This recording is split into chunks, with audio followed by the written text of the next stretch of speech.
Internet. Create a game. It also wasn't doing cloud. Yeah.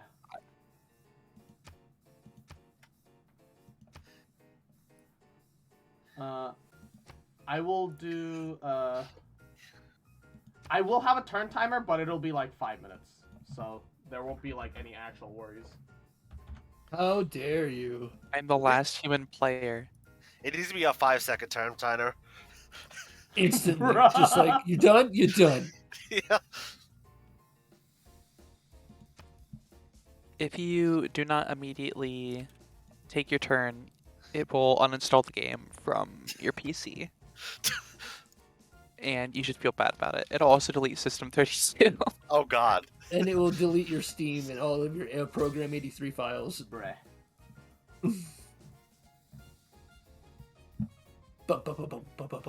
This music is garbage. Wait, that's what your music is? Yeah, it's You like used that some joke gospel. before? It's like some weird gospel, like ah, and I'm like, what the fuck is this? Alright, so let me. I like my music for the main menu. 2, 3. You want to trade? 4, 5. Yeah, Equinox got the same one that I have. Okay, now I can invite the game because it's not via weird cloud bullshit. Here. No, I'm jamming. Okay. Yeah, All right, I'm in. I'm in. Do I I'm have in. a link to 2K account? Nah. Okay. Wait, why did some of them become? Hold up. This game requires additional content that's not installed. The automatic download of additional content is currently disabled. You don't have the DLC installed? Oh, neither do I. Uh-oh. Apparently, neither do I, because I even though I do just have it downloaded all. installed, definitely. Yeah, I also have all of the Enabling DLC. game options. Let me These get don't look game like- options. These don't look like Oh, those are DLC. mods. Wait, Yeah. wait, oh shit. Do Yeah, I have, they're- okay? Do I have mods enabled? Oh fuck.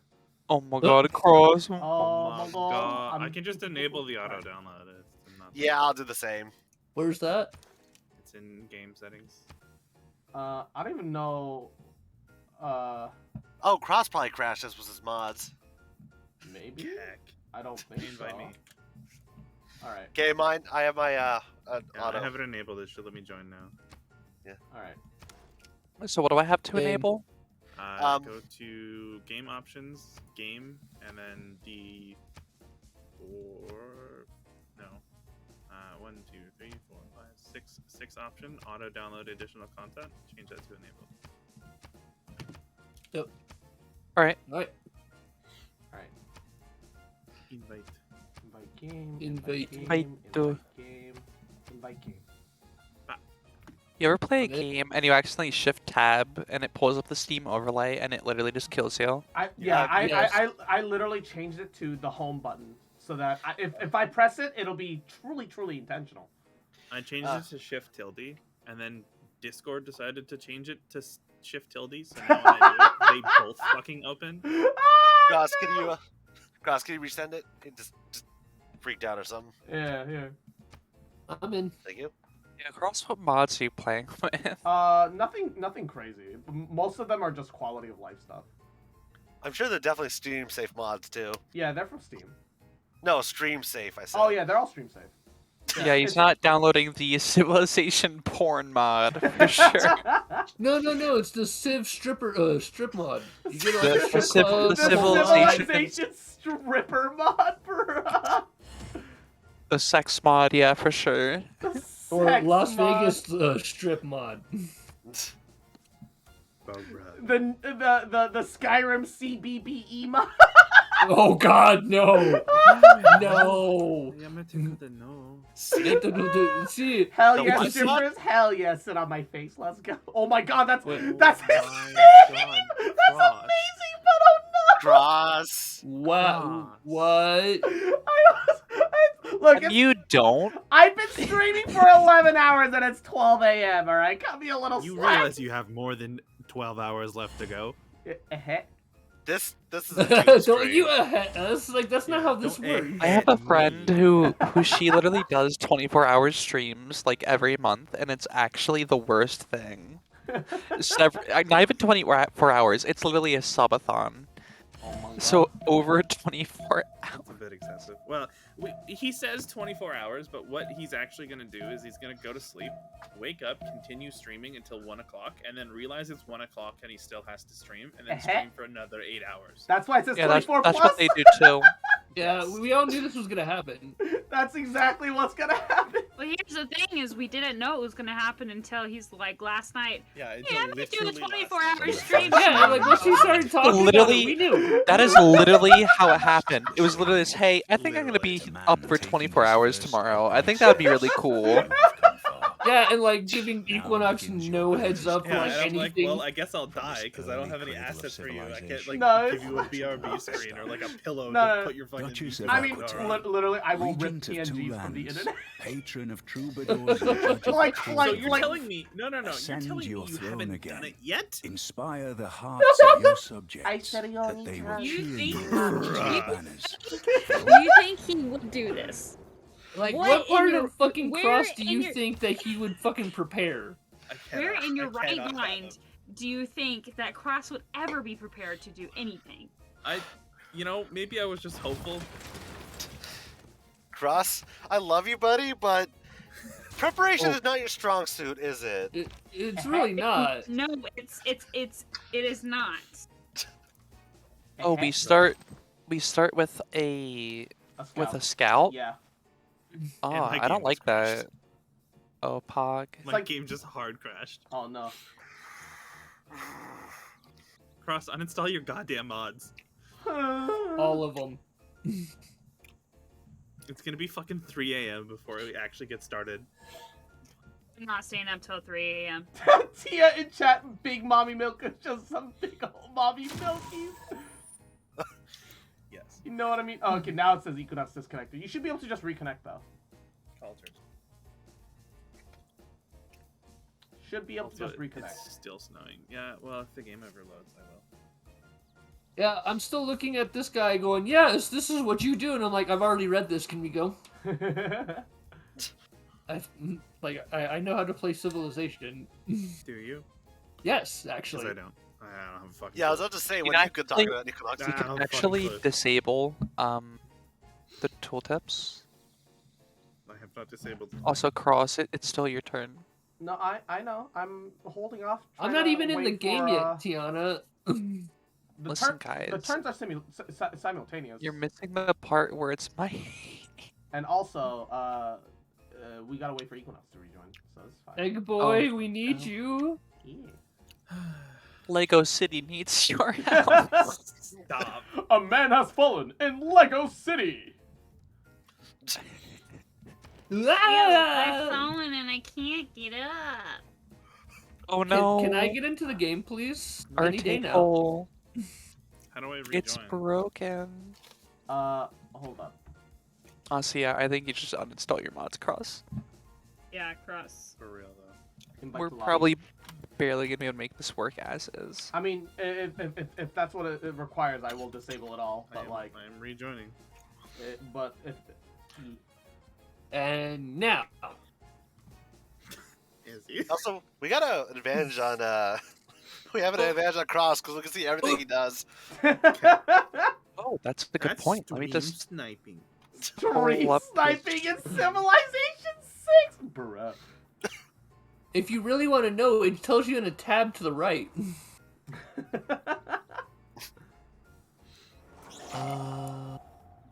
EDP Equinox has connected. Are you ready? Yes, I'm ready.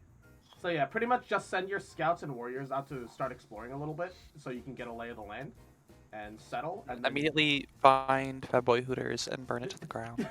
No! He'll be too busy seeking out other lands. It's the perfect time to strike. We will. Don't We you wa- strike it on.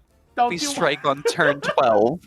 Don't you wish to be called on Onesama by some fanboy Hooters worker? Oh, never mind. Fair, valid, I think I valid. need to leave. So I just Why? made the biggest mistake ever. I didn't seriously fund the considering city. just going to bed, you know?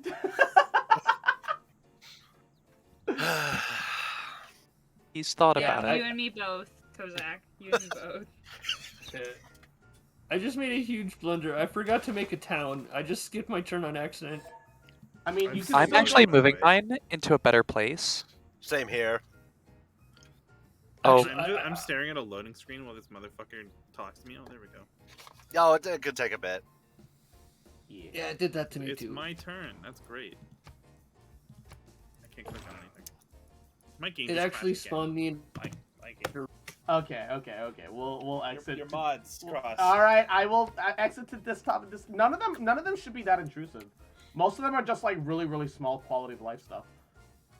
Yeah, it's So we're I've leaving? got a real high quality of life right now. Oh shit! I didn't mean to. That's the exit. one thing I would say is that I would describe this experience as quality. All right, I'm sorry. So we're starting over. Yeah. I had a bunch of resources around me. Thanks, Cross. Yeah, I had a really good Yeah, spawn. you're welcome. Yeah, you're welcome for the Same. great spot. Same. Like literally, I had a river and actual fucking like setups for food, like right area. 3 And luxury diamonds. resources all in the same area. Oh. Do I have to disable these mods now because it installed them? No, you'll be fine. Will I? It'll be based off the host, so as long as I disable them, they What? won't be a problem. Additional content, mods. I'm just gonna disable all mine just in case. No. Well, it won't really. Oh shit, that's disabling the expansions too. Never mind. Yeah. Yeah, No, I yeah, mean yeah. the expansions are kind of obvious because it'll have the Fire Accents logo, the little golden swirl. So just disable anything that isn't the golden swirl. Okay. Or just check mark Oh, official yeah. content off, so it only shows the community created content, and then do disable all. Oh yeah. Where And then even is it? official content enable all. Yeah. Yeah. You're right. And Work no, yeah. smarter, not harder. Yeah. I mean, as long as I create the game and I set it for official content only and no mods, it won't matter. So. Well, I'm just more worried this game not working with us because it doesn't seem like it's cooperating as is. Oh yeah, it crashes when I play like solo by myself. That's I think it was- encouraging. It Um, doesn't crash often, but it can here and there. Yeah, Here and I there. do like But really crashing big me. worlds too. If we just do a small world, it shouldn't be too awful. Yeah, I think at this point it's done nothing but crash. What is this Halo Infinite? Yeah. Right? Oh my gosh, it's like the new FNAF game. Stop. Oh my gosh, Nights it's at like Freddy's? it's like Dead by Daylight. No, Oh stop. my god, Dead by Day. Actually, Dead by Daylight is surprisingly stable for what it is. Yeah. Isn't it like a Source game? No, I don't think so. It shouldn't be. And G-Chan, I don't have my headphones right now. All I have to say is go to sleep. All right, I bide. No. But we'll see you later, G-Chan. Mwah. Bye, Ju-chan. Mm. Night. Unreal Engine 4. Is it really Unreal? Yeah. It doesn't feel like it. It's almost unreal. Ah, right? Stop it. Good stuff. I like how it gives you these little like nodules right here next to the like yellow and other colors like next to your name. And it's like, yeah, you can click Easy these. Lamau. But it's like, no, you can't click these. You can't Yeah, change being these at all. toxic gamer girl even before the game starts. Well, it might be because you're hit ready. Izzy. I don't know what you're Ah. talking about. I think if you unready, I I'd be think confused. you deserve the Ah, toxicity, thank you. Cross. No problem. In this case, I agree. And Sad Anime Boy, Yahoo! Welcome to the stream. How you doing today, cutie? Welcome. Sorry, I have to open up the window and let some cold air in because my room is like burning. It's too hot. I'm sweating. Big ol' bitties. Here's the Big ol' question of bitty. insanity here. Big ol' bitties. You ever just look at a guy's chest and be like, damn, what you need those for? They look heavy. Mind if I carry them for you a little Let me- bit? No, because I already have I'll- to deal with that already, Tia. Let me carry them for you, King. I see I'm them talking nice about like textures. Ito, like Ito from Genshin. Don't you get know? me started. Don't get me started. And you're like, wow, sir, those sure look heavy. Would you like Stop me being to horny hold them on for me, you? please. I'll be your man, bro. Just let me be behind you the entire time. I'll just hold them steady for you. Stop it.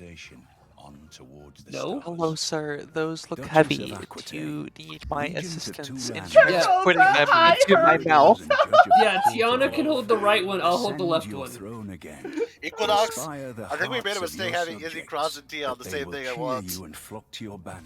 I'm perfect. I'm perfect on this stream. What are you talking about? I've You never are said Fine. horrible What are you on talking? this. Yeah, like I'm with Tiana. This like I'm okay. Shut up, Izzy. You're the problem. I've never said What? anything monk-ass on I- stream ever, and nobody You are can prove horny. me That's otherwise. absolute How? No, you go bullshit. fuck yourself. I am fine. Heck. Uh-huh. Eat Don't you me, Ray Ray. Oh my god, my game actually loaded. Oh my gosh. Oh my god. gosh. So, by the way, if you click on your city, there's a little scroll icon that says Toggle City Details. Top left corner, you can rename your city. Can I get into the game though, rise please? again. Ooh, banana. Imagine a universe where it wasn't Paris, it was Fanboy Hooters. That's who was named. Oh, it was. Stop. My people. We are so canceled. Well, You can't be Cross- racist against the French, can you? Oh god. Bruh. We are fucked. I'm on need an to leave. acid trip right now.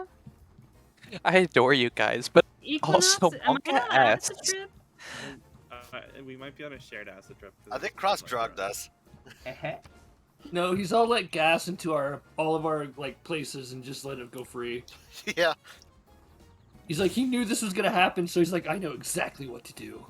I don't know He what did not know this was gonna happen. How y'all doing? He's- I'm doing he's too pretty dumb good. for How are that. you, anime boy? But back to the Ito I- conversation. Oh, Now, back God. to What the the Ito fuck is he? conversation. Can we all agree that we would all motorboat Ito and just move on? yes, yes. Okay. If it Fair. makes the conversation stop, yes. Look, Valid. Okay, I moving found on. the answer to the solution. Easy conversation stop. See, right? I'm Yep. Consider this as my resignation as a mod. Same here. I'll take his place. I'll step in. Izzy, You don't you're wanna No be wrong. problem, there. Izzy. There's no Izzy. Oh yeah, I Izzy. know. It's your turn, actually, Izzy. Well, if it would let me in first, I would play. Oh, Izzy, Oh, is he you can still take- loading in? Bruh. No wonder the timer hasn't Bruh. started yet, because there's a 5-minute timer. Yep. And what was that, Izzy. Kozak? You can take me and Equinox's place. I resign too. No, I don't take two. Like I can only do the one. Sorry, I already gave it to you. Yeah, you didn't really get a choice. good. Oh, this is a. Yeah, I'm actually taking a better look at my spawn. I was about to go into the wrong technology. Technology. Technology. Yeah, I have some Work ivory. it fast, build it strong. I see you're keeping yourself busy while we're playing, while we're waiting, Equinox. Just What? scrolling. Oh. Ain't got We a- have How do I rename my technology. city again? So you have to click on your city. There's a little I don't on the have a bottom city. right. There's Like a 4 people. oh, okay. So there's a person with a little flag. I do not have a person with a flag. You don't have a flag. I don't have a flag. Okay. So there Like- should be like a group, settler. there should be a group of people with like what looks like a little club, and another group of people with what looks like a little flag. You should have one of both. You should have one of each. That's everyone starts with those 2 units. I'm just trying to figure out how to rename it. Oh, if you click once you set your city, in the lower right, you'll see like what looks like a open scroll. You'll see like what looks like a hexagonal with some gold attached to it, a face, a gear with the gold. So you click on the little scroll, which is Toggle City Details, and then it'll on the right on the left side open up a tab. You can see it on my stream, and then over here, where it'll say the name of your capital, and then have a little pen. You can click on it, and you can do like me and name and create French fanboy Hooters. I don't see any of these things. Equinox, Also, don't be like Cross, please. Can you stream me what you're seeing, Equinox? yeah, I don't know, because is that if gonna make the game crash? probably, honestly. Don't hate me for what I named mine. Okay, so the people we have selected right now, they are settlers. Okay, so you set them to move. Right click on the city icon. Right Oh, in this? the very middle. Yeah. Right click doesn't. No, I think he already. Well, Yeah, this- he used movement, so they can't do anything I, else. you're cutting out. I can't hear a word you're saying. Okay, so Equinox, you moved your units and they're out of action, so they can't do anything You else have right to now. hit the little cancel icon. Yeah, cancel Yeah, because right they're there. trying to move even further. Oh my. Alright, stop streaming. Equinox struggling. I'm hitting the cancel button. Yeah, the game is struggling for some reason. I've never Fucking seen God. it struggle this much. Also, James is. Yahoo. Jameses. Hey, I'm not James. interrupting anything now, am I? Nah. We're streaming, but I think Good we're luck. fine.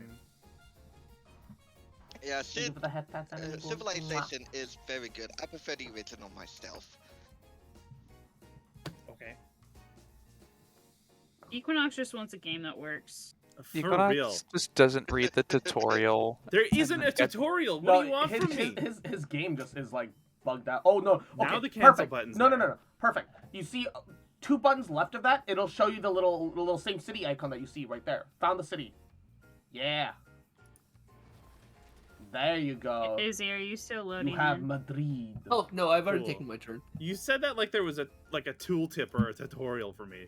Every time there definitely should be like a pop-up thing teaching you. That's great that there should be. I'm telling you there wasn't. No, yeah. Pretty much, long story short, in the lower right corner, it'll tell you like, oh, things that you can still do during your turn. So yeah. Oh, it's starting to come back to me. Okay. I just yeah, I'm realized starting I to- haven't done my okay. dailies yet.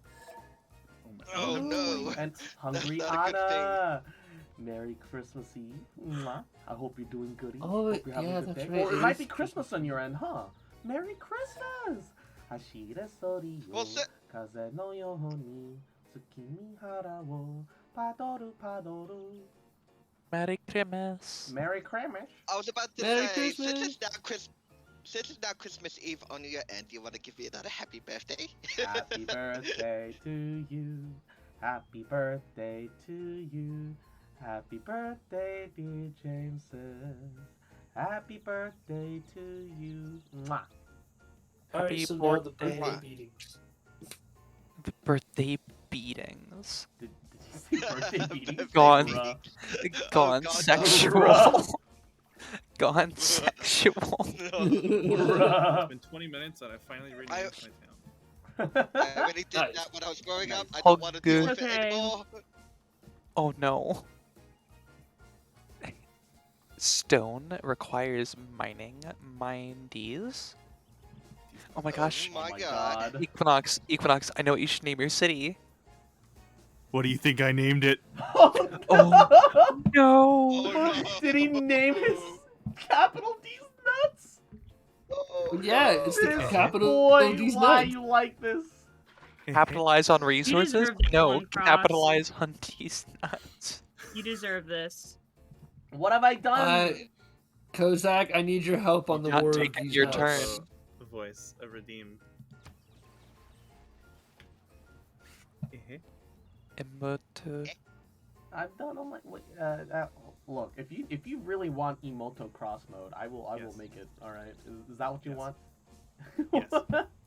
I don't know how long I'd be able to keep up that voice. Just at no, that time. just make it a voice redeem like the other ones, like the goofy stuff. Oh, horny fuckers.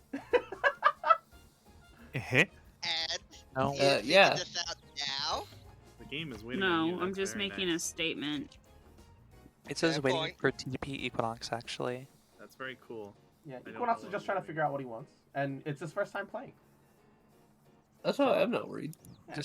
Just win the game, Lamau. Just be good at the game. Lamau. Just don't be Lamau. cross. You'll beat him. Yeah, literally, Equinox, as long as you're not cross, you're instantly better at every game. Wow. Tiana coming with the Except for salt. gotchas. How was work, Jamesis? Oh, Oh, it you was didn't have busy as work. hell. Oh, you did? No, I Okay. worked. It was busy as hell. Uh-oh. How busy is hell? Well, let me get into that. Michael, Bezos here. Oh my That, god. Oh, Tiana. There's a barbarian Oh, camp yeah. right to the south of me. Oh my god. That's Oh, you're unfortunate. fucked. My warriors are on the other side. It takes 6 turns for them to get there. That's unfortunate. Oh. I have 3 tribal villages here, Oh, so you lucky bitch! I had that one. really sucks. That got me my scout early though, so that's gonna pog. I got the best roll that I could have gotten out of the one village that was in my immediate area. I didn't really get too much in my immediate area. I just know that there's one here, and way over here one. So Oh, I just found one. I hopefully found one nobody here, gets and defeated then there's first. corn. I have corn. Corn. Hey! Gotta get the irrigation up for that place. Oh, and I have a thought lot clicked of wheat. everything. Apparently my internet died at some point, but hi, I'm awake now. Good morning, Holy Weed. Mwah. Hope you're doing goody. Hope you're doing well. How are you, baby? Ooh, village. Oh, just a civics boost. Lame. I mean, that's still good. No, I don't invest in civics at all. But do you invest in these nuts? No. I don't morally agree with it. I don't morally agree with it. Not to get Wait, political for on you, stream. Cross? Not to get a political on stream, but how many calories are in shaving cream? Wait. What? What? Huh? I said not to get Tiana, we need political. to have an No. intervention. That wasn't the part that. How many calories are in shaving cream? Is Oh, no, Mateo. No, I didn't want to do that. You. How do I pick up this Not to dice? get political, but how many calories are in shaving cream? Why? Tiana, do we need to have an intervention? How do I? And by the way, pick the up- more times you say it, doesn't change the fact that you said it. I think every What the time I hell says am I it, it gets on? why are there no funnier. tooltips? I need to start. Okay, I need some alcohol. Same. You know what? However, Speaking of I- which, I just got vodka. I'm with ya. yeah, I don't have any alcohol. Thank you for the head pass. I'm No, an I need alcoholic. alcohol because I have no idea what's going on, and I need to. There's I've got- way to literally deal with no this. option to turn on tooltips. What is this game? Come on. It might be because it's in multiplayer. But effectively you can move units around on the map, discover stuff, fight stuff. I'm standing on rice. I can't pick up the rice. No, yeah. Doesn't So say you I need, require you need to anything. make a worker, and that worker will go and create a farm on that tile of rice. Huh? So if you click on your city, you'll see you'll see like the bunch of little tabs. The Yeah, one settler, builder, scout, warrior, and slinger. None of those are worker. click change city production to single gear, and then change what you're building believe into the. You might already be building a builder. You can look up at the top what you're building right now. Right now, I have builder, and I have 2 turns left in the builder, for example. So once I have a builder, I can make my wheat farm, make my rice farm, and stuff like that. Welcome to the rice fields, motherfucker. And Izzy, we're in the same game right now. You want me to bully you? I'll go fucking find you, cute bitch. Little shit. Send warriors knocking on your door, motherfucker. Mwah. Collect my bookie tax, you little shit, you little bitch boy. Mwah. Equinox, you know, had you accepted my offers to play this game, you would not be confused. I'm kidding. I love you, Equinox. Wait, Equinox, haven't you I played? didn't own this game until. I'm kidding, Have Equinox. you I'm not played just... Civ 5? No. It pretty much plays like No. this. Oh, okay. I have not played Civ. No, I he opened likes with this. Tropico. I did not bury the lead. I opened with this. Hmm. My bad, Equinox, my it's bad. okay. just. You said you had Civ 5, so I assumed you knew how to play. So I'm sorry. I should. I owned it. Yeah.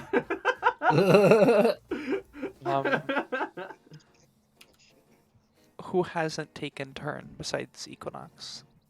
I'm done. It says, Izzy, have you hit the next turn? Because it's saying that you're still. There you go. And then all we need to wait for is Equinox to figure out his. How to play a 4X game.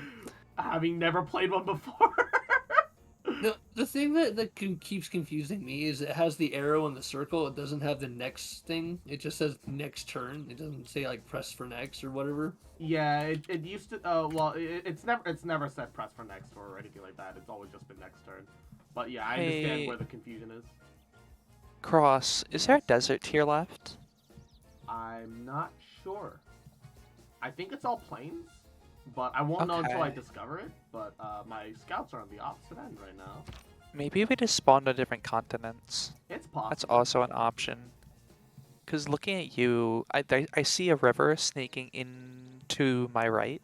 I can't even see what the name of the river is. It's called the... Does your river name end with an E? Because I can see the E. No. No, then that might be a different place. Yeah, I think it's a different place. I actually named the rivers now. They've always. It's just they never showed anything super directly up until this point. Huh. Interesting.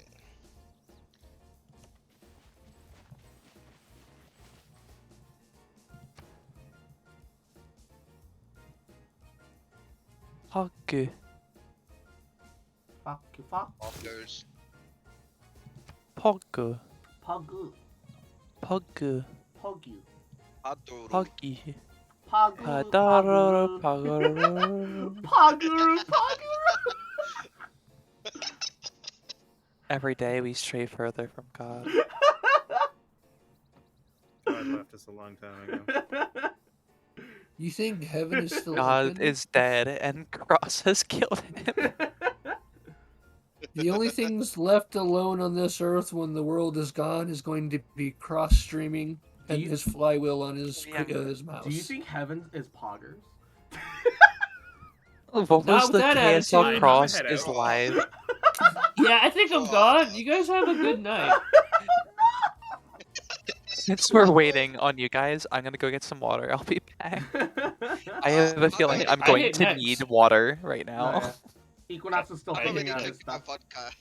Equinox, take your time, man. It's okay. It's a 4X game. Don't get too frustrated. Yeah. Just explore. I think just like reveal the map. I think should be your focus right now. Yeah. Unless you find a bandit camp nearby your establishment, in which case, kill. Warriors. Murder. Warriors up the ass. Well, I mean, combat is pretty straightforward. You right-click on the thing you want to attack. Yeah, you walk. A little bit of controversy. And pray that they die. The Eminem song. It was This like a little bit of a job for me.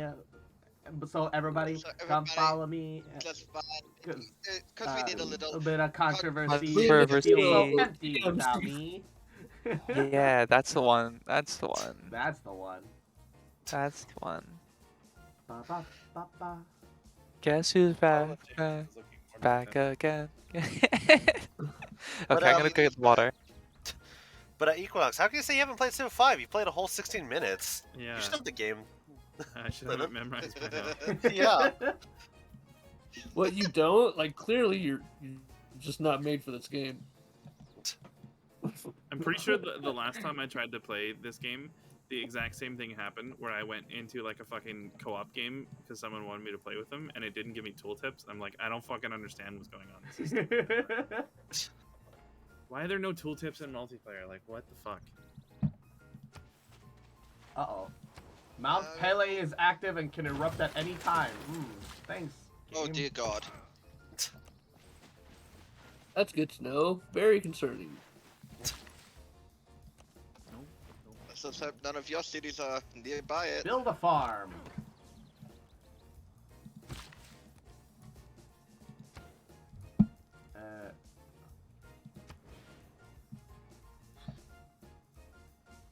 Nobody built Stonehenge. It's mine.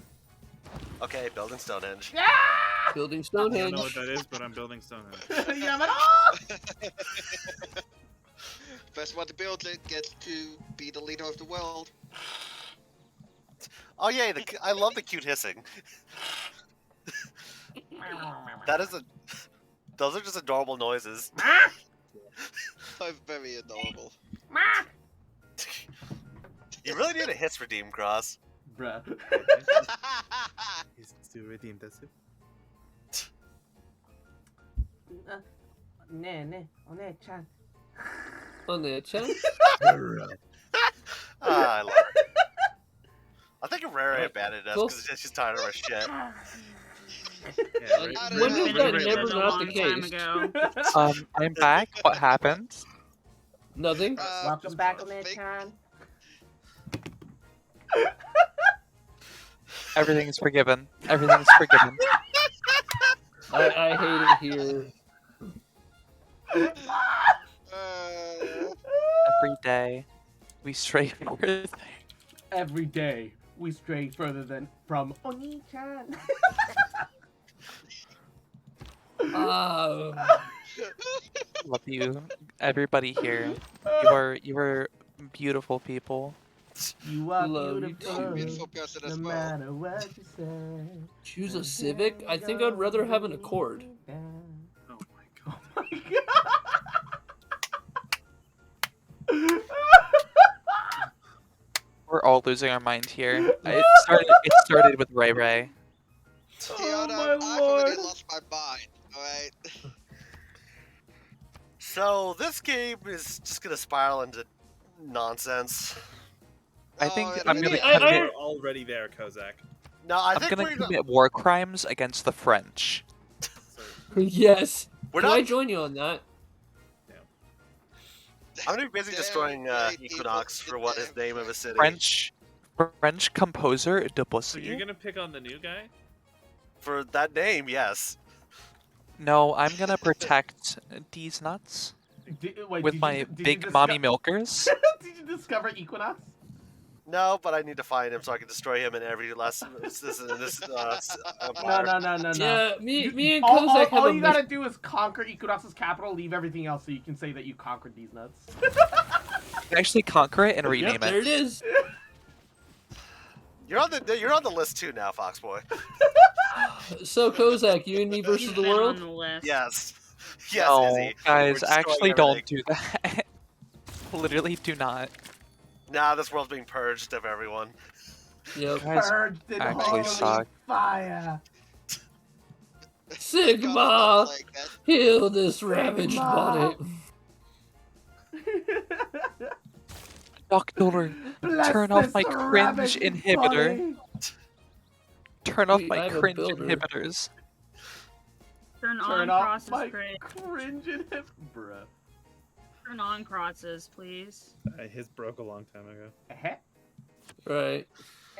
You know, I think My Chemical Romance is actually kind of good. Stop. Shush. The pain in Equinox's voice there. I turned off my cringe inhibitors, okay? What are cringe inhibitors? Anyone wanna sing Unraveled? Okay, but If I the actually kazoo comes unironically... out, I am disconnecting from this myself. It's too late for that. I'll be too loud. I literally can't afford to. Darn. The urge was there, but Oh Who the- no! who are you? Anyway, Bandit. Bandits have come to my. Oh, you. Bitch! I'm not happy. The bandits are coming. Precisely. Oh no, here I go killing again. Oh, gotta do my civic duty. Gotta kill these motherfuckers. Oh boy, here I go. As Crush just giggles in the background. Okay. Oh man, I sure did get flooded. that is unfortunate. Oh, that is unfortunate. Oh dear God. I built I found 2 Cabal. farms and they both got flooded. I mean, hey, look. Kozak, did I find you? Combat. Why? Well, why you say that? Free sprinkler system, am I right? Guess how many floaty bloaties I have? Floaty bloaty? No, these are bandits. I found bandits. The Ah. balloon things from the Klee event. Oh. How many? 124. Wait, what? Guess how many Zhao lanterns I have? Oh, I've got like hundreds. 69. I've got so many Zhao lanterns. It's I have not even exactly funny. 69, and that wasn't an accident. Okay, so I've seen the Seine River, and the Oh look, there's salt. Barahab River. If anyone has seen any of these, then we might be close to each other. And I also see the Mayus River. I see the Nodic River.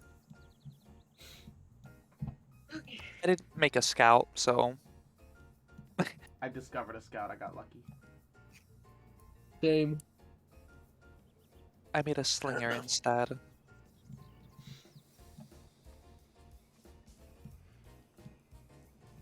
Let's see. Edo sex? Question mark. What?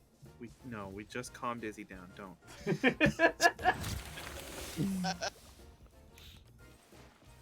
Yeah, that's right. You fucking leave my territory, Yeah. bitch. Wait, what? Oh well. Woo? Ooh. Come on, Theo. Hey, yo. Nah. Hey, Okay.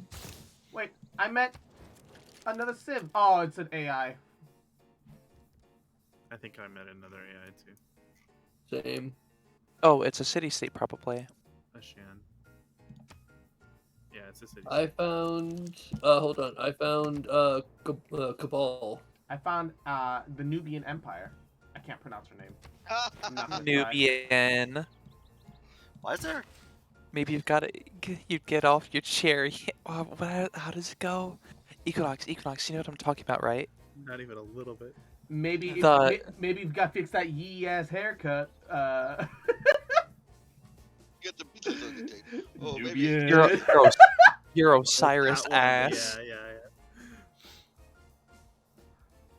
Now you know what we're talking about. I do. Now we're cooking with gas. Nubian. Nubian. Nubian. Bitch. Why is there cats next to my scout? Cats? But probably because you're. Or Cats no, are I am clever. Egypt. Cat boys? Catboy? If only. Catboys boys? are What? bitch ass looking motherfuckers, okay? Fox Boys is where it's at. Hell yeah, baby. Oh, my scout house cats with them. Oh, my scout uses dogs. Yeah, it could just be like your specific unit. Yeah, it could Yeah. be that your scout variant uses that. I know some Yeah, races yours have some races use different scout animals. Ah, I've seen goats too. I don't Yes. remember who uses goats. Yeah, each civ has like unique basic units. They're usually pretty similar. Wait, does I think. No, I think they just happen to like mine. Kind of vaguely looks like cats too, but I'm pretty sure. No, mine are cats. Oh, mine, the Mine are scout cats as that I'm well. up against are also cats. I didn't realize So that maybe was, maybe that's just this game. man. My scout is drowning in French pussy. God damn it! I couldn't help myself. I appreciated it. Okay, I appreciated Just it. left the It's call. almost 2. Oh, I got moved. Oh no. I'm just sorry. built different. Oni-chan, I'm sorry. No. Oh no. I'm irate. Yahoo! Welcome to the stream. Ashira Sorio. Oh, back the fuck off. We got you. We need you over here immediately. Matcha! Yahoo! And Flaccid Pancake. Wow, that's a name. Ashira Soriyo. That is so Kaze name. no Yohoni. Tsukimi hara wo. Padoru Padoru. Thank you for the folly. I hope you guys are having a goody night. I hope everyone's doing good. I get that a lot. Welcome, welcome. Happy holidays. Merry Christmas. Nene, Macho Ne-san. Merry Christmas. Mwah. Because for some reason y'all keep telling me make a fucking emoto cross Rindy. I want it so bad. Hey, I Macho, don't want it. Can I we need have it. the R2D2 emote? I hate this. We need the R2D2. We need it. emote Cross Oh, is being Yamero. stupid. Yamero! Look, I don't want to be the R2D2 femboy, alright? I don't want It's too late for that. What do you mean it's too late? Too late. What? It's too late. And That's alley why. night That track. what? That's why. Ashira Soriyo, Kaze no Yohoni, Tsukimi hara wo, Padoru Padoru. Thank you for the folly. And Izzy, we're in fucking call together, you little bitch, motherfucker. You were lucky that's late at night and I have to be quiet. Oh, Shit. are we? Think I won't fucking destroy you? I'll fucking destroy that little ass, little shit, little cute fucker. Wouldn't gliding be faster? I was Shit. pretending to be And- angry. Shut up. Look what I. And Well, my Ami, thank you for the folly. Ashira Soriyo, Kaze no Yohoni, Tsukimi hara wo, Padoru Padoru. It's like 1 a.m. and I have my window open. I can't be too loud. It's too hot in my room because all the lights are on. Okay, it's very cute. Well, it's also too No, hot you. because you're in Oh there. shit! There's a captured. You. Ooh, there's a captured builder there. I gotta try and look at. I have a volcano erupting right next to me. This is Uh-oh. not good. So Yeah, that's that's not good unfortunate. at all. You're So fucked. yeah, rename your capital to Pompeii. No. Oh my. No. Have you considered- no. Matcha, Have you he's high. considered war crimes? Have you considered simply telling the volcano to stop? It is literally exploding on the whole west side of my fucking capital on right now. You tell. If you do not consent, the volcano cannot legally destroy your capital. Cross that. No, that was a lie that you just. Oh my god. Good night. I'm just gonna go sleep right here.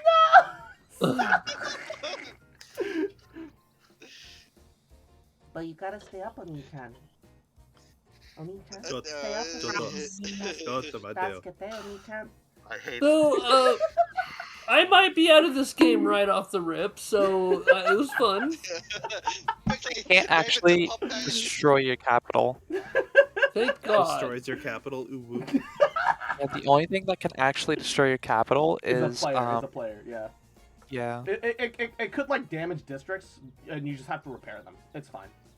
Yeah, or if like you lose all loyalty and they And your city abandons you. Yeah, that's technically possible. yeah, but that's very improbable, especially if nobody's exerting pressure on your city. Feeling pressure. Like loyalty pressure. Weighing down on you. I think I Pressure. found Kozak. Yeah, you found me. Yo, let's go. Actually, that's the problem. He's got to hit out. But I found something more interesting right now, honestly. Trying to lure you into a false sense of security. Don't trust them. No, I'm looking at something a bit more promising to attack. You wouldn't hit a guy with glasses, would you? Oh, you hit a guy with glasses. Yeah, I see. So, I am a guy. Tia, I'm already a guy with Yeah? glasses. what happens if you were to put a unit on someone else's territory where they're building something? It'll still be fine. Yeah, Oh. unless you're at war, they will continue to build there, I believe. Okay, I'm just gonna move like this, just for reasons. Oh, Kozak! Hi! Welcome! Welcome to French Femboy Hooters. How may I take your order today? I am alone fighting barbarians. Bonjour. Welcome to French Femboy Hooters. How can I help you today? May I take your order? I feel like this accent is offensive. I mean, this is the accent he did You in, would. How could this accent be offensive, monsieur? Stop. It got worse.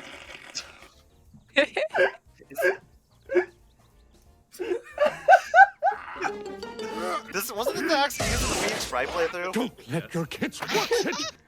Stop it. Get some help. Your town name is Yep. Stop it. Nandale. Malo.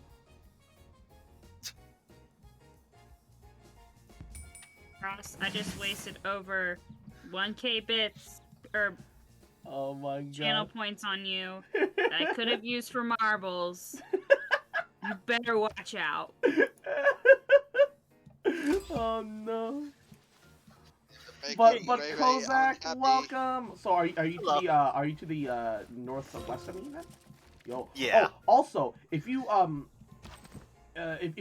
there's a barbarians captured a set of warriors just southwest of you, towards the same river. Use your scouts to try and capture them, and then you get some free workers. Oh, cool. Yeah, I'll do that. Yeah. Oh, I by have the like way. house cat. No, you gotta no southwest. Oh, you gotta go a little bit more south. Oh, Yeah. you said southwest of me. No, yeah, south. Oh no, I meant of your scout. My bad. That was Oh, okay. that was on me. That was on me. I realized that could have been clarified a little bit better. My bad. That By the way, dog Equinox, poetry can is you, working its race. Can you keep your scout near my territory for one more turn? Yeah, I'm gonna kill this guy in front of me. Why are you? Choto. Everything all right? Do you have it I'm set to just auto gonna- explore? I'm concerned with that line of questioning. Just the way you said that. What line of questioning? Can you keep your scout next to my territory for one more turn, please? Don't worry You need to about kill it. the Equinox. No, I really prefer that you didn't do that.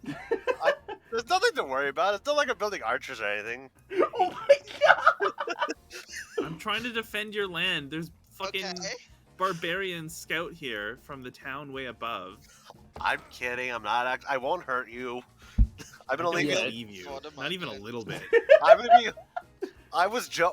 was saying I would destroy you. I'm not actually going to attack you. If he attacked you, it would auto start a war, and it would cause issues.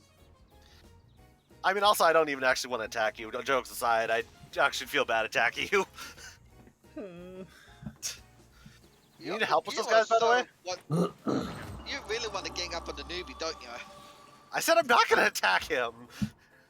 Oh, they ran away anyway, it's fine. Oh gosh, I have too many scouts around my city. I have 1, 2, 3, and there's a camp here that's about to get woken up. Oh, and, this is Equinox, just if you find not a if I good cross, situation. I saw your scouts still kind of near that no-tech whatever, right? The river, yeah. Go southeast-ish of that, and you'll generally reach his location. Okay. Yeah, he's like towards the Yay. map then. What Zero Spagussi does to a motherfucker. That's because he I don't. stopped. Oh, S- gosh, I don't have Sprigussi. any good- Stop. Or Sprussy, if you will. No, I really won't. You know, Spriggan. This is the things that midriff? happen at 3 I invoke fertility rights and French femboy hooters. Fertility rights. Oh, are you picking your religion? Or your pantheon? Yes. Stop. I prefer divine spark, but fertility rights pretty Pretty pog, right? pretty That is noise. I can't remember this one. Is this the one that you could Noise. put two units together in one tile? I believe so. Yeah. Yeah. Praise okay. God, hell yeah. Praise Fertile these nuns. French femboys though. Okay, God. Fertile French femboy workers. Can we not Okay, this was a mistake. genuinely? It was. Cross, Just the whole you need to thing. shut the fuck up. No. You're crossing a line. Careful now. Alright. This VOD cannot stay out, dear God. This VOD can't stay up. It's too big to re-upload anyway. I mean, I can upload it in parts. You can break it up into segments. Like Yes. we have Ross, the I'm gonna smack the civilization shit out of section. you. Stop. Right, Izzy. All right. I'll Just try. everybody I'll try in and control general, myself a bit. take your It's turns just a little faster. late. Where'd my worker go? Yes. I Oh, think after 3 uses, they that- die. Yeah. Oh, okay. That's a shitty Okay. ROI. I mean, they're just like real workers. You work them and then they die. No, I mean because this God. game is like generational, right? So Yeah, that too. yeah, I like my version better though. The one where everyone dies. yeah, you Yeah. work them to death. I think it's very Egyptian of me. I'm Cleopatra. Cleo defense. Bruh. You brought this upon yourself. You have no one but yourself to blame. Yeah, I'm sure. I mean, I don't know about that. I do. Yeah, you deserve this one, Cross. You deserve all of them.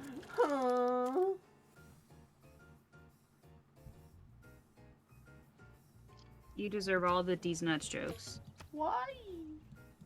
You know why. I think that La Venta who got the workers. No, I think those workers might be the one next to me. You bring your scouts back to my capital. I'm literally trying to chase these warriors around, chase this builder around, trying to make something happen. I don't know. Okay. Yeah, I don't know if that actually is yours, but there's two left, which means that one of them got used. So I assume it might be yours. We'll see. We'll see. Oh, I didn't have a worker down there. I thought isn't that the random one you No, saw?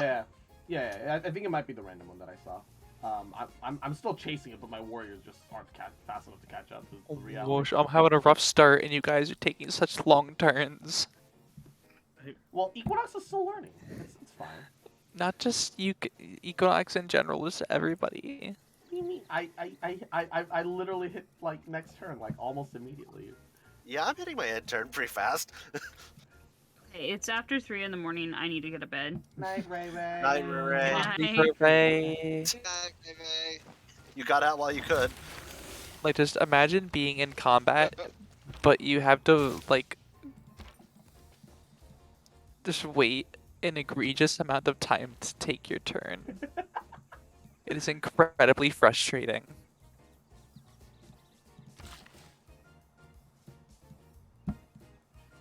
Tia probably fighting off a barbarian bandit horde and 1, 2, 3, 4, 5, 6, 7, 8 barbarians. Oh my god! Oh god! Barbarian units, that is. Oh my lord! And I have nothing but a single hill tile between them and my city. Oh my lord.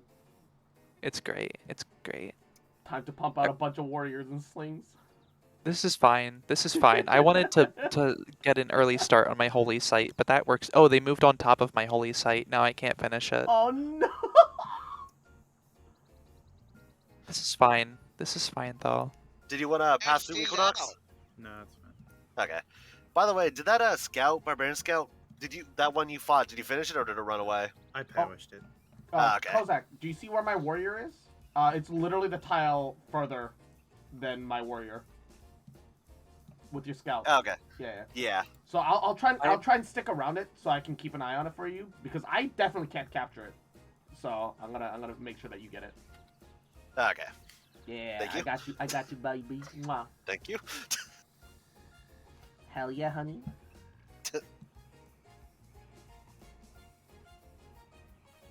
Oh, it is getting close to an active volcano, though. There's legitimately a volcano just 2 tiles south of that that Is that it builder called that's active. Bozominity? No, it's called Is it called- Puydedome. Puydedome. 3 words. Y-T-E-E-E. DEE's nuts. Bruh. No. That was the joke, but I figured maybe I shouldn't say it. Maybe No, just a little bit. but I You figured have I should you say it. It's you on have brand. no such reservations. Exactly. It's and on I was- brand, so I must say. And I was about to suggest the next game we should probably try to do like a 5v5. Now I don't know if I want to work with Equinox. Damn. So was I. I Now am. I don't know if I want to. So, You wait for definitely you don't guys want to to take work your with me as your turns. teammate to rely on because I will suck. Kozak, take your scout directly southeast. You Okay, should- so like that, the yeah, marsh. Yeah. You Uh, should could, you should be able to pass through the Geneva unit because I can't. They I have to go around. then you'll have to go around. It's fine. Yeah. Fuck you, Geneva. And Paloma, Ashira Sorio, Kaze no Yohoni, Tsukimi Oh, I have a lot of Haraho, cocoa. That's Padoru, cool. Padoru. Mwah. I'm in love with the cocoa. I have actually quite a few luxury tiles that I can Ah. take advantage of.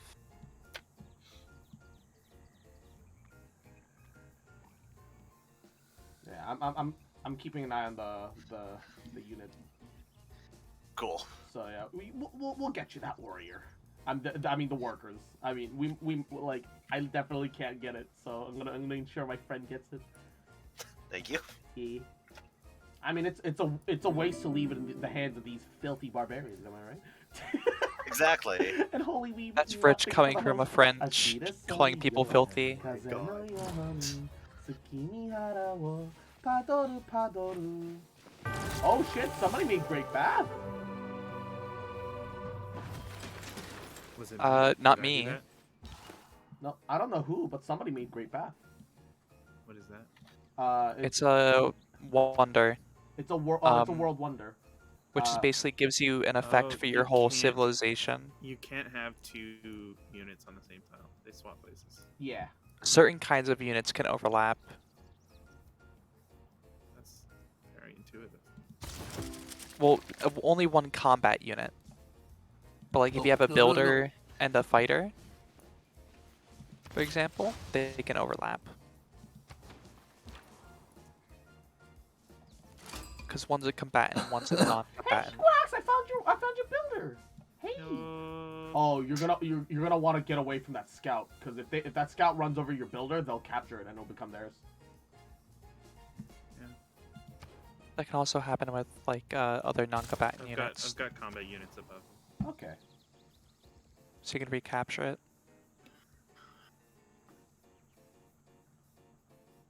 Ooh.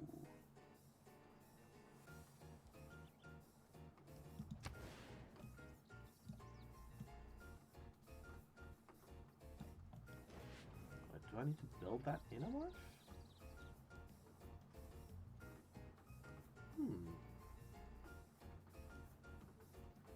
But Equinox, now that you're starting to kind of understand a little bit better, I mean, I understand how the UI works now. That was my main problem. I don't have Yeah. a fucking clue about the trees or the progression or anything. I'm just clicking on Honestly, whatever seems to make sense. those don't matter quite so much as the actual game board.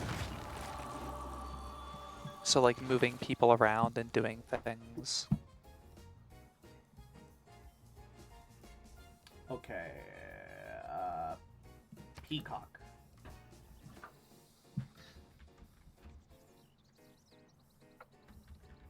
Starting the religion of femboy thighs?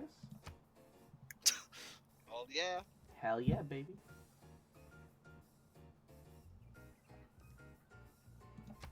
World wonders inspire faith. And pagoda. Found the religion. I can make femboy pagodas one day. Hell yeah. Wow, cross, very cool. Very pog. I have cut through the entire map and have found no. Oof. Well, that's not the entire map then, I guess. Okay, I have to agree. so... Well, good news. Oh, that thing's running away anyway. Okay, Kozak, come down Yeah. south towards Geneva, because the builders are trying to wrap around here. Try and go down that left side, Okay. because the builders are trying to do a wrap around, and so that should Okay. help you get caught up a little bit faster, hopefully. Yeah. Oh, yeah. Hopefully. To all my homies, break it down, back it up, Back it up. break it. Break it down. Shake it up. Break it over, Oh no, yeah, insufficient indemnities. Oh no. Amenities. How now? amenities? My amenities. Oh are yeah, you insufficient. need luxury Yeah. resources. Yeah, I don't have any of those right now. Oh no. Well, if you can find me, I have some cocoa that I could trade with you for. Hold up. Can I buy that? Oh wait. Can I buy that tile? Guess I can't. Actually- it's okay, I'll be able to get some dyes. I'd prefer to have something that you don't have and hold that over you as an advantage for me to take away later at an opportune moment. But that works And too. matcha, thank you for the host. Hashira sori yo, kaze no yoho ni, tsukimi hara wo, padoru. Yeah, I don't know why my auto host hasn't been working. It's Oh yeah. literally months. So yeah, Kozak towards Geneva and down south around the left side of Puy de Dôme. Yeah, we're still zoning it, but your scouts should be able to catch up.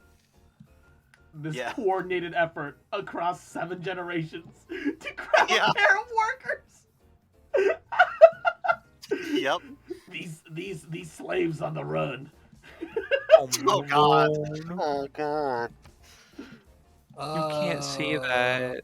Not anymore. You're right. Slaves aren't consumables. Cross. Shut it down. God. It's okay. For legal He's reasons, of this is a color, joke. remember? Yeah, I am of color. I'm yellow. He's like. I really don't know if that makes it better. This is making me so anxious. This is making me so anxious. It's incredibly anxious for you, Cross. Oh, I'm sorry. I think we need to find your No, you're panty not. a pillow. I am. These words come out of me before I can. You're just gonna get canceled, and I'm gonna be there to fucking I mean, pop cat over your all, grave. all of these are just jokes, but like at the same time. Bruh. Choose Pantheon. It opens a menu with 400 fucking things. Oh yeah, I yeah. will scroll and click. That's great. I mean, it gives you a bunch of options so you can customize your faith to whatever helps you the most, or whatever you feel like is the most flavorful. Yeah. I would have to read all of that, and you guys are waiting on me. So You're fine, man. Take your time. No, Take your take time. your time. It's all good. We're not worried. We ain't doing anything. It's 3 o'clock in the morning. I ain't got nowhere to go. We're just progressing slowly. That's part of the game, is that it just kind of ticks away a little bit here and there. It's nothing too big. It's all goody.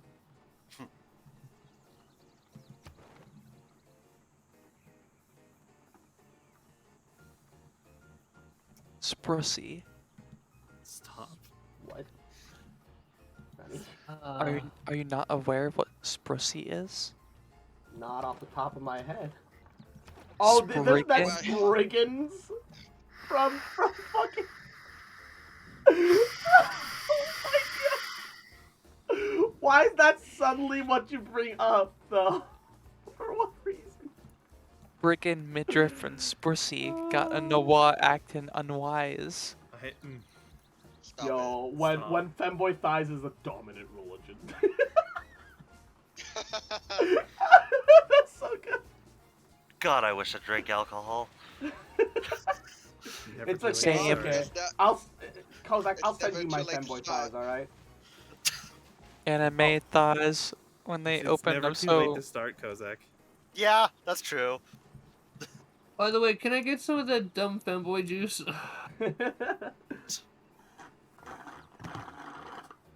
There.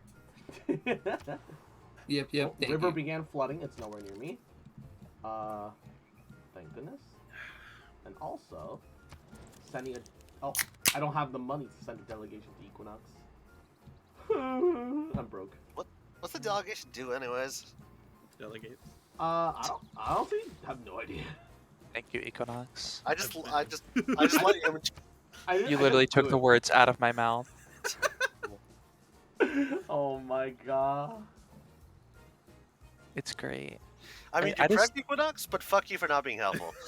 I really appreciate how mean Equinox are. Like, same fucking brain cell, Oh, Kozak, 24/7 without stop. you got the scouts finally, yo. I mean, Yeah. the builders. Let's go. Yeah. Congratulations. Thank you. Like, It's congratulations. It's the Raiden Shogun. You'll be inlaid upon the statue. Oh my god. You'll be inlaid No, upon the okay. statue.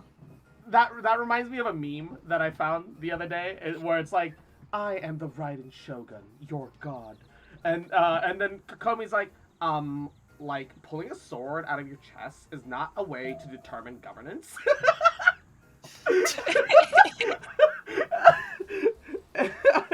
I want to actually voice that. We don't for a dictate dumb meme. ownership of land and plot because some tot gave you a sword. I mean, you do, but also, yes. Oh. Well, there goes my sling, guys. Oh, a catastrophic volcanic eruption north of us. Oh my. Let's not go over there. I'm Are we down for pogging? you. Oh, no, sorry, I didn't mean Equinox. to do it on the... Wait, oh no, I wasted my warrior... Oh, oh no. My builders. Look, they were supposed to go... Oh, my amenity! Oh no. I fucked it! Oh, did you harvest it? No.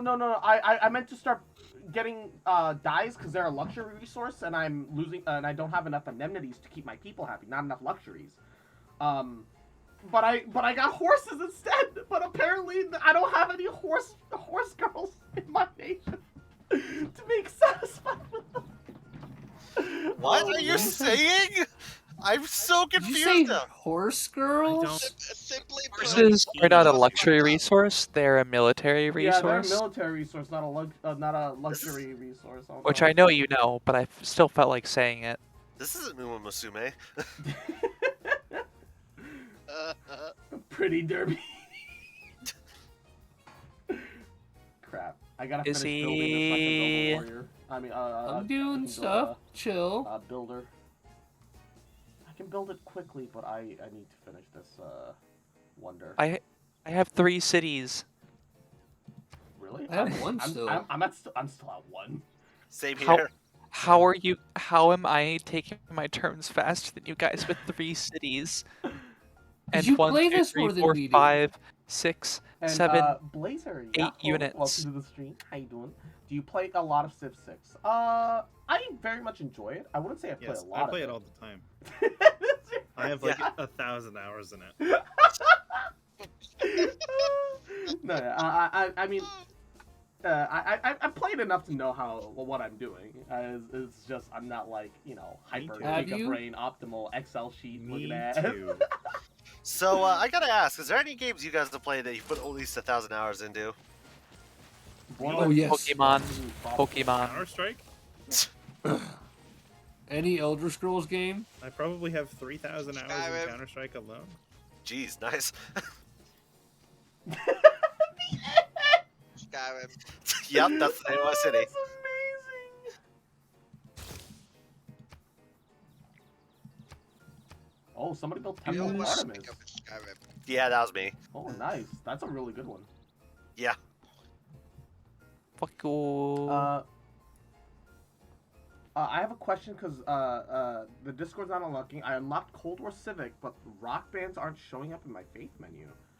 Is there another requirement I'm missing? I think rock bands specifically are like, They're much higher up on the tech tree. yeah. They require these nuts. Oh my You have God. to unlock this first. Shut the Stop fuck it. up. Can you actually stop? Okay. Like genuinely, really? It's actually not possible anymore. Stop I've, it, I've like, been no. ruined. I'm too far gone. I'm Sorry, actually Blazer. getting upset. Like I can only think in these nuts. Bruh. Sorry, Blazer. Equinox is defective. I was I'm defective already in the from atomic start. era though. Then I'm not sure what the issue is. It might be that they're like. Time to make but bombs. oh no, they're a culture unit. I think. You need enough. You need I can't More remember off the cultured. top of my head. Watch more It's- hentai. No, yeah, because they, oh my Yeah. God. We have And to watch my 이스트반 안녕하세요. 오늘 잘 있습니까? How are you? I have 200 culture a second though. Well, I don't know. I haven't played in like a But couple how many months. DNs per second do you have? And also, I just kind of play for fun. Shut up. I don't know how to. I don't know how to make that work. It's a serious question. How many DMs per second do you have? Just hit the damn end turn, Equinox. I'm still moving my units. And stop asking questions. Oh my god. I'm gonna snap, I swear to God. I'm I gonna don't want to see fuck- this. I'm gonna fucking No, but at the He's end gonna of this make game, we're all fucking gonna lose hate it. each other. Yeah, big fucking loser. Big fucking loser. Oh, that's brilliant. He's gonna make fucking lose. I'm gonna make I fucking kind lose of want it. to see this happen. Which one is the real? I mean, they're both me. Yeah. No, 'Cause I've not got the only- Pazaru cross active because it's pretty much Christmas Eve. You know, it's well, it is Christmas Eve technically. So It it's is. just having some little pseudo celebratory stream. Oh, that's no, what- no, no, no. That's not what I want. So that Just spot you put so that spot where you put your scouts across, I was gonna move there, and then I basically clicked it as you were moving, so it asked if I wanted to declare it's war on all you. good. Wait, hold on. I declined it, but it was saying declare war on you. Oh god, no. No, yeah. Sometimes when you like click on an enemy unit, it'll treat it as an attack, but it will check with you if that's what you wanted, because misclicks do happen. Yeah. I I wish definitely the do not game would declare let you war. do. I wish the game would let you do like undo most recent action, because sometimes misclicks happen. Like Well, Yeah. but then you could like do like some weird scouting stuff. Why that's can't true. I assign the governor? I can't assign the governor since he's nuts. Do you already have a governor? Oh, well, I do now. Oh, Oh, okay, shit. now it worked. Just clicked like 40 times and it worked. No, Yeah, it's kinda odd, actually. Sometimes it is a little buggy. When in multiplayer, it is part of the system. I like the stream. What Pretty the chill fuck? vibes. Hell yeah, baby. Mwah. It's also. I mean, it's chill because I've been live for 12 hours, so I'm a half brain cell function, so there's no choice but to be chill. Dear God, we're only at halfway. You We're say all halfway, but say- you know for sure that he's not ending at 1 o'clock tomorrow. This is gonna take a lot out of me. You don't I have to gotta stay listen. up. You don't have to stay up the whole night. It's alright. I'm kidding. I'm fine staying. Well, Wait, if you're going, Spanish Empire has declared grievance against the Candy City state. One of your friends or allies. You who's the have- Candy City? You have now They were- 50 grievances against. Wait, They were in my way. they were in. Oh, my way. Oh, God. They simply were not gaming Well, hard it's- enough. They were Well, we were know who did standing that. in the way of progress. Well, we know what the type of ruler Equinox is. You all done fucked up now. Oh, fucking egg boy. I'm going to enter a golden age. I'm still in the dude. ancient. Oh shit! I had 2 envoys in Candy. Like I didn't put them there. It was just automatic. Fuck. Thanks for the but- help. No. That means I could have been suzerain in a turn, but since you're attacking them, I'm not gonna bother, because I'll just lose benefits. I'm gonna lose my mind. We'll lose these nuts. Bruh. Bleh. You know, the second you do, we can actually just have a break from them jokes. No, that'll just make them more frequent. And I have them in a jar. I can make them now. Keck. They're preserved. Does anybody know about a Samarkand? I'll be right back. I'm not Samarkand? touching that one. I don't trust it. Come on, Kent, I, these honestly, nuts. I don't trust that one either. Samarkand? It's an actual city-state. Yeah. Oh, Does anybody have eyes on it? Oh, no. Not right now, I think. Okay, Oh my then I God. think I'm in an entirely different tile than the rest of you. Yeah. Okay, I'm sorry, Deanna. I think Equinox has broken me because I can't. When I hear stuff like that, I can't trust it anymore. I'm, Some of my candies nuts. I'm just gonna do this. Oh my lord. 아이고. 너무 졸려서 영어를 못하는데 어떡하나. Can't deal with this. I'm too tired for that. How do you think I feel, Cross? I love you, Nissan. You're lucky. you. You're lucky I find that adorable. Uh-huh.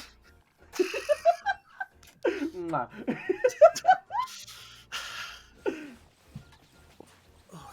It's okay. We've It's okay. only One just second. begun. Barbarian scouts. That's a little dangerous. I'm surrounded by barbarians. A little? A little? Do you think you need some help, Cross? One fire has begun. 0 units are destroyed. No, I'm fine. It's just I just saw them like nearby your scouts, but they also fucking fled immediately. Oh. So Hey, if you're offering help, Kozak, I'll take some of I that. had deafened, but I am back. welcome back. Um, Kozak. I need to find you, Izzy. That's going to be my next objective, to find out where Izzy... Does anyone know where Izzy is? No, I think he's probably in the very north. I'm in the Okay. very middle of the map. Well, the way the map works is you don't really know where you are on the map because you only see a part of the map. Yeah, you're at the That's middle fair. for you. Yeah, he's probably northeast, because that's really the only part of my map that's unexplored that isn't like consumed by other people. Yeah, I'm gonna Actually, I'm I gonna don't go know there. where Tia is either. Yeah. That is how it be sometimes. For real, for real. Oh. Or true. Real. Pre-show real truth, homie. I got this builder. I'm gonna take it back. Keeping it. Fuck you. Heck.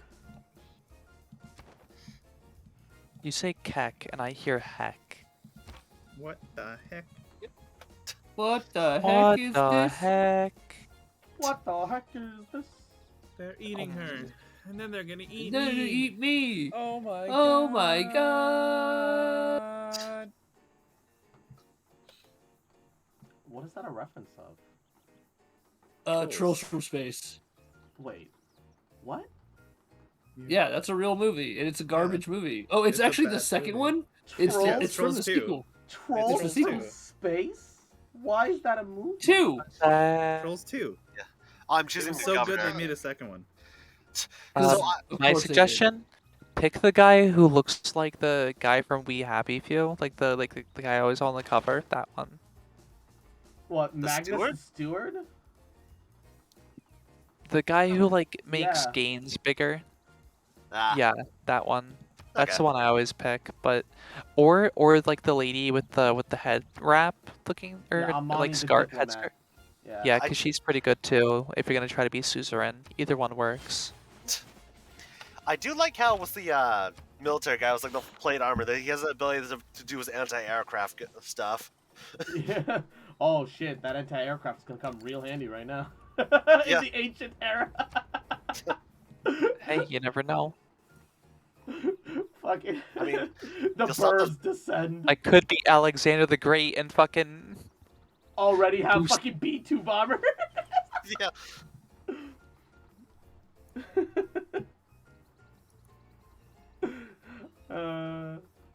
I assume though that if we're playing Civ, we're all playing like normal rather than taking advantage of exploits. Yeah.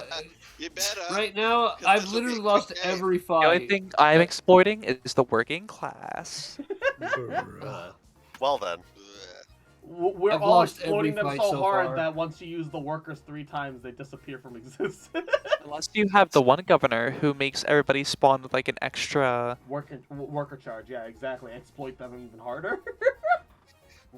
You feed them just enough that it's not a burden, but enough to also make them more useful. Dear God.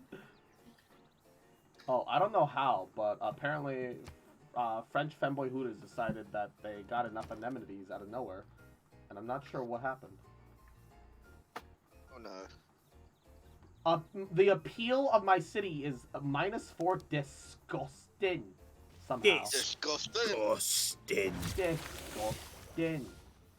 Yo, golden age, baby. Good. Meanwhile, I'm still in the era of hit things with stick because I'm just fighting things. No, we're all in hit things with stick. It's just I Oh. hit things with pointed stick though. Technically, I have pointed stick too. Equinox Golden Age is like when you get a big boost to stuff for a time. Because you did well last era, you get a big boost now, basically. It rewards you for good play to keep the momentum rolling. yeah. While if you just get a normal era or a normal age, it'll basically let you have advantages to help you be more likely to get a golden age. If that makes any sense. It doesn't, that's okay. I'm sorry. You gotta make it make sense. I'm sorry. No, there will be no making it make sense until I play this game in single player and have some motherfucking tooltips. Just get a better gaming chair. Get a better I mean, I do need a new gaming chair. Get One of the gamered arms- on. One of the arms is broken. Dude, my arms are always getting like super like wiggly. I always have to tighten it. Well, the arms themselves, they're like super solid and like metal, but the where it screws onto on the base, Uh-oh. one of the screws where it screws onto is just broken, so it wiggles back and forth. So I took it off, so there's only one armrest. Die. Perish. Die. Galactic super die. I don't know what that noise was. It's like a big fanfare. Oh, I built another wonder. Don't mind me. Stop. What are you doing over there? The fuck are they doing over there? Yo, what the dog doing? What What the that dog doing? We have cats here. I'm sorry, sir. Sir, this is a Wendy's. Wendy, do not Oh spit my in your mouth. fucking god, why did you do that, Izzy? Stop. He failed us. Izzy, you little fucking adorable little shit! I'll fucking destroy you! Look at Fuck, me. little bitch. Little shit. I like it though. I'll fucking... I'm sure you'll like it when... You want to finish that statement, Tia? I'd rather you didn't. No, I'm intrigued. No. I'd really rather that she didn't.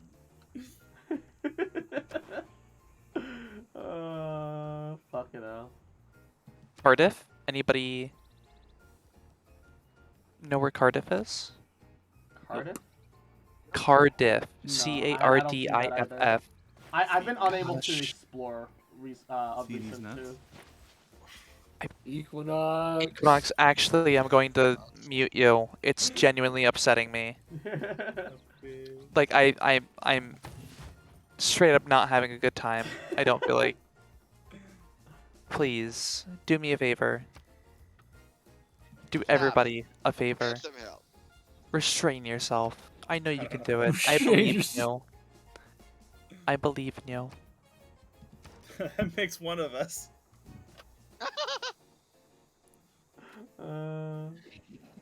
Someone kidnapped my builder. Oh yeah, you gotta make sure that barbarians can't grab your shit. They'll do that. Yeah, they're gonna play grab ass with you. Don't let them do that. I am upsetting spaghetti now. I was about to use it. At least Some they are don't. good. They haven't grabbed your settler. That's incredibly upsetty, spaghetti. I'm gonna see if I can find either Izzy or Ziana. That would be nice. It would be nice.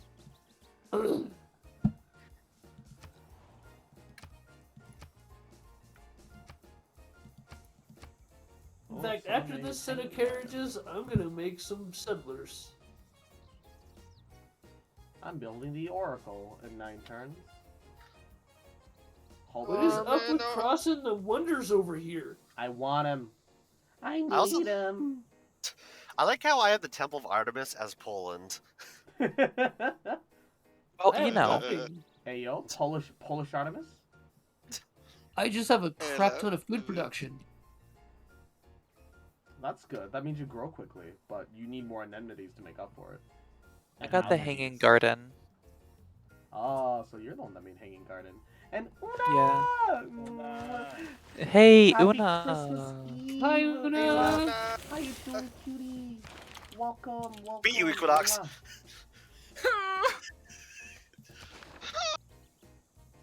Oh, they burned my cocoa plantation. I was about to make coke plantation, but that sounded a little, you know,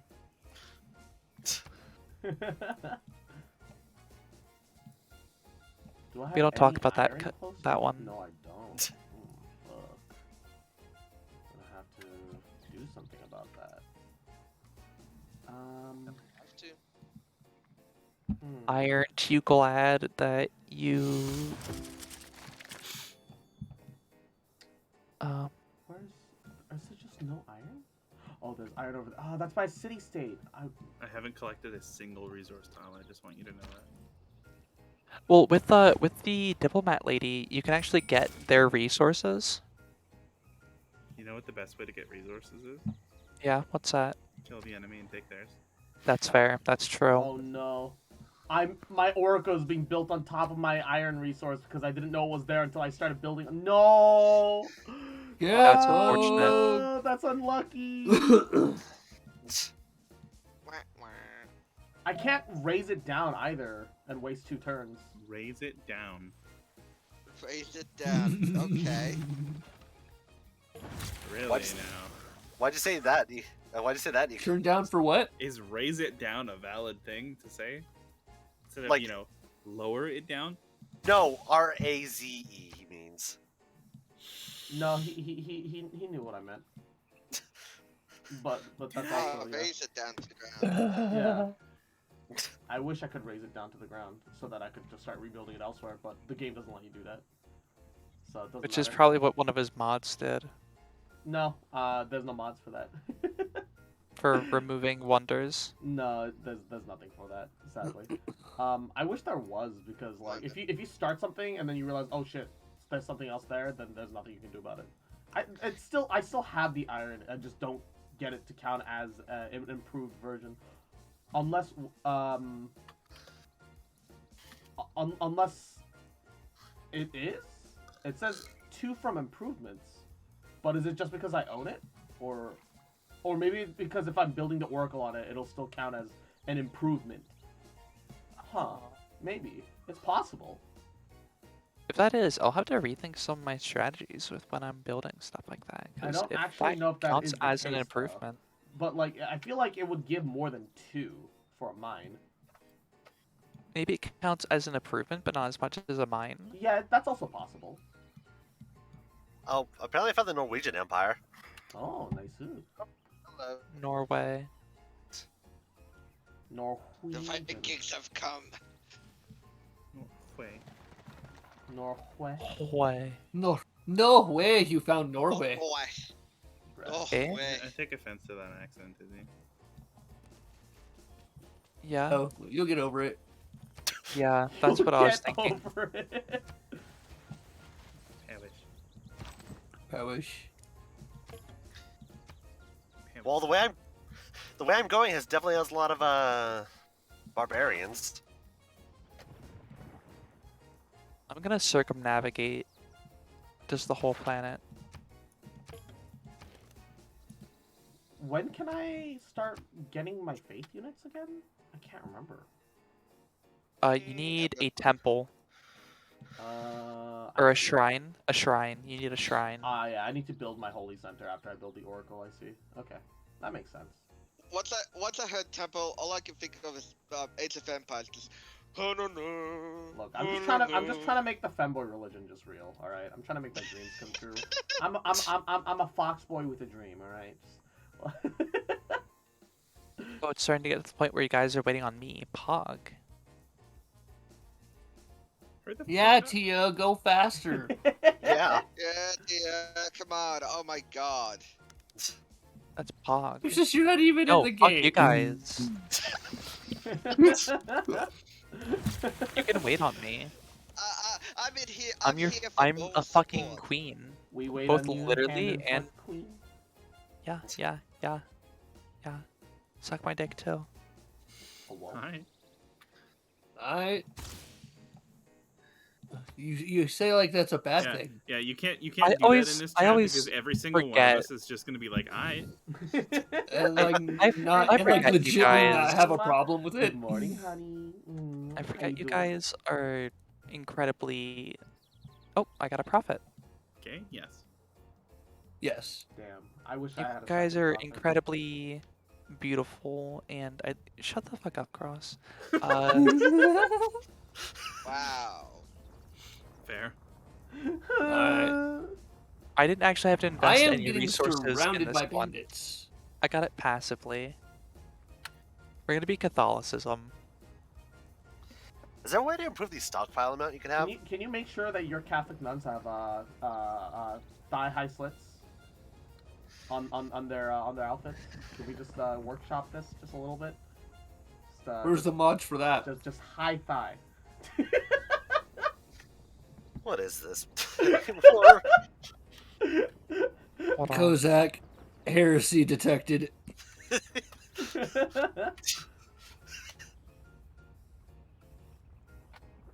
Waiting for TSO. Yeah, Always hold on. waiting. I have a bunch of horses. Always waiting, never going. What is wrong with you people? I've got a bunch of horses, so I'm gonna definitely get some horsemen going, and that'll help me speed up around the map. Dave, I can help you with horses too, because I've got a bunch of chariots. Ooh, cool. Let's ride. If only we could. Right? Yeah. I mean, hopefully with my horse. Imagine having combat units.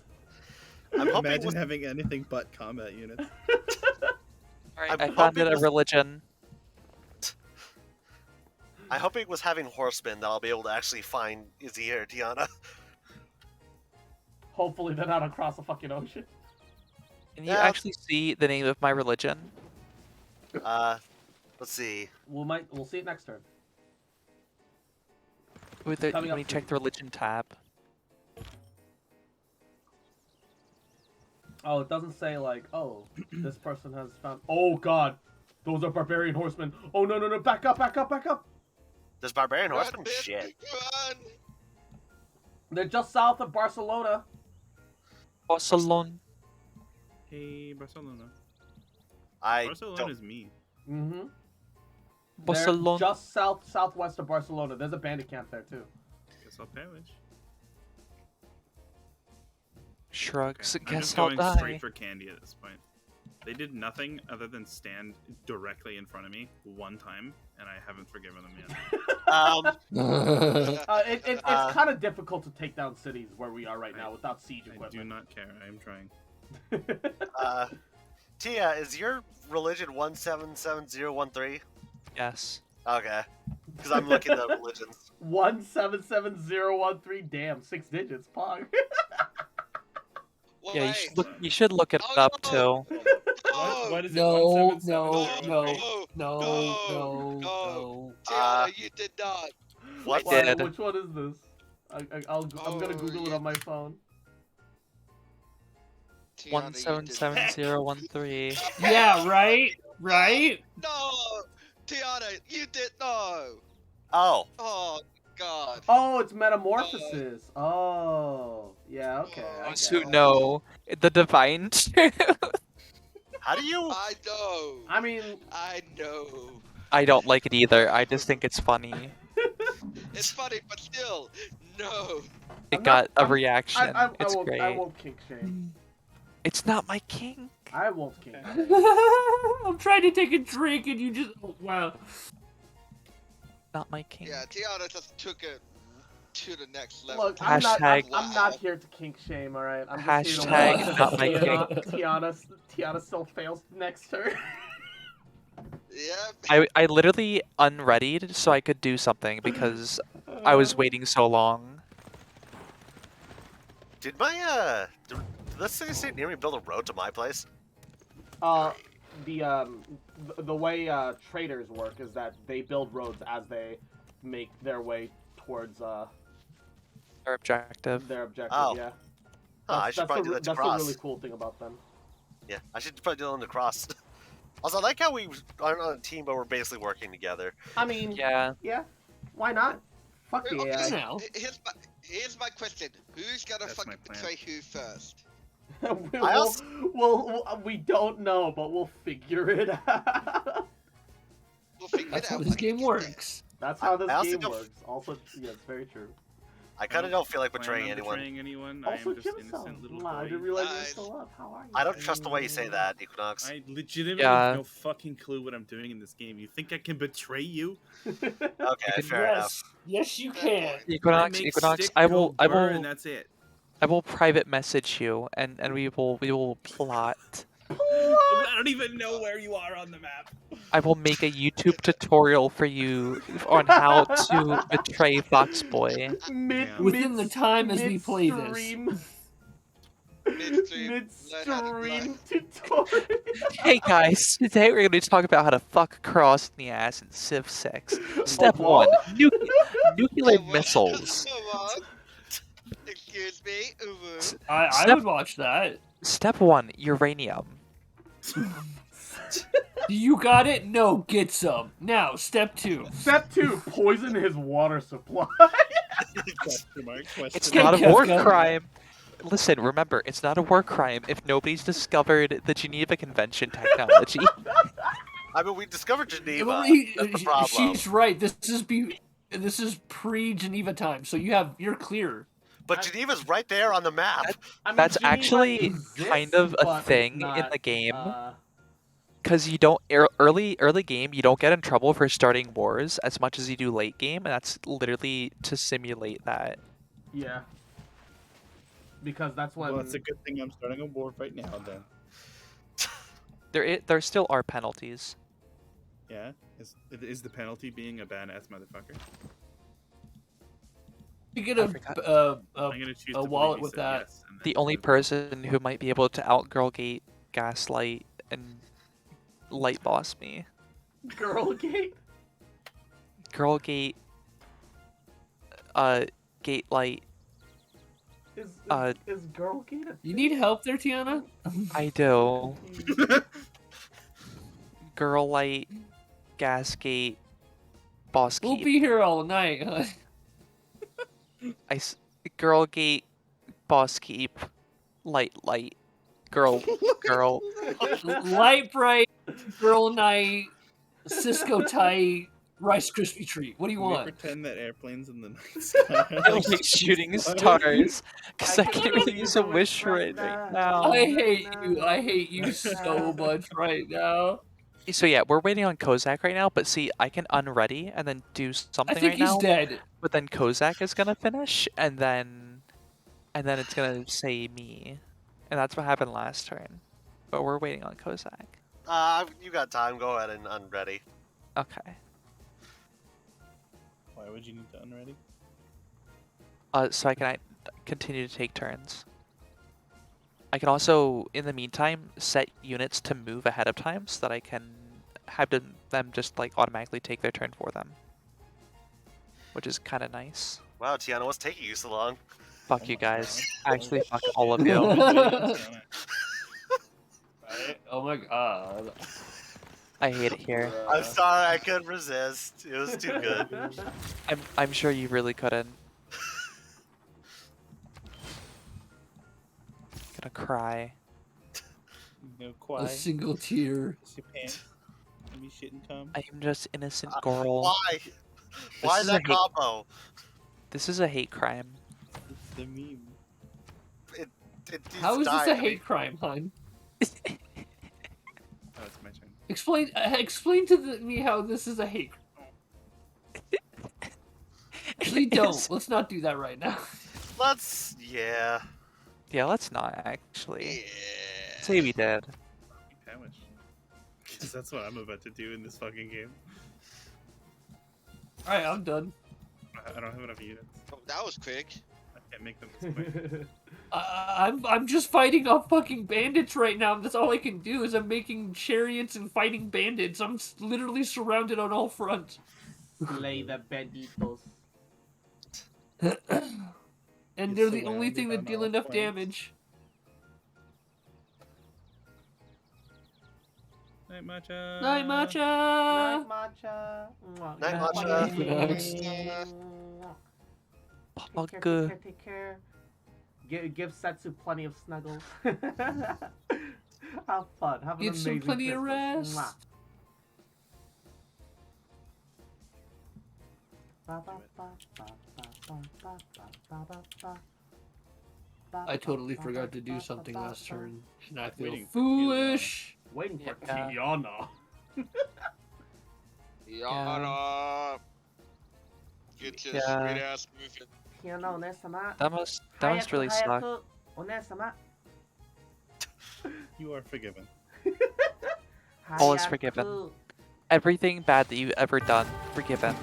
Yep. Equinox, can you talk like that? If you could talk like that, we might even forgive you for the D's nuts. No. All is She's forgiven. like, your lands overflow with filth, and I'm just sitting here like, bruh, there's nothing I can do. I'm in a marshland. What do you want from me? I'm in the marshlands. I haven't forgiven you, Equinox. It's okay. Some crimes can't be forgiven. I didn't Yeah. ask. I'm Some sorry for being a crimes can't be VTuber. Some forgiven. crimes cannot be forgiven. It's the girl like holding the gun. John, I can't buy you horsemen. They're too expensive right now. I really enjoy leading barbarians with my scouts into the computer controlled cities, and they wipe out the barbarians for me. I think that's very Giga Brain of me.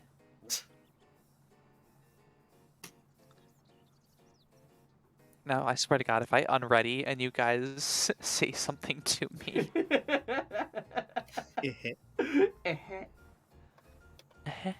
see, I'm not gonna do it because I know you're gonna do it. I mean, I got mine, so I'm never gonna do it again to you. I will absolutely 100,000% do it again. Yeah, of course you would, Okay, Equinox. Tiana, as a show of goodwill, I will unready and let you do what you're gonna do, and I won't ready until you're done. But you're fine. You're fine. I can genuinely wait until next turn to Waiting do on it. Kozak. Okay. Oh, shut up, Equinox. Waiting on Izzy. Damn But, it, Izzy. Cross, Oh, basically, asshole I'm there. gonna go into religious combat with you Why? to defeat Femboy Thighs with Emergence. Wait, I hold think up. that would be- Gato femboy thighs though. Wait, hold up. I'm starting to understand the bigger picture here. I will defeat your I think it's time for a merger. It's time for a merger. I will defeat your religion with my awful corruption. Actually, can I rename my religion? Now that I think about it, I can't. You fucked No, you up when can't. you told that. You know that. It's too I late. was. The it's too religion late. is the one thing that they don't let you change the name of. For some reason. But it'll be fun. It'll be like in Plague Inc. You know, like when you name it something funny, and then it's like this has destroyed the world. You know? Your anus has destroyed the world. Yeah, exactly. My cats are better than your cats, barbarians. We've trained them extensively in combat. Oh, that's where these assholes come from. There's like a bandit camp here. Yeah. It's really snowing outside. Imagine snow. What are you, Canadian?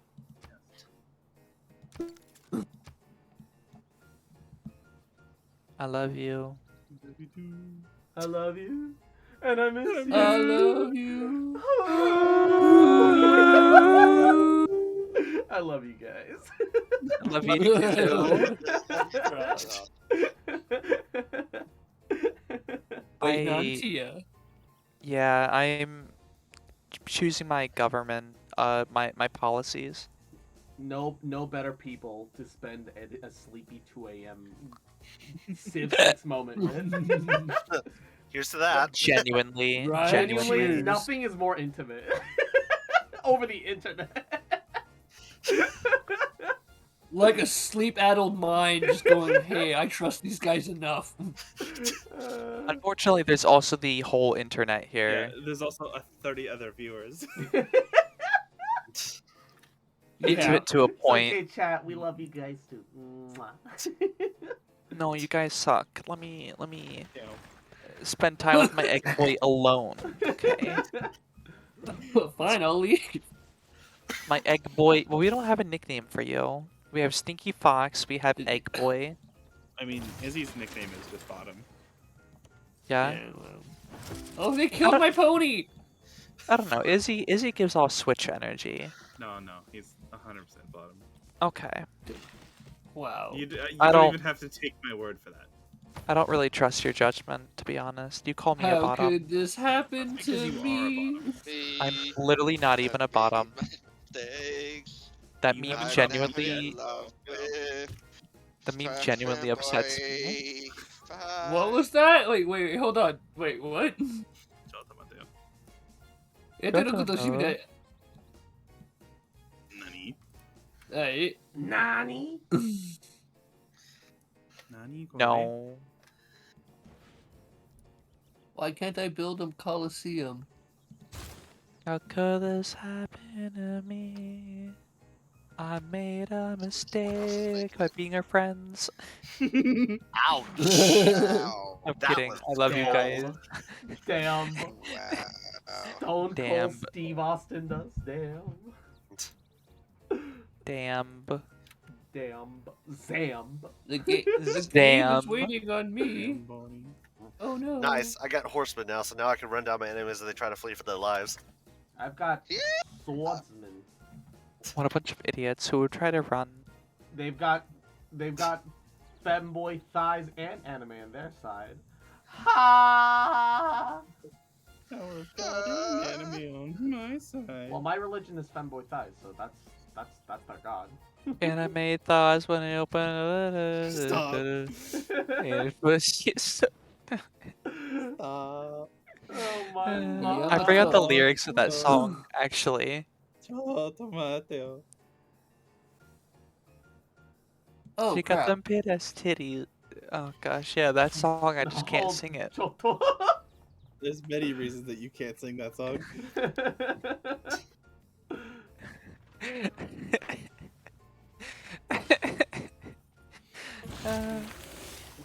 Well then. Oh boy. Oh great, they just took my settler, you bastards. What did you let him do that for? Because I'm dumb. Stop taking my settlers. Yeah, that's really dumb and stinky of them. Why would they do that?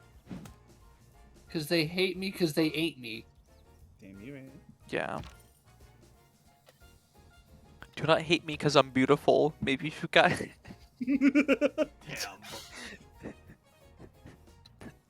Literally every you got a kick out of opportunity, that one, didn't you?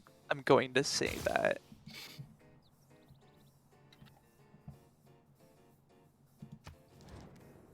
She wants 10 iron for 40 gold and 1 gold for 30 turns, and I open my borders. I don't want to open my borders. Okay. Why? so accept that Open too. up your borders. Are you anti open border? Huh? You think we should close off people trying to move and enter the thing Nailed it. country? Nailed it. Yep. GG. Can't believe crosses trying to keep me out of his country. Oh crap. I'm just a Canadian I am immigrant. getting- Uwo. I am getting so overrun right now. We try not getting over Have you? Do you know how to spend gold? I haven't spent a dime. Same. I have like 300 gold. Yeah, 250. What, you can instantly build a unit using gold? Heck, that would have been fucking useful. What? It's very expensive. Yeah, it is very expensive. Still. Like horsemen are like 160. And they drop off. Yeah, and the more you buy, the more expensive they get.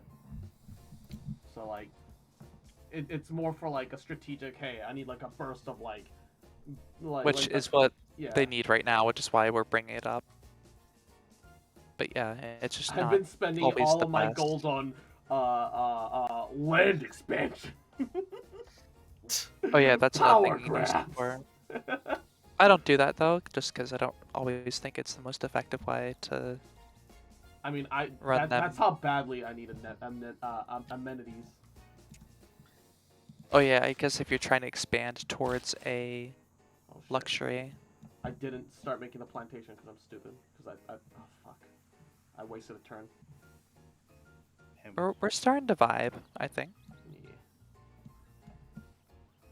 You say that and as I'm like about to die. Yeah. Well, yeah. Izzy's struggling. The thing that I'm worried I mean, about is that it is 100% my own doing. their scouts kind of a little bit too close to my my builders. I think I might have fucked up. Is the problem. But they're I have also low on health, so they might just run. I took personal offense to a town being present in my general vicinity, and it's costing me everything. I have 1, 2, 3, 4, 5 archers. So we're pretty. We're kind of pogging. Pretty pogging right now. Stop taking out my units. No, Oh, I won't. I will No. What is stop. up with LOL. these bandits? Oh yeah, bandits can fucking slob my knob, dude. Ooh-woo. Dude, I they are love Iron literally Bandit. overrunning me right now. Yeah, sometimes it do be like that. Hey, hi, Bandit Desu. I bandit this here to plunder your pussy. Keck. Yeah. Oh, they have like execution sort of things in this now. Yeah. Jeez, that was kind of. of My spearman just basically stabbed a guy through the stomach, then lifted him over his head and slammed him on the other side. Bruh. Wow. Execution. He really hated that dude, Wow. apparently. Fatality. Must have. Waiting for Izzy. God damn it, There Izzy. is. I'm also still taking turns, I believe. It's not just Izzy. Okay, now it's just Izzy.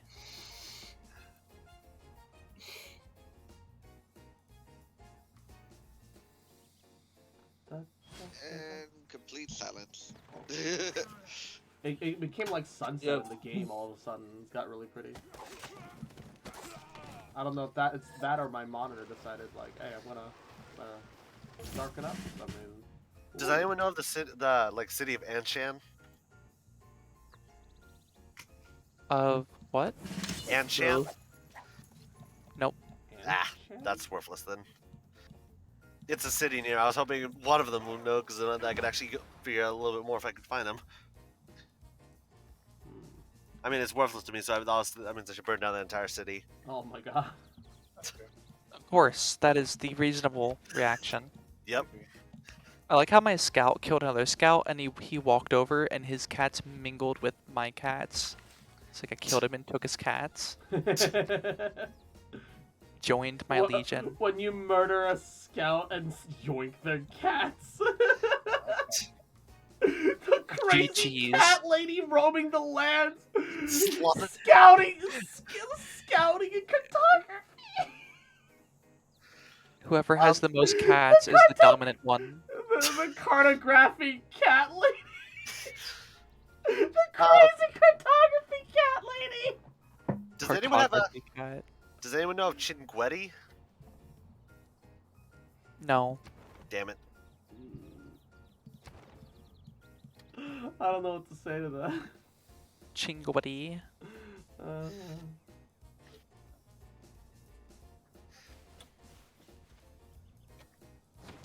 Did I see your Discord doo-doo? Doo-doo. Doo-doo. Voodoo? Doo-doo. Alright, I think I know where you guys are relative to me.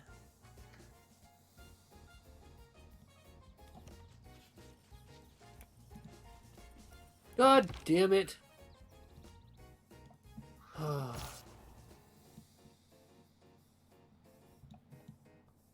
Can you just fucking die?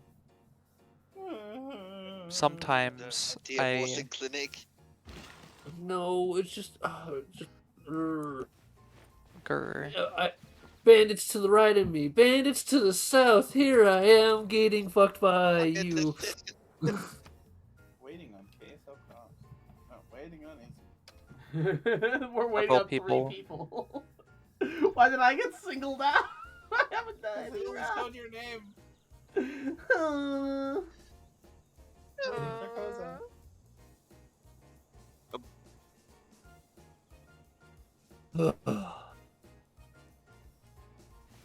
I realized I should probably move a unit into position, so I had to do that.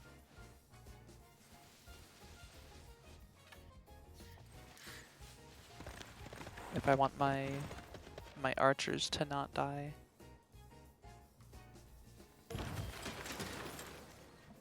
Please don't kill my guys. I need them. Mm. Oh my god, they're so low. Ugh. Well, this spot was worthless going this way. I'm gonna go the other way down the coast. Oh, Nubia's trying to send her fucking missionaries at me. This bitch.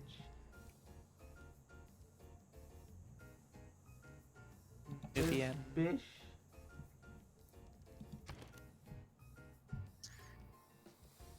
Wait. Oh, I need a temple to be able to build that. Ugh. Trying to spread her fucking heathen Judaism to me when I worship the superior femboy thighs. I like how there's like, so you could tell which one is the AI's religion of the ones we got. Yeah. 177013 femboy thighs Judaism. One of these is not like the other. One of these things just I mean, doesn't if you belong. really think about it, religion is just anime. Oh dear God. Please don't finish whatever chain of thought goes down. Yeah. Okay, Please. so Yeah, I think so Jesus is the anime protagonist. Oh. and he has the Fashoja powers. Yeah, he just has the anime protagonist powers. Like, he literally died and came back just because he had plot armor. Plot armor. No, Oh no. sorry. I Oh, say boy. this as a Christian. And you gotta imagine he went through a redemption arc. He had that whole freaking Yeah. side arc and a filler arc. Oh dear God. Yeah. I want to live on this planet. Listen, don't go to church and say you like the anime if you didn't read the manga. Bruh. I think I hate this. Who Oh, I left? lost Equinox. Who left? Equinox actually left? Equinox. I love you. Listen, listen. I am a good Christian girl. I just thought it was a funny Zamba. funny joke. Funny joke. Okay, Yoda. Funny joke, Joke boy. is funny, yes. Funny. you would have to be funny to be a joke, yeah. Damn. To make joke, be funny. You must be. Funny you must be. Snips you. Now we need a friggin' redeem for Yoda. No, We don't. No, No, we we don't. don't. Yeah, I don't Emoto think we review. do. Right. Be right back. I hit next already, so you shouldn't be waiting for me.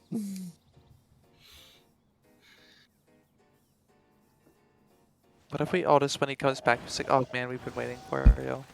That'd be really gamer of us. Also, I think I'm gonna go into a dark age. Time for your emo phase. If I don't step things up real quick and convert these heathens to my religion. Across there's a redeem, by the way. Oh, Kozak! You little shit! You little Eh? fucker! Don't ahem me! I'll fucking destroy you, little cute bitch! Little shit! Motherfucker! You goddamn wait. Cute bitch. Trash. The fucking little bitch. And I ain't never gonna stop loving you. Bitch. Little shit! Little fucker!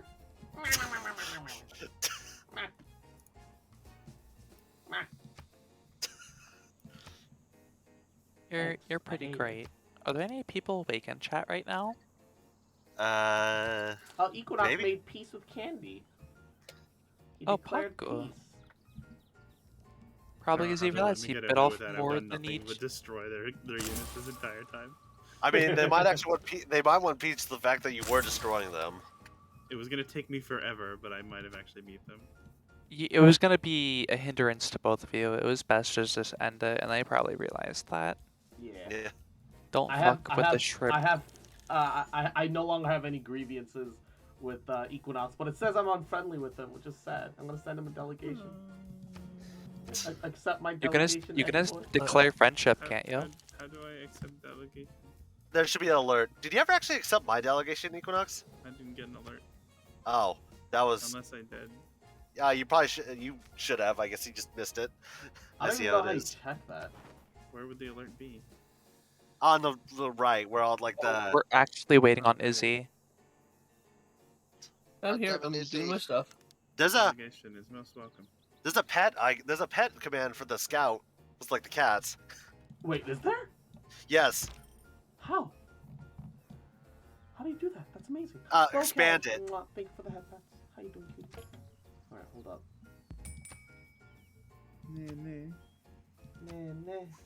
Oh, it's out of action. It doesn't matter. Waiting on Izzy. Oh my god. Yeah, Oh my genuinely. God.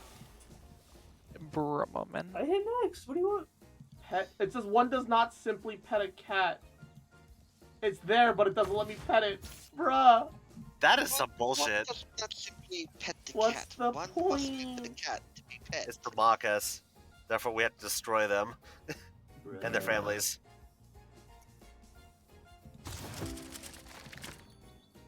You have become what you sought to destroy.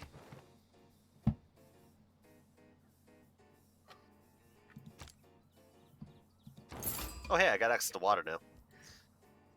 Well, I mean, a big water, not little water. Big water. Big access water. to big water. My favorite rapper. Well, I guess I could have said river and lake, but I didn't feel like it. Oh shit, it's big water.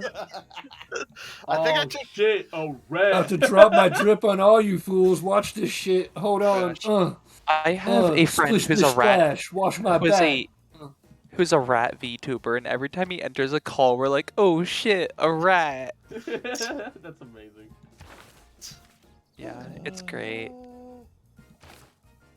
Oh no! Do not Shit. declare war. Red. We literally just call him rat, and it's great.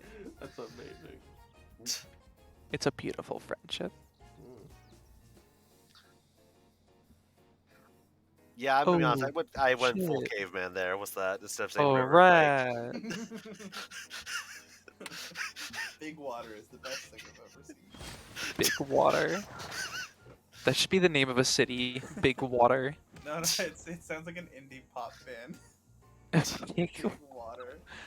big hydration. BTS in the big water. Did you say BTS in big water? And the big water. I don't know how I feel about this. That was the point. I just named my city Big Water. I was actually gonna do that too. Darn it. I'll You do. can I'm call gonna, it New Big Water. That's what you should call Big it. water. Okay. New electric big water. boogaloo. No, you should name one wet water. That will wet. fuck people over. Water isn't what though? Yeah, you are getting Say wet from the is water. sticky, I will Well, I mean, depends on No. what is in the water. No. I'm gonna perish. I wish. Gonna make you perish. Water, Hellish. Not as much as Big Water's gonna make you perish though. though. Bedroom lights 20%. What's 20%? Bedroom lights, he said. Turn my lights down. Ah. Oh, Yeah, sorry, he's just using 1 second his again. My bad. fancy Apple Home or No, it's something. Google Home. That's what I said. It's dark enough that just the light from my monitor.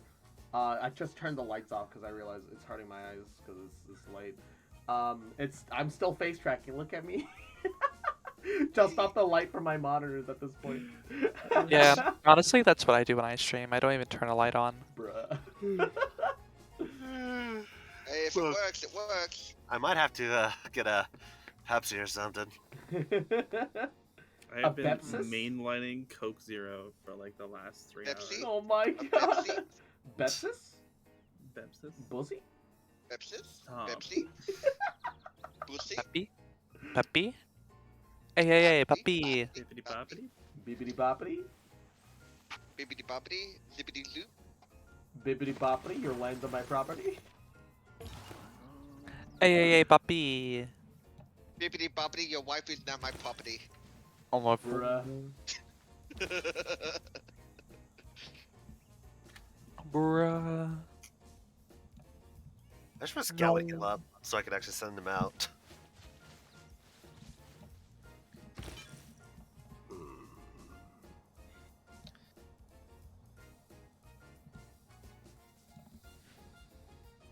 Hey, boo boo. It's a picnic basket.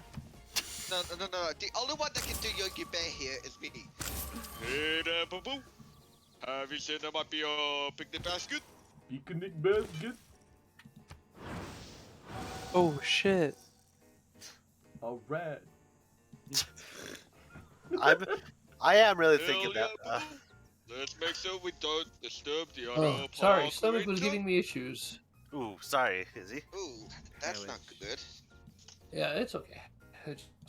Waiting on Izzy. Yeah, of course you are. That's I what told you. That's what he turned Love you, bitch. Yeah, I bet you do, bitch. I love you too, bitch. Yamado. Yamada Kudasai. Yeah, Yamada The game is waiting on you. You don't fucking say. Yeah, I dumb. did wait motherfucker. minutes. Damn. Oh, Damn, I bet you're son. wondering how I got here. Record scratch. Well, it all started back Shut the. in I will. 19... I think Equinox is about to get beat.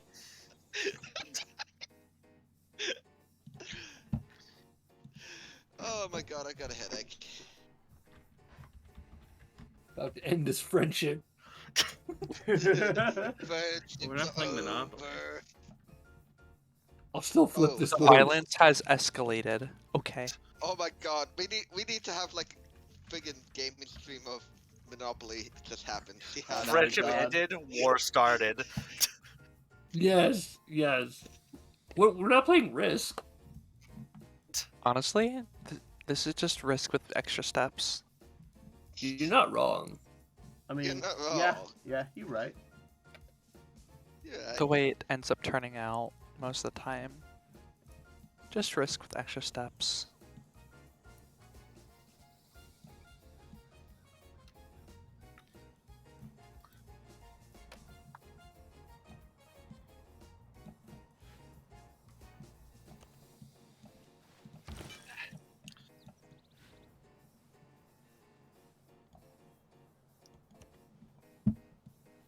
Sorry, use the peeler on my hand while I'm trying to peel these potatoes.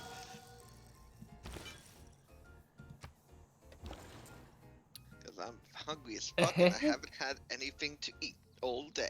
Except for chips and lollies and cake. The fuck? Are you even speaking English? No. What are you talking There's about? chips and cake in there, so those must be real words.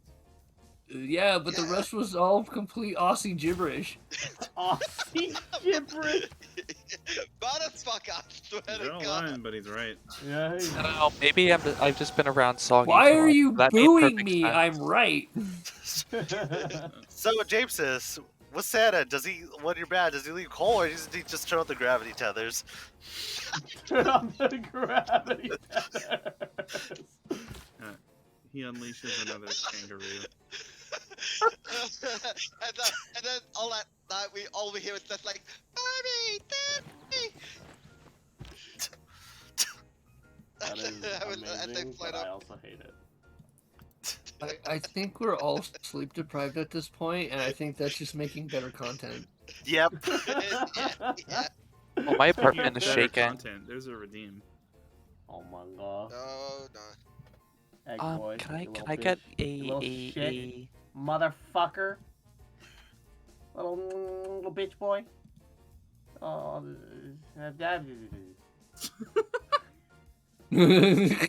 Yeah. Adorable. An attempt was made.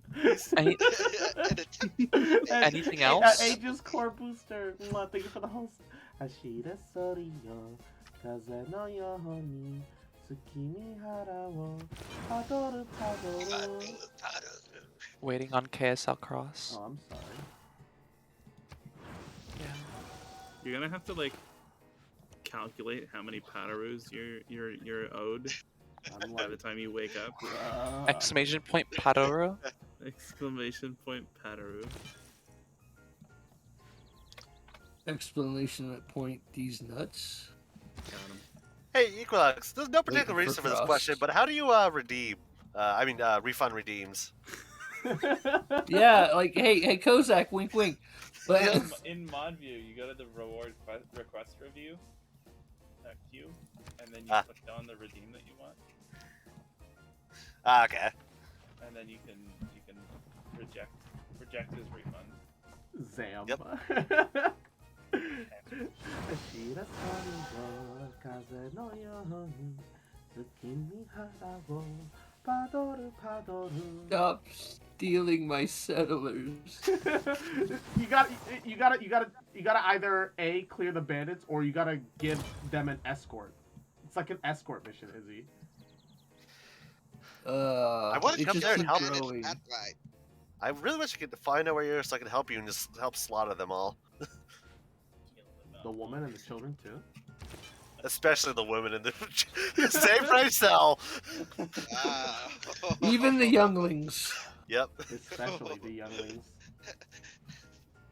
Oh, they're in my base. Oh crap, they're in my base.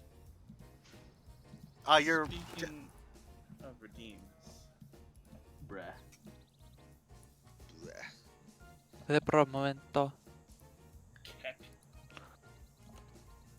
I have no money. Keck. I'm not doing that. It's already Friday. No, it's not happening. It's So- disabled. It's disabled. Just- like my just brain. oh my god. Just another question, Cross. How many cities do you have? One. I just don't get how you Tiana's guys planning have. to I'm invade. about to have two Tiana's soon, planning but to I have invade. one. I just don't know how you guys have so long turns I when have you two. only I'll have. be honest, I haven't been looking at the game for the last 10 minutes, so Tiana's planning to invade. Be careful. No, I'm literally just getting frustrated waiting for you guys. I am This is asleep at this point. Yeah, we're all like half awake. we're at I'm turn. actually surprisingly decently going because of all the gamer subs that I've had, but like. Oh God, no. I'm mentally That scarred story. after that Halo thing where it was just me with you and I took the entire the proofs. I'll never be the same after that. Eh-heh. Oh, so they Gamer actually went ahead sucks. with the fireworks. Huh, I missed out. Oh well. Oh, Mr. What Oh, yeah, firework? they do Christmas fireworks on my birthday. Christmas my game Eve. crashed. I think. Oh no. Oh. Can you Uh, invite me? Yeah, it should be possible. Invade Tiana while Oh she's yeah, it says crashing. CTV disconnected. Yeah. Quick, steal her stuff while she's gone. Invite too long. Invade, invade, invade. Invade. Oh god, Take they're her. marching on my capital. They're really invading hope- me. Tiana as the queen. I really hope I do get my stuff back. Yeah. That'd be nice. You should be able to. I mean, Maybe it'll That's even all be me. my turn. Maybe I'll be able to take my turn. Ooh. By the Tiana's getting time I get sassy. back- Listen, guys, Oh, it's no, disconnected. okay. yeah, so you should be fine. Apparently, I found a new continent Hold off that's attack. attached by a Hold off river. the attack. Uh-oh. Wait, What? wait, can my missionaries not be attacked by bandits? You'll pause. They should be able to. They're literally occupying the same space somehow, and I don't know how. Who's? Yeah, they can do that. Are they?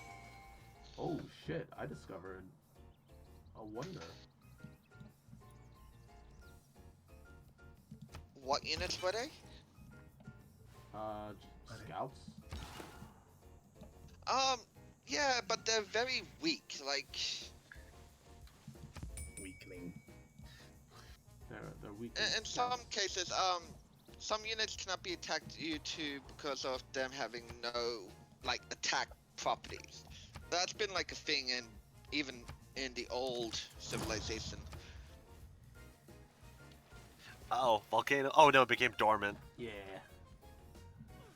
Yeah, dormant volcano. Still trying to look for a good blanket cover PNG for when I actually do sleep. Well, Rest in you should get peace, one that Cross matches your not having aesthetic. VTube Studio. I mean, I don't think it's like hyper necessary for the It's still nice to have though. Yeah, no, it's And it very has nice a to lot have. of. It's nice to have. Also him. I don't need it. Called coping. That is exactly what it is. Nothing wrong with coping.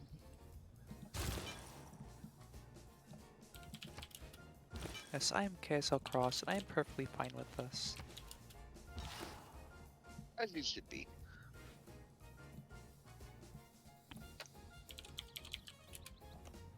It's like how I am perfectly fine with not I have Machu Picchu. taking my turn. Take that, nerds. When I just want to get a seaport.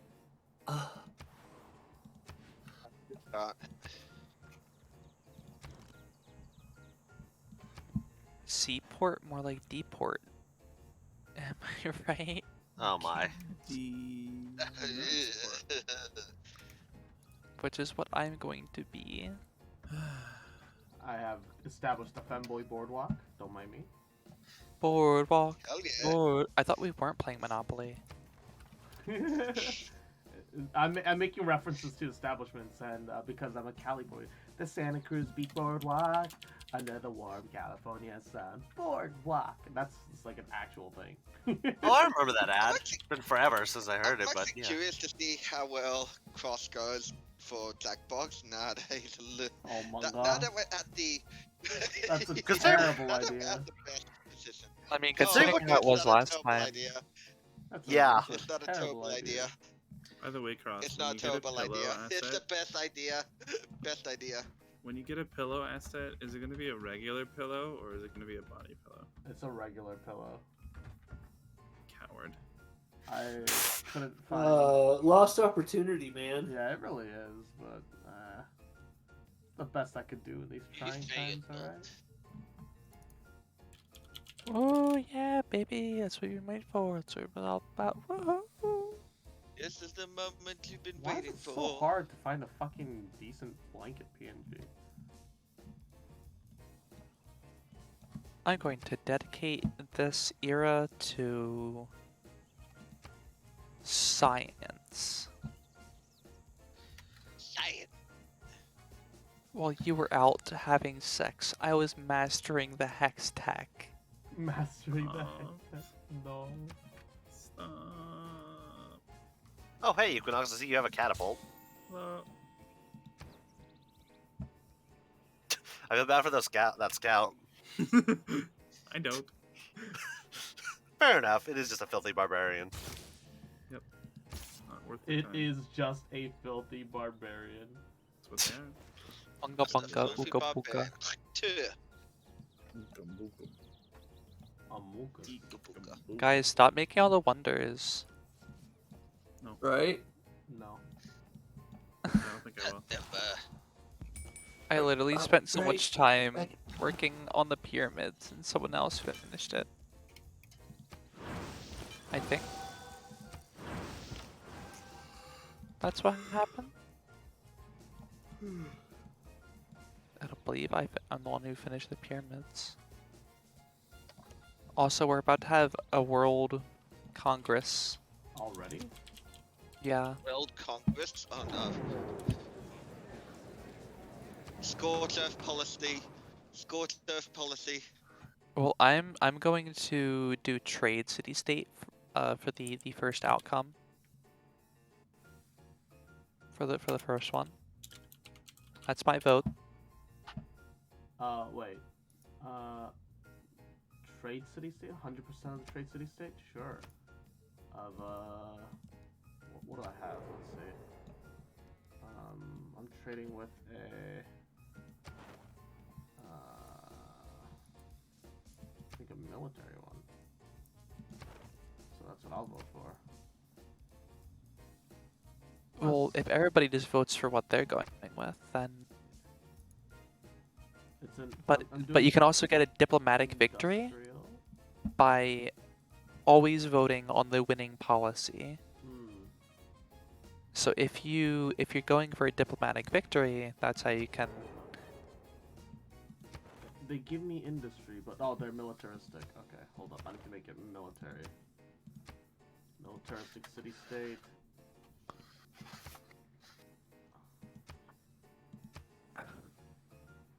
Anyway, Equinox, Hey, you're probably a little, if you're even at the Congress right now.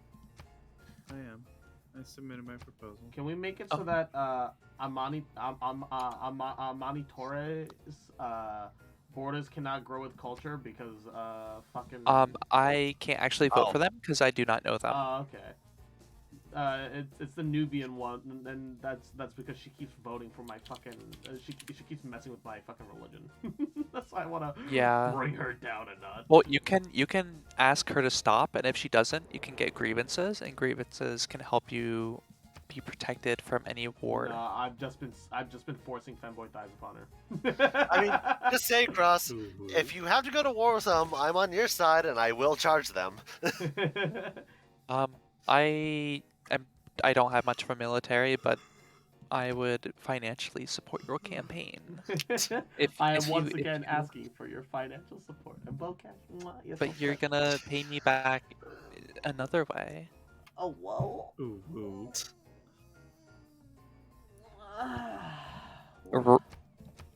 You're paying me back with radium. Radium. That's not where I expected that to go. And plutonium. Nothing is I can expected only to go offer somewhere. bussy-tonium. Take it or leave it. I'll take you up on that offer. Yeah, no, I'm down. You know, some days I wonder what a conversation with you guys would be like without Cross saying bussy and Equinox saying bees. But I suppose that will have to forever live in my dreams.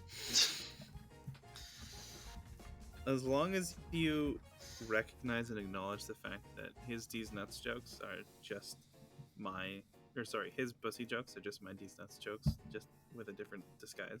Bruh. Yep. Also, just not as painful. No.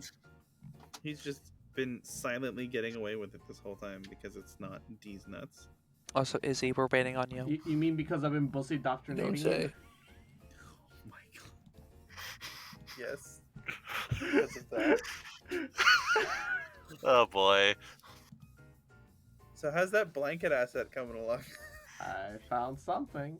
It's not amazing, but it works.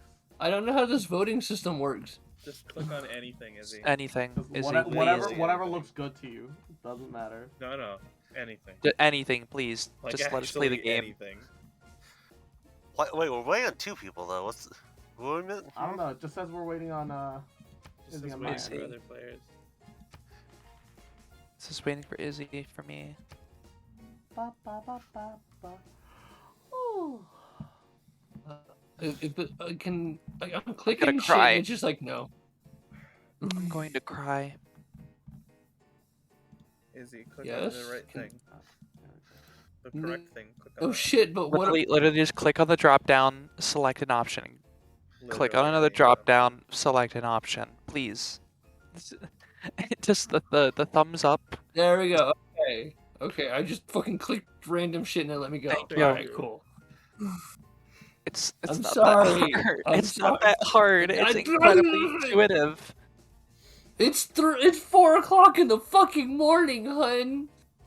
I don't think well. I've been awake until Normally. 4 a.m. from the previous day. That's not an excuse. That, like- that explains a lot about you, actually. I like how you're both a 2D avatar and a reactive image at the same time. Ashira Soria. What are we waiting for? What does it say? Cross couldn't pick one. Padoru, padoru. It says please wait. What? I assume it's just yeah. I figured. It's AI. So 11 votes and submitted and come up outcoming in the first one, but the funny Yeah, thing Cross. I assume you just put all your points into is, that. yeah, I put 5 points into that. Yeah, you're a bitch for that. Listen, you realize how much money I would be making if we got a trade city-state? I'd be making 80 gold per turn. A lot of gold. Yeah, it's a lot of gold. You've ruined my master plan. I'm Oh, not no. supporting you financially Anyway, with your campaign against the I didn't move those. Nubians. Oh, the Nubians are the ones that took your pyramids, Tia. Fuck them. it says units need orders. I click on it, it takes me to my town. And Djibri BL, Yahoo, welcome to the stream. How you doing today, cutie? Welcome, There's no welcome. units that need orders here. Oh, that's not what I wanted. But Cross, why are you sending missionaries to my city? Oh, I'm giving you fanboy thighs. What do you mean? No. I'm fine as long as it doesn't harm me. It does, kind of. Well, Cross benefits from you. I mean, I'm just giving you fanboy thighs. What's wrong with that? I mean, I haven't even gotten the religion game, so I'm not going to worry about it, and I'll just let him have control of that religion here. I've got. Okay. That's a big ass blanket. Yeah, it's okay. But he's going to exert religious pressure. Oh, see? Look at that. Nice and cute. I'm onto you, Cross. So now I'm ready for when I actually fall asleep. So what is the plan for that, anyways? Just fall asleep. Just fall Okay. asleep. I'll play like I'll display capture play like a video while I'm asleep. Something that I actually enjoy. I'm gonna keep the headphones on in case I fucking wake up randomly in the middle of the night. Sound alert? Question mark? Because why not? And Does he have sound alerts on? no, stop! Don't. No, stop! I don't. And Hungriana, good night, and have a wonderful Christmas. Just make sure Yeah, you he still has sound alerts on. That'll be take care of great. yourself, cute little fucker, you little adorable little shit. Because I fucking love you, bitch, and I'm never gonna stop loving you, bitch. Sweet dreams. Izzy, maybe you should get some sleep. What? I just hit Low next. key I was- Cross, if you turned on sound alerts and had the only sound alert be like $100. Bruh. Pagu? I have a credit card, that's all I'm saying. Oh, Stop! And I still have savings. Keck W. Oh my gosh, did I just crash again? It's not waiting on me. It just says please wait. Yeah, loading. It's not waiting on me. I think maybe that's Welcome a good time. back. Hey, Yaga. Mwah, you're up late. Hey, I Yaga. say as we're also Me. equally up late. I'm gaming, and everybody else is just not as much of a gamer as me. I think that's where we need to call it. Why? Are you being serious or not? Clicking randomly in circles for the last half an hour. You've been what? I don't have a goal in mind. I'm just clicking my units in random directions. Yeah, that's usually how it turns out. I've been defending myself from Ravage Bandits this entire time. Oh, well. I wish I could help you, Izzy, but I have no idea where you are on this godforsaken map. Okay, Equinox, make cities. Make a settler. I don't think you understand that it's not my lack of knowledge preventing me from doing anything. It's the fact that I've been up since 6 a.m. Oh God. Almost 3 a.m. Yeah, we can call it. We can call it Yeah, for the game perhaps. about you. Why would you sleep though? It's kind of cringe. But this is the most riveting gameplay I've ever seen. Exactly. Might I also recommend that you either, since most of you, Oh, if not jeez. all of you, are gonna go to sleep, set the Yeah, chat and then to we can save here. subscribe button. Yeah, I I mean, might we want can to just be. set it to emote only, and that'll solve everything, if I'm gonna be honest. Yeah. Yeah, sub or emote only. Sub should be fine. Wow. No, well, I So this I is think saved, emote, right? No, yeah, I'm waiting for the next round to load in, and then I'm gonna save. Yeah. It doesn't matter whether you guys are in or not. You can just reconnect, so it's fine. Any particular time we should like I can set an alarm. Is there any particular time we want to try to get back here? Oh god, my alarm is gonna go off at 6 in the morning. Do you need to be up at 6 in the morning? No. Okay, then you should be fine. Okay, I've saved. It's so all Friday, good. but normally I work today. Disable the alarm for Yeah, for and then later you know today. what happens? You know what happens is I forget to re-enable it on Tuesday. Well, I'll remind you once we're in the morning. All right. Okay. Okay. Mwah, because I got you, baby. And if he forgets, I'll remember. Is there any like time we want to try to meet up at? Got its stream info. I think just sleeping is like its own thing now. Yeah, I think sleep does have its own category. Sleep. There's sleeping. Wait, isn't there like a sleep category? Hold up. Yeah, just sleeping or something like that. I'm only sleeping. That's what it's called. Yeah. Yeah, here we go. Change it to that. And then I'm gonna turn on something that I actually listen to when I go to bed. Femboy sleeping ASMR. No, it's even nerdier. Where is it? Which one? I don't want to listen. I want to listen to the Morrowind one. I swear to God, I know where this is going, and please stop. Yes. There we go. Possible to. Let's see where we're Oh my going. God. Oh, I'm a no. nerd. 7-hour video. I'm a nerd. Let's not pretend Wouldn't like I glide be wasn't. faster? Vampire Oh. Cookie. Mwah, Yahoo. Welcome to the stream. Thank you for the folly. Oh God, this. I watched this actually, or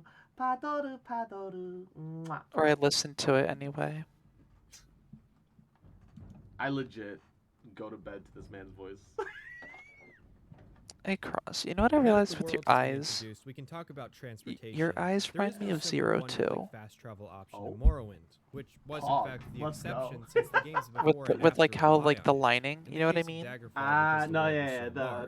In the case the of little Oblivion, because colored Bethesda has eyeliner. flag kits on the Yeah, Xbox. Yeah. and PS4. Yeah. Instead, Yeah. transportation I like it. becomes a major I think it's concern in the pretty. world of Because Varnum. I've been looking Every at a lot of quest, character once designs received, lately, just because requires I, a simple thought you know, process. I wanted to How do I design get there? better. Yeah, What do I need to get I there? told my And art what will I mama need that I once wanted I'm to make there my eyes to pop avoid needing more, to come back like in before the I'm done? design, and I asked So for let's a little bit introduce of some of the colored ways of getting eyeliner around quickly. to help. Silt Striders you are the know, first pillar of Morrowind's transit help with system. They are large insects with Yeah. hollowed out and shells that are you ridden little shit, inside. you little adorable little fucker. They fill the bulk of the transportation Just needs from the fucking wait. West Gash through the Bitter Coast and I'm into sitting the on- Canadian I fucking love Isles, you, bitch. ranging You as little far as shit. the I northern don't village even of know what I'm saying Poole anymore. down to I'm Molag gonna turn on Mar. emote only. Love Right you in too, game time bitch. passes, I usually apologize. only a Could you move couple the blanket hours, down? and it counts as resting time. No The shot. Carabineers can serve as information hubs for the areas you arrive in.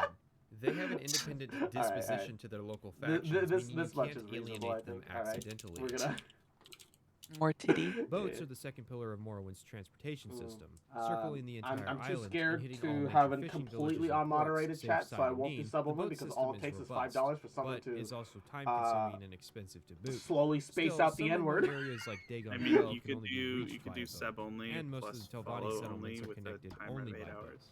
Like the Carabineers, the ship's That's captains not are actually a independent terrible of idea, I faction think. affiliation. That way regular subs can do it. The Mage's Oh, Guild serves okay. as the third New pillar. subs Alright, can. In give me a 5 second. cities, a mage That'd may be facilitate cool. instantaneous transportation. How These you cities set include follower each only great time? house capital, Balmora, Aldrin and Sadrith Mora, as well as Vivek and Caldera. I think it's in seconds. While robust, they do carry a downside.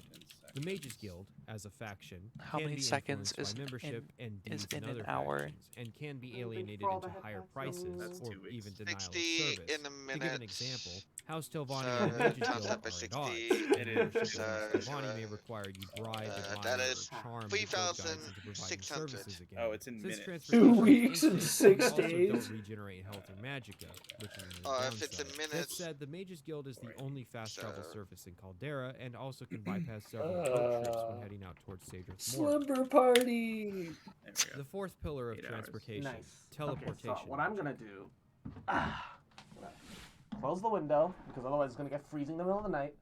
I'm gonna turn the mic mysticism over this skill, side. may it rest in peace, Let's try and had get a in the few hidden frame, spells that were close my actually eyes really like I'm actually important, sleeping, even to and non-spellcasters. exit frame. The first two are Alms of No, Eden no, and Invention. they're still open. Teleport you to the Alright, nearest you know what, shrine you of know- a you know relevant what? god, You know what Alms we of might Eden have to do? tribunal temples, Is that and not divine opposing my eyes. sanctuary Yep, shrines.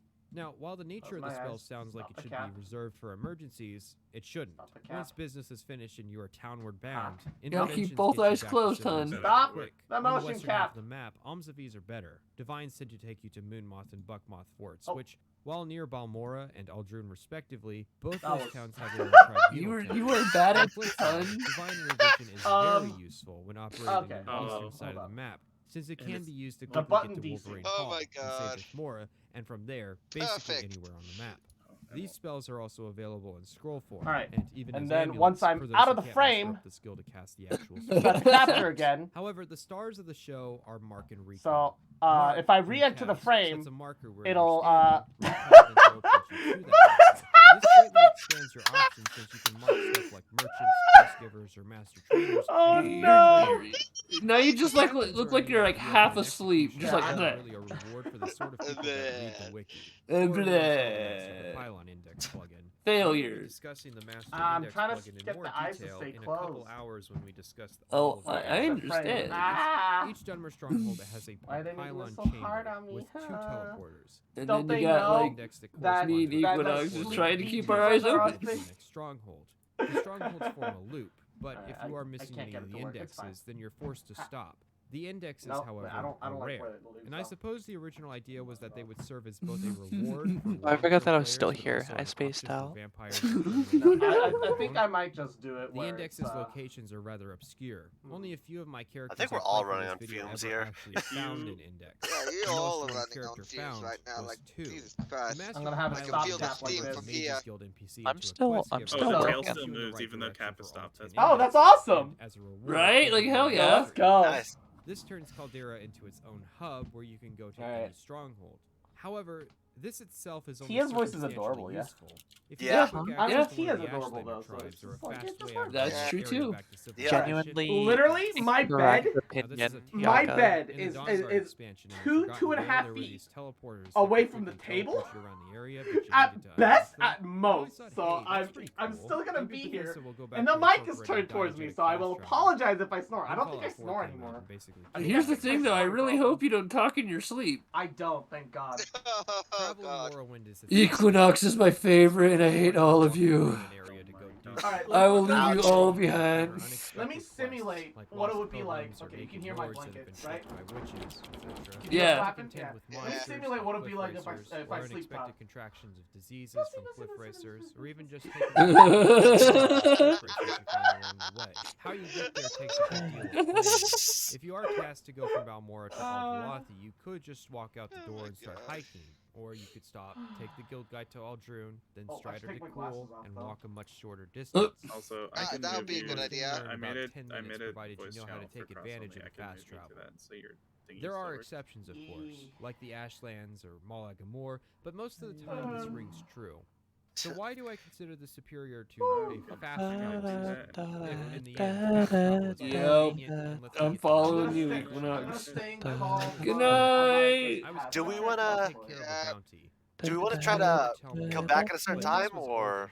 I Don't find out in stress it. Balmora that his item We'll figure it out tomorrow. Fair enough. That's the Or problem. today. That's a Today. problem for Yeah. later today, us. I need to decide if I That is should take genuine boat problem fare for to later come to today, dig us. out Don't Balmora, even worry or if about I it. should go It's there all from good. Balmora. Okay. After a short hike, He is singing Unravel only again. the bandits are not. The cave itself leads into an ancestral tomb inside which is a vampire. This is not an enemy God I've damn been it. but from my perspective, it's possible that my target is behind the vampire, and so I need to fight her.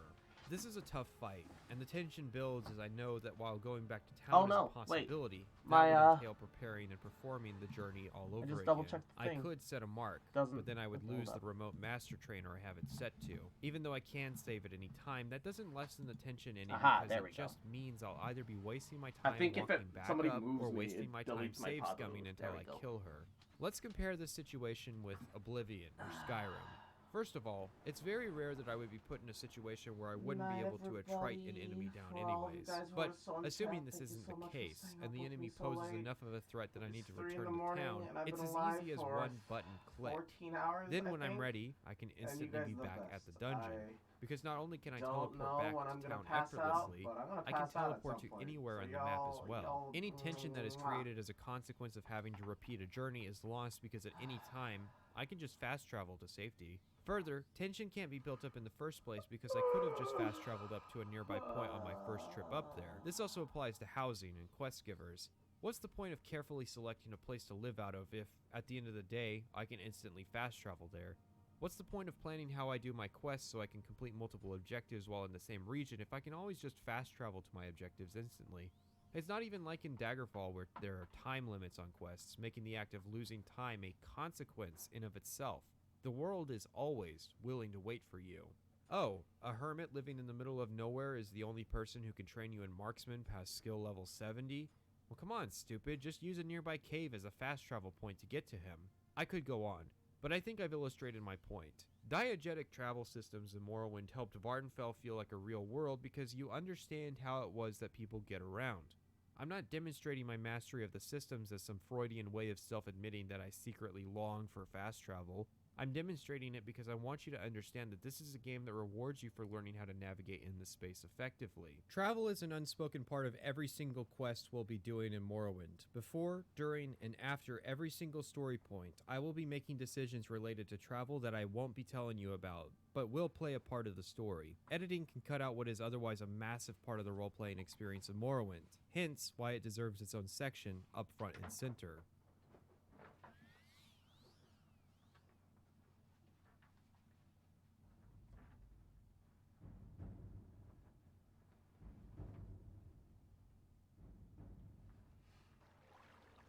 This is where they want you. Head down to the dock and I'll show you to the census office. Dedicating an entire section of one of these parts to a single town may seem somewhat unnecessary, as though I'm artificially padding out the length of the video. However, in this case I'm only doing it because of all my playthroughs, they have this one point in common: Saida Neen. The game starts simple enough, with a cutscene of Azura hinting at the plot, and then you awake to a shirtless man asking if you're okay and acquiring your name.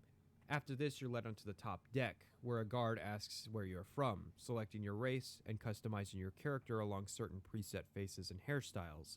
You're then led inside, where you're processed. You're first asked about class, where you can fill out a questionnaire, select from a list, or create your own.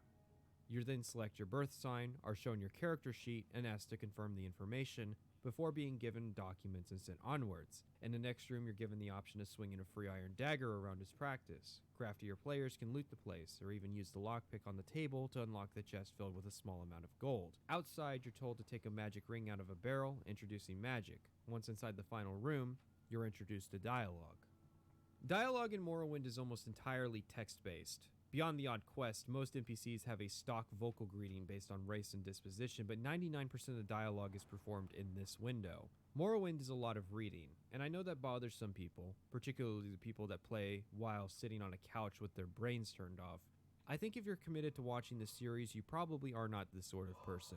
Now, I know reading can be difficult, but believe it or not, there are some good reasons it is superior. Dialogue is split into topics. You can then ask about a topic and the NPC will elaborate on it. Wait, did you say that text-based dialogue is superior? Well, that can't be true. Well, it is, and here's why. First of all, text-based dialogue is friendlier to a low-budget game. Modern Elder Scrolls may be a top-dollar production, but back when Morrowind was coming out, it was a risk that Bethesda took to save the company from an eternity of producing shovelware title after Battlespire and Redguard underperformed. And although it looks like a lot, it really isn't. 400 words is just over 3 minutes of speech. For instance, since I started talking about this tutorial, I have said about 400 words.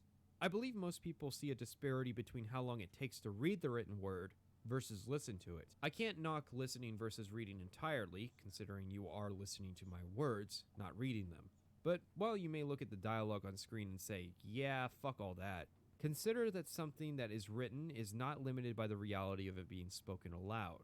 In fact, a great deal of the strengths presented in Morrowind's storylines owe themselves to the detailed explanations one can receive. I can't help but think that Morrowind is impossible to remaster for the simple fact that Bethesda would have to change so much just to make the dialogue all fit on any hard drive made by man, because naturally something Bethesda would try to do in a Morrowind remaster is voice acting. However, there is another reason, and it has to do with logistics. It is not just a coincidence that stuff like directions to the quest location disappeared around the same time voice acting came about. Oblivion's voice acting was a nightmare for Bethesda because it meant that everything had to be written with the idea in mind that it had to be spoken aloud, saved, and take up file space. So no longer could you have quest givers explaining how to get to a spot because they likely couldn't afford much more than the bare essentials when it came to voice acting. Quest markers were as much a consequence of laziness on the part of players as it was a consequence of laziness on the part of Bethesda. This was one of the reasons I was horrified at the prospect of player voice actors in Fallout 4. Not because being spoken for bothers me, but because it meant that there had to be a severe limitation on what the player could now say. I mean, Bethesda's developed games hardly ever provided more than 4 options in dialogue, but now they really couldn't if it meant paying a voice actor for the extra words. Just as I said that 400 words was 3 minutes, 400 words of written dialogue was now 3 minutes of voice actor pay, assuming they didn't flub up the lines in the process. You can't afford to have voice actors talk about the latest rumors or little secrets or advice or give directions to somewhere specific or someone in particular or casually elaborate on topics because that costs money. And that is money that could be spent on hiring expensive voice actors for set-piece quests. Once outside into Sidonin proper, we're given a small stipend and directions to go to Caius Casati's house in Balmora. Now, of course, you could just beeline it there. The Silkstrider in town goes straight there for much less than we got. But let's talk about short-form tutorials. There are 2 kinds of tutorials, long-form and short-form. A long-form tutorial gradually introduces all the mechanics, how they work, and make sure that there is nothing that can surprise the player because the developer is afraid they won't see it, they won't engage with it. Short form is, then, naturally less insulting. Morrowind's tutorial does not take you aside and teach you about magic, because not all characters are going to use it. Likewise, it doesn't force you to use security because some players might see stealing as a bad thing. When it introduces the plot elements, it doesn't have a dragon swoop down from the sky to save you from an execution. It just tells you, hey, the Empire is releasing you on parole provided you complete these conditions that can be easily ignored. It doesn't have the Emperor get assassinated by Mehrunes Dagon cultists as he hands you the amulet that is protecting the world from invasion by demons with the instruction to find a priest at a priory and help him find his illegitimate son. It's just like, explore this port town and get used to how things work. And it does so in a way that isn't going to hurt you in the long run. Sidonin has barely anything to do with anything after you leave town, so hurt feelings get left behind. Speaking with people, you can meet Fargoth, who mentions he lost his ring. Sure enough, the one you found is his. And returning it to him gives you a disposition booth with both him and the town trader, netting better prices. While at the trader, you can meet a Nord who wants to collect Fargoth's debt, who tells you you can watch from the watchtower to see where his hiding spot is. Then you can take the money and leave. This teaches some good lessons. It teaches you that doing good things in the world, even for unimportant people, can get you bonuses. It also teaches you that sometimes the best quest reward is the one you don't turn in. Another quest inside Sidonin starts after you find a body in the swamp. Turns out it's a local tax collector. If you're honest and turn in the money he was carrying, you'll be tasked with solving the murder. If not, you keep the money but end up with a net lower reward. Asking around, you find out the tax collector was in a relationship with a lady in the lighthouse who says that he got in a fight with a guy and asks you bring her ring back. You can confront him and he will admit it, giving you a choice. Kill him and get paid, or spare him and get nothing. And the choice is yours. Then, should you kill him, you get the ring. But remember, sometimes the best reward is the one you don't turn in. You can leave Sidonin with over 1,500 gold provided you do things right. Quests teach lessons, while introducing ideas in a safe manner that isn't going to affect your faction reputation down the line. Sidonin is the second best tutorial I've played in an RPG. To me, it can be a fast affair done quickly before I get into the meat of what I really want to do, or it can be done slowly by a new player learning the ropes of the world. As for the best, well, it rhymes with Spudgrings. Getting to Balmora can be done 3 ways. Go north and follow the river, go south and go by Pelagiad, or take the Silt Strider. Each one has its own benefits. The Silt Strider is the fastest, but costs money. North can lead you by some valuable loot. South can take you by some interesting quests. Once in Balmora, you'll be directed to the Corner Club to learn where Kaios Casades lives. And there you'll be told about certain opportunities that will come up in Part 3. And finally, once you meet Casades, he says those golden words. Go out on your own, look for freelance work or trouble. Then, when you're ready, come back, and I'll have orders for you. For open world games, this is such a simple thing that is so often forgotten. In so many of these games, I wonder, when am I supposed to actually engage with the world? Because so often they drag us quest to mission with the utmost of urgency. I'm the sort of person to do what is the most urgent matter first, a reasonable person. And so often I can burn through an entire game before looking back and realizing, hey, wait a second, when was I supposed to actually engage with the world? So, word of advice. If you're making an open world game and put some measure of effort into making the world interesting, please give people an opportunity to step off the train and play tourist for a little while.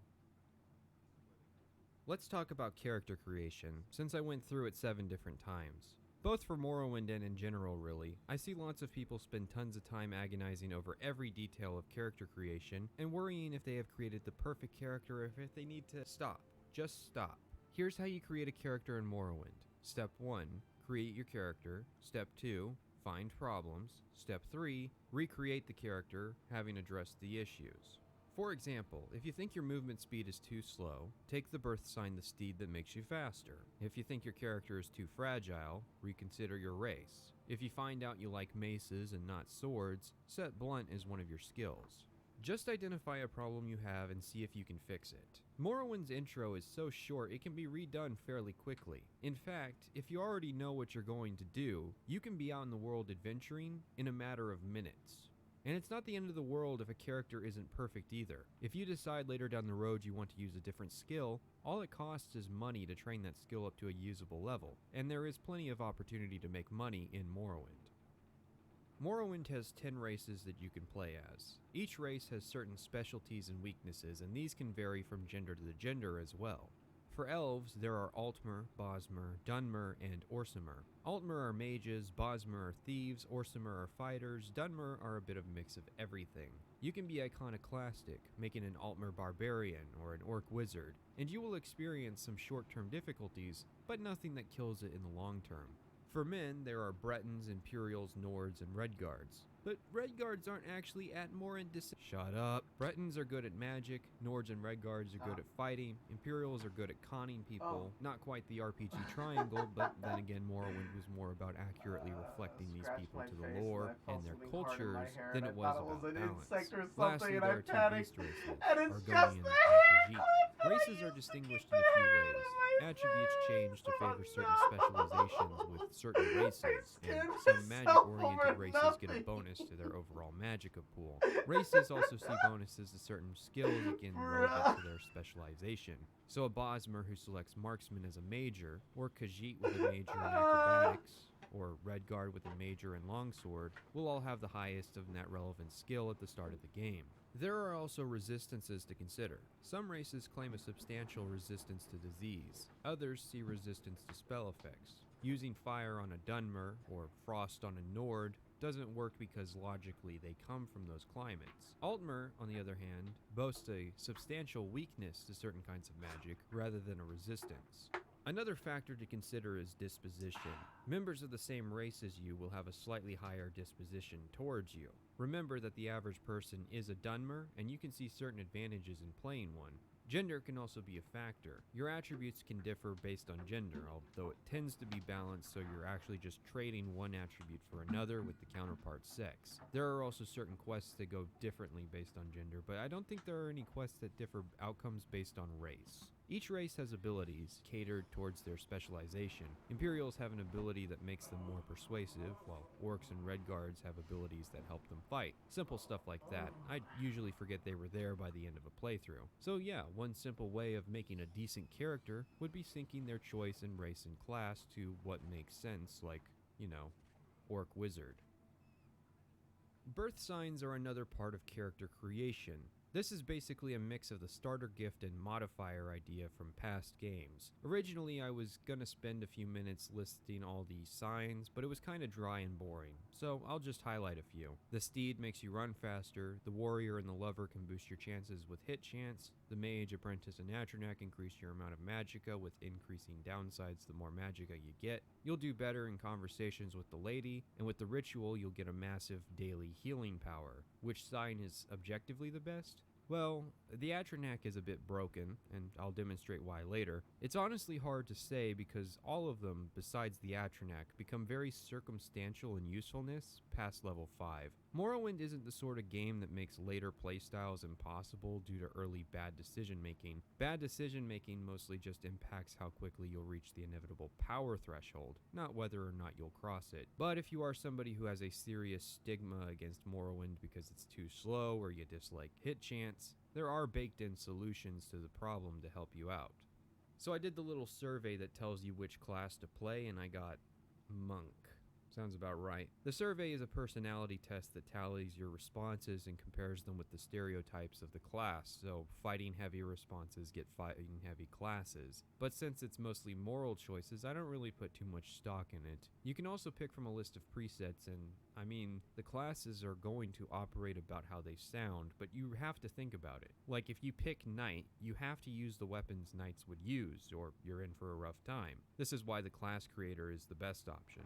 Although it's also obviously the option that requires a bit of knowledge about the... No, it doesn't require knowledge about the game. If you want to use swords, put Longblade in the major skill box.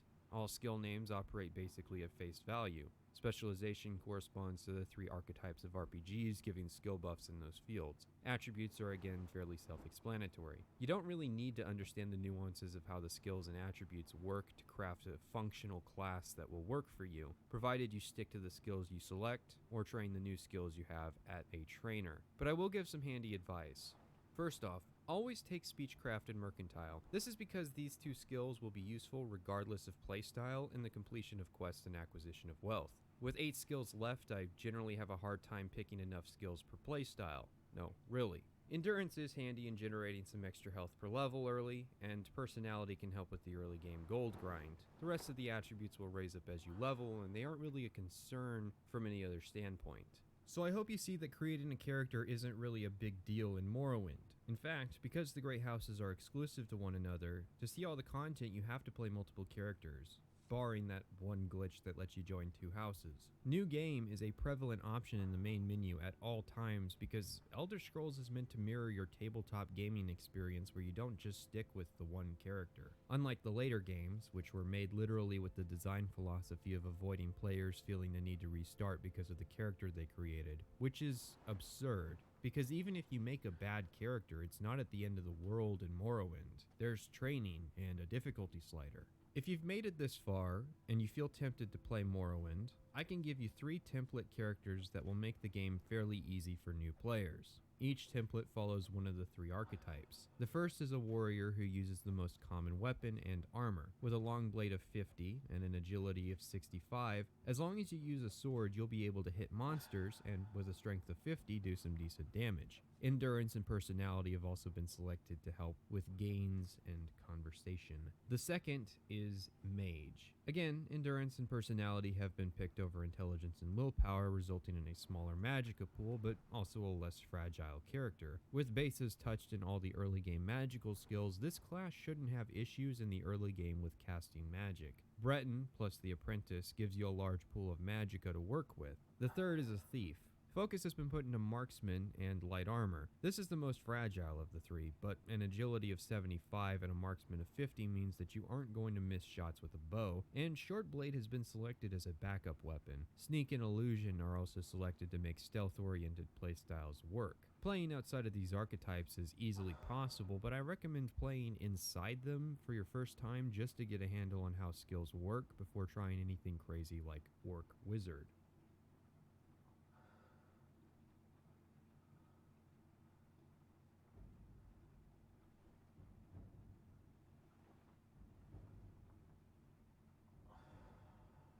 I will say up front that thievery-oriented playthroughs tend to be my least favorite when it comes to Morrowind. Partially because a little bit of thievery is expected in all playthroughs, and a little bit because thievery just doesn't quite work right. Despite that, both my Thieves Guild and my House Hulayu characters actually ranked as my more favorite playthroughs that I did for this series. Steals your wallet, a Khajiit thief, took his stipend, and figured the only real goal worthy of life was the acquisition of cash money.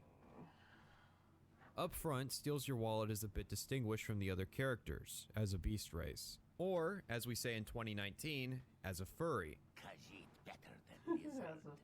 In particular, I find it funny that since all characters start with shoes, and furries can't wear shoes, that Steals Your Wallet came to Vardenfell with one of his few possessions, being a pair of common shoes he can't wear. This isn't the only limitation placed on furries and scalies, however. Another is the inability to wear closed-masked helmets, due to the structural limitations of the Khajiit and Argonian faces. Perhaps a note on beast races is the fact that Vardenfell has institutional slavery. Although outlawed in the Empire, Vardenfell and the broader province of Morrowind were never actually conquered by Tiber Septim, instead signing an armistice. A great many things were holdover of the pre-Empire Morrowind as a consequence. One of these was slavery. Now, while technically any race can be enslaved, including native Dunmer, the ones you'll generally see being used for slave labor are the two beast races. I should note that it is impossible to be enslaved, unless you spend time in an Imperial Corrections and Rehabilitation Center. There is an abolitionist questline, and you are able to free most slaves you encounter. While there are sometimes different quest paths based on your character's gender, it does not seem to matter much your character's race. You can join and become a leader in most xenophobic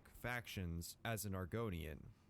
Steals Your Wallet, true to his name, enlisted with the Thieves Guild. Now, while other later games would establish the Thieves Guild as an ancient establishment, Vardenfell is quite different. As I said earlier, Morrowind was not conquered, and so the Imperial Thieves Guild has only recently entered the scene on Vardenfell. Now, what is the function of a Thieves Guild in Imperial society? After all, what government could support the existence of a faction devoted to crime? Well, generally the Thieves Guild operates within certain rule sets to only really bother those with excess, not the broader public. They serve as a watchdog against other, less nuanced criminal organizations, and of course, they pass on profits to Imperial authorities in the form of bribe money. Vardenfell's local criminal organization is the Kamana Tong. I've heard them described as a mafia-esque organization. I would say the Kamana Tong is closer to a cartel. Mafias tend to operate on crimes like protection rackets, extortion, and blackmail, like the Thieves Guild, whereas cartels operate on smuggling, corruption, monopoly, and robbery. The Tong is also politically motivated against Outlanders and the Empire, and curiously enough, forms the backbone of the Imperial-aligned House Hulayu. So while the early quests of the Thieves Guild will have you performing general contract crime, later quests typically involve taking steps to protect the guild from the Kamana Tong and uncover intrigue that can be used against them. Crime in the Elder Scrolls has largely been unchanged since Morrowind, probably the greatest of later games' changes being that each county would have its own bounty and witnesses could be bribed or killed. The first of crimes is theft.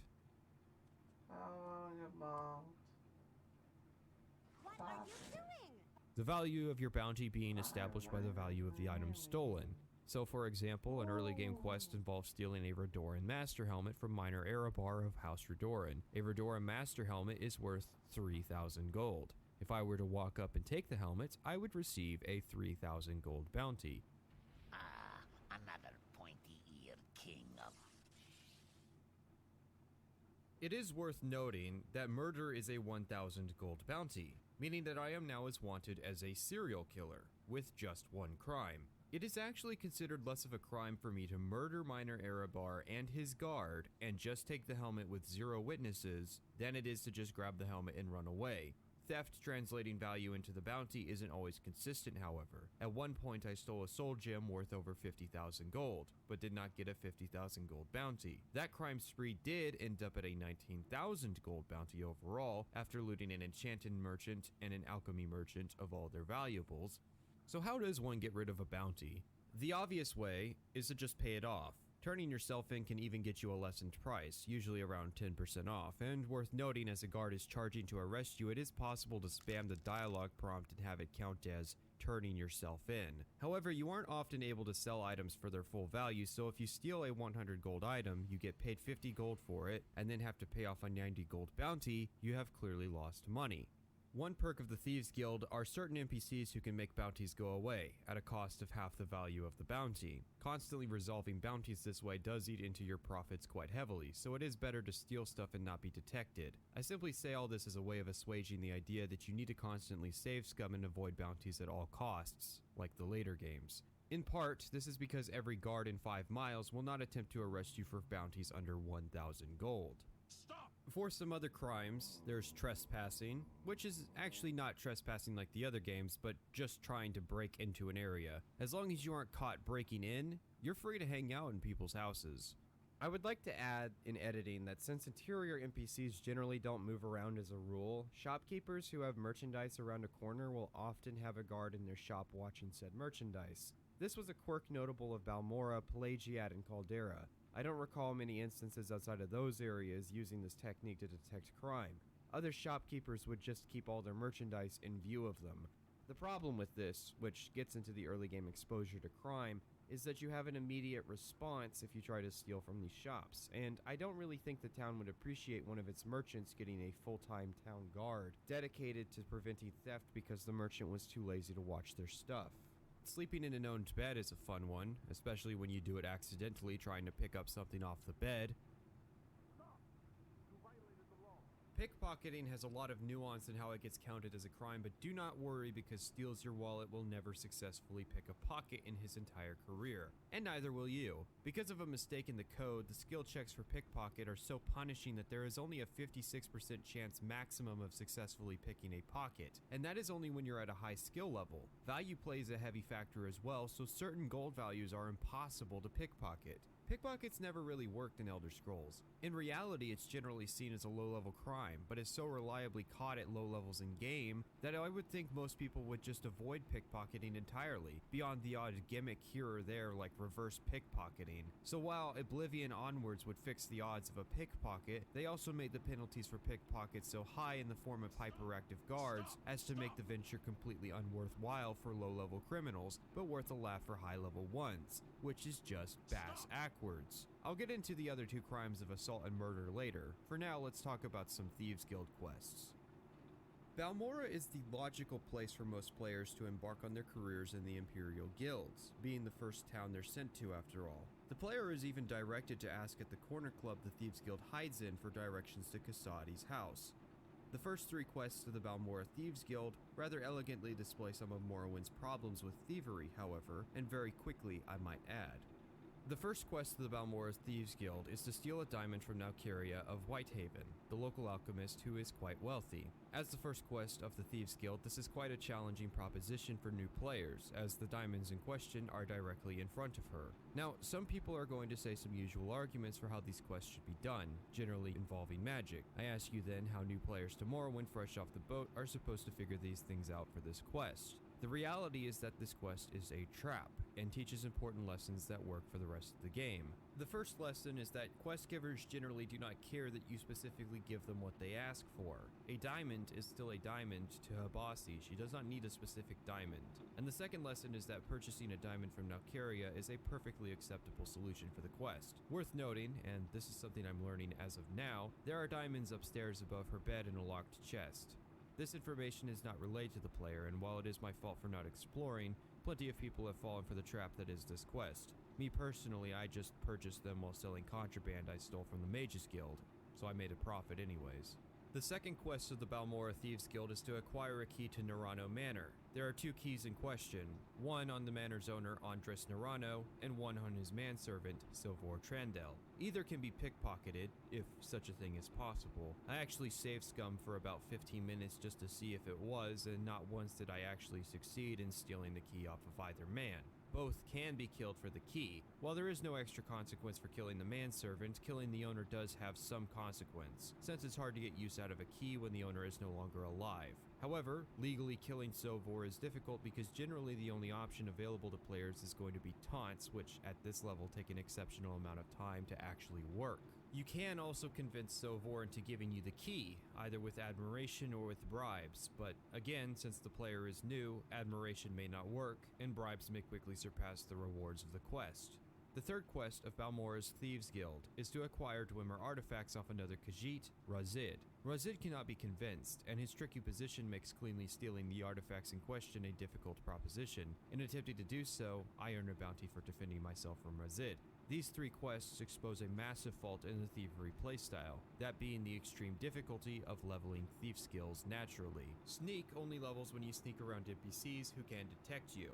Since you aren't going to often be doing this, because trespassing of the later games hasn't been implemented yet, and there is no need to sneak around non-hostile NPCs, I never once saw Sneak level up outside of trainers. Sneak can be leveled relatively quickly by successful pickpockets, but again, such things may not be possible in mortal lifetimes, since you can get 1/50th of a level for every successful pickpocket. And you can't level Sneak on enemies very well because the second they detect you, you aren't going to lose them. Leveling Speechcraft organically will typically involve ruining dispositions with a lot of people, or spending a lot on bribe money. Illusion magic can be a solution for hybrid classes provided you cast the magic in question quite a bit. Using trainers is an option, but I should stress these are the newbie quests, they don't pay particularly well, and getting these skills high enough to be functional is more costly than the rewards given by the quests. Thus I view the early game Thieves Guild quest as likely the worst aspect of the guild. It does get better, much better in fact, but this early part is very weak, which is a surprise given the extra effort the Thieves Guild seem to receive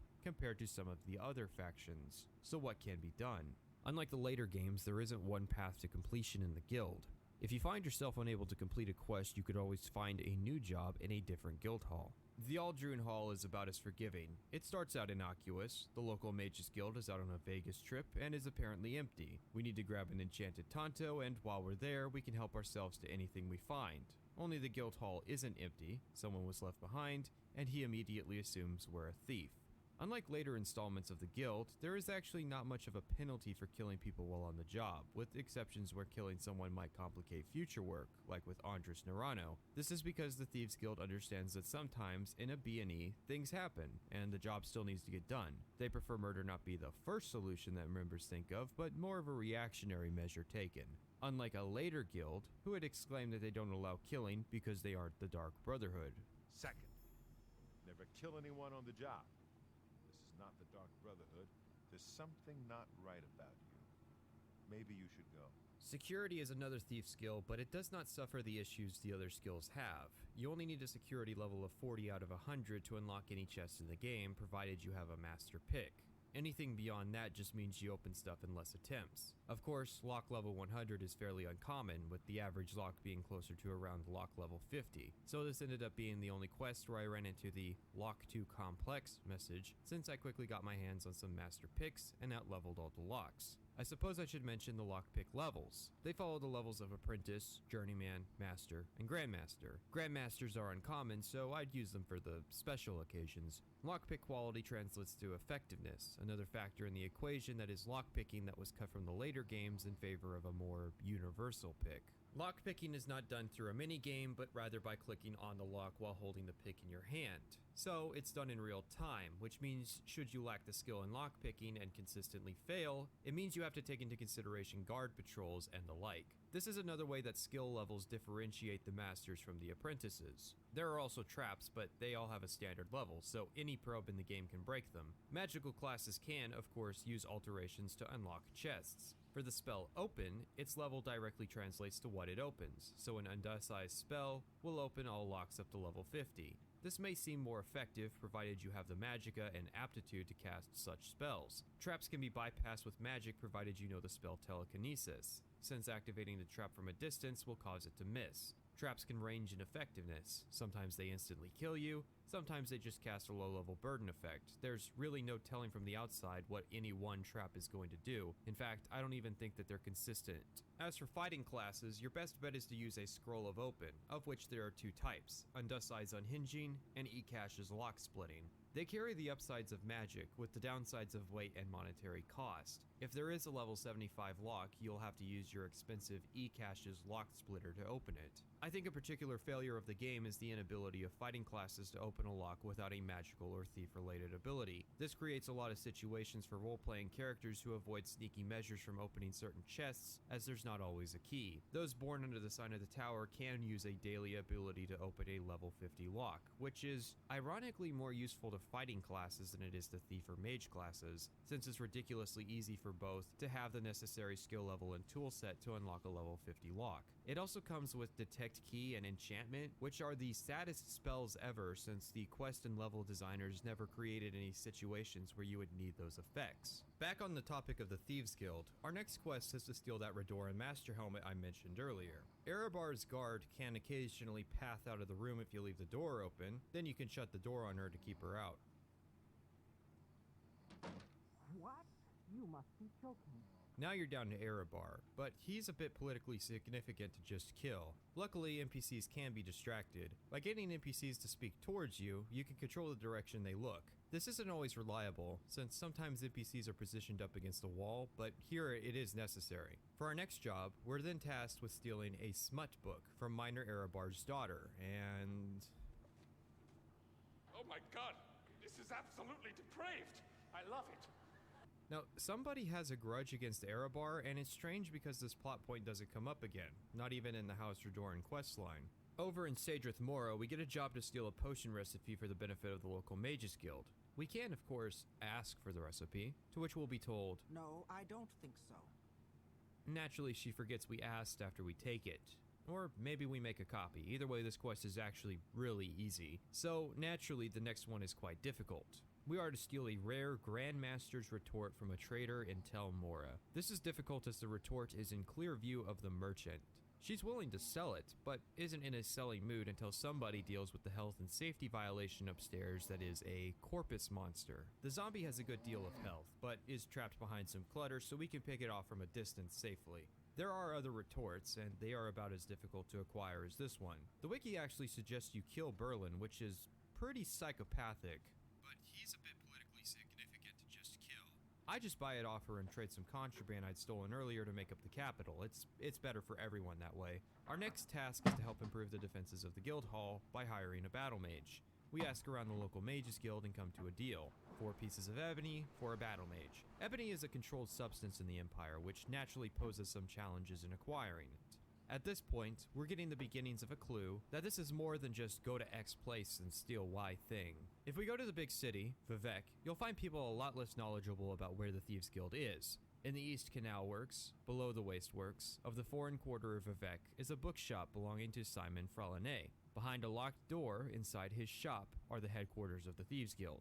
I feel no shame in marking this position as to avoid trying to find it every time. Jim has 2 quest lines, a final one for the Thieves Guild, and one for those who've messed up the earlier quests and need the reputation. We'll start with that one, the Balmoragmer. So, in Dunmer culture there was a group called the Balmoragmer who would steal from the unjust and give to the needy. Stunningly clever and original, I know. This faction exists, like I said, for rep points, but also for that group of people who can only allow themselves to be criminals if they're doing it for what they perceive to be justifiable reasons. There is no reward for these quests. There isn't even really the opportunity to steal valuables while doing these quests, and there is no ceremony at the end. Merely acknowledgement that you're now qualified to do good on your own. Still, the questline is enjoyable. Most of them start with Stacy explaining an injustice that has occurred or is in the process of occurring, and the steps we can take to correct it. Also necessary is wearing a pair of gloves that are iconic to the group, and signifying in conversation that we are acting on behalf of the Balmoragmer. At first nobody cares, but as the deeds go on, people start to recognize the name and the actions. You can catch Halau Counselor Yingling Half-Troll in an act of corruption, accuse him, and then kill him in self-defense. or it can be as simple as stealing a locket and returning it to its owner. Perhaps most interesting about the quest line is the thought process of whether or not Jim Stacy is having you do this out of genuine interest in restoring the Balmora, or simply as a ploy to generate goodwill with the people of Vardenfell. It's a theme that's reflected in the main storyline as well. So let's get into the endgame of the Thieves Guild questline. This starts with the process of building up the guild. In Balmora, we free a member from prison by tricking a guard into self-admitting that she was taking bribes. Then we find a master of security hiding in Balmora and convince him to step up and help secure the Corner Club. After this quest, Habasi will perform a free wipe of your bounty, which served as a fantastic opportunity to rob everyone blind and get away with it for free. 19,000 gold bounty, gone. In Aldrune, we collect the scrap metal to build a spider centurion, and collect the darts of judgment from a Redoran guard. The dark quest is interesting because the amount of rep and pay you get depends on how many you return. They aren't really worth keeping though, so it isn't really a choice. Now let's talk about Marksman. Steals your wallet, preferred ranged combat, but also kept short-bladed weapons as backups. Marksman is a mostly simple affair. You take a bow, arrows, and shoot people. Projectiles generally travel in a straight line, and your chance of hitting is pretty much guaranteed at a marksman level greater than 50. Vardenfell, however, sees wood at a premium, and so favor bows made of chitin and laminated in resin, or bows made of steel. This is to say that the selection is rather weak, basically jumping from bone mold to Daedric. Some nuance does come with the arrow selection, however, and arrows do have travel time, and enemy marksmen are actually really easy to dodge since they are easily tricked into leading their shots. Crossbows are another option. The steel crossbow is the mass-produced Imperial Legion version, and there is a Dwemer version as well. I always found it strange that the Empire just forgot about crossbows in Oblivion, and then they were rediscovered in Skyrim. Then again, they never managed to rediscover the spear, you know, one of the most basic weapons in human history. There are also throwing weapons, but sadly they are underappreciated. It's hard to appreciate a weapon that disappears after you use it, especially when said weapon is one of the only ones that exists in the game. Using the Darts of Judgment isn't a wise move because you can't retrieve them if you miss, and have a very low chance if they hit, and even if you do hit, they don't do standout damage. As for lesser throwing weapons, a stable supply of anything greater than steel was pretty unreliable. They're actually kind of fun since they massively scale with your strength, but have way too many downsides to consistently use. Hey, this is me in post. I just want to add one of the reasons throwing weapons are so much fun in Morrowind is because of their slow travel time and high damage on impact, so you feel like a ninja when you throw one and strafe to a side, watching as the projectile you threw connects with the target. For the love of God, please bring back the throwing weapons. I get the battle mage hired, and am tasked with stealing a Redoran cookbook. An odd-sounding quest, I know. I feel as though the Sage Mora quests were a bit out of order. The final Sage Mora quest is to steal an ebony staff from Felon Marion, a Telvanni wizard living in Tel Brenora. She's more so giving the job to satisfy a personal grudge, and doesn't really care if we decline it or accept it. It's actually pretty easy, I just get behind the shelf and grab it. This quest has two big rewards, a telekinesis ring and another bounty reset. Telekinesis allows you to interact with objects at a distance, which includes picking locks and stealing objects. I think they intended the final quest of each hall to reward something useful. The location of a master trainer in Balmora, a quote-unquote powerful ranged weapon in Aldrune, and the TK ring in Sage Mora, as well as bounty resets at the end of each line. The problem is that these are, for the most part, not that useful as rewards. The Master Trainer might let us raise a skill up easily, but said skill is security, the one that does not need to be as high. The darts are better off being turned in for gold, and the telekinesis ring, while useful, is coming far too late in the quest line, given how the following quests play out. The bounty resets are nice, but are also not telegraphed to the player when you'll get them, meaning it's entirely probable players never actually get to use them the way I did.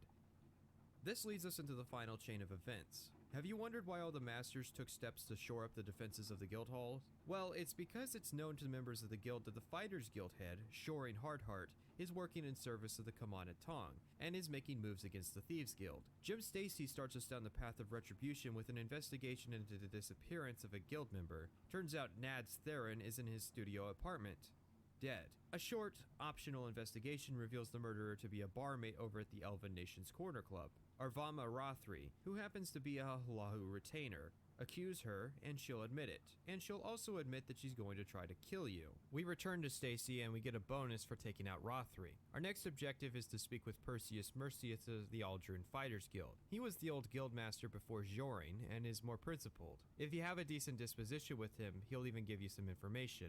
He was the master of the Fighters Guild before the Kamana Tong made a move.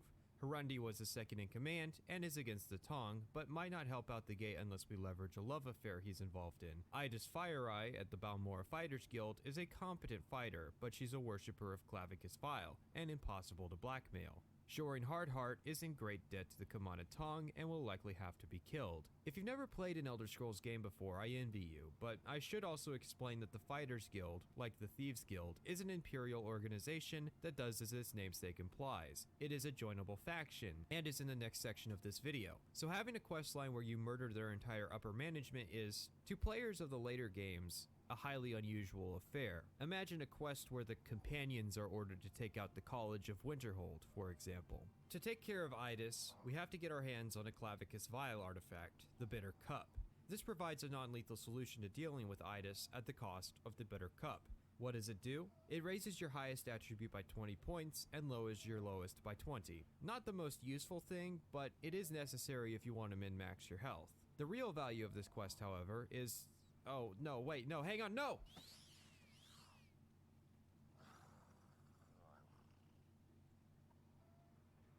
Okay, so one naked skeleton war wizard later, and as I was saying, the real value of this quest is something the skeleton is carrying called the Vampiric Ring. It's an enchanted ring that absorbs a massive amount of health and fatigue from enemies on touch. It's quite deadly. Give Idis the cup, and she pledges her allegiance. Jem notes that she'll likely be trouble down the line, but for now she's no longer a problem. Our next step is to convince Harundi over in Sadrith Mora to join us. He can be made amicable to the idea, but can also be convinced if you figure out who he is choreographing an affair with and threaten her life to him.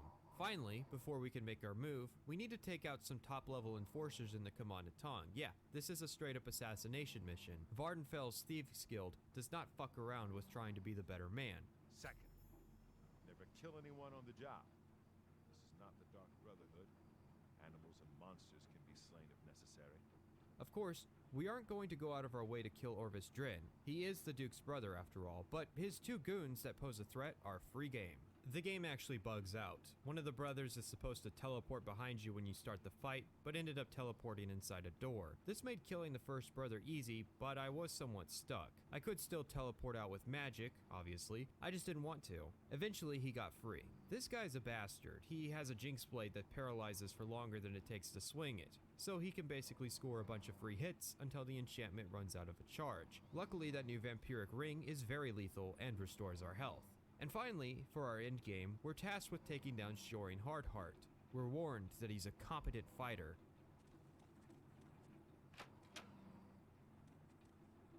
Head on.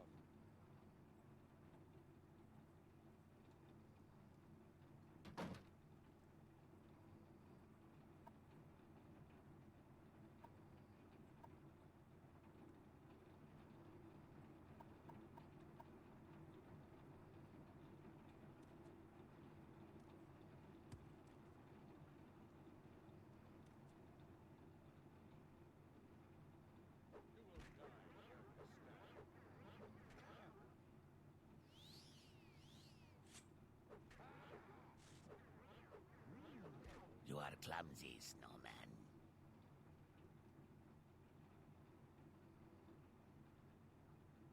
So what are the conclusions? The Fighters Guild threat against the Thieves Guild have been eliminated. Not entirely sure who's going to run the Fighters Guild now, but at least it's not being run by somebody in debt to the Kamana Tong. The Tong itself has lost its top enforcers, while the guild has built up its defenses and position in Vardenfell, appearing more culturally relevant thanks to their Balmalagmer revival than the xenophobic Kamana Tong. Stacy figures this is an adequate position to retire in, having found a successor in Steals Your Wallet and hands us the skeleton keys to the skeleton car.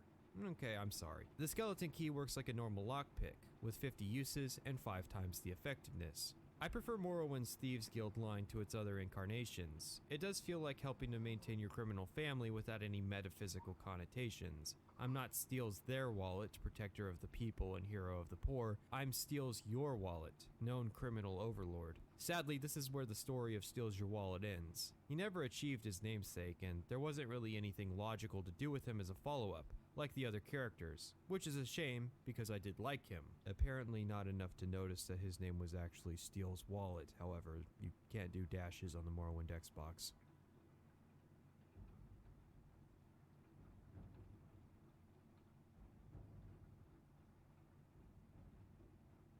Mace was a meme character. His class name of Jedi Knight and his propensity to bash people in the head with the blunt side of his weapon didn't really help much to assuage that fact. I was originally going to call him Metal Bat because he uses metal bat and has the whole fighting spirit thing going on. How do I get this tangent back on track? The Fighters Guild is a rather straightforward organization. You sign up, you get a contract, you fight, you get paid. What we'll typically be doing is a reflection of the area you're in. I.e. in Balmora, you start off with normal contracts and move on to shadier business. Since we just covered this in the last section, we have to operate with some sense of dramatic irony that says the Fighters Guild isn't corrupt. This does become apparent by our third contract, but I get ahead of myself. Our first job is to take care of some rats. The first one is simple enough, the other two not so much. These rats have a lot more health than your standard large rodent, and 2v1 is a bit of a challenging proposition for early game builds. Luckily, we have racial abilities that generally turn the tide of fights like this. Our next contract is to take care of some Kwama egg poachers. What? Okay, so in Morrowind, the main food the Dunmer eat is giant eggs harvested from insects living in caves that are the size of bears. What? And when people are desperate, they poach the eggs. What? We make our way to the mine, and some of the miners say that the egg poachers are in the back, near the queen, and ask that we try to avoid killing any of the Kwama since they won't be used to our scent and will attack us on sight. I could pontificate about lessons taught in these quests, or we could call them what they are, filler. Now filler isn't bad, and there could always be more generic but scripted, basic level contracts to do, but I'm not going to pretend it's something greater than it is, when in this case it's not. Our third contract, however, is where things get interesting. Idis tells us to take care of some, quote, Telvanni agents, end quote. Of course, when we ask about these Telvanni agents, it turns out that they aren't Telvanni, they're Thieves Guild. Perhaps working for Telvanni, but all Thieves Guild nonetheless, and one wonders at the need for deception. It is also entirely possible that less attentive players who aren't curious enough to ask about the targets will miss the subtext of this quest entirely. So it is nice that the writing isn't so on the nose as to make absolutely sure we are aware that Idis is deceiving us. You have to actually roleplay as somebody who asks questions to figure out that something is wrong, and if you don't, you get led down the lemming path. I go out and meet the guys, their lookout greeting me friendly enough, but turning hostile when he realizes I'm with the Fighters Guild. I defend myself and figure I might as well finish the job. It ain't nothing a little adrenaline rush can't handle. Idis's next contract is even more sketchy. She wants me to get my hands on a Thieves Guild code book from the local guild hall. I figure I'll look for a different contract and meet Perseus Mercius. He says he doesn't have any contracts for members at my rank, but he does offer advice for jobs and suggests I speak with Harundi over in Sadrith Mora for good ones. He figures the codebook contract might be legitimate, but advises that we avoid a lethal solution. I decide to go to Harundi, and his jobs are a lot better. His first job is to provide support to a witch hunter hunting a Daedroth in Ninchurn Dams. This first entails getting to Ninchurn Dams, which is a remote location that takes a bit of water walking to get to. Although the circumstances of getting to this quest can be difficult, the quest itself is quite good. It's a great introduction to combat, with a necessary crutch for players in the form of Lariana. She's a capable warrior with unique audio dialogue who is able to heal the player if they get wounded and can generally handle the creatures inside Ninchurn Dams. Ninchurn Dams has early access to some Dwemer gear and ends in the mini-boss of Hrelvzu. This is what should have been Morrowind's introduction to the Fighters Guild. Morrowind's combat is very straightforward, but I see a lot of people who pick up this game get overwhelmed and mentally overcomplicate something that can really be as basic as point and click to do damage. The problem boils down to the fact that people will pick a basic class like Knight, then take that dagger in the census office, go off to fight a mud crab, miss, and start immediately complaining that they should have hit the crab because the models collided. Hit chance is a part of Morrowind. Playing Morrowind without hit chance is not playing Morrowind. Weapon skills are a reflection from 0 to 100 of how proficient you are with using said weapon. Believe it or not, but swords aren't as simple as swing sword hurt person. Ideally, if your system is set up right, the footage of someone playing as an unskilled weapon user should differ from the footage of someone playing as a master in that skill, right? Well, here's what an amateur in Morrowind looks like.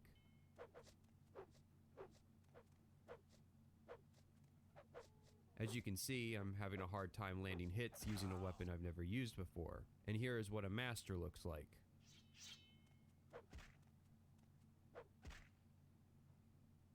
As you can see, I'm landing hits consistently and ending the fight quite quickly. This is a proper contrast between apprentice and master. Let's contrast this now with Oblivion's allegedly revolutionary and entertaining combat system. Clip 1.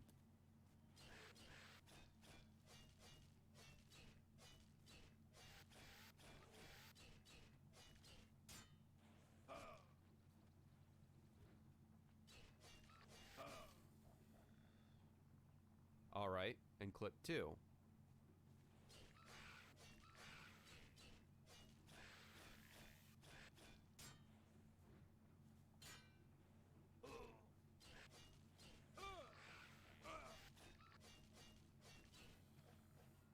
Now, tell me, which one was the master clip and which one was the apprentice clip? This is not a trick where I switch the clips or they're both the same skill level. I've kept all the conditions the same. Same enemy, same difficulty. The first clip is skill level 5, the second clip is skill level 100, and yet they are practically identical. Because unlike in Morrowind, there is no progression in feel of combat, only in the raw numbers of damage you do. The way skills work in Morrowind is that they determine your chance to hit. Your damage is then affected by the weapon you're using and your strength. In Oblivion and Skyrim, however, all your skill affects is just a damage increase. The first enemy you fight with a weapon, all the way to the last enemy, will be exactly the same because all you have to do is make models intersect. With manual blocks, parries, and more intelligent AI, it can be a more interesting or dynamic melee combat system, but it's not a melee combat system that accurately reflects skill levels with weapons, or a combat system that is reflective of an actual progression of character skill, something that is important in a role-playing game. Because there's one thing I've left out of all of this. The enemy has skills too. Because of course they do. NPCs can be more or less dangerous as a result of their own backstory and training. This includes their own chance to hit, as well as various defensive skills that determine your chance to hit them. Perhaps this just comes down to a matter of preference, but rather than tying our preference to nostalgia, let's consider what meaningful difference there is between a hit chance-oriented combat system like Morrowind versus a percentage damage-oriented combat system like Oblivion and Skyrim. In the hit chance system, should you be far superior to an enemy, you're able to kill them quickly and efficiently. There is a clear progression from the first enemy you fight to the last. You're encouraged to specialize and invest in a particular weapon, rather than switching arbitrarily to ones that have bigger numbers than the last. In a percent damage system, you cannot be superior to an enemy, as scaling will eliminate your advantages. Increasing your skill is not a matter of gaining an advantage, but keeping up with the world. Rather than becoming incrementally better at landing hits, you are becoming incrementally better at doing slightly more damage. The skill is less so a reflection of you or other characters' proficiency and mastery, but a stagnating progression where combat is identical for the entire game. All this lost because some people complained they couldn't hit mud crabs with a weapon their character had never picked up before.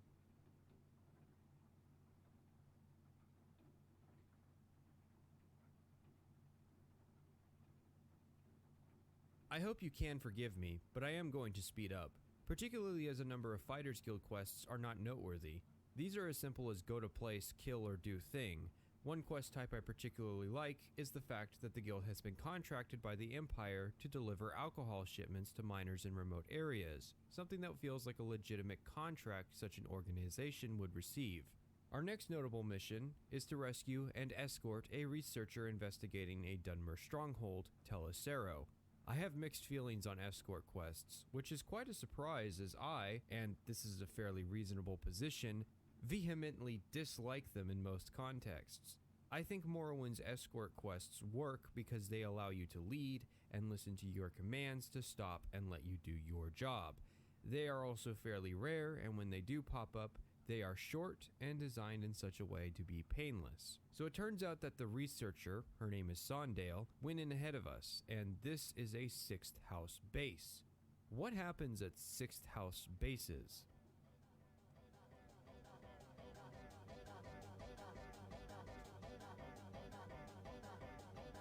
She's in a side room, hopped up on a table because some giant rats are harassing her. I mean, they're the size of dogs, I'm sure they could get up there. I find the 6th house hammer, which is interesting because its damage can range from a peck one might give a lover to a pair of school buses set in a head-on collision. Sadly, it's also really heavy, so I don't have any room for it in my life. We're then tasked with taking care of a bounty in the local Sadrith Mora. Engare has taken up residence up in Tel Naga, particularly as a prisoner of Master Neloth. I have to taunt the guard into attacking me, which is a tall order for my speechcraft level. Neloth then gets rather upset when I kill Engar, perhaps mad I shortened his life as a prisoner, but as per Telvanni law, it's a-okay because I managed to escape the building. Let's take this opportunity to talk about the AI in Morrowind. It's bad. It prioritizes casting worth spells, like Minor Burdens or Blind. It only repositions to avoid damage if using ranged. Then it runs full speed backwards, which makes archers in open environments a nightmare. Melee AI will just book it towards you until death, only running away if you go invisible or start flying out of their reach. AI is an area that the later games improved without question. Hell, as early as Morrowind's first expansion, they had AI who could drink potions, which means that for the entirety of the base game, potions are a distinct advantage held solely by the player. This is one of the reasons I don't like to do everything in one playthrough, because Morrowind reaches a point where the AI stops being a challenge. When you are working within the limitations of the early game, finding creative solutions around problems, that's when Morrowind is interesting. Some of the most fun I've had in Morrowind was during a Mage's Guild quest where I had to kill an enemy who was 10 levels higher than me and could one-shot me. Whereas if the Mage's Guild was just the third faction I joined, I'd already be higher level than the NPC and able to take the hits while killing them in 3, maybe 2 hits. Anyways, Hurundi is out of real contracts, but has one mission that he believes is in all likelihood bullshit. Apparently there are 7 eggs of gold inside a legendary mine, the Pt2 egg mine, somewhere on or around the island of Sheogorath. He's willing to pay quite a bit should the eggs actually exist. So this entails some time exploring Sheogorath, and I took the chance to do some dungeon crawling. I found some Malakath worshippers and got a few full sets of Orcish. I ended up finding an arena being used for slave fighting. They weren't appreciative of me, and so I got a powerful legendary sword. And in one of the earlier quests, I had slain a vampire who was wearing a powerful ring. This is a point in every Morrowind playthrough I call the power threshold. If you have a graph, there's a line for the progression of the difficulty, and a line for the progression of the character. The power threshold is when the character line intersects and becomes greater than the difficulty line. Once characters cross the threshold, they've become powerful enough to handle the challenges of the game. It's rewarding and, at the same time, a sad part of Morrowind because it means that the challenge is over. You can turn up the difficulty, but all that does is make enemies hit a little harder and make you a little more fragile. Orcish armor is some of the best medium armor in the game. The sword, the Ice Blade of the Monarch, is extremely powerful, even for a character that is specialized in blunt weaponry. And the ring provides some serious defensive enchantments, reflecting and resisting damage. All turning up the difficulty really does now is push me to use my Adrenaline Rush ability more often. I do eventually find the mine, which, for an abandoned mine, still has lit torches. I mean, okay, I've worked with the editor, you have to place a prop, a light source, and a sound source, so either someone created the mine unaware of what quest it would involve, someone created the mine, was aware of the quest, and didn't see anything wrong with torches in an abandoned mine, or my favorite possibility, someone copied the mine from elsewhere and made the bare essential modifications for the sake of the quest. Down all the way at the back, behind the queen, are the 7 eggs, which all weigh 30 pounds. So getting back is a challenge, but it's a challenge that's met by magic. Hurundi, surprised we even found the cave, pays us 10,000 gold for the job, which is quite a big payout. He is out of work for us and recommends us to Perseus Mercius back in Aldrune. And Perseus does have work for us now. He wants us to help a buoyant armiger take care of a necromancer at Voss. Said necromancer is a member of Telvanni, so one wonders at the political nature of the situation. The Armiger is willing to give us a recommendation provided we don't hit her in the fight. I don't, but I do take an accidental swing at her ancestor ghost. Look, I didn't even hit him, it's fine. But it's enough to be a problem and I get paid a lower rate. Our next job is to take care of a bounty of someone living in a place called Sargon. That's the only reason I mention this quest, it's otherwise by the book. We take care of some more bounty, we deliver some more liquor, and then I go ahead and meet the guild leader, Shoring, who gives me 5,000 gold and instructs me to take care of the 3 masters of the Thieves Guild in Balmora, Aldrun, and Sadrith Mora. Perseus, on the other hand, decides it's time to ask and asks we take care of a few corrupt Fighters Guild members, Idis Fireeye in Balmora, and Lord Bumal, Gro Aglak in Vivek. I go with Perseus, since he's been the more reasonable option. Idis Fireeye attacks me as soon as I enter, and Gro Aglak declares that he'll be Guildmaster soon enough. Then, we're tasked by Perseus to take care of Shoring. He gives me access to full sets of orcish and glass armor and tells me that Shoring is one of the toughest fighters on the island.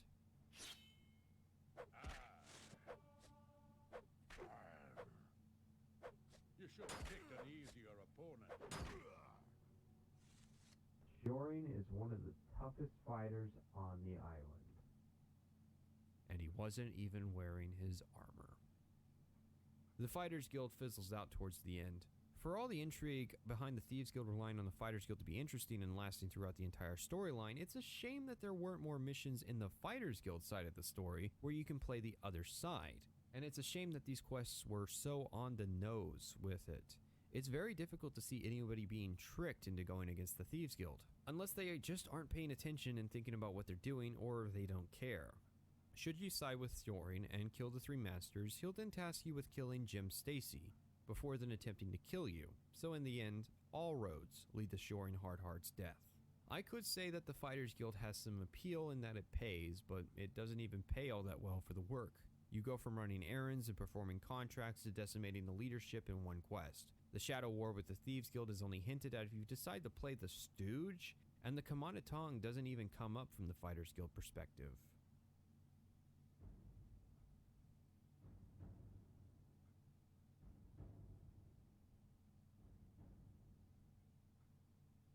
Our Mages Guild character started off by picking everything from Sidonin to Balmora, and once she got her free 200 Gs from Caius, joined up with the Mages Guild.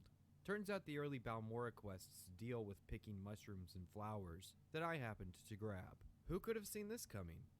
Well, me, because I've done this before. Between the collection of mushrooms and flowers, we're tasked with replacing a soul gem with a fake in our boss's rival's desk, slowing her research. She'll come downstairs, and due to her faulty AI, this means I'm free to leave the cell and come back, and that traps her downstairs, forever, which is a more convenient location.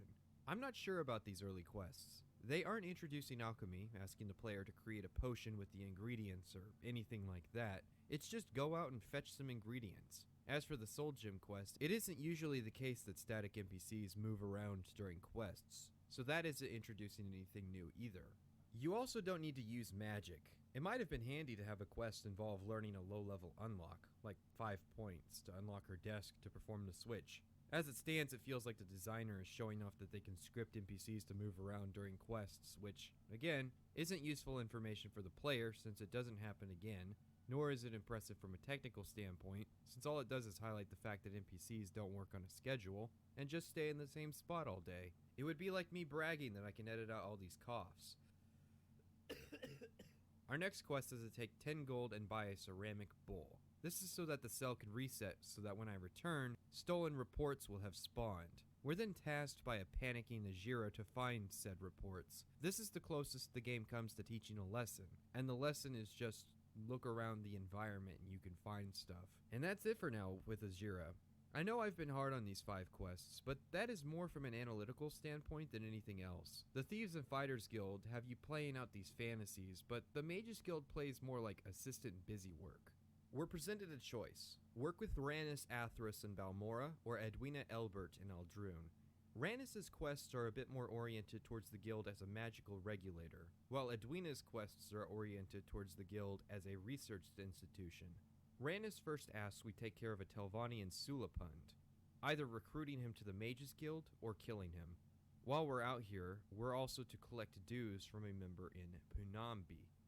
Over in Aldrun, we're tasked with taking 250 gold and finding a copy of the Chronicles of Nushleft. And turns out, in Vivek, the Archmage has duties for us.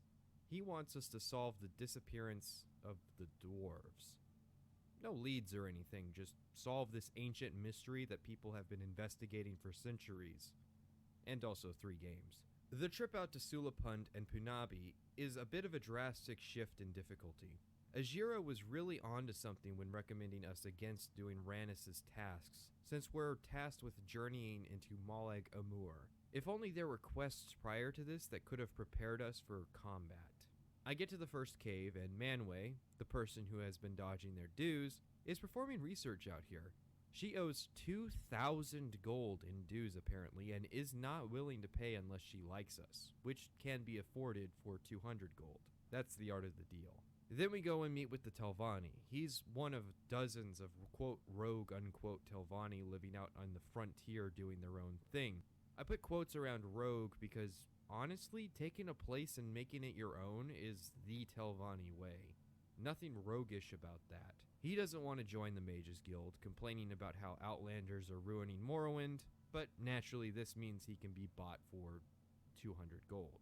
Morrowind's quests leave a lot to be desired in terms of convincing people through dialogue. You may have noticed that in most dialogues, there aren't often conversation options, and when there are, they tend to exist in a binary. The concept of dialogue in Morrowind having multiple options is actually fairly alien for the series. When I discuss options for quests, it tends to be in what you can do to complete it through gameplay to get different endings that have minor knock-on effects, but actual dialogue tends to be rather lacking in these choices. Morrowind's text-based dialogue seems like the perfect place to do an in-depth conversation system, yet it doesn't happen.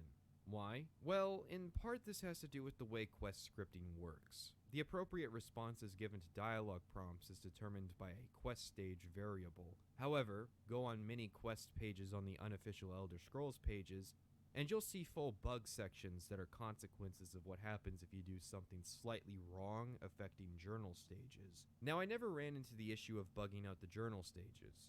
I also never ran into a situation where I needed to use console commands to progress a quest, which is fortunate since I didn't have access to a console to do so.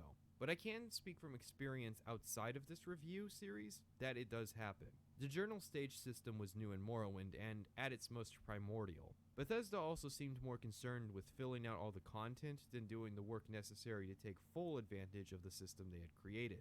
Oblivion would have been the opportunity to expand on the text-based dialogue system, providing a wide swath of potential dialogue options for players and responses. Since it's text only, you don't need voice actors.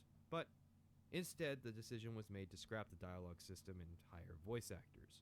Bethesda has stuck with the same engine, and that means the same journal stage system, although they're called quest stages now since the journal got peeled back. Even Fallout 76, which I haven't played, utilizes the system. And yet its advantage of potentially providing alternate paths for quests has been used sparingly by Bethesda. If you want a full demonstration of its potential, just look at a random Fallout New Vegas quest. You can see alternate paths, endings, and rewards tied all in there, and most New Vegas dialogues are full of optional paths despite being voice acted. Bethesda, even with the time and grace provided to them to create Skyrim, still couldn't muster the effort to improve its dialogue system and quest staging to provide options beyond, yes, I will do your quest, and no, but leave the door open so I can come back and do your quest at a later time. Anyways, I happened to grab a copy of the Chronicles of Nushleft while I was convincing that Telvanni to join the Mages Guild, and so I started doing more tasks for Edwina since she seemed the most reasonable of the options. She has me FedEx a potion over to Skink and Tree's Shade at the Wolverine Hall, introducing another quest giver who teases at orders once I finish this quest. Edwina now wants me to steal a book called Kymar Vamidium, and we might have to cast magic to do it. Just kidding, we're given a scroll with the necessary effect on it. Bethesda, if you keep holding my hand, I'm gonna start to think you like me. This is where I go off on a tangent because Bethesda just hates the idea of magic-themed questlines requiring players actually cast magic they've learned beforehand, but I just went on a huge tangent already and I'll let it slide for now. So we go to the Vivek Guild Hall, sneak into a closet and steal the book. Don't worry, we'll return it later. But before we do that, we need to deal with the situation developing up in Margan. Apparently there's a disturbance at Hulin's hut. Sure enough, we find the place trashed and a scamp's running loose. An apprentice to Hulene apparently summoned it to prove his worth, but the scamp was only pretending to be under his control and stole his clothes and locked him in the basement. I kinda like this quest. Edwina is less than thrilled that her time was wasted on something like that. Now we return the book, which I just give to its owner, and she's surprised at its return, and that's that. Now we need to source a Dwemer tube from a place called Arkinthunsterdums. She doesn't actually need any specific tube, just a tube will do. So while we're on the way up to the ruin, let's talk about the Xbox. The Xbox had a severe effect on the difficulty of the game. Turns out playing the game at a low frame rate compromises the experience. Who knew?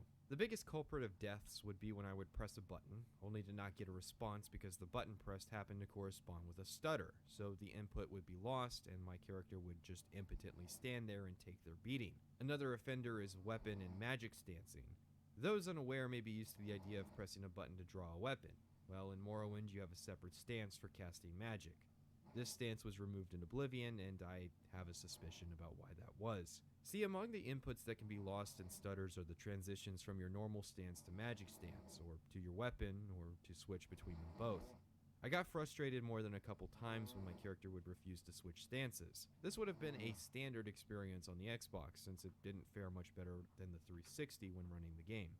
It's not much of a secret that the Xbox copy of Morrowind served as a testing ground for ideas for Bethesda. The new multi-panel UI being adapted into Oblivion, for example, before being reverse ported onto PC players, much to our chagrin. The lack of response simply made magic stance too much of a hassle to keep in the game, hence the new cast button that allowed you to use magic at any time. I actually prefer Skyrim's system of having two independent hands, even if the magic tangent removed.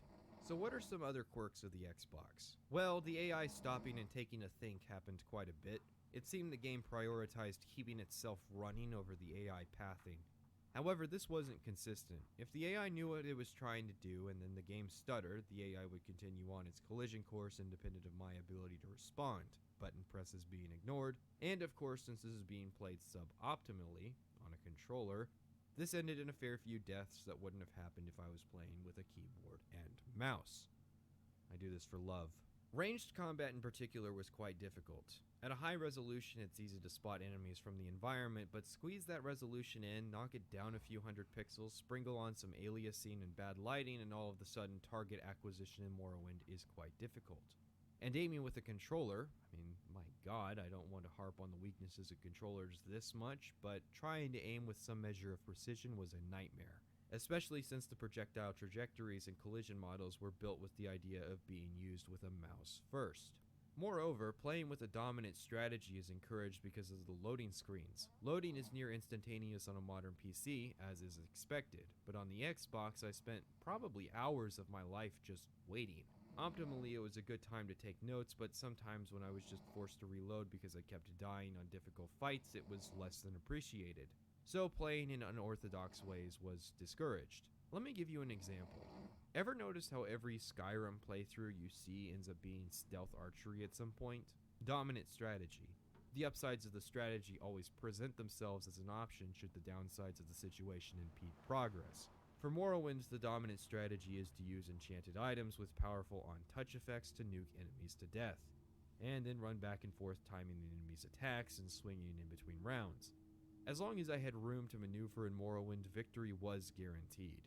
The fun then came from trying to play in new or interesting ways, trying unconventional magicka effects, or summoning, and then I die for the 5th time and I say, looks like I'll have to get a little bit serious.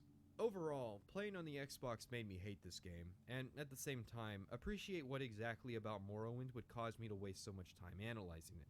To me, it's the ultimate testament of respect, as the thoughts say. If you can't handle her at your worst, you don't deserve her at her best.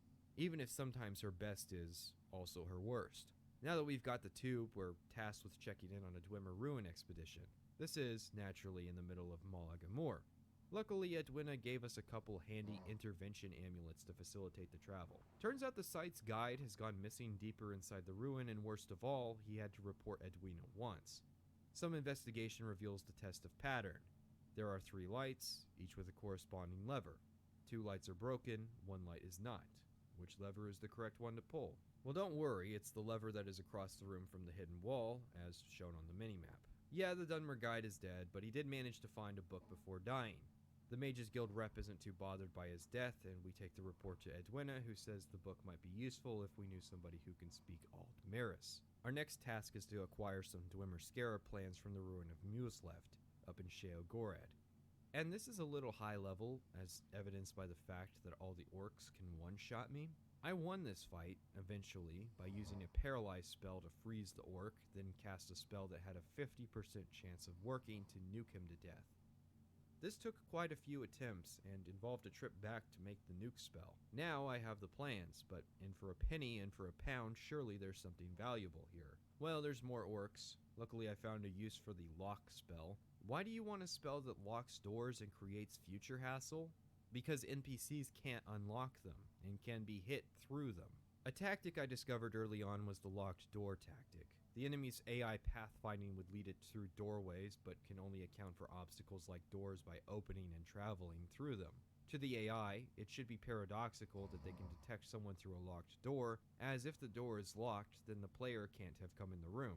That's obviously not how it actually works, but the point is, from a design perspective, what I'm doing only works thanks to an exploitation, or rather a clever use of game mechanics. The only other thing you can use lock for is if you care to level your security up, and you really shouldn't do that. However, the other half of this is a ranged spell with an area effect.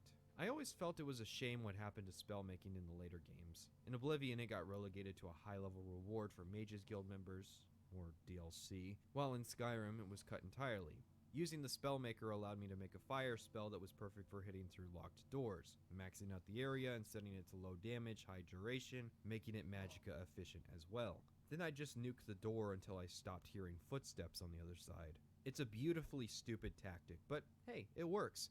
I like to imagine I'm just heating the room up until the people inside burn to death, which is brutal, but hey, shouldn't have been the one shotting me. In addition to the Scarab plans, I find a book named The Egg of Time. Edwina thanks us for the plans and recommends we speak with Hasfat Antabulus in Balmora about the book. He says the book is written in Aldmeris, which is a dead language, so we should take the book to one of the older Telvanni, but he doesn't have a recommendation who. Edwina says the miners in the Nisus egg mine found a Dwemer ruin in the mine, and she asks us to find anything that's down there. Specifically, plans.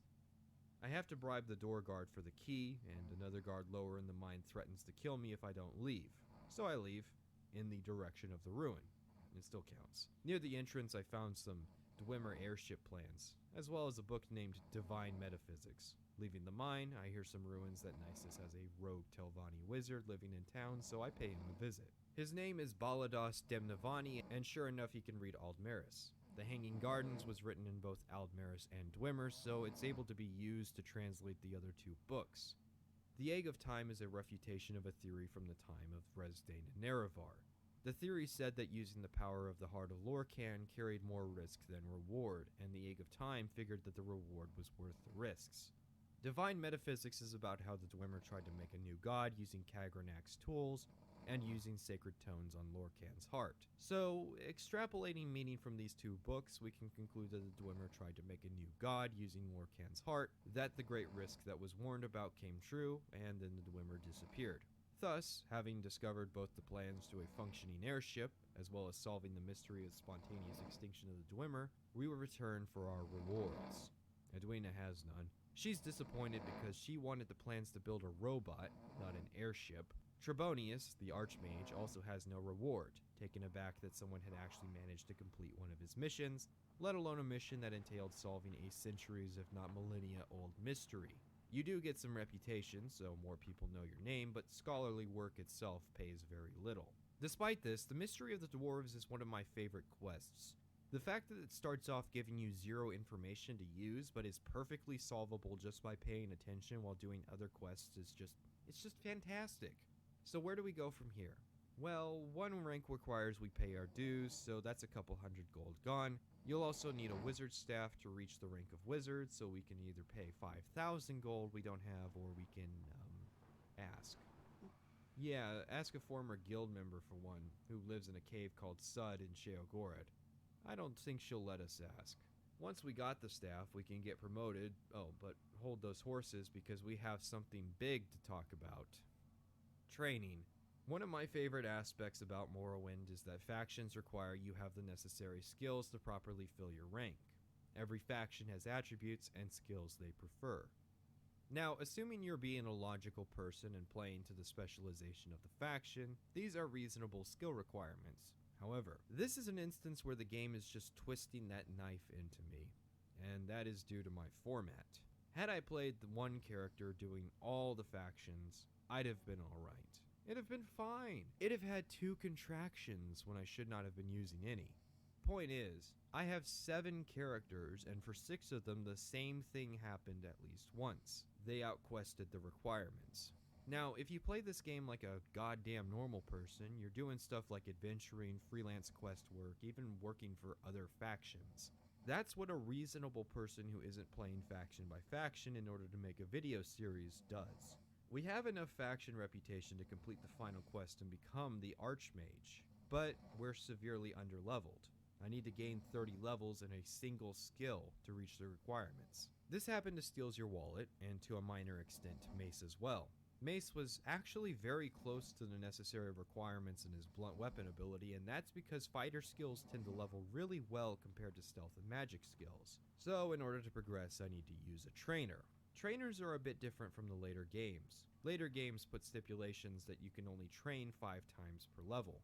Morrowind has no such requirement. Cash provided, you can train from level 1 to max level, whatever that should be for your character, at trainers. But it isn't that easy. Like the later games, the trainers themselves have their own skill levels, corresponding to their lore level of mastery. You need these master trainers because only they can train you past skill level 70. Most skills, and mind should be paid to the word most skills have master trainers. Some don't appear. Some do appear but don't offer training, and some just don't have trainers. Of the ones who do exist and do work, only about 2/3 of them are mentioned anywhere. The rest have to be found. Hell, some of them may only be mentioned. One is hidden in a locked room. Another is hostile and attacks on sight, having to be calmed. 2 require a high rank in a specific faction. So not only are there trainers rare people, but training costs money, and high-level training costs lots of it. I'll talk about making money in part 4 when I discuss House Halau. Just bear in mind that large stopping point in every playthrough, besides my final main quest playthrough, was stopping and setting aside time to farm money and skills in order to meet the requirements to level up. Again, this doesn't normally happen unless you're laser focused on completing factions as fast as possible with new characters. So once I finally reach destruction level 80, Edwina says that I should talk with the Archmage Trebonius about stepping down, as I'm clearly more committed to scholarship than he is. I ask him, and he accuses me of lusting after his position, and demands we settle this via duel to the death in arena.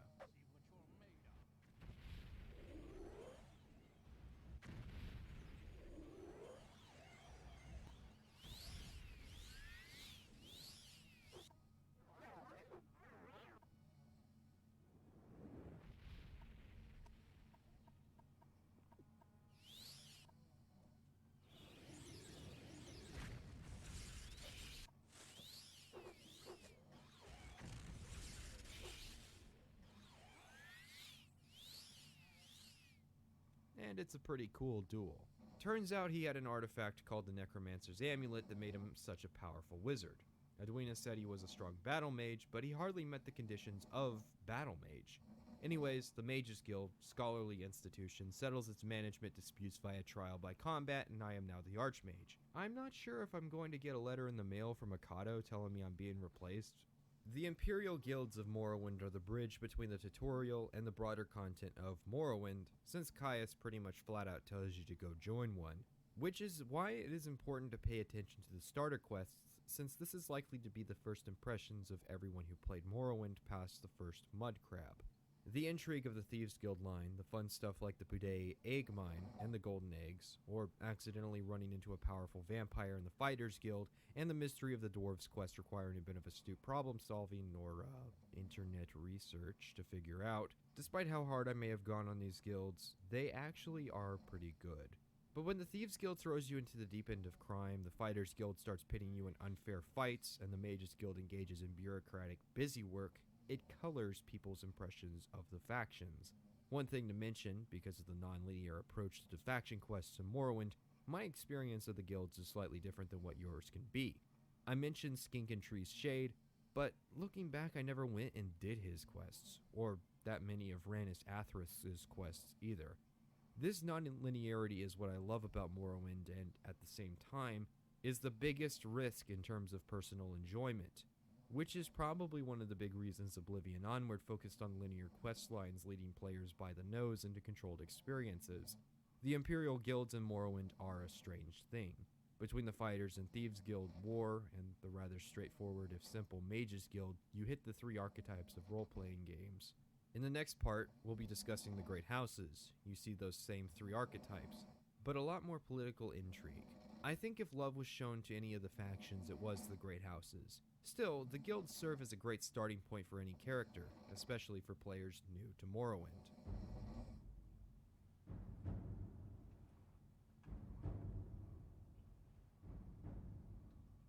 Time will give context to the name Rethan.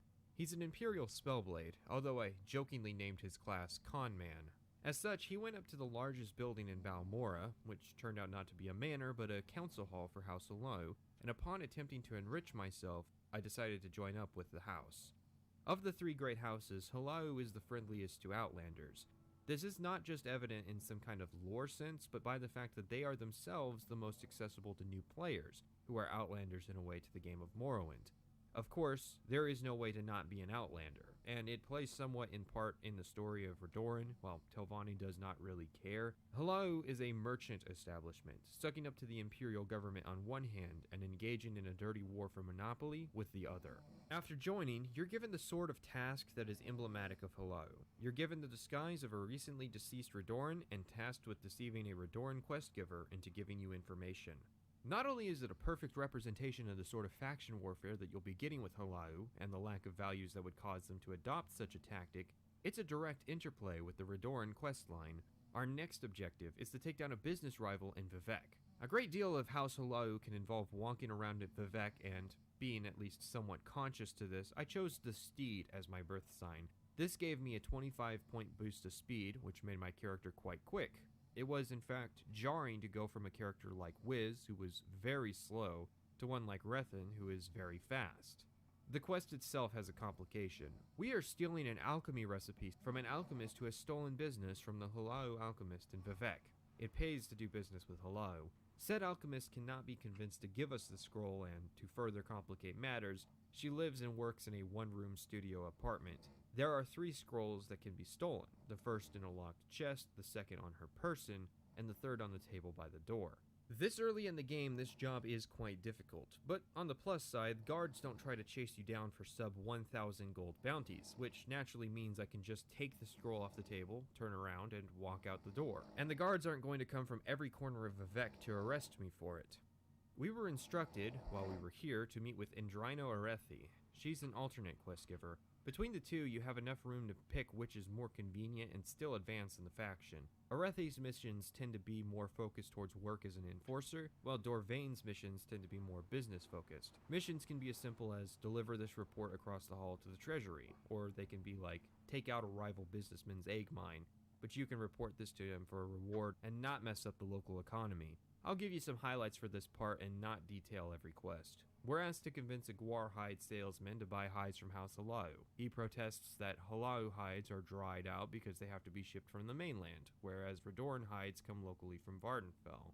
The first Redoran quest happens to involve one of the local Guar herders we're putting out of business, which helps set the tone of each house.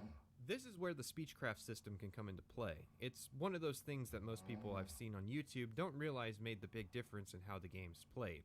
In Morrowind, and Oblivion to some extent, every NPC has a disposition with the player. This is influenced by the player's reputation, their bounty, the faction relationships, and some quests. This disposition can influence the turn of how quests proceed. NPCs with low disposition do not like you and are less likely to comply with your requests or questions. NPCs with very low dispositions may even refuse to speak with you on topics and deny you access to their services. Disposition can be directly influenced via speechcraft. Now in Morrowind, speechcraft takes the form of 4 options. You could admire, intimidate, taunt, and bribe. Admire and bribe both raise disposition, but admiration's more difficult than bribery. Most people in Vardenfell are prepared to accept free money, and the Ashlanders even see it as a thoughtful gift. Intimidate, on the other hand, is rarely useful. It relies on you being higher level than the person you're intimidating. As such, it doesn't work at lower levels, and since it doesn't work, it's easy to forget that it's an option when it would work. There is the odd quest where intimidation can be a solution, like this one. It is entirely possible to intimidate the Gwar merchant into doing business with Halau, but since bribery and honey-coated words are often more reliable and easier, intimidate becomes unnecessary. And Bethesda, rather than solving the redundancy by making intimidate more valuable, saw fit to remove it.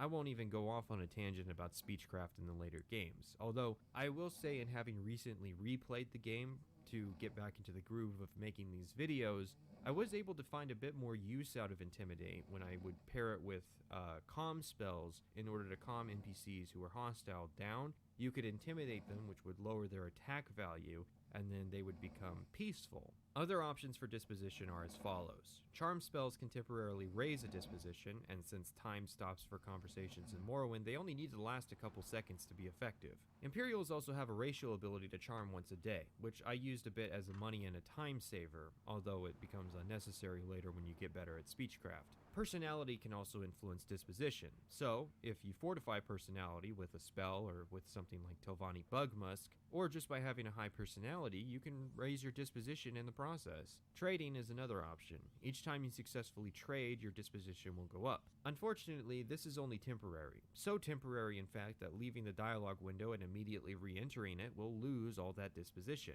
So merchants can be convinced into anything by selling a bunch of a single item repeatedly to them. I like the idea of building a relationship with merchants based on repeat business, but I would change this in 2 regards. Make the disposition boost permanent, or at least longer lasting, but give a cooldown to transactions to avoid the cheesers who will sell 1 arrow at a time from becoming best friends with all the merchants. Back to Halau. There's a mission where we deliver orders to a Redoran clothier living in Aldrun as a Halau spy. There's a quest where we have to solve a local murder of a Halau noble. This quest is interesting because there are 2 principal suspects, but no effective evidence that really exonerates either suspect, so the resolution can be done entirely by judgment. I think most people would agree that the Argonian that stands accused due to racism against the Scalies would be the lesser suspect, since the Dunmer suspect was described by a witness. But I know, as a player of this game, that there was no witness. Otherwise, the suspect would have had a bounty and been arrested the second he left the manor. The final quest from Balmora entails maintaining the Halau monopoly on ebony. The East Empire Company in Ebonheart is threatening to buy ebony from Redoran unless we cut our prices. So we have 2 options. Convince the head of the EEC to renew the contract for another year, or go assassinate the head of Redoran's only ebony mine and shut down their operations. To be thorough, I did both. Renewing the contract is much easier, since that's simply a disposition check. Assassinating the head of mining operations, Darns Tedelin, is more difficult, as he is a capable spellcaster. Our reward for being thorough, though, is a comfy suit of glass boots, greaves, and a cuirass. Glass armor is a very rare reward, and I appreciate it being the reward you get for going the extra mile on this quest. On the Arethi side of things in Vivec, our first notable quest involves reinforcing Halau fighters who went to Odornaran to kill a rogue Telvanni and rescue their prisoner. The Halau sent have messed up the situation, forcing a stalemate between the 2 sides. I will note now that the other side of this quest is to be dispatched by Telvanni to kill the Halau fighters. This can be a bit of a challenge. Odornaran is remote, and both the Telvanni wizard and one of his summons, a Dramora, can pose quite a challenge to new players. To complicate matters still, you can't actually rest in the tower due to there being an inaccessible room full of ghosts preventing resting. It's a neat trick. The wizard, Mylan Faram, has a key to the prisoner's cell, so once he's defeated, it's simply a matter of returning the lost sister back into the Halau force's hands. We also get dispatched to convince the Zainab Ashlander camp to sell their ebony to House Halau. Apparently, they've recently entered the market with their own source. Well, upon arriving at the camp, which tended to bug out and not spawn, we get directed to the Gulakan Ashabal. We can either compliment him or be direct with obvious results. Then we can hit him with some market logic. If we both sell ebony, the price will drop. This is good for both Hello and the Zainab, as it means that more smiths would be able to access the material, which would result in an increase in sales and it would weaken the Imperial monopoly on the resource. He will agree to this. If we plead we don't have enough, he will simply end the conversation. Arathi's next quest is to find a sunken wreck and recover its valuable cargo, a Daedric Wakizashi. The rather obvious reward of this quest is the blade itself, rather than the gold. There is only one quest beyond this from Arathi, and more than enough reputation to go around to simply not turn it in and still advance, so I don't, as this is a decent weapon to hold on to for the time being. But to advance in House Olau past the 3rd rank, we need a sponsor. This is true of all houses, and since we're always an Outlander, this is the general response. Oh. There is one counselor who would dare to sponsor us, a man famous for writing the Lusty Argonian Maid, yes, the Short Blade skill book. He has a lesser-known work, a play called The Three-Legged Guar. Guar are bipeds. How would they... Oh. This man is Crassius Curio, and he's willing to sponsor us for a price. If we strip off all our clothes, he will sponsor us. He doesn't explicitly want anything from us other than our nude figure, so it's kind of a half Me Too moment. Anyways, Curio sponsors us and gives us the instruction to go to Caldera and work for Odrel Helvi, and keep Curio updated on what Helvi has us do. This is good and all, except for the fact that Curio lives atop the Halau Canton in Vivek, which means we'll get a lot of trips to the city, and by the way, Halau Canton is pretty much as far from fast travel as you can get. Helvi's in charge over in Caldera. We dealt with him in the Thieves Guild questline, stealing his prized history book collection and donating it to charity, and we'll be dealing with him in the Redoran questline. His first orders are to deliver a sealed document to Denisi Loradri in the Halau vaults. Under no circumstances are we to deliver them to the head of the treasury, Baron Allen. There are a few ways about this quest. The lemming route is to do as he asks as directly as possible. You net a very small reward of only 100 gold. You can also go to Baron Allen, who will pay you 500 gold for reporting to him, but this reflects negatively with Helvi. You can also report it to Ravon Arvel, another Halau counselor, although how exactly you'd figure out to go to him is beyond me. Finally, you can report it to Curio, as he requested initially. You get the 500 gold reward, and he's discreet enough not to let the news of your deception reach Helvi. His next task is to figure out who has stolen the Caldera mining contracts from the Caldera mine, retrieve them, and kill the thief. We have 2 suspects but can easily narrow it down to 1, El Musa de Mori, and at a high disposition she will admit the theft and give you the documents. However, she'll ask you let her live. Also, if you're part of the Thieves Guild, she will admit it to you freely. Curio concurs, noting that Demori is actually a member of the Thieves Guild, adding intrigue to the situation. He suggests I let her escape. I do, and I deceive Helvi as to her identity. He is disappointed, but this does not strain our relationship with the Thieves Guild, whose services I've used to clear bounties and the like during this playthrough. Helvi then asks us to replace some erroneous land deeds of the Ascadian Isles in the Halau Records Office. The deed is fake and can be dealt with in 3 ways. Again, there's the lemming option where you do the task and replace the deed. You can report to Curio, who will have you, quote, buy the deed, unquote, from Baron Allen for a small sum, convincing Helvi that you did the job while changing nothing. The last option is to report it to the landowner, who is Ravon Arvel. He has the best reward, an invisibility ring, and also suggests we copy the real deed and deceive Helvi. Helvi's next task is to collect rent and taxes from 2 farmers in the Isles. They both owe 50 gold each, and we are to kill them if they refuse. The lemming route can go one of 2 ways. The first is that they obviously can't pay the debt, they're farmers, and you kill them. The second is that you can accept one of the farmers' Guar, Corky, who can then be sold to a Guar herder for 200 gold, which settles the debt. Or you can go to Curio or Arvel. Curio will give you 500 gold to settle the matter, suspecting Helvi simply wants the farmers dead. Arvel will give you 100 gold and his appreciation. Lastly, you can simply pay out of pocket. This is the fast thing to do. Finally, Helvi has a big request. He wants us to smuggle, covertly transport 5 pieces of raw ebony to Drynar Varion in Aldrun.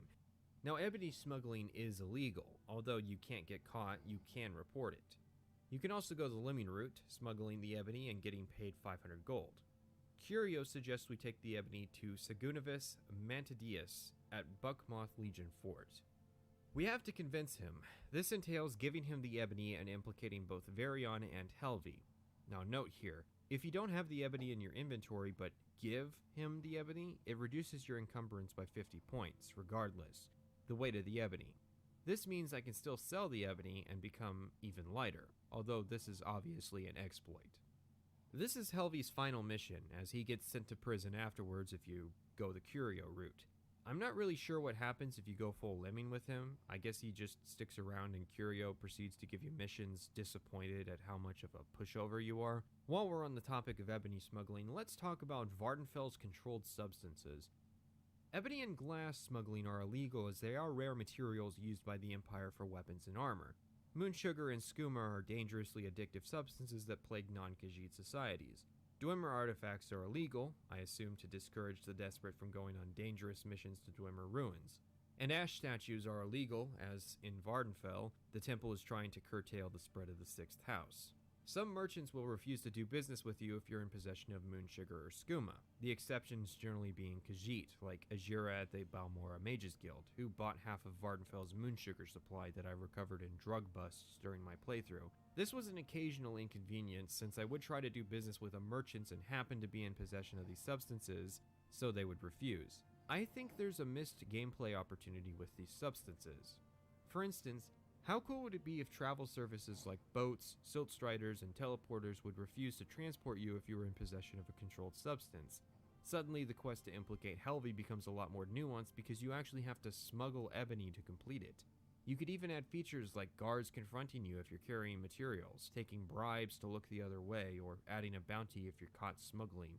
Then, later, when you're a high-ranking member of an official organization, you might be able to acquire a license to possess some of these items. That would raise the restrictions, although clean merchants still might not deal in them. Drugs and ash statues would still be illegal.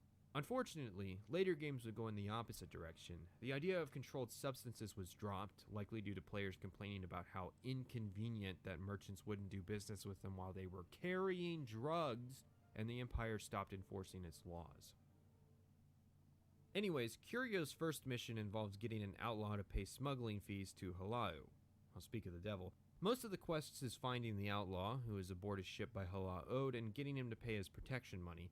I've heard the argument that Curio is anti-corruption. If anything, he is just as corrupt as the best of them. He's simply better at blackmail and deception, being a scheming, conniving Imperial after all. We're in the endgame of House Halau now. First, we need to start our stronghold construction. You can do this very early, and I believe the idea was that you could build your stronghold concurrently while doing the quests, as much of the stronghold process is simply waiting for the actual construction to be done. Each great house builds a stronghold and involves some basic steps.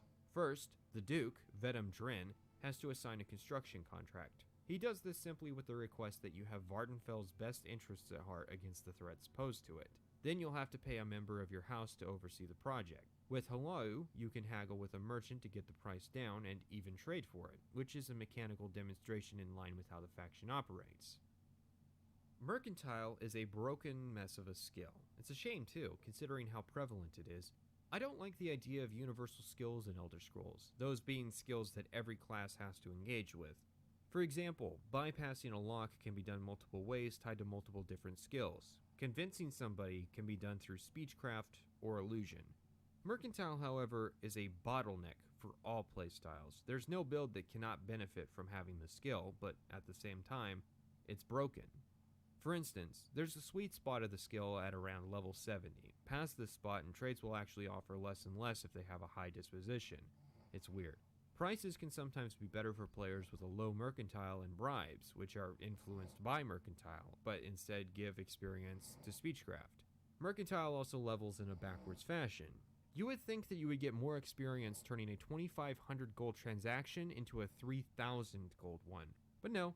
You get more experience proportional to the percentage change, meaning that turning a 2 gold sale into a 3 gold sale is a better display of mercantilism than a 500 gold increase on an individual sale. Making money is an important part of Morrowind, more so than Oblivion or Skyrim. In those games, you can simply play and acquire more money than you can ever spend. This is primarily due to trainer costs more than anything else. So, how does one make money in Morrowind? Well, generally, the transaction system is fairly robust. Every item has what is a fair value. When you try to sell an item, the sale price will be lower than the fair value. When you try to buy an item, the sale price will be higher. The spread on these prices is dependent on your disposition and mercantile. In addition, the amount you spend or receive from a transaction can be influenced. The amount you can influence is determined by your mercantile skill. Merchants have a fixed amount of gold to spend on transactions. This amount can be temporarily increased should you use their other services, like training or enchanting. This is important, as many items in Morrowind's late game will exceed the value available to most, if not all, merchants in the game. Thus, trying to get the full value on these items is tricky, but possible. For instance, getting a custom enchantment that costs 50,000 gold, then selling a Daedric weapon at that price is effectively trading that Daedric weapon you aren't going to use anyways for a useful enchantment. But what are the two exceptions I mentioned? Those who've played Morrowind before are likely screaming at me to mention Creeper and the Mudcrab Merchant. Unfortunately, I didn't get any footage of Mr. Merchant on the Xbox, since he's fairly remote and I didn't want to make the journey, but that's okay. He's just a drunk mudcrab, he looks like all the others. Creeper is a scamp living with orcs who has 5,000 gold. He generally buys most items, barring alchemy ingredients, clothes, and literature. Since he's considered a creature merchant, he has no disposition and will buy and sell items at their fair value. No haggling necessary. The Mudcrab Merchant has similar stipulations, but has 10,000 gold to trade, his downsides being the journey across the water and nondescript appearance. There isn't really an in-game reason for these characters provided, barring a vague reference to the Mudcrab from Maik the Liar, so if you aren't reading the wiki, chances are pretty good it could be a long time before you ever run into one of these characters, assuming you didn't kill the Mudcrab while you were passing by.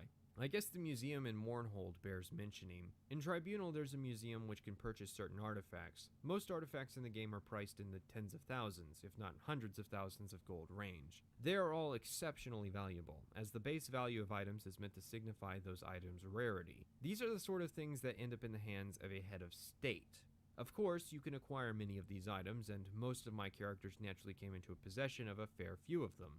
They can be sold for half value up to 30,000 gold at the Museum of Artifacts. 30,000 gold is generally sufficient to meet all my characters' training needs, although my lack of Xbox footage as of writing this indicates I never did use the museum's services to make money. After a few days, we're tasked with checking in on the stronghold. This is a way of giving you the location, which for Halau is the Odai Plateau, southwest of Balmora. It's the most convenient of the three locations. After checking in with the foreman and returning with the news, Phase 1 will be complete after a few more days. Phase 2 will entail solving some problem. For Halau, it's increasing the land value by investing in a Kwama mine. We have to cure the Queen of Blight and recruit some miners. After that, a few days pass and Phase 2 is complete.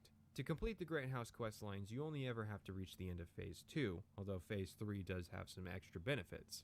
After Phase 1, Curio will tell us that Redoran has constructed their own stronghold at Bal Isra without getting a contract from the Duke. Since this stronghold is an illegal expansion, he sends us to deal with our counterpart in House Redoran, Indaris. At Bal Isra, Indaris isn't much of a fight. He has quite a collection of valuables, and his guards can be killed for even more. Afterwards, Curio figures we need more support in House Halau and sends us to get the support of Dram Barrow. Barrow is hidden, so after a small investigation, we're told he's somewhere in St. Olms, Canton. A search of the plaza reveals a haunted manor, inside which is a locked door concealing Barrow and his guards. Barrow is willing to support you if we can defeat his champion, Guardian the Bold. After a fight in the arena, in which Guardian concedes at low health, Barrow supports our nomination. Following this, and Phase 2 of our stronghold, Curio has another mission. This time, House Tovani has constructed their own illegal stronghold. Again. And we're to eliminate it. We're sent to Tel Uvarith to take on the wizard of the same name. Again, this is not a tough fight, although Uvarith does not have as many valuables as Indaris did, which is weird because Telvanni are usually the ones with the valuable stuff. We are now a house father, and Curio directs us to further work under the Duke, Videm Dren. Thus ends our professional relationship with Crassius Curio. The Duke, himself a former leader of Halau, has some work. Beryl Sala, leader of the Ordinators, has been a pain to House Hello. So why are the Ordinators harassing Hello? While it's not directly stated, the Ordinators are the militant religious branch of the temple, and are members of the Great House Indoril. House Indoril has no territory on Vardenfell, being located entirely on the mainland, and are opposed to the Imperial law. So while under the pretense of opposing the 6th House, Indoril is likely using the opportunity to try and expand into Hello territory on Vardenfell. The Duke asks that we speak to Archcanon Tholar Serioni on the matter. He agrees to help control the Ordinator, provided we recover the robe of St. Rorus, an artifact the Ordinators themselves failed to recover. The artifact is inside of Asamanu, which is, strangely enough, not the only cave or name that is a reference to the Ass Man. Curiously enough, Serioni left out the fact that the cave is occupied by 6th House cultists.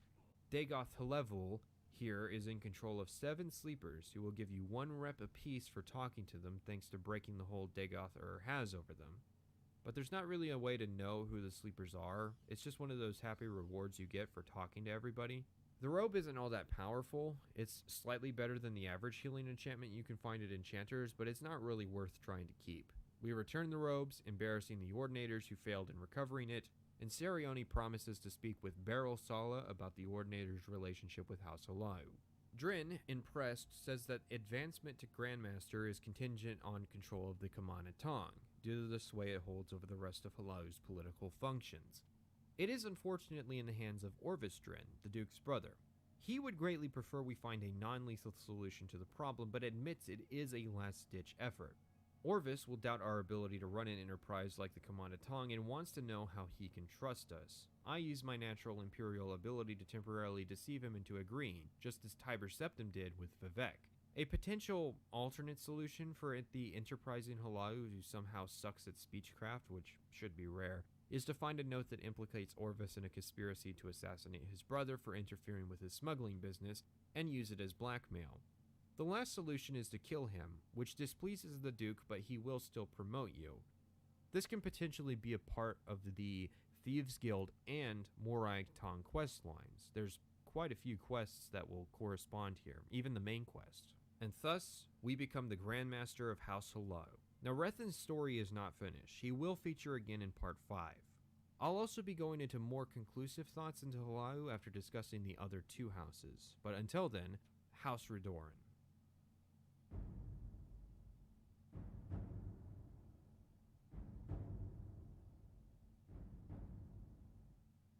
Jibindaris was a saint. He was known as Saint Jib, the Eradicator. He went down in history for his feat of driving the cliff racers out of Morrowind. Hey, this is me in editing. I was planning on doing the Saint Jib stuff like 2 months before the Young Scrolls EP came out, so serendipitous thinking, I guess. Saint Jib is a rather comical reference to the first character you meet in Morrowind, having been put through the Skyrim Retconia into becoming a hero.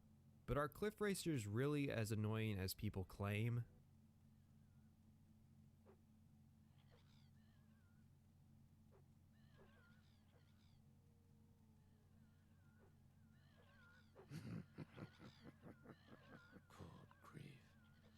Yes, they are faster than 300 speed. They can block your attempts to rest. They make an ungodly noise and tend to gang up on you when working around the ghost fence, all the while being difficult to actually hit. It's very little surprise they are hated, and that a gag character was created to jokingly drive the species extinct. Jibindaris is, then, fittingly our protagonist in the story of House Redoran, the early years on his path to sainthood. House Redoran is, in a sentence, the honor house of Morrowind. Although they would say this is because of their virtue, I attribute this to the fact that their historical holdings are very close to the Nords. They are home in Aldrun and thus must be traveled to from Balmora in order to join. Our first quest, working under Redoran, is to take care of some mud crabs that have harassed a citizen's Gwar herd. This is a quest that requires specific attention be paid to the navigational directions given, since it's very easy to get lost on the way there. And sure enough, mud crabs have been killing and dragging Gwar off into the swamp. We kill them and get paid by the herder and weed. As for our reward from Naminda, our steward, nothing. We get nothing. Our next task is to deliver a cure disease potion to Ald Velothi. It's a remote fishing village lacking any fast travel options, although it is fairly close to Cool. We are told, while we're up there, by the ranking member of Redoran that he may have further work for us, but for now to return to Naminda. Our reward is again, nothing. While up near Ald Velothi, we find a woman who dropped her ring. She offers to pay us in sexual favors if we get it for her, only it's a trap, and Azura herself points out the folly of our actions. No good deed goes unpunished, Outlander.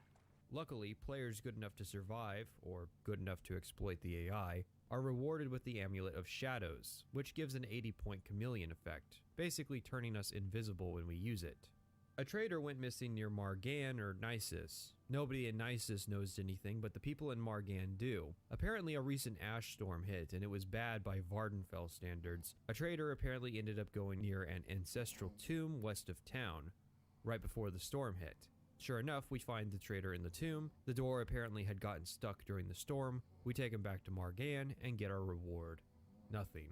Next, we're tasked with retrieving a founder's helm stolen by Alvis Terry of Halau. He stole the helm from an ancestral tomb and is taken to wearing it at a bar. We need to maintain our house honor and avoid simply murdering him and retrieving the helm. I sexually assault him, grabbing his ass, incurring a 25 gold bounty, and apparently also the legal right to murder him. I don't think this normally works, it's not supposed to, but hey, we got the helm and it didn't count as murder. I even do the honorable thing of stripping his corpse of all his armor and selling it to a merchant. Then I turn myself in, pay off the rather small bounty, and walk free to claim our reward. Nothing. The Guar herder is having trouble again, this time with bandits stealing Guar. Naminda remarks most bandits in Vardenfell are outcast Ashlanders, but it actually turns out to be a diverse bunch of Outlanders. This is where I really demonstrate how broken the Amulet of Shadows is, since the AI can't really handle dealing with an attacker who is invisible and stays invisible when in Chameleon. So I should explain. There is invisibility, and there is chameleon. Invisibility is a flat effect. If you have it, you are fully invisible. However, interacting with anything, and I mean anything, breaks the effect. Talking to someone, going through a door, picking up an item, anything. Chameleon has a point value, meaning magic costs can vary based on the effect value. Chameleon improves your chances of not being detected, so it's more costly than invisibility, but has the benefit of allowing the effect to continue through actions. An 80-point chameleon is effectively invisible. Most NPCs in the game cannot see you with it on, and it doesn't break when we attack, meaning NPCs can do nothing except try to run away when I use this amulet. It is quite powerful, although it is also limited by its charge, taking a bit to recharge enough to use again, so I don't solve every problem with it. If we return to the herder, she'll pay us in more weed. Naminda doesn't pay us at all for the work. Let's sidetrack and go to Ald Velothi. Our first mission there is to take care of an old menace that has returned to plague the village, Old Bluefin. It's a slaughterfish, and a tough one, although its heightened abilities are still limited by the fact that while I'm on land, I do not exist to aquatic creatures. And get this, in exchange for dealing with a threat to public safety, I get paid. Albeit in 10 Drew Wax, but hey, Drew Wax is worth 100 gold apiece. Albeit this is a fighter character, so he's not going to get anywhere near that, but it's still a payment for services rendered. Actually, Redoran itself wasn't even going to pay me, it was the fishermen in the village who all pitched in to reward me for taking care of a problem. Next, we're sent to the Ashimanu mine to deal with an infected shock. Another trip to the Assman cave. It's really that simple, and of course, we aren't paid for the job. We're then sent to deal with a Kagudi den near Ashimanu mine. But instead of the Kagudi in the den triggering the quest, we have to kill a Kagudi on the road near it to do it properly. No reward. We're asked to check in on some soldiers sent to Shishi, a Telvanni base. After a fun trip up there, we meet up with the men. They say they've cleared the base, although the lead wizard has yet to be found. You can turn the report in now, although you can also ask another man who keeps hearing sounds somewhere downstairs. Turns out with some exploration that a Breton skull reveals a hidden basement where the wizard is hiding. With him taken care of, we return to Ald Velothi for our reward of nothing.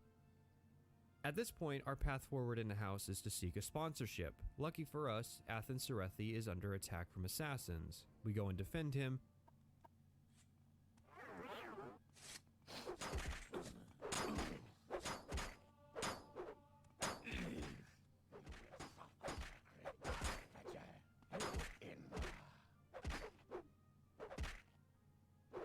And although there is no reward, he does offer to sponsor us.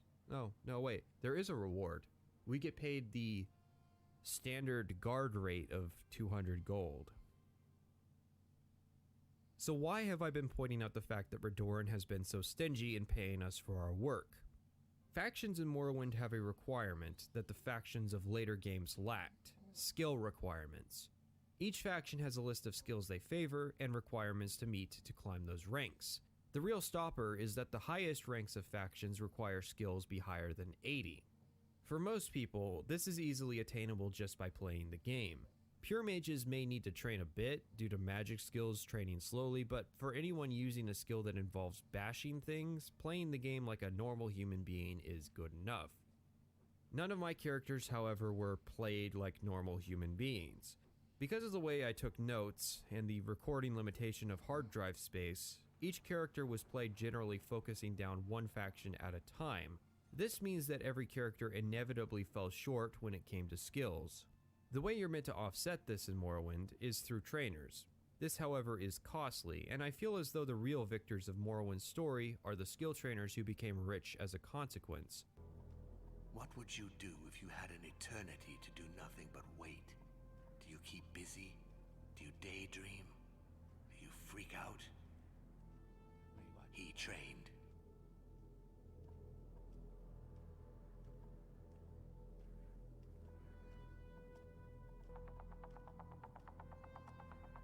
How can someone get so into something that nothing else matters? Some guilds provide adequate enough income to achieve this. House Halau often paid out 500 or even 1,000 gold for tasks completed, while the Thieves and Fighters Guild provided plenty of opportunities to make money while questing. House Redoran does not. The average quest for House Redoran has no reward. There quickly came a very real problem where I simply could not advance in the house due to skill limitations that were caused by the fact that I wasn't being paid. Now, the way that a normal person deals with this is to go adventure, which I generally did not do due to recording, or to go do another faction that does pay, which I also could not do due to my note-taking. So when House Redoran refused to pay me, I forced them to. See, at a point you are recommended to go speak with Feral Retherin in Vivek. He has a decent number of quests for the house. However, finding Retherin was a pain. I wasn't given adequate directions, and I searched most of Redoran Canton for the bastard. Then I found the Redoran Treasury. It turns out they've been holding out on me. They were not poor, these were not hard times, and I was not doing charity work. They're rich, like real fucking rich. And turns out, in the process of getting to the treasury, I had stolen a key that could unlock the door. Gradually, the ordinators would path out, and I would close the door behind them until none were left in the room. Then I looted it. I got a free set of ebony armor and a ton of valuables. Went to Creeper and offloaded it. Suddenly, what was my poorest character became my richest, and then I spent 25,000 gold training my skills to become high enough that I wouldn't need to worry about it again. So you see, it wasn't a matter of me acting dishonorably and acquiring large amounts of material possessions. It was me satisfying the needs of the guild for strong leadership while compensating myself for the sweat off my back. Since I got my hands on a full set, let's talk about ebony armor. Armor in Morrowind is divided into 3 classifications: light, medium, and heavy. Clothes also count as unarmored, I guess, but you wear those under your armor. It works simply enough. The better the protection offered by armor, the heavier it is. Lighter armor meant you could carry more, but it also meant sacrificing armor value. Medium armor was a happy medium, but it was offset by the fact that it was rare to find. Ebony is heavy armor, and it is heavy, but it is also good at protecting the body, provided you had the skill to wear it. It's not as simple as equipping Daedric armor and then being protected. You had to be conditioned to wear the armor to see the benefits. Characters in light armor will score a higher armor value if they have a high skill, compared to characters in heavy armor with a low skill. Ebony is also some of the best heavy armor we'll be getting. Daedric is better, but it's also exceptionally rare. Equipment in Morrowind isn't as simple as saying, oh, well, this has the biggest number, so I'll wear that. Wearing partial sets means you have more room in your inventory to carry loot. It can also mean you move faster since you weren't as weighed down. Equipment was also made with the idea in mind that it should be appropriately rare. It's a sign of mastery and danger to see an opponent wearing glass or ebony armor. Almost exclusively will you see guards wearing bone mold, orcs wearing orcish, and ordinators wearing endural armor. Ranks with legionaries can be told by their armor set. Morrowind's design philosophy towards armor seems more so geared towards lining the armor skills up with the armor that is diegetically a part of the game world, rather than designing armor sets around the mechanics in tiers. I think this is better as it can feel a bit stilted how the world gradually escalates its usage of armor types in Oblivion and Skyrim. While I discuss armor, I should also mention durability. Durability, in the eyes of some, is an annoyance that must never again enter the design of video games. I disagree. Durability is a factor to consider in the preparation before trips. It's also an element that can introduce surprise into a situation. A piece of armor or weapon breaking forces the player to adapt to what is an unexpected situation. However, I can understand why durability is disliked. It can be seen as tedious to maintain equipment, and video games aren't supposed to be more tedious than real life, right? I guess, and to some extent, Morrowind does fall victim to durability falling on the side of tedium as a mechanic. Higher end items are more durable as traits, which in turn means a reward for good gear is not having to repair it as often. If that is a reward, then why have the mechanic? I did like the Oblivion idea of allowing skilled armorers to boost their durability above 100%, although, again, that ultimately begs the question of why bother with the mechanic if the reward is to not have to deal with it. To me, durability should represent the prospect of potentially losing an item if it's broken. This would make routine preventative maintenance more rewarding, but obviously this also creates the risk of losing something valuable, potentially even irreplaceable. That does, however, reward the higher end items with high durabilities, since it decreases the chance you'll lose the item since you would have such a long window to repair it. Think of it like this. Lots of games, including Elder Scrolls games now apparently, have hunger mechanics. Why do hunger mechanics exist? Like durability, they are an intentional annoyance that is dealt with in an arbitrary fashion. Proponents, however, argue that hunger is a good mechanic because it rewards preparation, or because it can make a tough situation where there is limited access to food or repair more tense as a consequence. It also carries the consequence of death as a failure state, which is more punishing than the consequence of simply losing an item, even temporarily. Durability is an intentional annoyance, but intentional annoyances are kind of the point of video games. What is an enemy in a game but an intentional annoyance standing between you and hollow victory? Saying that durability being removed from Skyrim is justifiable because it was only annoying anyways opens a rather nasty can of worms when it comes to the question of why we even play video games in the first place. Anyways, let's get back on track with House Redoran, since we should be done training by now. To start, we need to get our sponsorship from Serethi, and advance far enough to start our stronghold. I learned from my last playthrough to not put it off, and to start it as so I can do it while I'm also doing the quests. Like before, we need the construction contract from the Duke. He has the same request, our pledge to help Morrowind against its enemies. The person overseeing our construction also needs 5,000 gold to finance the process. Unlike Halau, this is non-negotiable. Luckily, we have plenty of cash to spare from robbing the Redoran treasury, so in a way it is free. Now that the process has started, we can get to work for Serethi. He will sponsor us provided we can rescue his son from Bolvin Venom, who has kidnapped him. Sure enough, a note in Venom's manor reveals that they are entertaining a special guest, and it is Serethi's son. The guards get mad if we try to let him out, although using Chameleon kind of breaks this quest. Anyway, Serethi, reunited with his son, promotes us. Although there is still no reward, we also no longer need it. Our next task is to deal with the principal reason Serethi's son was kidnapped. He has been accused of murder. Well, maybe let the Imperial Guards handle it, it's what they get paid to do. Athen claims that his son is innocent, as the victim was friends with his son. Even though there is a witness, Athen figures his son may have been under a spell, and requests we check his room. Sure enough, we find a suspicious ash statue. Varver will say he's been having odd dreams since he received the statue and asks us to take it. We then get directed to take the statue to Loros Serrano over at the temple, who asks you to arrange a meeting with him and his son and exonerates Varver of murder, since he was likely under the influence of the Sixth House. This was likely done as Serethi's house is friendly to Outlanders, a stance the Sixth House does not tolerate. Now that Serethi's house has been sorted, we can get back to the real work, which is defending House Redoran from slander. Our contact and Vivek give us a similar mission, and here's how they contrast. Andres Norano, a Halau noble, notable as he had his key stolen from him by Steals Your Wallet, has been slandering House Redoran. We are to honorably duel him, emphasis on honorably, as simply killing him would be a PR nightmare for Redoran. He accepts the duel, but is woefully unprepared and loses.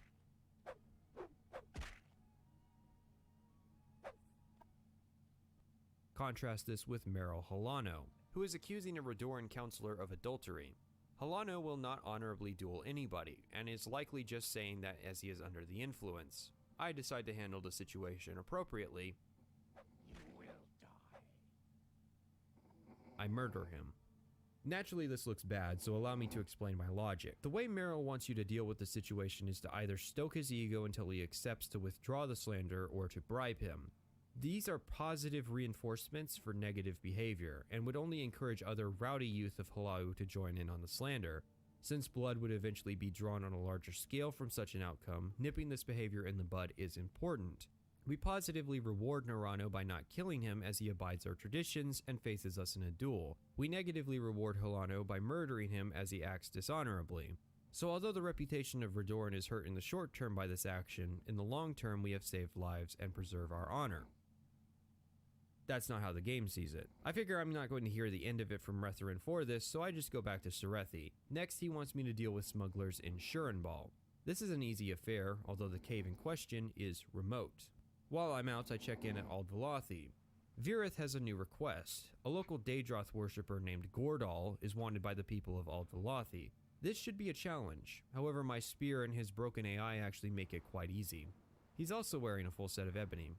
I think this was intended to be the turning point in Redoran, where you start to gear up, since the reward for this is an enchanted ebony spear, a free set of ebony armor that Gordal was wearing, but I already have a free set of ebony armor from the Redoran treasury, so...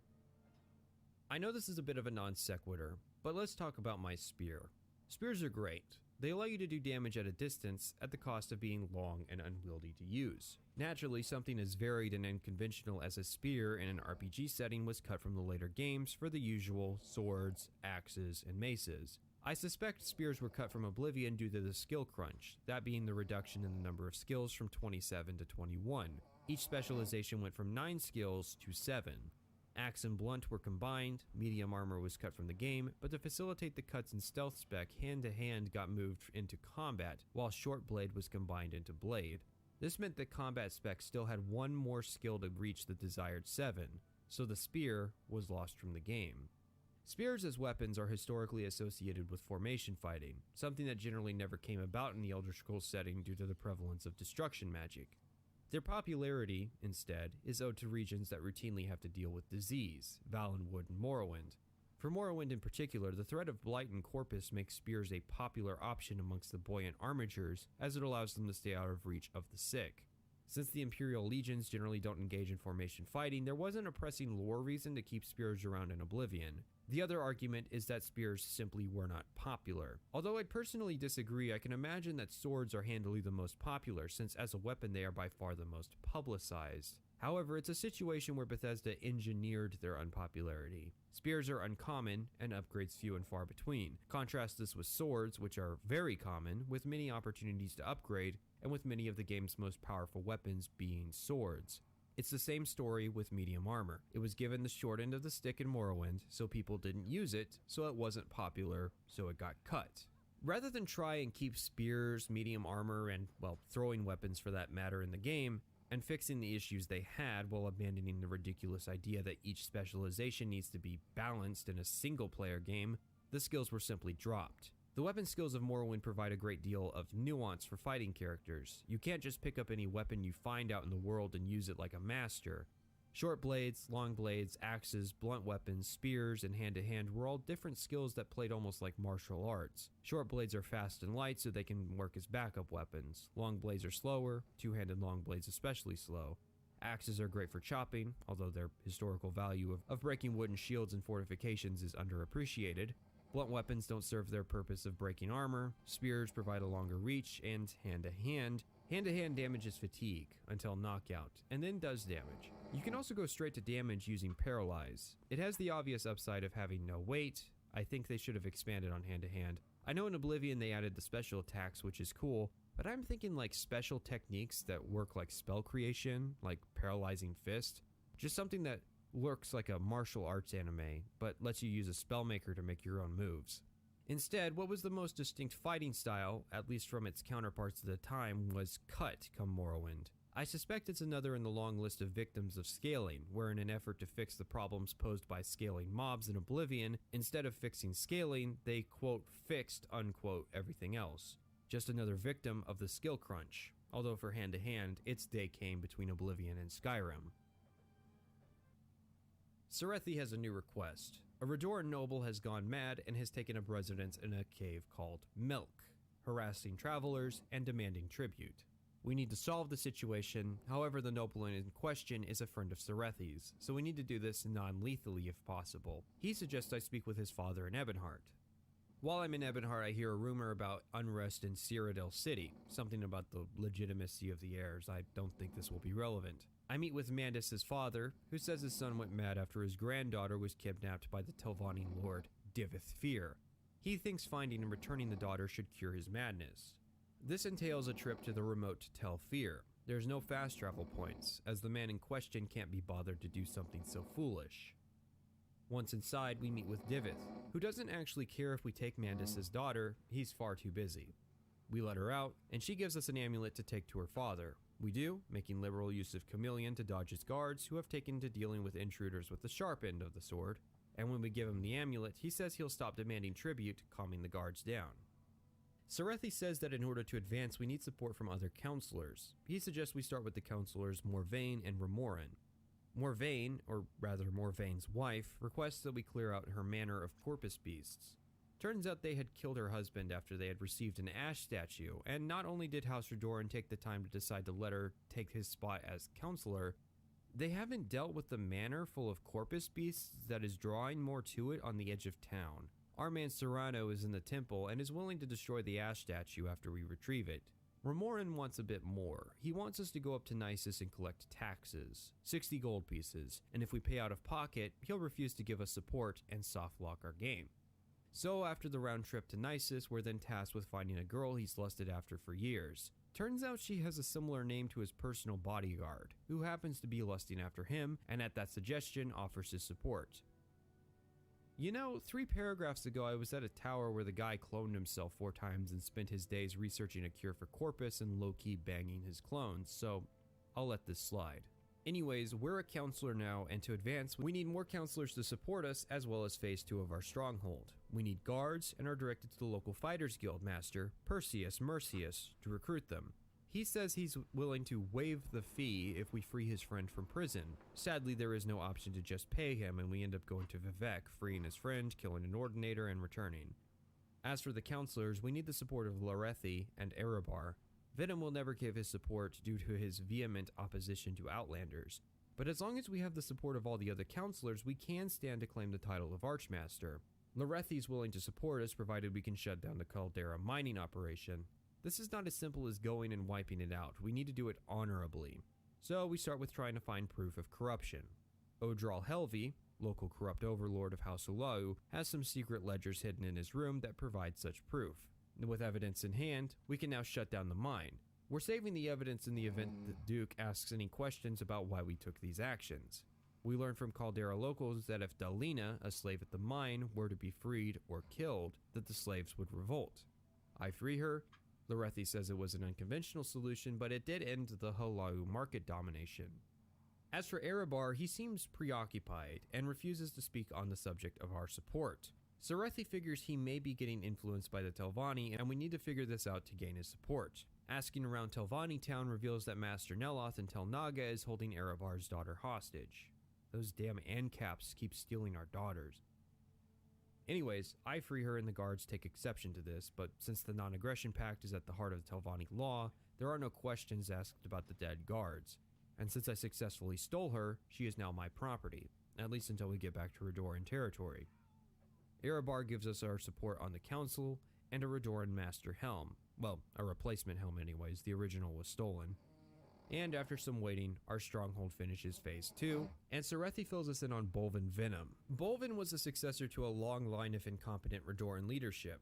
He was the one who, after the armistice, brought Redoran to Vardenfell. He effectively brought the house back from the brink of ruin. He, however, did so via strength of arms and a hatred of Outlanders. And in the modern era, this has put Redoran in a bad position. The house's view on tradition and honor has allowed it to be taken advantage of by Halau and Telvanni. In 2 instances, Redoran was forced to deal with slander from Halau, who abused the fact that Redoran took their honor seriously. In 2 instances, Redoran nobles had their children stolen by Telvanni, who abused the fact that Redoran followed the law so strictly. Sarethi hopes for someone to lead Redoran who shares his quality of strong martial prowess and military leadership, but better understands the modern Redoran situation needs to treat its citizenship with kindness and justice, rather than alienating them. And as a counselor, with support of all the other counselors, he figures that we are fit to rule, but Venom will not allow an Outlander to become Archmaster. Thus, we must challenge him to an honorable duel. Venom initiates the conversation with his own challenge, to fight at the Vivek Arena. This is the logical action, as Venom is likely confident that he is stronger than Indaris, and if he wins, he can remove an Outlander from the council. He's a tough fight, full ebony with a Daedric weapon. I suspect this quest involved a free full set of ebony and ebony spear, were likely preparatory for this conflict. It also helps I'm high level thanks to rank requirements. Did you know that Redoran consider looting the bodies of those you defeat dishonorable? So you don't get paid for your work, theft is dishonorable, looting is dishonorable, and stronghold payments are non-negotiable. You're just supposed to make whatever meager sum you can, die, pass it on to your kids who combine it to their meager sum, until after 1,000 generations your descendants have enough to maybe get sponsored. Is it actually possible to maintain your honor and make it to the end of the Redoran questline? Maybe it's some kind of mechanical storytelling. Anyways, we're Archmaster as soon as we defeat Venom. You Morrowind regulars might recognize that this playthrough did not engage in the House Wars quests. This is because they were subsequent to the one Slander quest where I murdered the guy, which was unappreciated. You are able to complete Redoran without fighting the other factions. I believe this is also possible in Halau, but I'm not sure about Telvanni. Jib and Daris will return in part 5. As for now...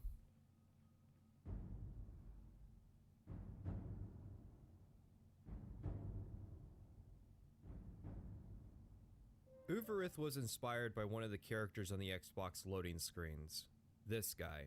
Yeah, you PC players might recognize the ones with the monsters, but there are a few new ones with characters on the Xbox. Since I spent so long on loading screens, I thought of a few memes that these screens are perfect for. Anyways, I was inspired by one with an Altmer vampire mage holding a Daedric Dai katana. Originally, I was planning on having Uvarith be a vampire. Vampires in Morrowind are excluded from most factions on principle except Telvanni, because ANCAP rules. But upon further inspection, some of the quest scripting gets broken due to vampirism, specifically due to certain quests which rely on introductory text, which gets replaced when you are diseased. So sorry guys, I ended up not getting any footage of vampire gameplay.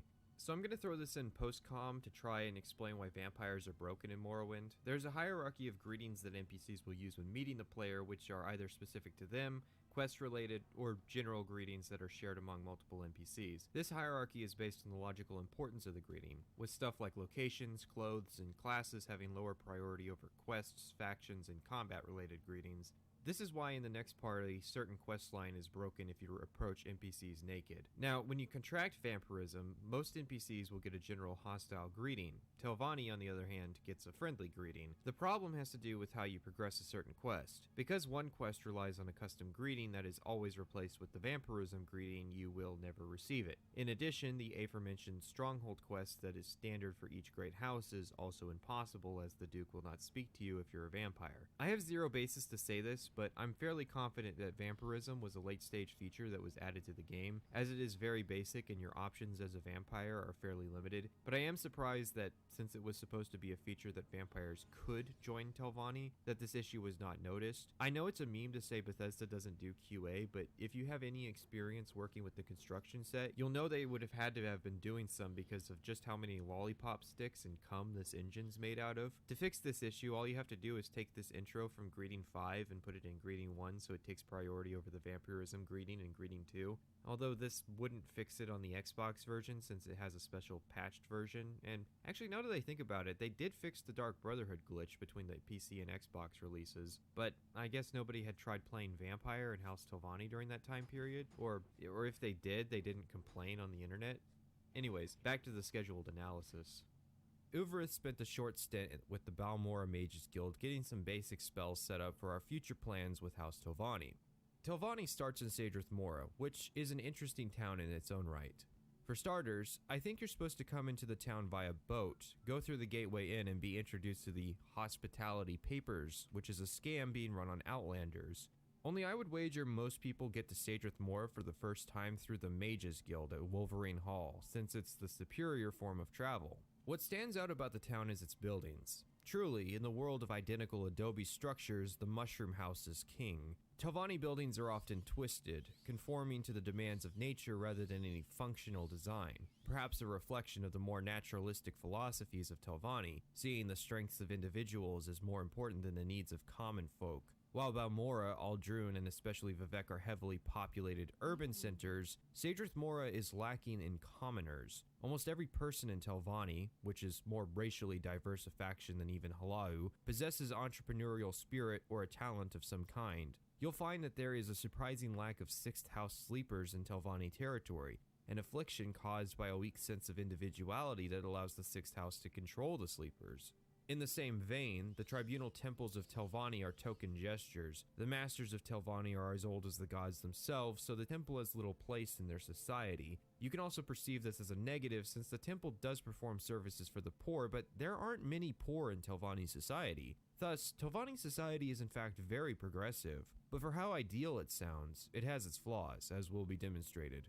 Joining Telvanni involves entering the council house and, well, the frame rate is not good in here on Xbox. Telvanni has a very unusual quest structure for Morrowind. Most factions in Morrowind will typically send you quest giver to quest giver. Each one have 5 or 6 tasks to complete. For the early days of Telvanni, you simply contract through the mouths or the masters themselves. Members of the Telvanni Council are represented by mouths in Sadrith Mora. They represent the interests of the Telvanni, while their lords can continue their research in their towers. Tasks requested of you include things like retrieving alchemical ingredients, finding artifacts, and performing deliveries. And the rewards for these quests, rather than being gold, are often spells or artifacts. In fact, you can learn Mark and Recall very early in the house. I greatly appreciate that a magical faction actually teaches magic as part of its quest structure. So instead of having 2 quest givers each giving 5 quests, you have 5 quest givers each giving 2 quests. The progression is also much more forgiving. You don't really have to complete all the quests to get to the sponsorship stage. Early on, I am asked to deliver a skirt to Mistress Thorana of To Balmora. I am advised by her mouth to be prepared to use an intervention spell should anything happen. This is because Thorana has gone crazy. She keeps a naked Khajiit as a pet, and when you offer to give her the skirt, she accuses it of being cursed and asks you to put it on to prove it isn't, only to then attack you for doing so. You will suffer greatly.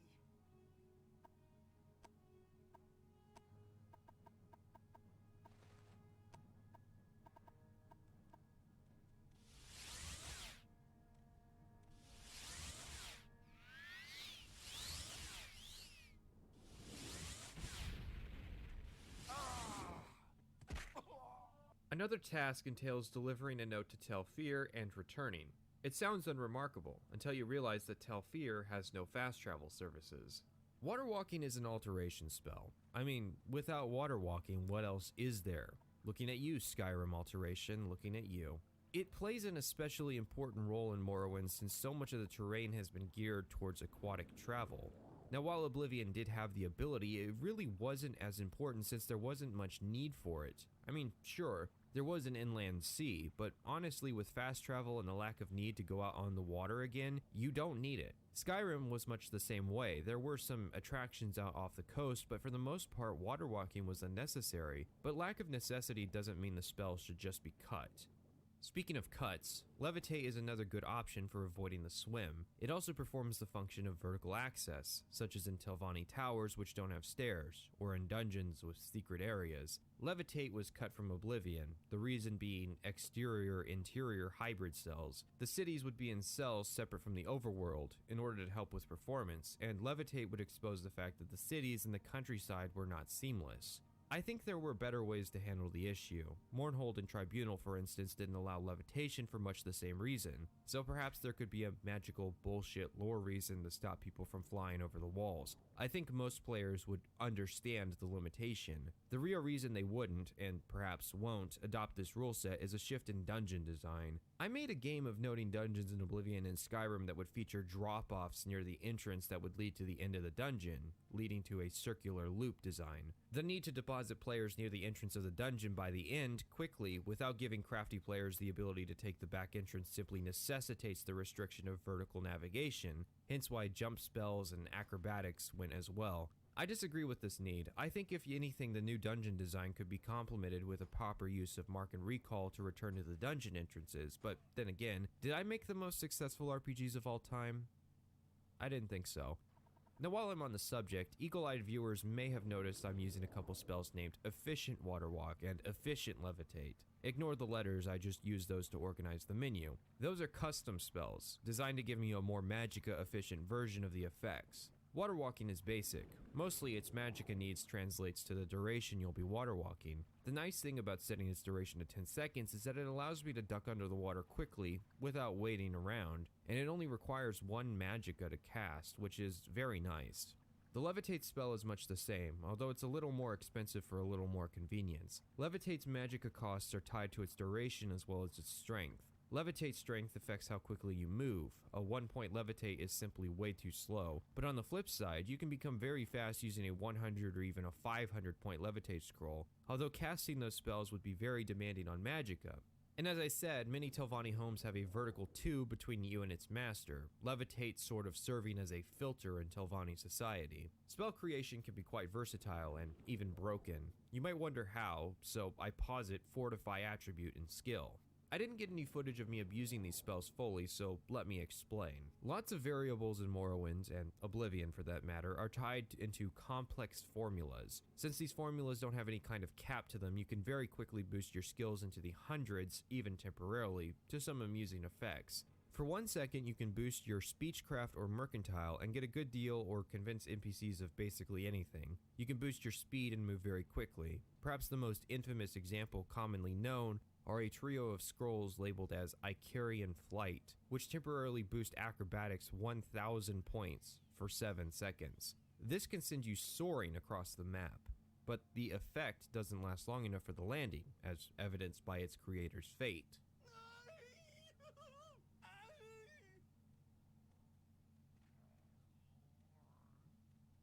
One of the reasons I don't mind escort quests in Morrowind is the fact that I can fortify other people's speed and make them move faster. With custom spells, you can tailor illusion effects like Frenzy or Calm or other effects like Command to specific humanoids. Also notable is custom destruction spells. You can have a untouched death spell that targets all elements. Tailor custom spells to specific races to avoid resistances, such as a frost spell for Dunmer and a fire spell for Nords. Create a spell that can snipe a specific opponent, or a spell that targets a wide area, and the amount of magicka spells require is the great limiting factor. On a hand-to-hand character, I had a spell that would damage fatigue to speed up the process, or spells that would absorb other people's fatigue into my own pool. Spell creation tickles the wizard fantasy quite well. Unfortunately, it was too limited in Oblivion and removed in Skyrim. In Oblivion, the spells you could create and cast were hard limited in effectiveness by your skill level. So for example, if you create a spell that does 100 points of damage health on touch in Morrowind, your limitations in casting the spell are the amount of magicka it costs, and your chance of casting based on your intelligence and destruction. If you don't meet the magicka requirement, you obviously can't cast a spell unless you find a creative solution around that, such as Fortify magicka potions. If you don't meet the skill requirement, you still have a chance at casting it, and barring that, you can still find the ways to boost the necessary skills to create a chance. In Oblivion, it's simply a threshold of, you have met the level requirement, you are now permitted to cast this spell. And even that is better than Skyrim's, there's a handful of pre-selected spells that everyone casts and you may not deviate from that option. Now that we've completed the trip from Sadrith Mora to Telfir, back to Sadrith Mora, I'll tell you a bit about that note we just delivered. The Mouth's master, Arion, is asking his former master, Divithfir, to join the Telvanni Council due to the incompetence of the current council members threatening the future of House Telvanni. Divith notes that Arion has a personal stake in the matter, and mentions that it doesn't really matter. Telvanni does not need him to survive. The note doesn't mention that Divith is busy, with his clone daughters, although seriously, he is busy with Corpus, which is a bigger threat to Vardenfell as a whole than the collapse of House Telvanni. Another task is to deliver a Cure Blight potion to Tel Voss, and we have to acquire the potion ourselves. This is simple enough, but while I'm there, I follow up on a lead from Master Arion's mouth, who, in the interest of moving on in his career, says that Arion may be willing to sponsor us. After delivering the potion, I fly up to meet Arion. A note about Tel Voss, it's one of the more interesting locations I've seen in an Elder Scrolls game, since its design is a reflection of the character of its owner. It's a fusion of the new Imperial architectural designs with the classic Telvanni Tower, which goes well with Arion, who is a Telvanni who's willing to bring Outlanders into the house. It's also a nightmare to navigate and figure out where the services are. Arion says he's willing to be our patron provided we convince Baladas Dimnavani to join the council. Now, funny thing, after this conversation, I immediately recall to the council hall and speak with Arion's mouth, who apparently has already spoken with Master Arion about my delivery, despite me actually, quite literally teleporting from Arion to him.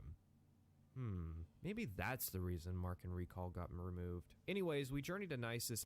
What do you seek in Nisus, Outlander? And meet with Dimnavani. We start with the questions. Dimnavani's response depends on his disposition. Since this is my first meeting, it's actually quite low, and he gives me the obstructive answers, basically telling me that people like Gothrin, who have no interest in academics, really should not concern themselves with the dwarves. Should he like you, he basically gives you some theories that get confirmed during the Mages Guild questline, so hey, we formed a nice connection. We move on to the subject of him joining the council. He says it wouldn't bother him, provided we collect some literature for him. We need 3 books. Nunchek's Fire and Faith, Antecedents of Dwemer Law, and the Chronicles of Nushleft. I won't bore you with the details, but after collecting the books, he agrees to join the council and gives us Ondasai's Key and the Amulet of Admonition. The amulet paralyzes for 30 seconds while doing 1 to 2 points of frost damage for that time. This makes it quite powerful since it can paralyze so long, but a double-edged sword should it reflect. Ondasai's Key is a ring that opens 50 points on touch, basically magically opening most locked doors and chests, but not all of them. I complete another task of Arion's mouth, who wants me to deliver some Daedra skin to Arion and get taught Paralyze for it. While I'm out there, Arion promotes me to mouth, giving me a staff and new chores. I need to go cure his Quama Queen of Blight. This is convenient since I'm heading out that way on a new task from Gothrin's mouth to collect some plans from Nushleft. I collect the plans, cure the queen, and return to Arion, who gives me a skill book in return. Skill books are good rewards, both for quests and for completing dungeons. Since skill ups are important to progression in Elder Scrolls, it seems like a good way to ensure players are properly leveling up to keep up with the requirements in their faction, but then again, that hasn't been important in a long time. Arion insists I go and learn some basic wizard spells. See? A magical questline that highly emphasizes and requires the usage of magic. We need Levitate to get to Arion, we had to cure the Quama Queen with a spell, and we have to learn Recall, Fireball, and Levitate to continue progressing. Fireball is actually the only one I don't know. While going out to learn, I turn in the Scarab plans and get a Cephalopod helmet. This is another great reward as it allows you to summon a Dremora. We then get another skill book as a reward for learning the spells. You can probably guess that Telvanni is my favorite faction. It's objectively the best. It has the competent rewards, the best rule set, the best quests. It even has the lowest skill requirement of all the factions in the game, only requiring you get a single skill up to 70. We're tasked by Arion to assist Mylan Faram, who's being attacked by Halau at Odurnaran. I know it was a long time ago, but yeah, we're crossing over with Rethin right now. I actually forgot this happened, but it's right here in my notes. My recording got cut short because I needed to charge the controller. Just one more reason I hate playing on the Xbox. So me and my new Dremora clear out the tower and I do a bit of soul trapping. Soul trapping in Morrowind is a somewhat minor thing. You can use souls to recharge enchanted items, which we'll talk about, but also to enchant items. The only problem is enchanting isn't all that great. It was actually a bit busted on Morrowind, and not in a good way. There are 2 ways to go about enchanting. You can take out a small loan of tens of thousands of gold to enchant at a services provider, or you can enchant yourself and usually fail. Your success of enchanting is tied to your enchant skill, but even maxing out your enchant skill and intelligence still results in a high chance of failure when enchanting. Enchanting also requires soul gems, which aren't as common as the later games, especially the higher tier ones. Well, they sort of are, just not at the levels I'm recording at. Now, when you hear about people breaking Morrowind, it tends to involve enchanting. This involves a healthy amount of exploiting the game and grinding your soul to eventually become useful. But I know I'll have the regulars sending me angry letters should I leave out the fact that yes, you can create an outfit that instantly restores all damage taken and constant effect restore health enchants. Just as spell creation allows you to utterly break this game, enchanting can take it a step further. Oh, right. This section is labeled soul trapping. You cast soul trap on a monster. When it dies, its soul fills a soul gem. Enchanted items are Morrowind. You can't have a Morrowind playthrough that does not eventually make a big point about them. They start out simple enough, utility jewelry that can do something small like restore a little health, restore some stamina, maybe if you're fancy you have a recall or intervention amulet. Then you get something like the vampiric ring that drops enemies while healing you, or the amulet of shadows that allows you to disappear, and you realize enchanted items are awesome. It's a perfectly viable build to just collect enchanted damage rings you can spam on enemies until they stop moving. Your carry weight could be nothing but rings, amulets, and clothes that perform these functions, and the only downside is that your spell menu would look absolutely atrocious. Enchanted items are great rewards and more quests should give them. However, enchanted items are only as strong as the magic system supporting it, since using an enchanted item is basically casting a spell without the magic costs attached. Items have charges, sure, but that comes back with time, so as long as you aren't spamming the items constantly, you'll be fine. One downside I noticed with enchanted items is that if you are wearing a constant effect ring, that you might eventually take off the ring to make way for another. So it would be annoying to occasionally realize I'm no longer wearing the one ring because my character took it off to use the common ring of ironing clothes or something. Another thing is that it can be quite annoying to be using an enchanted weapon that has run out of charge, since it will constantly make this pleasant sound, while informing you that yes, you have indeed run out of charge with the weapon. Hey, Morrowind, you know that the upside of an enchanted sword over, say, an enchanted ring is that when the enchantment runs out, it still has the functions of a sword, right? So, somewhere in the plot, we're tasked with ending the Mages Guild monopoly on magical services in Redoran territory. What function this serves, I don't know. I don't think the Redorans are the type to use magical services all that often. Also, I decided to jump the gun on that stronghold business. We need a construction contract, as usual, and 2 strong souls such as Winged Twilights, Golden Saints, or Storm Atronachs. This is to power the growth of the mushroom that will become my home. It just stood there, holding its tail and whispering. What did it say? Excuse me? So we go to talk with Zarethi at Arion's recommendation and says he does not trust my intentions, nor does he particularly like me, and he says goodbye. His tone changes at the bribe of a 100 gold, which is honorable, and I just feel that certain people should be impossible to bribe. He sees most of the counselors, barring Bolv and Venom, will support the resolution opposing the Mages Guild, provided I make an appeal to fairness. And sure enough, the Rethi and Ramarin are on board once I appeal to fairness. One vow to protect Vardenfell to the Duke later, and we've got the construction contract. Arion gives us one of his gloves as a reward for taking care of the Redoran thing, and... Okay, so Arion is known for enchanting a pair of powerful gloves. This is one of them, and it's known as Arion's Dominator. Its effect is to control humanoids up to level 15 for 2 minutes. Sounds innocuous, right? However, remember that NPCs generally don't move from their spots, and when I say command, I mean follow you through doors, follow you through fast travel, journey with you across the map. Command humanoid is basically the ability to abduct people and bring them anywhere you want, which is especially powerful since it can be done to people who provide services. Master trainers are generally around level 25, so they can't be affected, but yeah, don't like where the services are in a town, you can now move them. Arion wants me to save Favis Andes over in Shishi from Redoran attacks, which is another crossover quest, this time with House Redoran. I turn in the soul gems, which I appropriated from certain vendors, and get my stronghold on way. As you can see in this footage, I'm making full use of the Dominator in a tactical sense. However, and this point applies to summons as well, it's not that effective. The problem is the AI. Even on PC, even without the slow computation speed, pitting 2 AI against each other is a miserable affair. This makes Conjuration one of my least favorite skills, since half of the skill is about pitting AI against AI.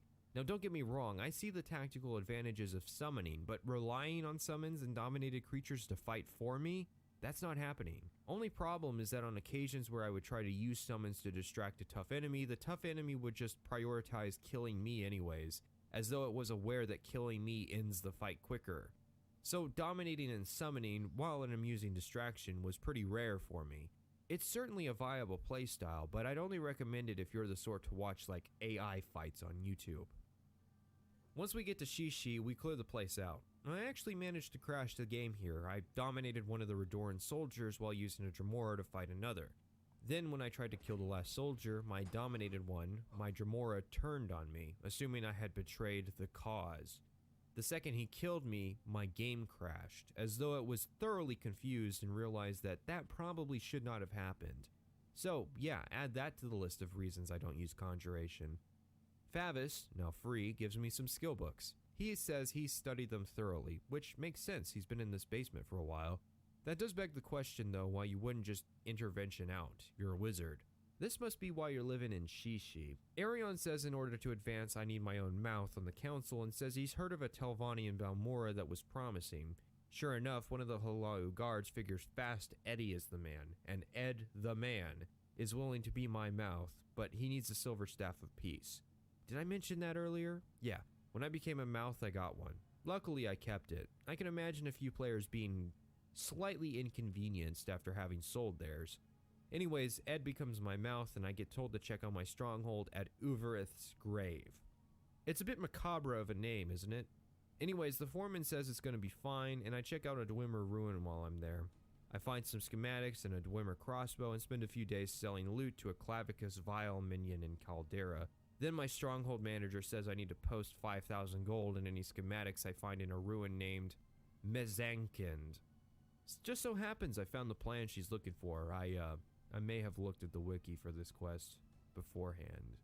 As a reward for finding a mouth, Arion gives me his other glove, and I'll tell you about this one later. Arion is impressed we've risen so quickly, which is an understatement as I've soared through the ranks of Telvanni in about 2 weeks. He figures the only way forward is to take care of some up-and-comers in the other houses. A Halau has constructed a stronghold without contract at the Odai Plateau. Sure enough, I take on Rethin at Odai, which was an easy fight. She tries to silence me, but silence doesn't work on enchanted items. And behold, Arion's helpers.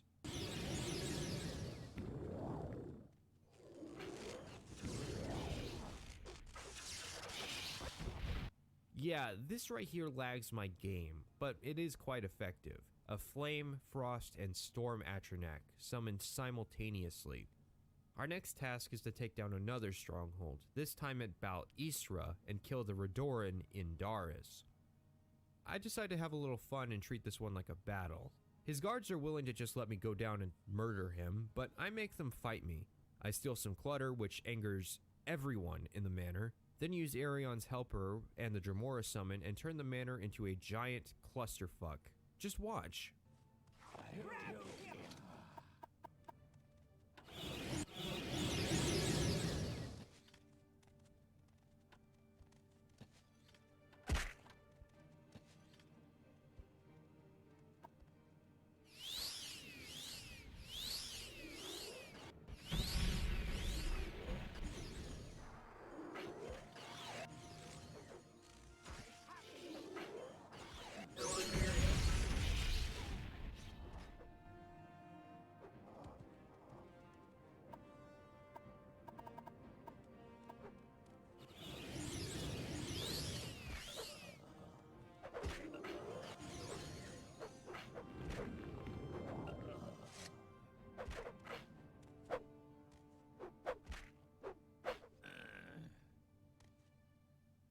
Arion is naturally impressed with this, and I suppose I should talk about the House Wars.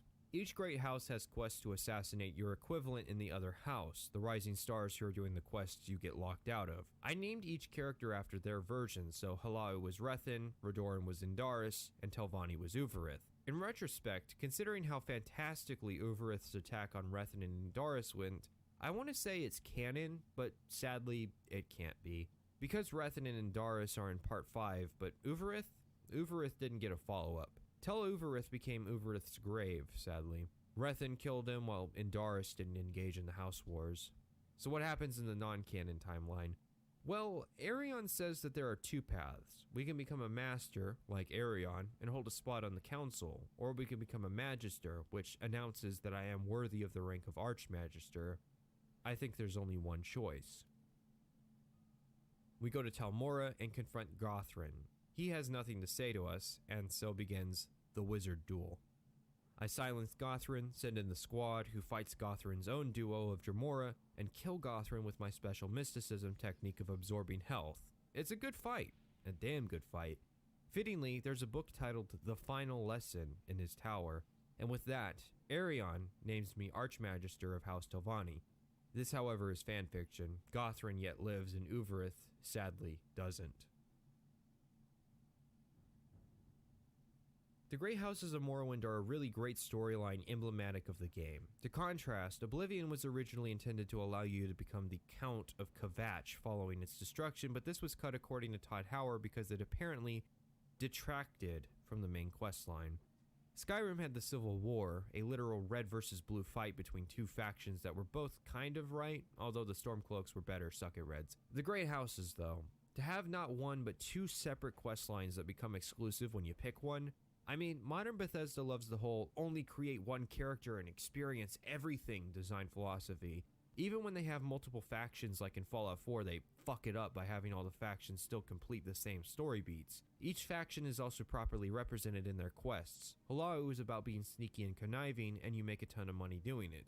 Redoran is about honor, and honor doesn't pay. Telvanni is all about the acquisition of power and rewards you with powerful artifacts. However, a problem I have with the houses is that they don't quite fit with hybrid classes. It makes sense for each guild to correspond to its specialization, you know, fighters to fighters guild, thieves to thieves guild, mages to mages guild. But then the houses do the same exact thing. It'd be great if, for example, heavy armor was a part of the philosophy of House Telvanni, but secretly all Telvanni cheat and bind theirs. It'd certainly make Divith Fear, fully clad in real Daedric armor, much cooler as a consequence. Or illusion magic is a part of Halau, or mysticism a part of Redoran. Just something that makes Telvanni feel more like a faction instead of just the Mages Guild for Dunmer hipsters. If you look on most of Morrowind's materials, you see the three house names on them, but you also see the name Endoral. I think it was pretty smart to keep Endoral out of Morrowind. I personally think it would have crowded the space to have a fourth great house. Same goes for House Dress. I feel if the greater mainland of Morrowind had been a part of the original game, then it would have fit in as a sort of competing mainland powers. Perhaps a story of tribunal traditionalists versus Daedric worshippers, as is technically already the case. But as it stands, House Dress only gets paid lip service in Morrowind, which was a shame because, well, it was retconned into being destroyed in Skyrim. I mention Endoral and Dress because they helped to fill out the roster for House Dagoth, the Forbidden Sixth House. For years, I've heard a rumor that Bethesda originally intended to let the player join the Sixth House.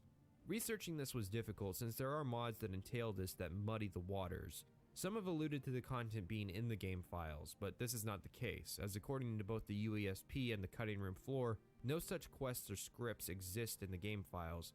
I've searched around for some hints at interviews that would suggest this information or where this misconception came from, but alas, I couldn't find any. If joining the Sixth House wasn't a design document, it got cut very early. As for the main three, a good balance. I handily ranked Telvanni at number 1 while Halau and Redoran tied 2 for a variety of reasons. Redoran has some better quests, but the lack of payment really dragged it down. Halau has some more menial quests, but it has enough intrigue to entertain.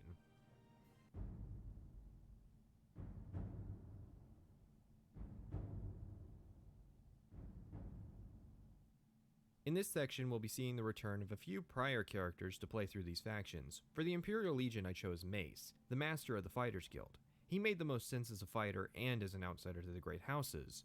The Imperial Legion is a strange faction. The only ones recruiting is the Legion and Nisus, but you don't really join as a legionary, more as an agent. But the ranks in the uniform imply that we are a common soldier. I mean, we obviously can't spend days patrolling town as a guard while we earn our rank, so... We start off getting tasked by General Darius himself to acquire a deed from a widow in order to open a port. Only it turns out the widow's husband was recently murdered, and she says, by a legionary no less. And so, we, an Imperial Legion recruit, set out to solve the murder. He recently died while inside the local egg mine. We get let in by the door guard, and some snooping reveals an orc in the lower levels who threatens to attack us if we don't leave. He threatens to count to 10. Oh no, please. Go ahead. I want nothing to do with you, orc. I'm going to enjoy this. It's your last chance. Run or die. I eventually find a pool with a body and an axe that I somehow intuit belongs to the lug grub. Wait, they never found the body? How did they know he died then and didn't just go skip town to go to the Saran House of Earthly Pleasures? And sure enough, there's a ghost of the widow's husband who's there to detail the murder. The orc was sleeping on duty, woke up to find him there, and killed him to cover up his insubordination. And General Darius believes our story. He even rewards us with a free broadsword for taking the initiative and solving the case. No thank you. As you might be able to tell, this quest is written a bit different than the other factions I've detailed in this series. That's because it has a different writer, and said writer clearly had a different perspective on writing. To give a clear example, I reference an earlier murder mystery quest we've done. For House Alau, we're tasked with solving a noble's murder. Asking locals in Balmora points us to an Argonian suspect. Asking the servant of a noble points to a Dunmer man. You know what doesn't enter the evidence pool? A murder weapon with the name of the murderer still on it. Still planted in the skull of the victim, and the victim's ghost certainly doesn't pop up from the grave to recount the events of the murder. I mean, all's fair, right?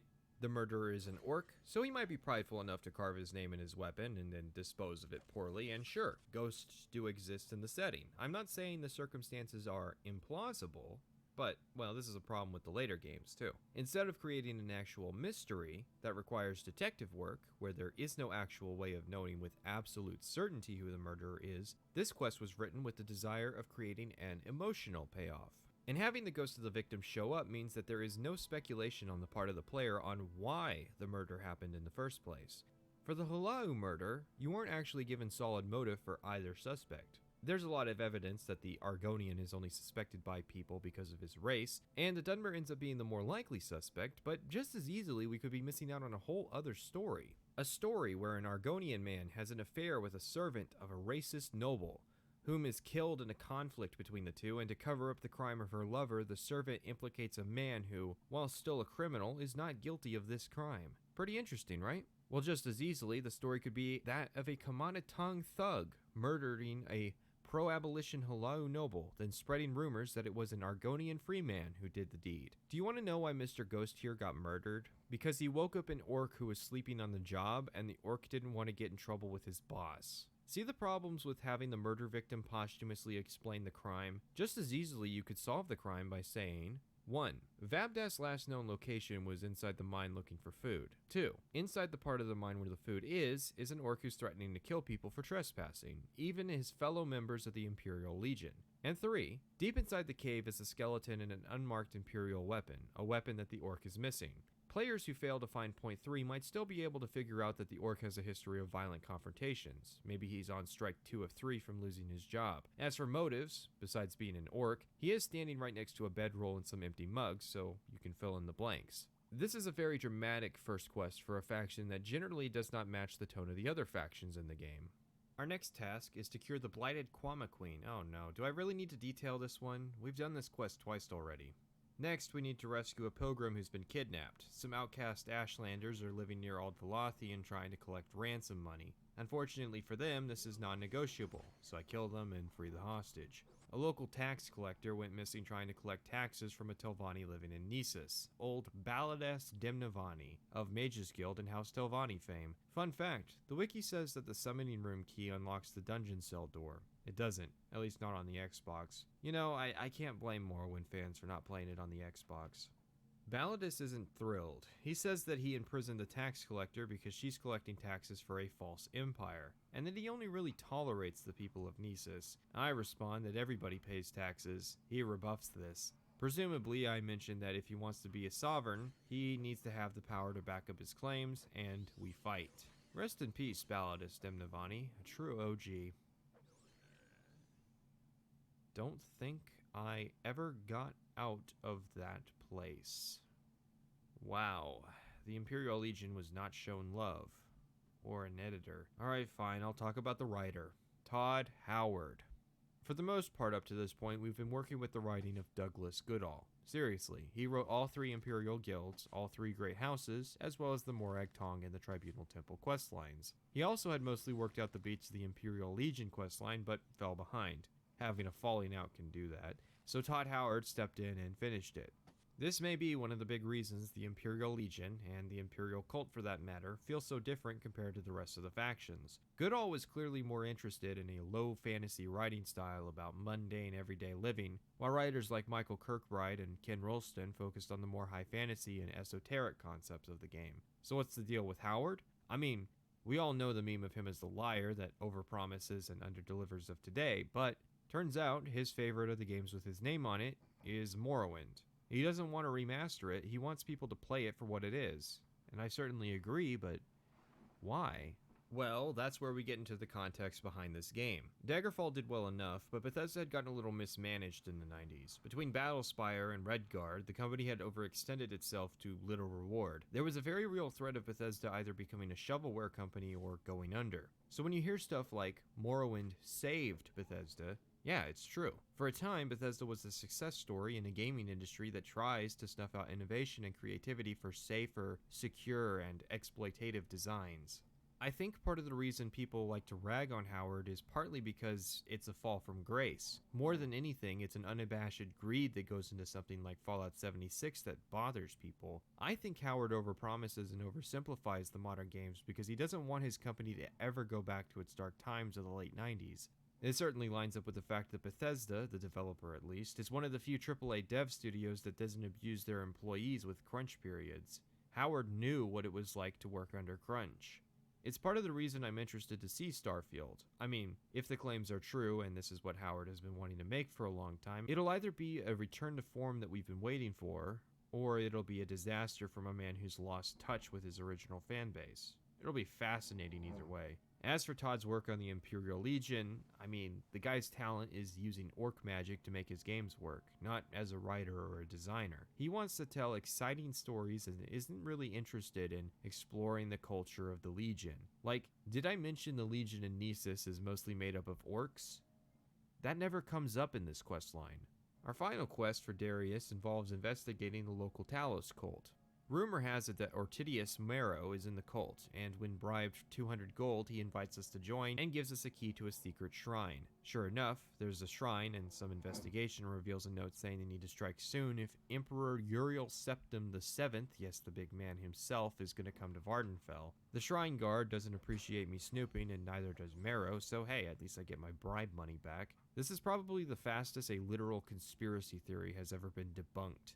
And thus ends our work with General Darius. We're high enough rank to operate as free agents of the Legion, but something feels off. I think it has to do with the fact that all of these quests took place in and around Nessus. The quests try to be more than just go to X and do Y, opening with a literal murder mystery and all, but it feels superficial because this isn't the kind of work a new recruit should be doing, especially in contrast with the other factions that do give you the right kind of work for new members. I accidentally activated Darius's bed while trying to pick up some gear, earning a small bounty in a building full of guards. Yeah, and maybe it'd be nice if the bounty triggered after you actually tried to start resting, not just when I hit the bed by accident. That said, it means I got some good footage of me stripping down and running around naked for a while I was wanted. Darius, once he's calmed down about our heinous crime, says for further orders I need to check with the Knight Protectors at each fort. We're told in Moonmoth that the Buoyant Armigers have challenged us to a hunt, and the Ordinators say they're going to get a piece of corpus weeping while we need to get a piece of scrap metal to prove our superiority to the Tribunal Temple. Okay, Todd, those aren't all synonymous groups. So I take a run up the hill and ask the nearby Dwemer Ruin for a cup of metal and turn up the difficulty while I'm here. Turning up the difficulty does breathe a little bit of new life into the playthrough, since Mace was starting to become unstoppable. Personally, on the PC, I find the max difficulty to be the most fun, but that's with the benefit of near instant loading screens for when I die. We do get paid 500 gold for the work, so hey, it's already better than Redoran. Our next task is to rescue a missionary who went missing while preaching the good word of quite literal imperialism to the Arabinisum camp. Hostage situations aren't very pressing, so I go look for work elsewhere.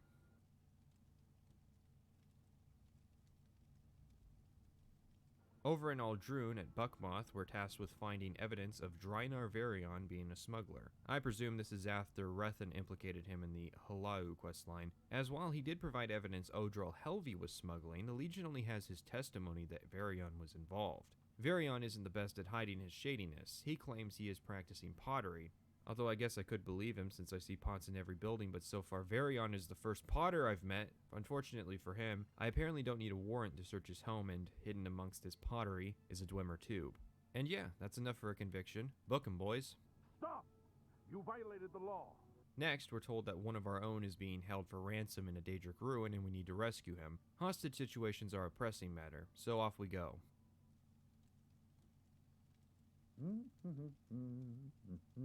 Let's talk about Daedric ruins. They tend to be varied, having very alien names like Ashur-Nabibi, with jagged architecture and a comfortable blood-red color, full of Daedra and Daedric accessories. And if you see a shrine, I will warn you now to leave their donations alone. We don't talk about what happens if you touch the donation.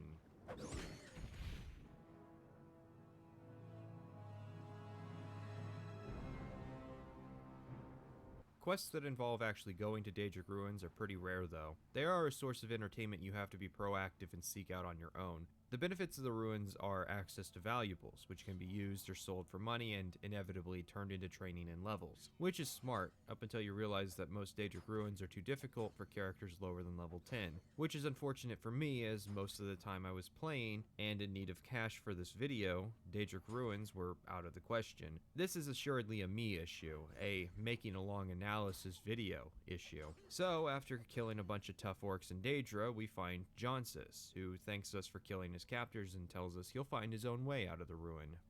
Our next task from Buckmoth is to recover a token of a maiden, a rogue Telvanni.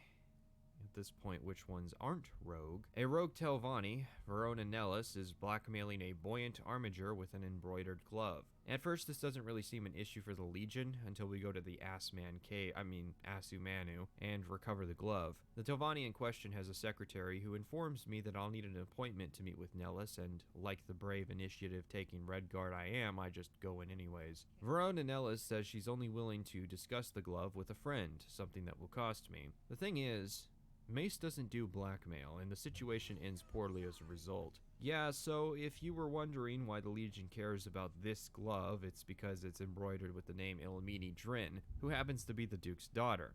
Sadly, there is no reward, nor really any intrigue about the Legion covering for the Duke's daughter. Over in Ebonheart, we're tasked to deal with a slanderous, buoyant armiger who says we lack courtesy. We're told to get our hands on a red book of riddles and go correct the issue. And sure enough, the armiger, Salen Serethi, is willing to concede we have wit provided we can win a contest of riddles. And Serethi just quotes said red book of riddles verbatim. Kinda weird the quest giver somehow knew this book would be relevant. Fun fact, we returned Salen Serethi's dagger to him during the Thieves Guild questline. Next, we're tasked with dealing with a traitor who is working for a den of sorcerers and Daedra worshippers in a remote area. What is that? No, get away from me! Meet the Greater Bonewalker, or as they're more affectionately known, why Bethesda never gave an enemy a damage attribute effect ever again. Kind of a weird name, but absolutely fitting. See, attributes in Morrowind are important. In Daggerfall they were life or death, but in Morrowind you can live through having one knocked down to 0, it just enters its equations with said value of 0. Only problem with that would be strength. See, strength in Morrowind dictates how hard you hit and your encumbrance. Encumbrance is 5 times the value of your strength. Question though, what is 5 times 0? Next question, which playstyle generally has the greatest carry weight, and do they regularly come in melee range? And the Bonewalkers are rather quick to cast the spell, so unsuspecting players are going to find themselves completely unable to move in a short manner of time. Now, the first instinct might be to reload a save. I'm on the Xbox, so no quick saves, and for reasons that don't go bearing into, in this video, Bethesda prioritized taking feedback from the Xbox players when it came to the design of Oblivion, which is why rather than improving the effect, they just stopped using it. There are 2 ways you're supposed to circumnavigate the problem. The first is by carrying a Restore Strength potion in your inventory. That would, however, make it unique as the only restorative that is completely necessary to carry to avoid soft-locking your game. The second is some method of getting back to town, interventions, recall, or just dropping everything and running back naked and unarmed. If I was designing it personally, I would have had damaged attributes recover through resting, offering a non-magical solution to dealing with damage attributes that makes sense and still carries some consequence for lack of preparedness. Your strength would naturally come back over time. Or I would have it so that the most your attributes can get damaged is, say, 50%, so you can still feel the negative and the lasting effects of getting cursed without it trapping you completely. Or just have the value that represents strength be 5 times plus 25, so even at a value of 0, you still have 25 units of weight to work with so you can carry a weapon and clothes on your walk of shame back to town. Back in the synopsis, turns out the broken level geometry here has prevented the trader Honjolf from being a threat. While we're over here, I decide to finally go rescue that missionary I've been putting off. So the Arabinism locals say they told him that the Mabergash wanted to hear all about that imperial lifestyle of living in the soon-to-be retconned jungle. One bride later, and he tells us that the Mabergash are when their wise women leave the tribe to go off stealing men's vital essences to become more powerful. So now we have to go rescue this guy from literal semen demons. Thankfully, he left a trail of book pages to follow to the camp, and on the way I meet with a lost slave who is saying he needs to get home, but isn't too enthusiastic to actually ask me to help, so I leave him in the middle of the wasteland. He's part of a quest for the Twin Lamps faction that Ilmini Drin heads that is dedicated to slave abolition. I didn't play it because it's just 2 quests. I find the camp, and the situation feels very familiar to earlier in the quest line. I ask what they want, and this time it's not ransom. They just say they need a man for their magic to work, and insists that if I want Josian back, I'll need to replace him with a man from the tribe. I decide to use the business end of my sword and... oh god. That sounds sexual, doesn't it? Okay, no. I didn't dick down the wise woman. I killed her. And not metaphorically from overpleasure. Literally from over death. Josian's learned nothing from this encounter, as he wishes to continue trying to preach the good word. Good luck with effecting any measure of generational change on a society of people that live 3 times as long as you. Our next orders are to rescue another hostage from some just generic bandits. And either I didn't do this quest, or this quest is so lackluster that I didn't take any notes on it. Thankfully, at this point, we are high enough rank to apply for a job in the Knights of the Garland of the Order of Ebonheart, provided we can track down 2 of the Order's artifacts and remember their silly name. The first artifact is the Lord's Mail. Which Lord? Oh, the armor of Mora House. It was being kept in a shrine in the Imperial Commission, then it got stolen. One of the folks in the shrine suggests I speak with someone named Rufinus, who himself figures that it was Furious Achilles who stole the armor. The first piece of evidence is his unfortunate name, Furious, which is just bound for trouble. The second piece of evidence was that Furious was talking a lot about the armor and about a cave below the castle and recently got fired. Motive and opportunity. In the shrine itself are track marks leading to a hidden door. Cool, but I must be the first person investigating this case because how would you miss that?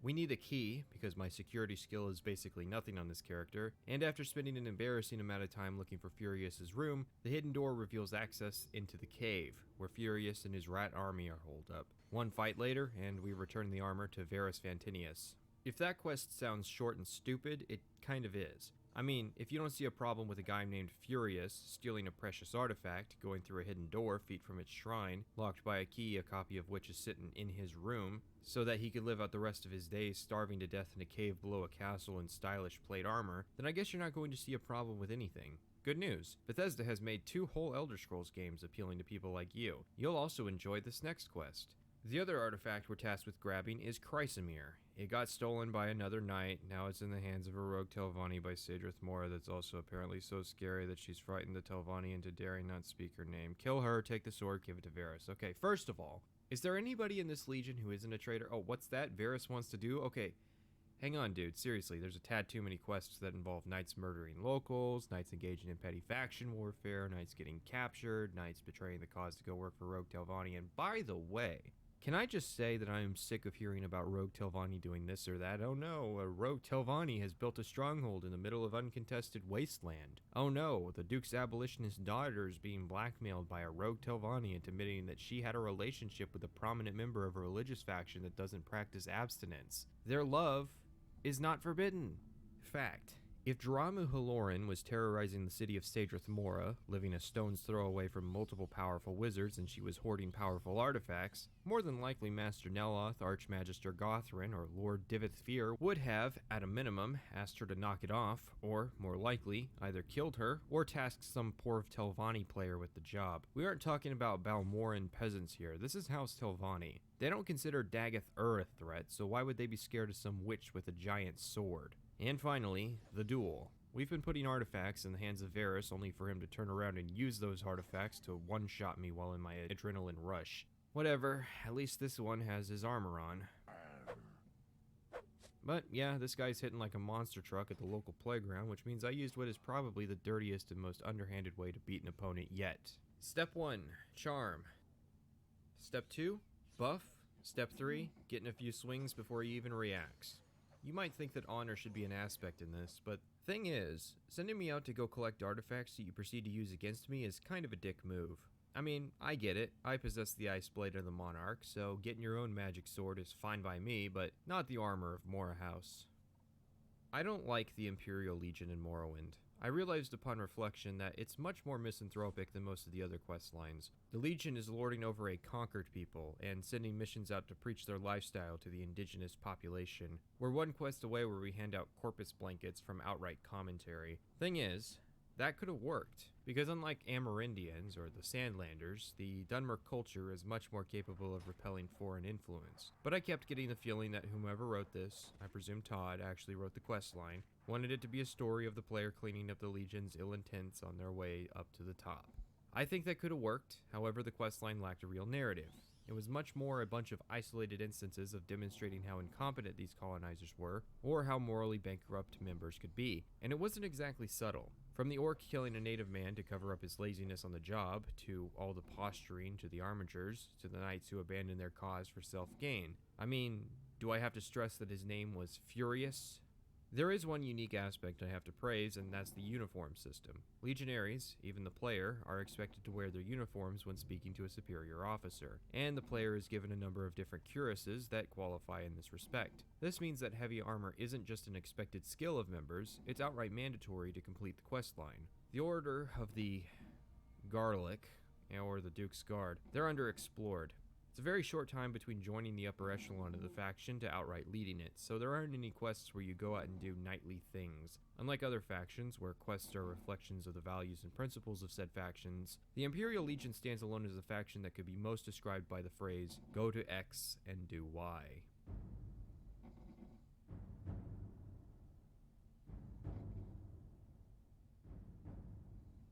The Imperial cult is a bit of an oddity. While Douglas Goodall wrote most of the factions and started on the Imperial Legion questline that was later finished by Todd Howard, the Imperial Cult questline was done by Ken Rolston. Goodall, in an interview, said that initially the cult was going to be a potential expansion or plug-in material. I suspect this was because it was written after the main questline was mostly finished, or written concurrently with the main quest to give Rolston a break from writing one project for too long, and I understand that feeling, believe me. That said, playing a questline written by somebody else gives the game an entirely different feeling, but unlike the Legion with Howard, it's a kind of a good one. Goodall's philosophy to quest writing was to make quests similar to Daggerfall. Rolston, on the other hand, created a series of more interesting quests, but the faction itself is also smaller in scale. To start, this is a continuation of Wiz, our Mages Guild character. I had a hard time justifying why a character would line up with the cult, or with the temple for that matter, so let's just say she found the divines in her research. It was her Uvarith, and there was no way a Telvanni was going to convert. I cheated a bit and did a bit of preparation. Prior experience with the questline tempered me to what to expect. Amusingly, you can gain quite a bit of rank without needing to leave this room. One of the first quest givers asks you to collect alchemical ingredients. He will give specific directions for areas where you may collect these ingredients, but as with most quests in Morrowind, this is entirely superfluous as any rat meat or netch leather will suffice. So if you purchase the necessary alchemical ingredients in advance, you can quickly complete his entire quest line. Another quest giver deals with collecting donations for the cult. This is primarily gold, about 2,000 or so, but also some brandy and a shirt. Again, adequate preparation can blast you through this questline in record time, and all it costs is money. This is mostly just time saving. While the quests are interesting, there isn't really any reflection to be had with them. Yes, indeed, there are quests I'm not dealing in this analysis. I know it might not seem like it. In addition, I collected 100 scrolls of divine intervention, just cuz.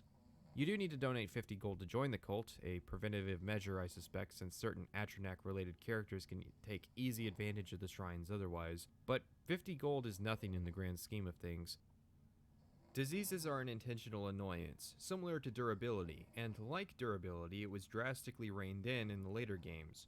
Overworld enemies scale, usually getting a little tougher but notably becoming more infectious, presenting a chance of catching the disease. I most commonly contracted common diseases. I do not think in my entire history of playing this game that I have ever actually contracted a blight disease, and we'll talk more about Corpus in part 6. This is a mixture of becoming powerful enough to not get hit by blighted monsters, and not coming in contact with too many blighted creatures outside of the main quest line. And I'll spoil this now, there's a reward a third of the way through the main quest that provides total immunity to all diseases, including blight. So the main quest line that chances catching blight the most will make you immune to it. So, if immunity is a reward, why have the mechanic? It's another one of those questions of intentional annoyance. It's an added concern that has to be prepared for prior to an adventure, and a punishment for those who came unprepared. Disease is also a part of the story of Morrowind, more so than the later games. There's a canon reason you can't leave Vardenfell, and it's because the island has been quarantined due to the blight. Corpus is a biological weapon that is being used by the Sixth House against the Tribunal and the Outlanders, and many quests involve curing or providing the cure to various ailments across the island. So in this case, I can forgive the later games easing up on diseases, making them rarer, reducing them down to one category, etc.,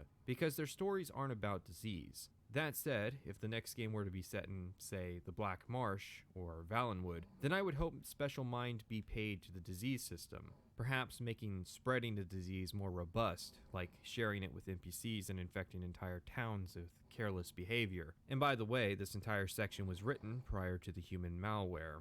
Shrines can perform other jobs, they can restore attributes, and the tribunal shrines can provide even more functions. The only problem is, all the services provided by shrines are done so in a more convenient form by potions and scrolls. Shrines are cheaper, sure, but you can cure a disease or restore an attribute out in the field with a potion or a spell. And I was never in such a dire financial situation as to not be able to justify buying a cure common disease potion. So, one of the perks of acquiring a rank in the cult, free shrine usage, is not a standout reason to drop everything and go do the quest line on all of your characters. A quirk of the cult quest line is how quest givers introduce themselves. They'll often spring quests onto you as soon as you open a dialogue, chastising you if you return early or haven't completed your objective yet. So you can't use their services if you're presently working for them, or they'll assume you've been derelict in your duties.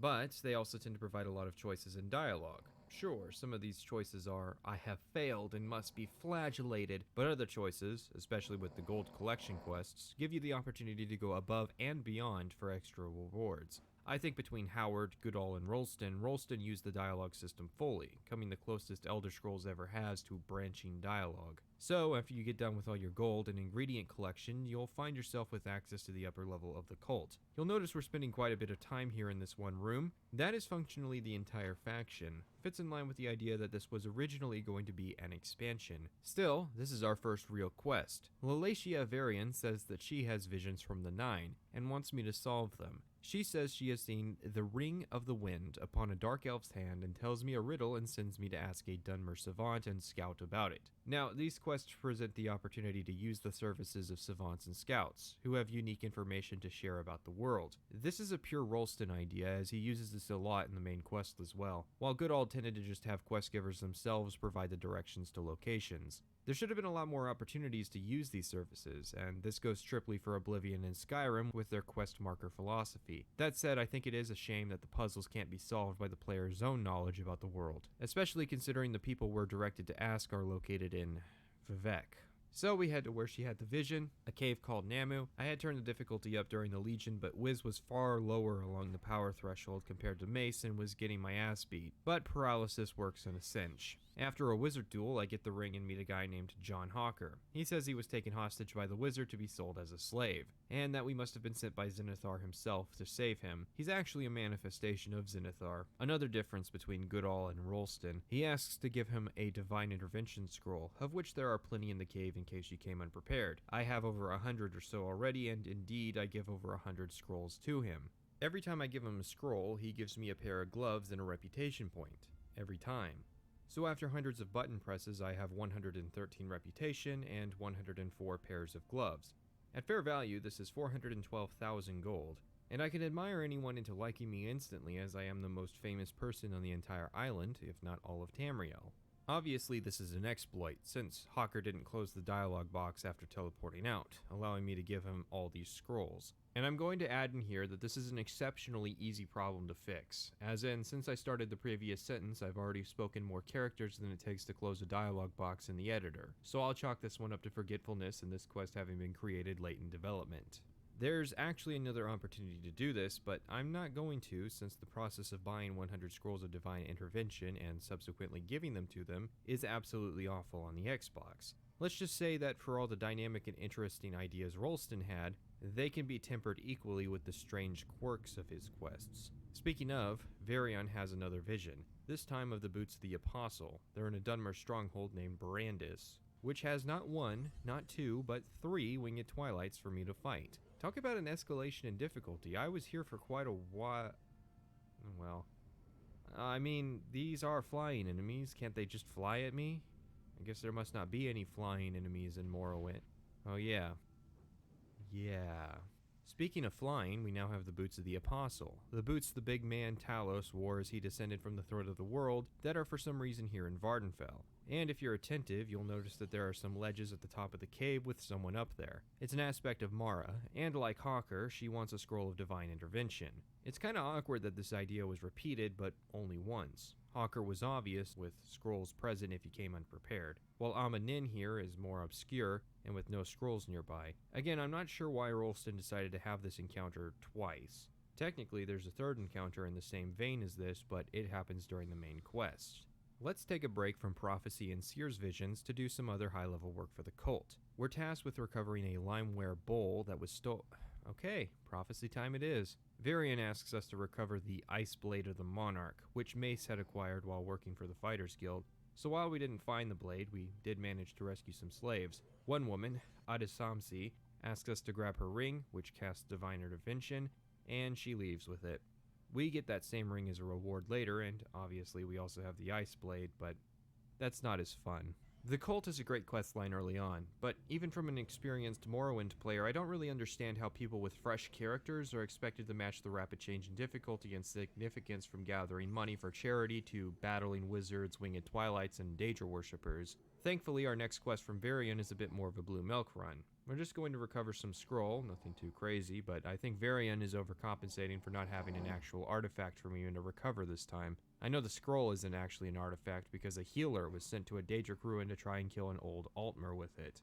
We go to the ruin, and there is a handy side passage you can sneak through to get through to the scroll first. For sneaky characters who might not be able to handle the mandatory horde of Daedra and highly talented warriors of Mehrunes Dagon. You know, just monk things. The scroll one-shots the priest, not because it's any good, but because he's actually really weak. You'll be seeing more of him in the next part. Oh god, I'm in summary mode. At least it's the last quest, and no, there hasn't been a theme to any of these. It's just kind of an inane list of tasks, which, now that I'm thinking about it, might be commentary on religion. Food for thought. While I'm poorly digesting it, let's get into Varian's final task. Long ago, in a distant land, the Nords invaded, and a smith, Hilbengard, made a powerful warhammer named Skullcrusher. The hammer was lost in a buried Daedric ruin, and in all this time, nobody has bothered to actually excavate the site. Okay, not sure why a Nord was hanging out in a Daedric ruin during the days of the Nordic occupation of Resdain, or why Telvanni living a stone's throw away from it never bothered to go pilfering. I honestly think Goodall was the only one at Bethesda who understood what the Telvanni were all about. We get directed by a scout to look for Dunmer tombs near the ruins, through which we discover a pathway into the ruins. There's some cool stuff here. Literally. There's a patch of ice that a frost atronach is hanging out on, and the dungeon's very vertically oriented, which is good, as the Boots of the Apostle allows us the power of flight. Once we find the forge, and I should stress that once we find it, it's in a floating chest in the middle of the forge. Varian, for some reason, notes that the hammer isn't cursed, and declares her quest line to be finished. And that's where I stopped playing the cult because I ran out of quests and really wasn't interested in doing a bunch of go to X and do Y quests for the Shrine Sergeant. The Imperial cult is unique, definitely. In fact, I'd say it's pretty well fleshed out. Beyond the Limeware Bowl quest is 4 more interesting quests involving a witch hunt, 2 hauntings, and a really bad puzzle. That said, it definitely feels like a faction that was bolted onto the game towards the end. The faction has little to add to the existing Imperial shrines in the world, and outside of one example, there isn't really any instances of faction crossovers. It is, however, another faction that lacks an overarching narrative, and it's in an inconvenient location, being set in the Ebonheart Chapel atop a castle. And as I noted, there is a drastic ramp up in difficulty from the first half to the second, which is one of the reasons I decided to use a pre-existing character instead of creating a new one.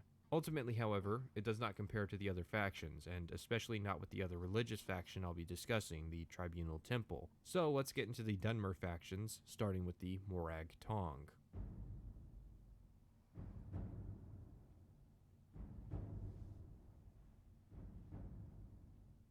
We all know the triangle of RPG specializations, right?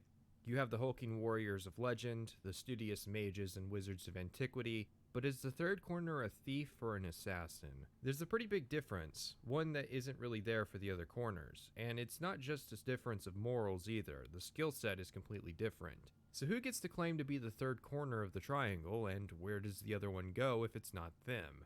I say this as we're discussing the faction of the Morag Tong, Mephala worshippers turned legal assassination administration. The Dunmer, who historically worshipped Mephala, have incorporated a legal way to employ hitmen. I find this detail to often be the straw that breaks the camel's back when discussing the Dunmer with people not familiar with Elder Scrolls. Because, I mean, criminal organizations, all cultures have had them at some point. And unique geographic features like giant mushrooms or alien creatures aren't really outside the realm of imagination. But a legally recognized religious organization dedicated to the art of murder that isn't entirely made up of psychopaths? That's a new one for some people. Sure, groups have existed, but usually they didn't hold residence in offices and their actions weren't immediately recognized by law enforcement and acquitted. See, it's a side effect of Tamriel's interpretation of murder. Obviously murder is illegal, but for whatever reason there is no crime you can't pay your way out of. I suppose this is the Empire's way of dealing with affluenza, allowing legal murder at a hefty price. Or it's just a mechanical way to discourage casual murder at the cost of a small bit of immersion. The Morag Tong is also different from other factions in terms of gaining membership. Most factions are over-inclusive, offering casual membership at the drop of a hat. For the Morag Tong, however, membership is exclusive to those who can find their headquarters in Vivec. It's hidden in the arena, just to give that canton something to do when it isn't hosting the final quest of other factions. Once you sign up personally with the Grandmaster Inu Halau, you can get most of the jobs in any of the Morag Tong offices, which are conveniently in all the main towns. Although honestly, you're just better off setting your mark here and working out of Vivec, since it's here that you can receive all of the major quests for the faction from one quest giver. So how does the typical job for the Morag Tong work? To test out our skills, we are given a writ and a name, Faruin Aran. He's a patron over at the Elven Nation's Corner Club. He doesn't like the way I'm looking at him, so I pull out my knife and kill him. Everyone in the bar is shocked, I'm a wanted man, and as I leave, I'm confronted by a guard. How does the Tong handle bounties? Now the Morag Tong does have it slightly easier than most when it comes to legal human extermination, but let's start with the basics. When you kill someone, you earn a 1,040 gold bounty. 1,000 for the murder, 40 for the initial assault. From then on, you'll be hounded by guards presenting you with the choice of prison time, paying off your bounty, and summary execution. Remember that in Morrowind, guards are only excited by bounties over 1,000. Bounties over 5k aren't given the option of paying their bounty off. Their only recourse being to use the Thieves Guild, presuming the reason you're wanted didn't involve killing all of them. However, there are still ways to get away with murder. In my opinion, it's easier with the Radiant AI systems to commit murders, since in Morrowind most NPCs have static positions. With that in mind, it's still pretty easy. The first recourse is to just pay the bounty. This comes with a big downside, namely confiscation of stolen goods. If you've seen me strip down before talking to a guard, yeah, that's the reason. But even characters whom I generally did not steal with, like Mace during the Imperial Legion questline, would still strip down. And this was because what you might consider stolen, and what the game considers stolen, will not only differ, you won't be told what the game considers stolen. And this was a genuine improvement on the part of Oblivion. For all of these reasons, the rest of these solutions are much more attractive. The core of Morrowind's legal system is reliant on who initiates a lethal confrontation. If you're attacked, you can kill people in self-defense, and that's a-okay. Using speechcraft, taunts can be used to initiate conflict. It's a strange beast of a system. Whether or not taunts will succeed is contingent on their disposition, but in a parabolic shape, where it's more effective the closer to an average of 50 than it is to an extreme like 0 or 100. People who loathe you and love you are less likely to be goaded into fighting you. But taunts lower your disposition, whether they succeed or fail, and they are dice rolls themselves based on your speechcraft skill. Very commonly, attempting to taunt people to stir them into action would fail because it would grind their disposition down. In a twist of common sense, people can be taunted, bribed, and taunted repeatedly. Then, after you kill them, you get all of your bribe money back. This means in Dunmer culture, a love of money supersedes basic self-preservation instincts. Taunt bribing is a tedious method, however, especially on the Xbox, so let me present another option. Under the illusion discipline, you have the Frenzy spell. A mostly useless spell for traditional playstyles, Frenzy is an easy way to initiate conflicts without issue. Strangely, casting magic to influence people is not considered a form of assault. So those with the skill and magicka can make a Frenzy spell 70 points for 2 seconds. Enemies' violent tendencies don't drop off after those 2 seconds are up, and those 70 points are sufficient to anger every NPC in the game. However, for this situation, I did none of these things. That is because the Morag Tong, as a function of its organization, is allowed to create honorable writs of execution, which guards, even non-Dunmer Imperial guards, will recognize and remove your bounty. I present the writ, and walk away a free man. And you can do that for the rest of the quests. There is an added monetary reward for those who can perform the assassinations without needing to use the writs. And even though I am playing a character who already has enough money to buy one of the moons, I actually obliged this request, since Rethan considers himself a professional assassin. The Morag Tong tends to hand out writs in pairs, rather than one at a time. This is good because many of the writs are just go to place, kill person. This makes the questline notes rather short since none of the quests are really multi-stage or complex. Let's make this more of a highlight reel. Our first 2 marks couldn't be more different. One is living in the city of Vivec atop Dorn Plaza in a manor. The other is living in a yurt in the Zarafel Bay. The one thing they share, however, is that they both attack us on sight, rightfully suspecting us of being Morag Tong assassins. This is a problem I have with the later Assassin's questlines, as well as the Morag Tong, where everyone somehow intuits you're an assassin trying to kill them, but nobody else says anything about it in your general life. I could just as easily be the leader of Halau reaching out to the community. I mean, I am the leader of House Halau, and the Commander Tong for that matter, but whatever. Somehow, people know because I can't just push my murder boner back down into my pants long enough to blend in. Our next set of targets are similar. One target is living with outlaws in Molag-Amor. The other 2 are in Vivec, living in Telvanni Plaza's temporary housing unit. The Telvanni targets won't give us the time of day, posing a challenge for players who rely on speechcraft to provoke their targets. This is a good progression of mechanics, forcing players to seek new ways to do the work. Option 1 is just killing them, netting a lower pay but being the easiest option. Option 2, which I don't have footage of, is to strip down, open the dialogue to get an alternate greeting, then taunt them. Luckily, Frenzy will work just fine. Eno figures the cave in Molag-Amor where our targets are hiding is obscure. It's actually pretty easy to find. I even used a bit of stealth to get through the cave.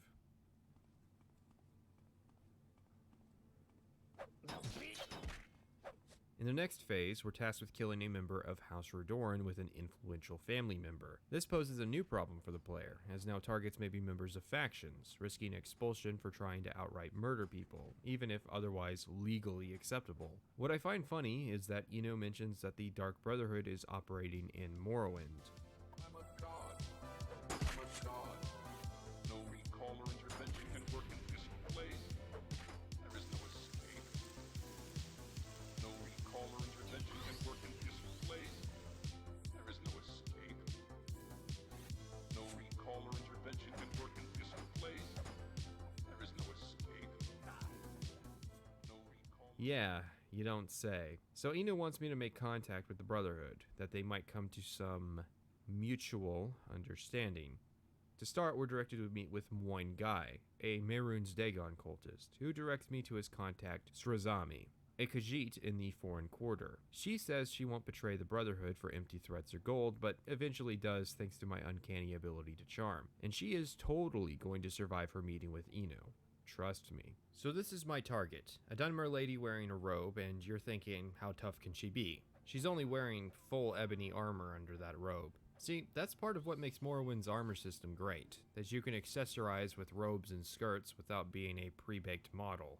We get another mission, this time to take out the Ianith boys living at the Dren Plantation, and yes, this is the third part in a row to feature a quest that involves killing these guys. I kinda blew through the writs, but honestly it's just some work for you to do, which fits the faction's motif nicely. Somehow the Morag Tong is one of the few factions that isn't plagued with trouble, and it pays decently too, as long as being a servant of Mephala doesn't bother you. While it is a nice progression of difficulty, unfortunately, it's surrounded by its fellow factions, notably the Thieves Guild and House Halau. All three factions pay extremely well. The factions that actually need the Morag Tong as supplementary income, most notably House Redoran, make the least diegetic sense to join. Thankfully, we're getting into the latter half of the Tong and it features a good storyline. To start, Inu requests that we track down 25 artifacts of Mephala, the threads of the web spinner. They were actually created by Sanguine, but he gave them to Mephala. About 3/4 of the artifacts can be found during the events of the Morag Tong questline. The other half are found spread out across Vardenfell. You don't need to complete this quest to progress, but you do have to complete it before you finish off the faction for the reward. Our next task from Inu is to recruit an agent of the Dark Brotherhood, Movis Darius. Should I fail, I'll need to kill him honorably. Darius doesn't really contest the job offer, saying that the Dark Brotherhood lacks honor and gives us a sanguine peace in a show of good faith. Inu now asks we deliver an ultimatum to Caracalmo. Remember him? He was in this video in an earlier part. He was the Mehrunes Dagon worshipper we killed during the Imperial Cult questline. I try to chat with him, which actually works since I'm invisible, and he gives me some good advice, suggesting I stay away from Daedric ruins because Daedra are nasty, and Daedric worshippers are even nastier. Yeah, he says that because it's generic advice. Anyways, I deliver said ultimatum, to which he gets cocky, and I kill him, just as easily as I did in the Imperial Cult questline. Funny, our next quest is basically the same. We go to another ruin, recover a ring, and the guy tells us how nasty Daedric ruins are. Next, we are to kill Darius Marius, a leader in the Brotherhood, who has set up a hideout in the underworks of St. Olms. And finally, we stab at the leadership of the Brotherhood, going after the Night Mother herself, Severa Magia, who's holed up in Ald Sotha. Ald Sotha is a Daedric ruin right next to Vivec, which is just the smartest place for your faction of assassins to hide. Jesus, these guys are so stupid. I hope this is the last of the Dark Brotherhood we ever see. 6 of the sanguine items are here in Ald Sotha. I suspect this was a fallback place to put relics that couldn't find homes in broader Vardenfell, and with that, the local Dark Brotherhood chapter has been destroyed. Inu gives us the Black Hand's dagger, which is a powerful weapon, and here it comes. Inu Halau is going to challenge us to a duel to determine the future leadership of the Morag. He offers to step down. While it is tradition in the Tong for power transfer by combat, he actually wants to retire and sees us as a worthy successor. What a pleasant surprise. Why is it that the faction that primarily deals in killing people ends with a peaceful transfer of power, but most of the other, morally better factions end with violent confrontation, betrayal, and slaughter? I refuse him though. 2 reasons. The first is that if you accept, Inu Halau will disappear, making the threads of the web spinner quest unable to be completed. The second is that the only benefit of becoming Grandmaster are the Grandmaster writs, which are only handed out if you complete the main quest for some reason. Targets include Larius Vero of Moonmoth Fort, Baladas Demnavani of House Telvanni, Drambero of Halau, and Mistress Thorana of Telvanni. Vero is a dirty cop who works in Balmora. He doesn't really have anything to do with the main quest line. Demnavani dying early can break 3 different quest lines for the Mages Guild, Telvanni, and the Legion. Drambero can break Halau and the main quest. Thorana doesn't really break anything, seeing as she's likely to be killed in the Telvanni quest line, so why these writs are handed out after the main quest is really anyone's guess. Obviously I don't have any footage of me doing them since I wasn't going to change my main quest plans, which did not include Rethen. The Morag Tong is one of the more interesting factions in Morrowind. Their main conceit, a legal assassination organization that you can only join if you figure out where they are, is pretty interesting. They pay well, there's a good story in here, and they got a lot of interesting quests that reward creative uses of the game's mechanics. It would have been nice if the Threads of the Web Spinner quest was able to be completed just by working for the Tong. I managed to find 17 of the 25 missing pieces, and it kinda sucks just coming up short. It also has the added detriment that the more pieces you find, the harder it gets remembering which pieces you already have. I also wish the Grandmaster writs were available prior to completing the main quest, since, murders are supposed to have consequences. One complaint I have is that I have been showing off the Vivec branch, but the Tong actually has offices in all major cities. I said earlier that it didn't make sense to work out of them, however. as it's better to complete the questline taking writs and assignments from Eno in tandem. It makes the questline feel very small, because instead of having Balmora contracts on Balmorans, we get contracts on whoever from a singular location, and the player is incentivized to work from Eno because, well, he's the guy you have to talk to get the job. It feels more like the Tong were given buildings in each of the cities in order to make sure players found out about and knew that the Tong were there, as an option. It's a missed opportunity because each office could have had different issues to deal with during their particular quest lines. Balmora could have been about deceit, perhaps clients that are trying to get out of paying contracts, or have the assassins whacked by other criminals, or we have to compete with the Kamana Tong enforcers. Aldrune could have placed special emphasis on performing jobs honorably, as the Tong might be at risk of being expelled from the traditionalist and notably anti-Daedra Redoran. Sadrith Mora could have had the Tong at its most difficult, routinely getting jobs to settle grudges in Telvanni against powerful wizards. Postscript. Hey, I get why it's called that now. One of the early Telvanni quests involved finding a ring that's in possession of somebody at the Telvanni Morag Tong Hall. The guy who has it refuses to hand it over to you without violence, but if you do outrank him in the Tong, he will give it to you. It wasn't a big quest in Telvanni, but I thought it bears mentioning here because it's another good example of logical faction interplay. But that's all irrelevant now, for we must discuss our final major faction.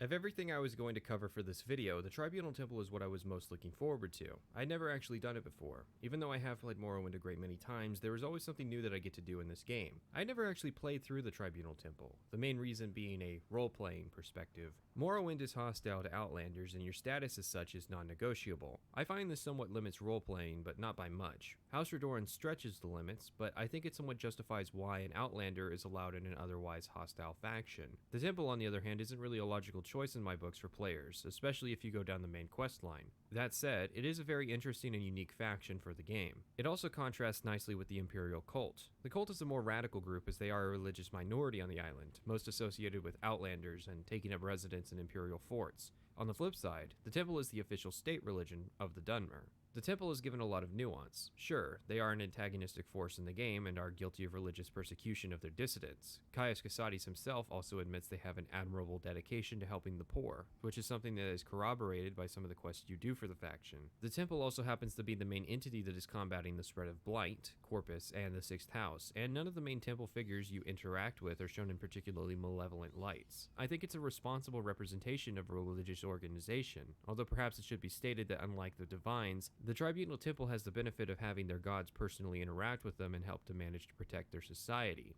And so continues the story of Jibindaris, Archmaster of House Redoran, on his rise to sainthood.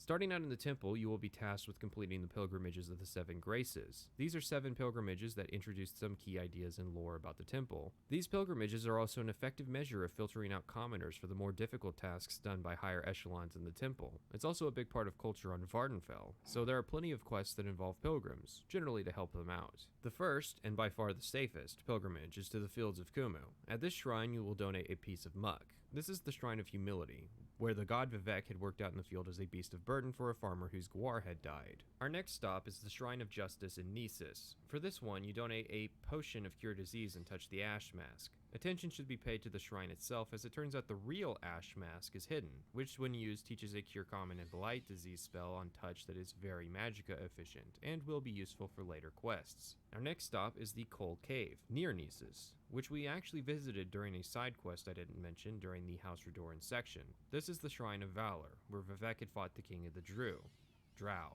It doesn't matter because the king got killed. You can get a free set of armor if you follow Vivek's actions at the shrine by slaying a Drow in the cave, which is nearly as exploitable as the Divine Intervention scroll exploits in the Imperial Cult line, but I was content just donating 1 piece of Druax. Our next stop is the Shrine of Pride, which is located about 100 feet inside the ghost fence of Red Mountain. It's basically just Dunmer daring each other to enter the haunted house, which is being occupied by very real zombies and Satanists. To knowledge, this is one of only a few quests that involve going inside of Red Mountain outside of the main quest line. The shrine requires a donation of a soul gem, any value, which includes Azura's Star. So, in a fitting twist, work for the Tribunal can steal your reward for working for Azura. And in another fitting twist, Azura's star happens to be just big enough to steal the souls of Vivek and Amalexia. Really though, the shrine accepts the permanent donation of Azura's star because of bad scripting. There are other quests that will do this as well, such as the Telvanni Stronghold quest. This is because, for whatever reason, the game tries to take the largest value soul gem out of your inventory, which is always going to be Azura's star should you possess it. Our next few stops are in Vivek itself.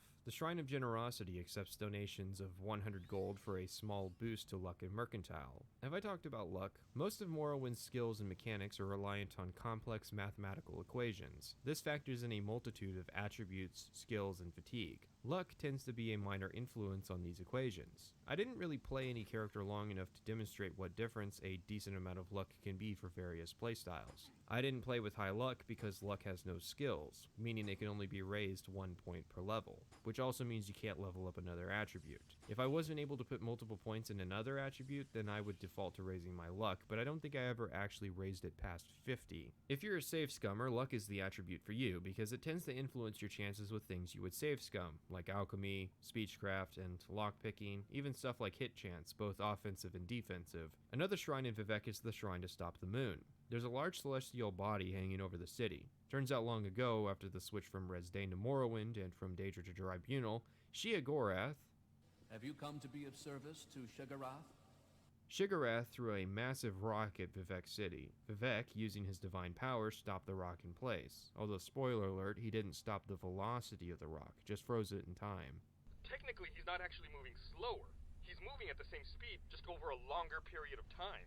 Huh? It's relativistic. His fist still travels at the same velocity. We just view it from a faster time frame. Therefore, it looks slowed down, but theoretically, it should still carry the same force.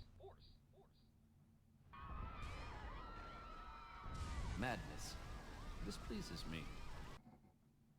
This is the best shrine, both in name, backstory, and benefit. In exchange for a levitation potion, you get a 48-minute, 100-point levitation effect. 100 points is very fast, more so the higher your speed is. Levitation potions range in price, but the cheapest you can donate can be found for less than 50 gold. And in terms of location, the shrine is right next to an Almsavi intervention point in Vivek, meaning a possible navigation option for the city is to Almsavi, donate a cheap levitate potion, and fly around the city. Although it's worth noting that the actual effect time can be run down if you wait. Like, use the wait function, not sit there for an hour. Our next shrine is in the Puzzle Canal, a neglected area of the game. Despite what Vivek will say, the only hidden treasure here is the shrine. The shrine here is the Shrine of Courtesy, but it will only give the cryptic hint to breathe the water to make the way clear.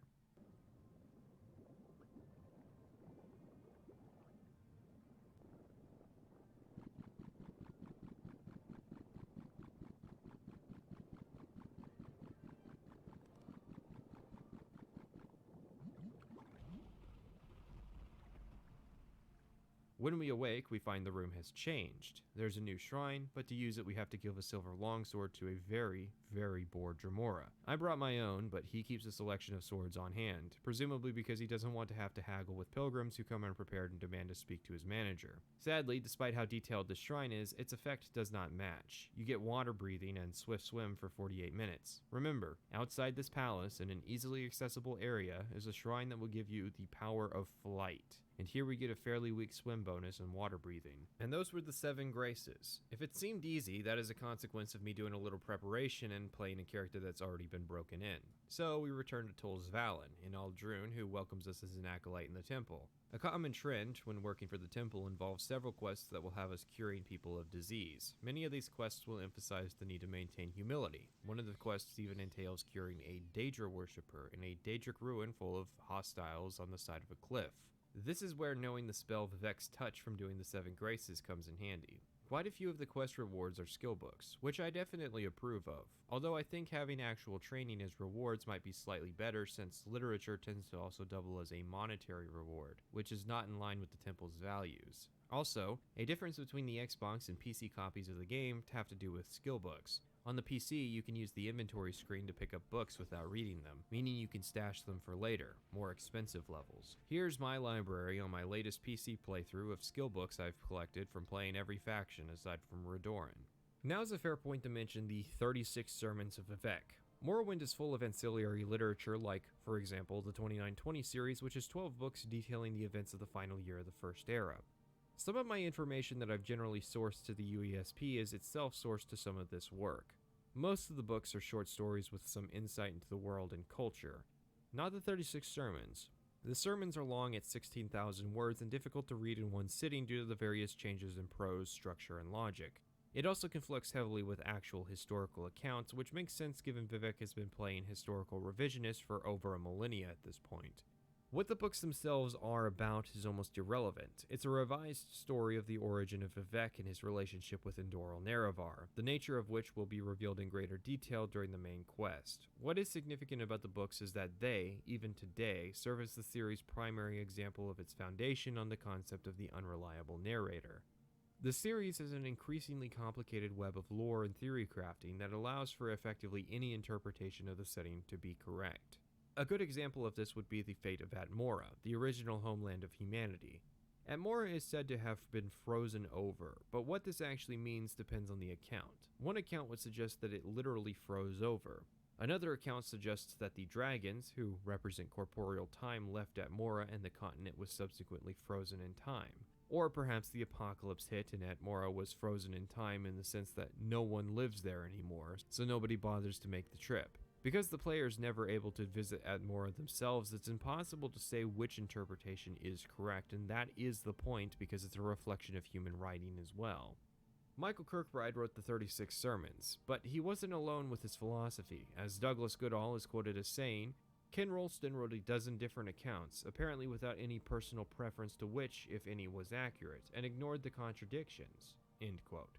I feel that far too many people attribute Morrowind's writing to Kirkbride, which, like the sermons, isn't necessarily an accurate truth. He wrote the sermons, and while the sermons are an iconic part of Morrowind, they are not Morrowind itself.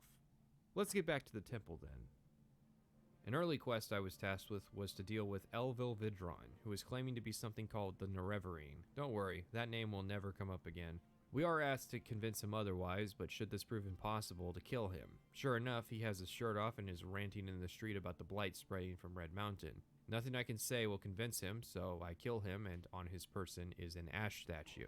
We're then tasked with making another pilgrimage. This time we're to go to Margan and mimic the events that occurred at the temple there. Long ago, Mayreen's Dagon, yes, that's how it was spelled, Mayreen's Dagon was gonna throw a rock at some Dunmer. The Dunmer people have had more rocks thrown at them than the dinosaurs. Anyways, Vivek taunted Dagon to throw the rock at him instead. Well, I doubt Mehrunes is in the area waiting to throw around rocks at pilgrims, given he's currently planning his invasion of Tamriel in, 7 years? So I asked the local priest for help, and he's the one to tell us to reenact this drama. I have to taunt a Dremora in the room into fighting me, he threatens to rape my corpse, I touch the giant rock, and the ritual is complete. You know, I'm really starting to find faith here.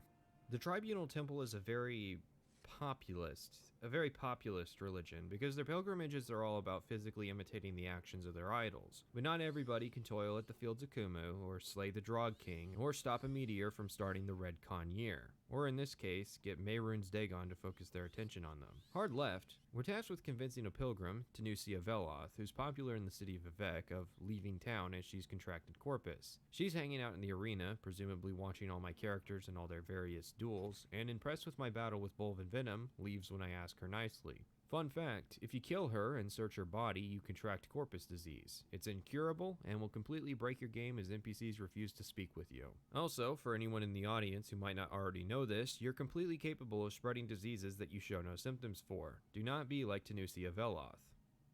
Our next quest has us take an oath of silence and journey to the Sanctus Shrine. Let's see, we're in Vivek, which is in the south of the map here, and the shrine is, This entailed a long journey on foot as I was not able to speak to anybody, including fast travel services.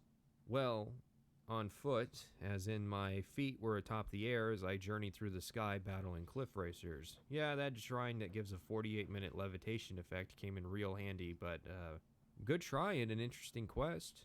We do get 4 skill books as a reward, which is pretty substantial as it's maybe 4/10 of a level if those skills are in your class. We cure some people, deliver some food, lowly busybody work, and finally we're tasked with making another pilgrimage, this time to Mount Cant, which is I think the second tallest mountain in Vardenfell. The low draw distance makes it hard to tell.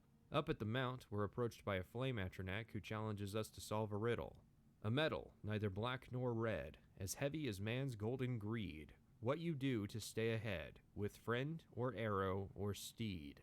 The correct answer is lead. I think keeping the rhyming scheme is the riddle here, as I don't know what color lead is supposed to be, nor do I have any inkling how heavy daedric, glass, or ebony are compared to lead. Further in the cave, we meet a frost atronach with another riddle. If you lie to me, I will slay you with my sword. If you tell me the truth, I will slay you with a spell.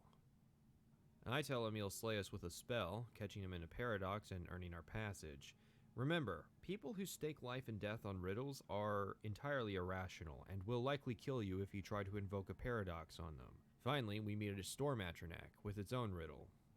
My fellow atronach, Zedius Soko, was slain. The Altmer claims the Dunmer is guilty. The Dunmer says the Khajiit did it. The Orc swears that he didn't kill Zedius Soko. The Khajiit says the Dunmer is lying. If only one of these speaks the truth, who killed Zedius Soko? And I actually figured this one out without using a wiki. Okay, basically, the Orc did it because that's what Orcs do.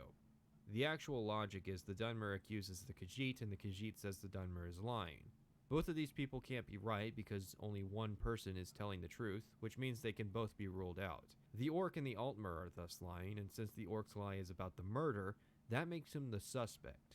I like that each of these races basically summarizes how those races are characterized in this game, and also this is kind of a reference to the 2 murder mystery quests in this game. This opens the way to the shrine and completes our pilgrimage. But wait, we're missing the 4th challenge. Where's the watermelon atronach? We get tasked with some real work to take out a necromancer working near Molag Mar. Guess what factions he's a part of?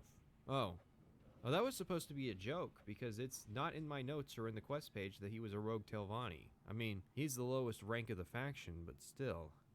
Sotha Sil.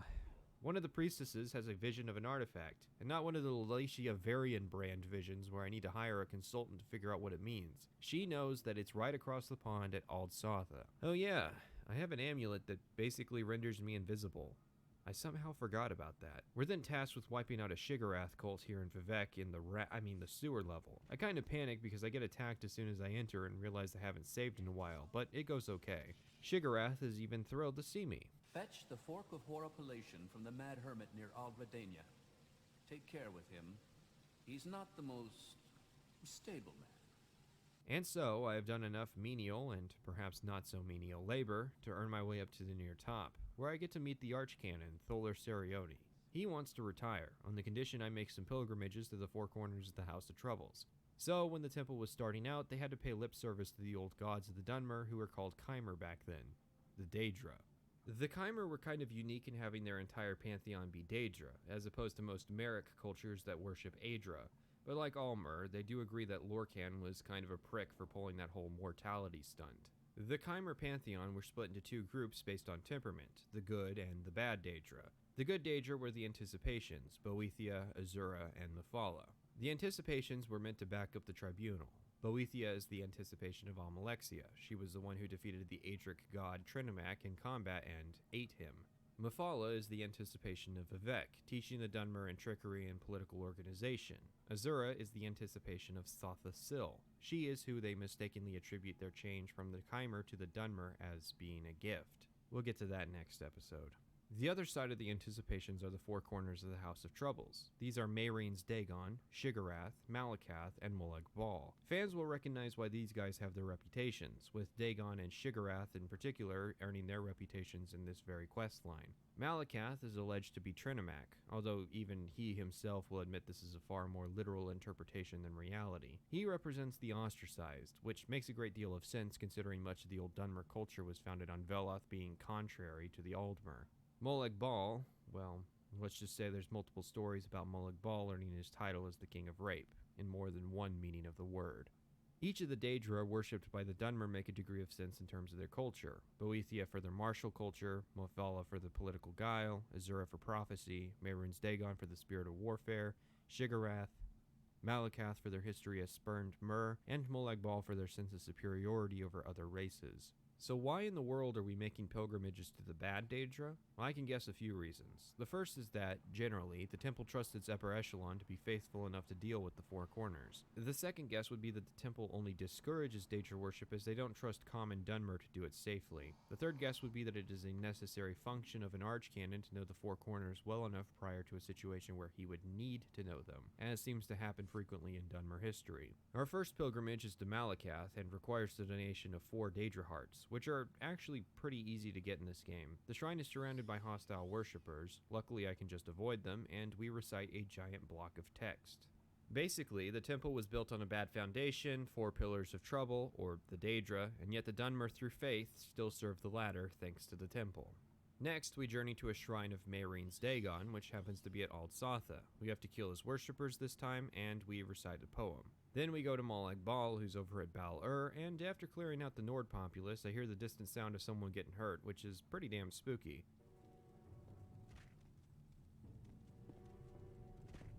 This one teaches me a command humanoid spell, which is a slightly overpowered spell if used properly, so thanks, Uncle Molag.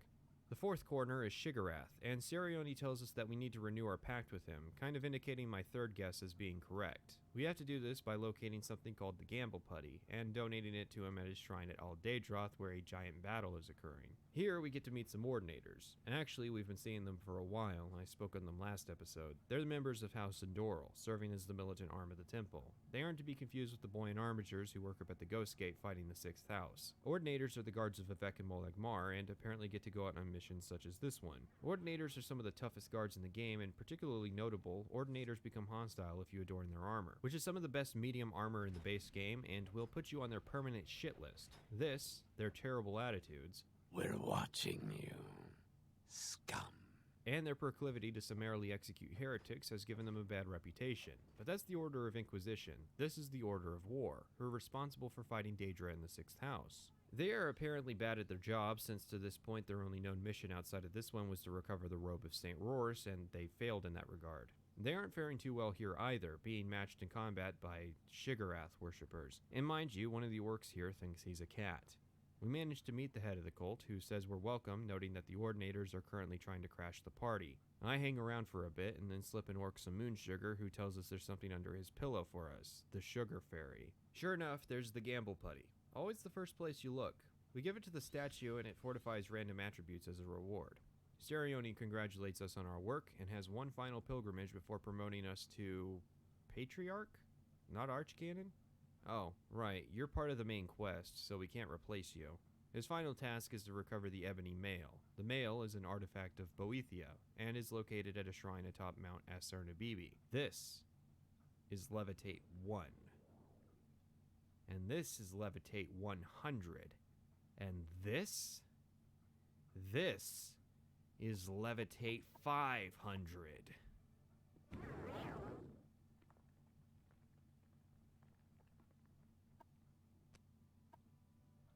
I better knock that off before the Xbox crashes. Anyways, we just activate the shrine and boom, free Ebony Mail, which is arguably the best armor in the game. We even get to keep it and get our promotion to Patriarch. But was that really it? Just climb a mountain and activate a shrine, no puzzle, no intrigue?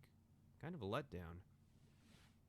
I have mixed feelings about the Tribunal Temple. On the one hand, it's a well-fleshed out religion that represents the Dunmer well, but on the other hand, it's another quest line with no overarching narrative.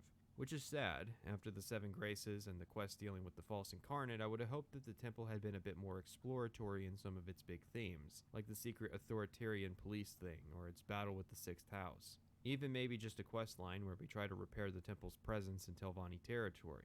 It's ironic that some of the most interesting aspects of the temple from the main quest aren't featured at all in the actual temple quest line itself. That said, I do appreciate where the game was going with the pilgrimages. I wish all of them were as intricate as the one where you had to drown yourself in a display of faith. The way the final pilgrimage ends, no riddles, no challenges, just activate a shrine and get your reward. There are some quests I didn't do that are combat oriented, including one that is basically a ding-dong ditch at Dagothar's house, and another one that involves wiping out the head of the vampire clans, one that involves killing the head of a 6th house cult, and a final one that involves killing some Daedra worshippers in Vivec. But I got away without doing them because with how the faction is paced, you'll end up getting enough rep to end up finishing the faction before you're told about them. So ultimately, your experience with the faction can be rather dry since the big combat quests it's building to are functionally optional. The 4 factions I covered in this section, the Imperial Legion, the Imperial Cult, the Morag Tong, and the Tribunal Temple, round off the final 4 of the major factions of Morrowind. The Legion, somewhat unlike the Fighters Guild and House Redorn, is a true warrior faction that requires its members don heavy armor. The Cult and the Temple are for monk players, providing multiple options for meaty religious factions while also being a good fit for mage characters, and the Tong sits as the game's only avenue for assassin characters, although House Hualu can somewhat fill in that niche. There are a couple more technical factions that bear mentioning that didn't get any coverage. The Twin Lamps is an abolitionist organization with a few quests. To join, you need to free 21 slaves. Many slaves can be found in various smugglers' caves, a few in Telvanni territory, but the bulk of slaves can be found in Hualu territory. While many Dunmer will give their opinions on the topic of abolition, it seems that either the idea wasn't able to be fully implemented into a full faction, or the implication is that abolition has only recently become a cause due to how recent the Empire's arrival in Vardenfell was. Either way, I think Bethesda wouldn't have had to dance around the issue of slavery so much later on if they had done a proper abolitionist questline in the first place. There are also 3 vampire clans that are functionally similar, their only difference being their stat alignments. They each only have 2 quests. I was originally going to work them in, but honestly I realized they would just be unnecessary weight for the analysis. There's a questline where we get a Khajiit girlfriend, and Captain Vero at Moonmoth Fort has a couple quests where we dish out some vigilante justice in Balmora. I hope that, at this point, it becomes apparent just why I'm so disappointed in the later game's faction choices. Douglas Goodall did a good job of showing how the various factions can interplay and wrote in logical solutions to a few quests. The quest lines are also far less linear, providing unique paths that each repeat playthrough can go down, even so far as having completely alternate endings such as in the Fighters Guild. And the sheer number of them. 3 guilds, 3 houses, 2 temples, a military, and a cult. And then you throw in the main quest on top of all that. There are also no dynamic quests, as they haven't been implemented into the engine yet. This means each quest is handcrafted, for better and for worse. That said, there are some quests that are pretty boring, but even that can add to the experience and help with role-playing. Not every faction should feel super high stakes in its conclusion. And one thing I should note that doesn't seem to come off in my videos is that this isn't an example of Morrowind being the perfect Elder Scrolls game, just that I wish it had actually received a sequel instead of a downgrade. The factions, unfortunately, provide little to do after conclusion. This is a problem that is universal in Elder Scrolls. Once you take over, the questline is over. Another problem is that being the leader of certain factions would provide resolution to certain issues that it doesn't. The Black Jinx quest is a nice example of where that works, but many examples where it doesn't are present in the main quest line. Let's just say that if you do the main quest after completing even one of these factions, you will raise your eyebrow at some point at some of the problems. For instance, being the leader of the Tribunal Temple would resolve some of the stakes in the quest line, but the game cannot account for all the combinations of possibilities. This is likely one of the reasons Bethesda would strip back the number of factions in the later games. For example, it's doubtful that Odril Helvi would ask the highest ranking member of the Imperial Legion to smuggle ebony. House Telvanni would not accept the membership of a prominent member of the Mages Guild, and vice versa. There's a clip on YouTube where the guy that challenges you before entering Sovngarde will respond to some of your achievements in your playthrough, and people are actually impressed that there are voice lines responding to your achievements in a game with 5 factions. My dream for an Elder Scrolls game is one where these faction combinations would logically play out. I like the idea of exclusivity between factions, and I hate the idea that the main character of each game is also the character that is supposed to have completed those factions. Each faction should require a new playthrough so that each playthrough can fully explore a different playstyle without having to compete with already built characters. That's part of the reason why I made 7 different characters for this analysis. And what I definitely want are factions that you can actually lead. They kinda got close with this with the Arena faction in Oblivion. Where's the ability to create and assign writs of execution at the risk of angering Mephala? Or handle assignments in the guild? Or make political decision in the houses? I thought the war conference scene in Skyrim could have gone so much harder into faction relations. If the threat of the main quest line threatens the world, then all the prominent factions should be involved. But I understand it's a lot of work, and it's easy for me to spout ideas on the internet when I don't have much in the way of real experience in game development. Bethesda needs to get back to making good Elder Scrolls games before they can start to focus on improving their formula. Because what I want isn't Morrowind, it's a true sequel, and I think, with all the goddamn money they've made, that it's about time we got one.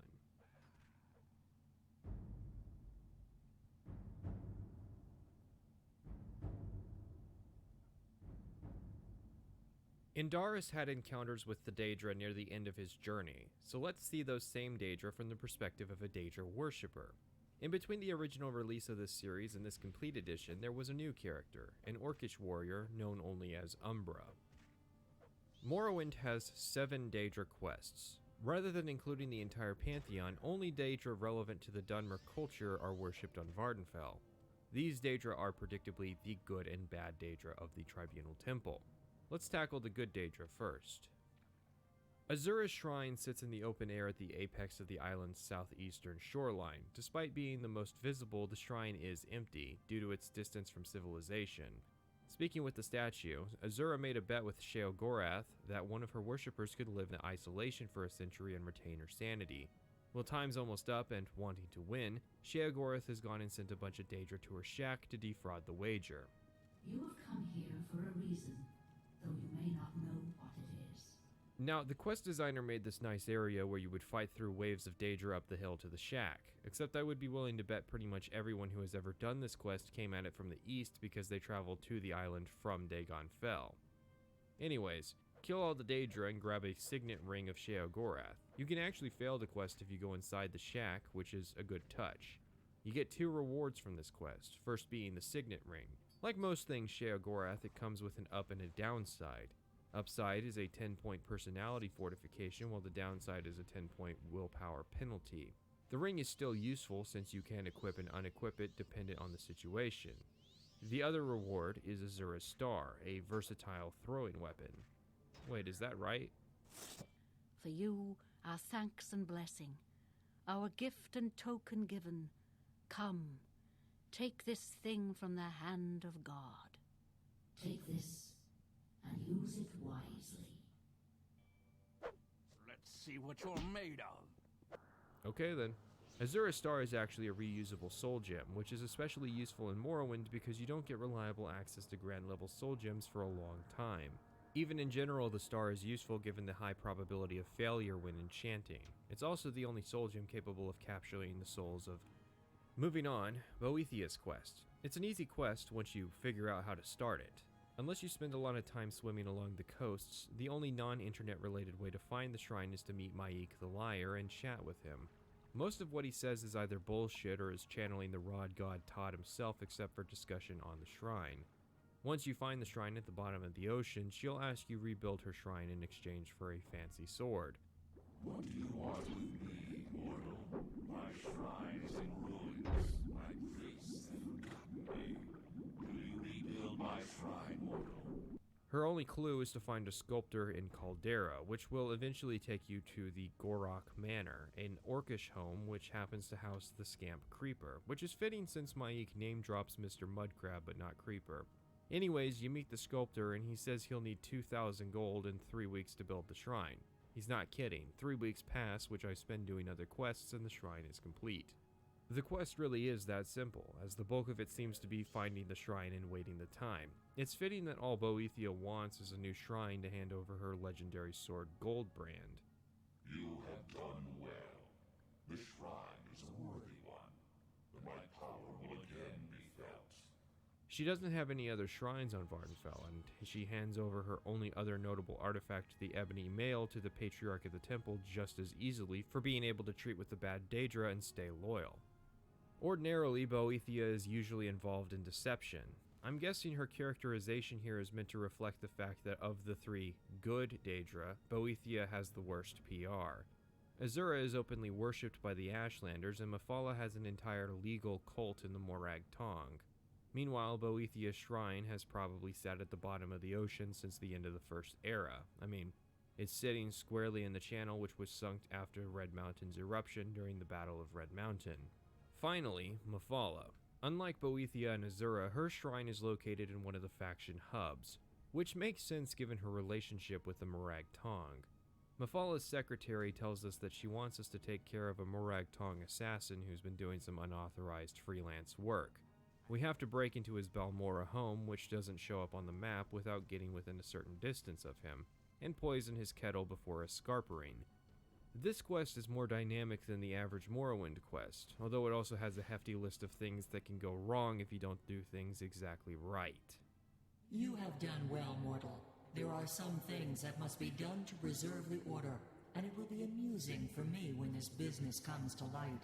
I look forward to it. Our reward is the Ring of Khajiit, which gives a beefy 30-second invisibility and fortify speed 10 to 20 points for 30 seconds. Mafala's counterpart representation in the Morag Tong was a collection quest to find a bunch of sanguine artifacts that she had been given out. Mafala isn't much of a character since she speaks through someone else instead of speaking directly to the player, the only Daedra in the game to do so, but she is the Shadow Queen. This leads into the Bad Daedra. Let's handle this in the same order as the Tribunal Temple. Malakath wants a 4 Daedra heart donation in the temple questline, while he just wants us to find his shrine at Asurdaralapal. This is significant because there are 8 different shrines to Malakath in Morrowind: Zerganapal, Kastarari, Shash Pilamat, Ashur-Nabibi, Ashur-Tartes, Durshuraran, and the Shrine of Malakath we visit in the temple questline. There's not really any clues which shrine is the one that Malakath is taking calls at, so you might end up killing 1 or 20 orcs before you find the right one. Orcs love Malakath, and Malakath loves them back. Malakath requests we clear up the matter of a Dunmer hero, Orain Bearclaw, who was falsely credited with the deeds of his orcish ally, and we clear this up by wiping out his bloodline. He actually has 2 separate intros contingent on if you're an orc or not. Our character happens to be an orc. You have summoned me, orc?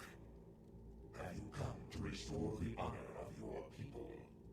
Malakath sends you to Vivek, which in turn leads to Narmak. Turns out that Fervin Arain is pretty weak and his bodyguards do the bulk of the heavy lifting, like Progenitor, like Successor. Even now, the Orains are taking credit for others' work. The helm you get is a really solid heavy helm with some impressive stats to boot. You have killed the false hero and ensured there will be no more to follow. You have helped bring back honor to the Orcish people, and for that, I am glad. Malakath's quest here fits his characterization as an orc fetishist. I'm just trying to get out premium art content to myself, because I fucking love it, pal, and it looks so fucking good, and it's just that tight green skin. Oh, ah! Can I just say that I love orcs? One of the books in the game is a story about the king of the orcs, Gortwog Gro Nagorm, who fought a duel against a Breton prince for Orsinium. Except one of Gortwog's supporters taught the prince how to fight in orcish armor so that Gortwog would have a challenge. Apparently, Gortwog believed that Malakath was sabotaging the Orsimer to keep them as a loyal but outcast society, and officially only Trinimac was recognized as the god of the orcs. I mean, he's absolutely right, and it's oh so convenient that his Orsinium fell during the Oblivion Crisis. The next corner of the House of Troubles is Mehrunes Dagon, whose shrine is at Yasamadan. Now, I could list all the Mehrunes Dagon shrines, but we actually came here during the Morag Tong questline to grab one of the threads of the web spinner. Mehrunes would like us to go to a tomb in Molag Mor and retrieve Mehrunes' razor. Why do you call on me, little mortal? Do you seek your death so soon? I should crush you where you stand. Yet you show mettle by even approaching me. How ambitious are you, little one? My razor, slayer of man and mer, scourge of all who stand before it, lies dormant, stolen by an unworthy bearer, an elf of little courage or consequence.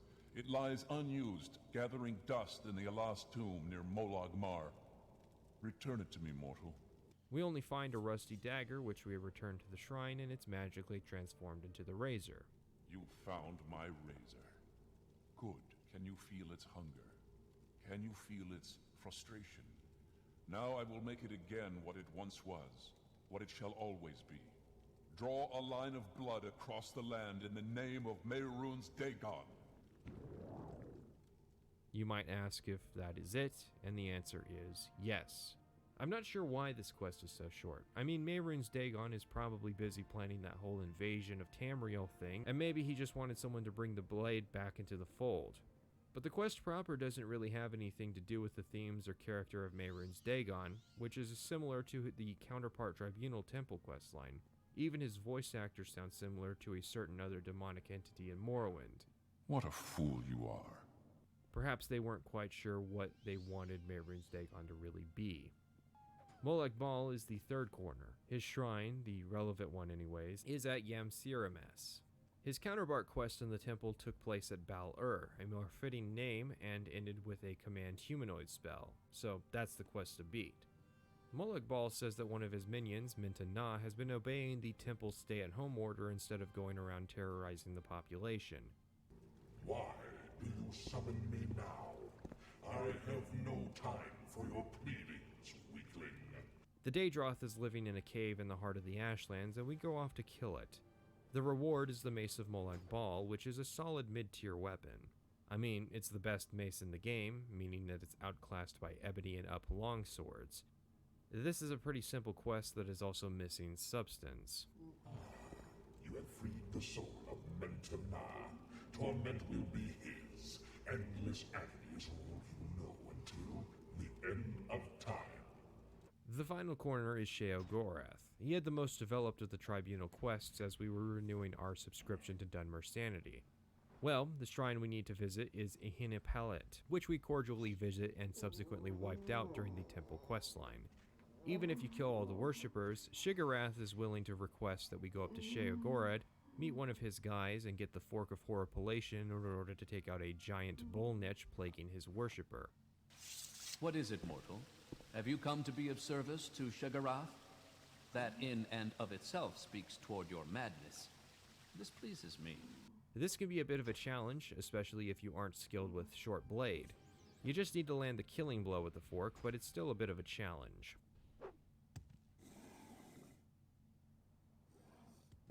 Your reward is the Spear of Bitter Mercy, which is not a Shigarath artifact. It's a Hircine artifact that was created by Mehrunes Dagon. Perhaps you've gotten a taste of madness as well? Do not believe madness to be a curse, mortal. For some, it is the greatest of blessings. A bitter mercy, perhaps, but mercy nonetheless.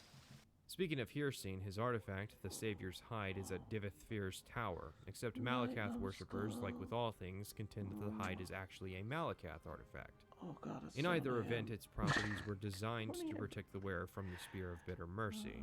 Well, don't worry, because we'll be getting more Hircine content in the Blood Moon expansion. It's interesting how much of a variable the Daedra quests are. It feels like the core of the quests was spaced out to be filled in later, and later only came for a couple of the quests. Of course, there are only 7 Daedra quests compared to the typical 16 in most of the games, for the purpose of filling the appropriate Daedra for the Dunmer culture. Peryite just doesn't fit in.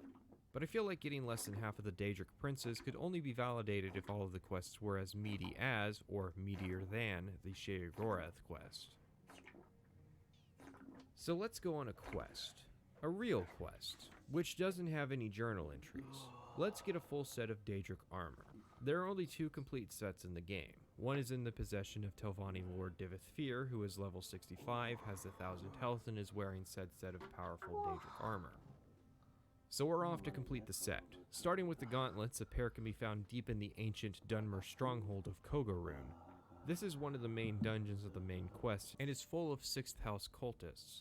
Onto the pauldrons, the right pauldron can be found in the tower of Castle Karstag over on Solstheim. Yeah, there are a couple pieces that couldn't be found in the base game outside of Divithfir himself. The left pauldron is found inside Norarin Dur, a dungeon located in the city of Mournhold in the Tribunal expansion. This one takes the most effort because you have to do about half of the Tribunal questline in order to open up the dungeon, and even then actually finding the pauldron is difficult given the low light conditions. I can easily imagine a situation where players cleared this dungeon and didn't realize they were missing on some fantastic loot. A pair of Daedric boots can be found in the fortress of Galum Deus, a vampire stronghold home to Clan Burn. You are guaranteed to visit the clan during the House Telvanni questline and can potentially visit it during the Tribunal Temple questline. Moving on to the Greaves, there are 3 potential pairs to get. The first is a reward from Mistress Drotha of House Telvanni, which will be enchanted with a 50-point feather effect. This can help with the immense weight of Daedric equipment. The second option is at Druskathsi, the stronghold of the vampire clan Quora. Outside of typical adventuring, the player is only likely to come here if they become a vampire and either join their patron clan or work for House Tovani. Then, the third option is at the Drin Plantation, sitting on a shelf behind Kamanatong leader Orpheus Drin. A number of quests send you here, so the Greaves are probably the one piece of the Daedric set most players have gotten their hand on.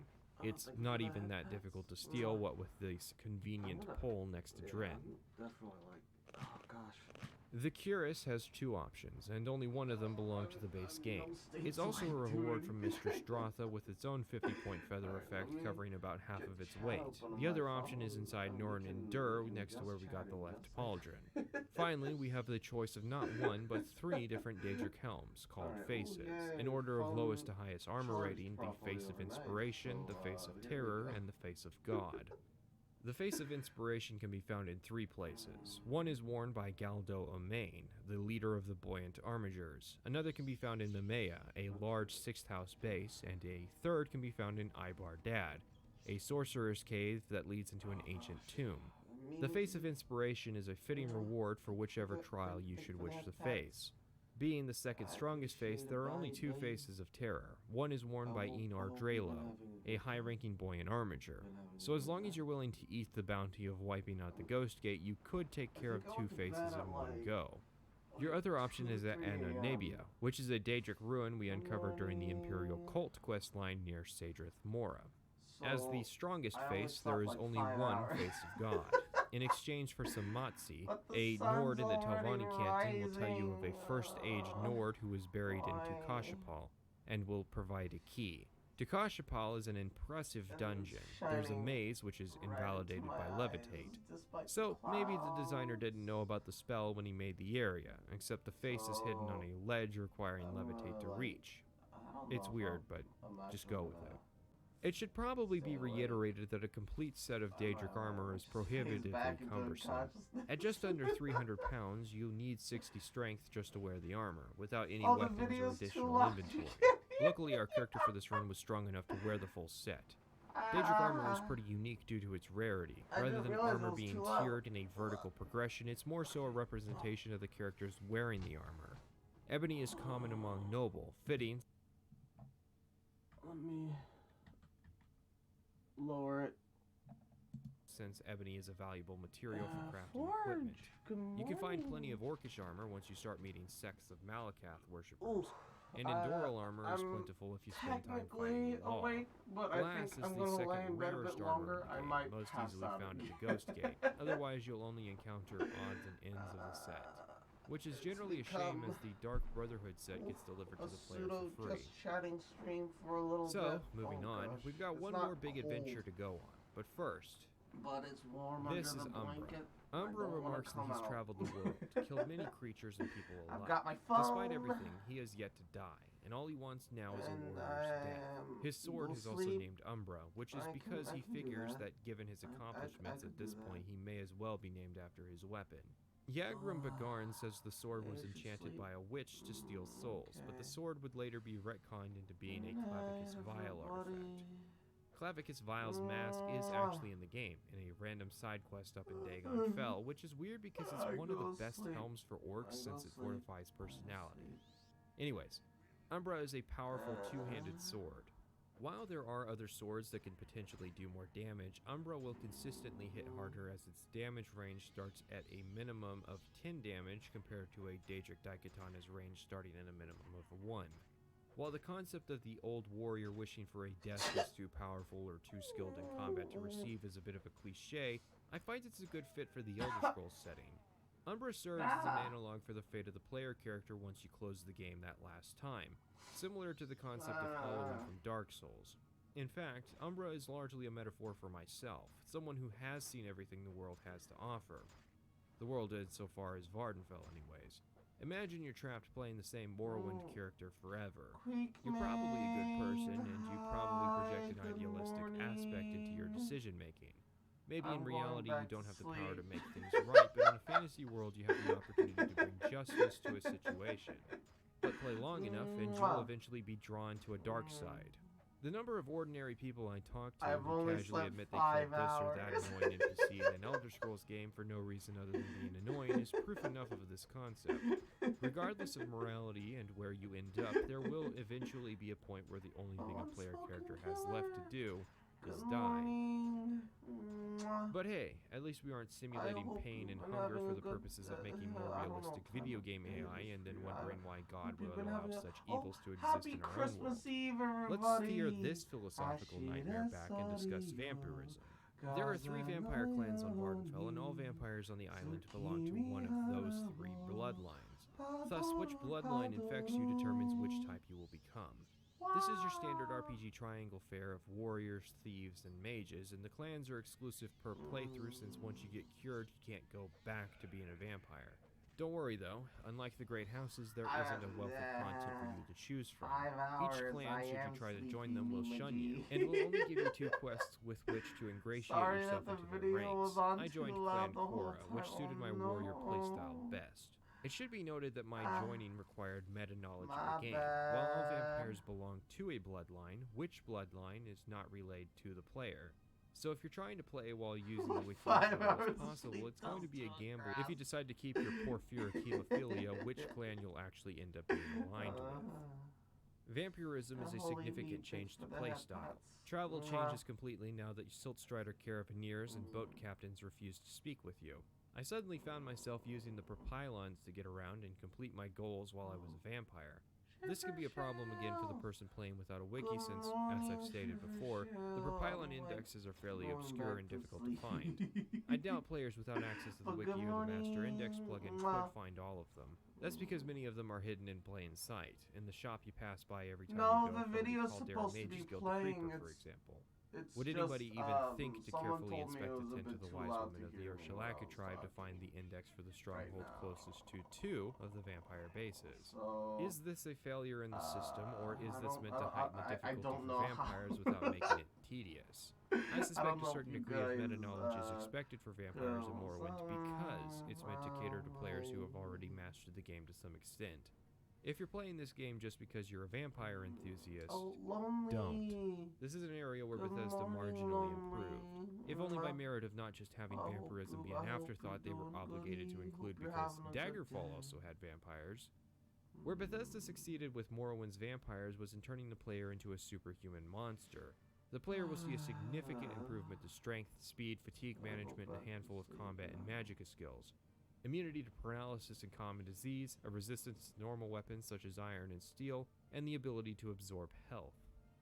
There are downsides, such as losing the ability to regenerate health when resting, a weakness to fire attacks, and taking damage from the sun. Oh yeah, and almost everyone on Vardenfell will refuse to talk to you. Even if you manage to talk to people, you'd be unable to do quests or use services. Now, while I would understand a massive personality penalty, these limitations mean that vampirism is not a meaningful choice for the player. You'll never sit there and go, man, if I become a vampire, then I can finally beat this quest. Which is kind of the point, it's both the curse and a boon of Molag Bal. It's nature changing based on how you interpret it. Sometimes it happens to people against their will. Being powerless as a vampire dominates you and turns you either into cattle or sires you into a vampire. And sometimes people choose it thinking they can control the temptations that come with it. The choice aspect simply isn't there for Morrowind, which is a shame.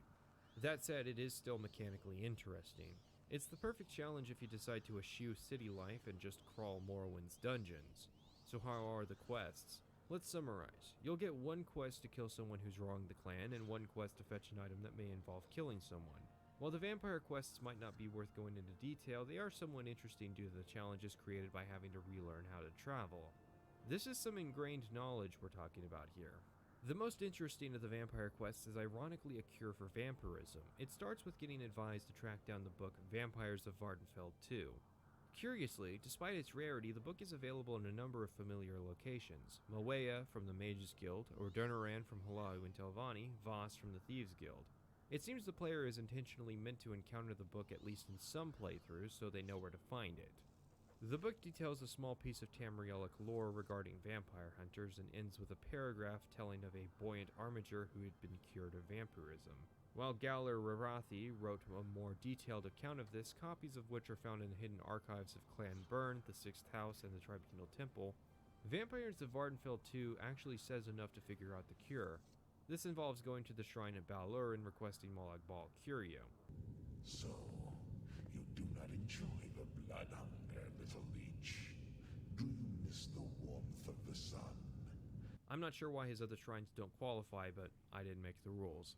Since we've done prior freelance work for Molag Bal before and have a positive rating, we get preferential treatment in the Daedric version of Fiverr, and Molag Bal gives us a quest. He has us kill his daughter, Molag Grunda, who's run off with some Atronak. This simple task will see us being cured of vampirism. Little vampire. It was not easy for me to obtain the cure, but I was able to pry it from Vermina after some discussion. We lose most of our newfound power and are given a chance to reintegrate into society. It's just that easy. Again, the later games would improve the vampire experience. Vampires of Vardenfell notes how the cure to vampirism is kept a secret to discourage people from intentionally becoming vampires, but Morrowind makes the cure look easy. Skyrim at least made it so you had to damn someone by soul trapping them to get cured, but because you can be reinfected and cured again, it undercut that theme in the same breath by treating the cure for vampirism like a prescription rather than the human sacrifice it's supposed to be.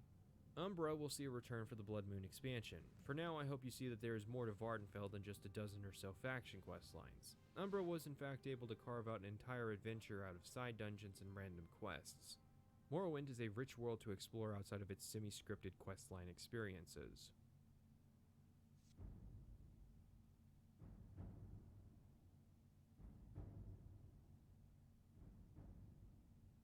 We are finally shaking the yoke of these black bars and terrible resolutions. I'm using OpenMW instead of playing the base PC copy, partially because the base game is in 4x3. It's a stylized part of the game though, right? Well, no. Unlike a hand-drawn art style, Morrowind is a 3D game. It can afford to fit on my, and now your, screens. So what do we get for playing on PC?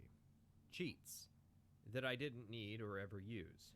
I've had a few quests bug out over the years, like a playthrough where my Telvanni stronghold never actually appeared, or common longer-term playthrough issues like Siltstrider guides falling off their platforms. But I've honestly had a pretty stable time playing Morrowind for this series. I suspect this is in part because of the fact that I avoided playing a single character for everything. So because none of my characters got more than 20 hours in game, there wasn't enough time for any game-breaking bugs to happen. Because remember, I was not playing on an exactly stable port of the game until now. I was playing on what should have been its buggiest incarnation. Another perk of the PC is this godly user interface, and one right click and instantly, all the interface you could need for any situation. On the Xbox, there were 4 separate panels that you navigated with the black and white, or on more modern controllers, bumper buttons. That is because your average Xbox player is playing from across the room, sitting on their couch, and needs to be able to see information on screen, meaning that the smaller text and icons on the PC version won't cut it. Here on PC, if I say I want to cast a spell, I just right click, no need to switch over to another panel. And the screens are customizable. You're able to change the size of the windows, so non-magic players can diminish their magic menu. You can also sticky one of them onto your screen so you can continue seeing your map while you play. But of course, that convenient and godlike user interface was traded in for the inefficient, divided, panel-based system in all Bethesda games going forward because console parity. We also get a steady frame rate, the AI will no longer forget what they're doing for multiple seconds, and I will no longer lose button presses into the void of stuttering frame rate. Overall, we're in for an immensely enjoyable experience as I begin to try and break this game in every way I can. I'll be brief, because if you know anything about Morrowind, you know about the alchemy snowball. In effect, the effectiveness of any created alchemy potion is determined by a few factors, one of those factors being intelligence. Some merchants in Morrowind restock in ingredients immediately after ending dialogue with them, and some of those ingredients fortify your intelligence. So, grabbing a free set of Master's Alchemy equipment sitting unsupervised in the Caldera Mages Guild, we go to work. The early game will look like this. I repeatedly buy 10 alchemy ingredients until I have a few hundred or so, spam the create potion button, sell the byproducts, and profit. Once I have a decent chunk of cash, I go and buy hundreds of ash yams and netch leather, which is used to fortify intelligence. Fortify intelligence increases the effectiveness of potions created, and the value of potions are determined based on their effect values, meaning that I'm grinding these useless drain personality potions out, and their value is gradually increasing, decreasing the intervals between when I rest and allow now Carrier to restock her cash supply. And so, Morrowind's market was flooded with useless drain personality potions, and my pockets were flooded with cash. You can go farther with this. These Fortify Intelligence potions increase my magicka by tens of thousands, in a game where 1,000 magicka is close to the normal limit. However, the real draw is for training. While doing this, I gain skill points in alchemy. Then I go train armor skills like heavy and medium armor and a third attribute skill. So every level I'm getting max points in intelligence, endurance, and a third attribute like speed or strength. Your overall health in Morrowind is determined by endurance. In particular, however, it's determined by your endurance at all levels. Endurance affects starting health as well as health gain per level. So if you have 50 endurance, you gain 5 health a level. Our goal is to get to 100 endurance or 10 health per level as fast as possible. This comes pretty quick as I strategically decided that heavy and medium armor were not major or minor skills. This meant training was cheap since I was starting at skill level 5. By the time I start playing, I'm around level 20. I have several hundred hit points, magicka, fatigue, and high levels in skill in many weapon and armor types, as well as utility skills like speechcraft and mercantile. And this isn't even the most you can min-max in Morrowind, but it is pretty close.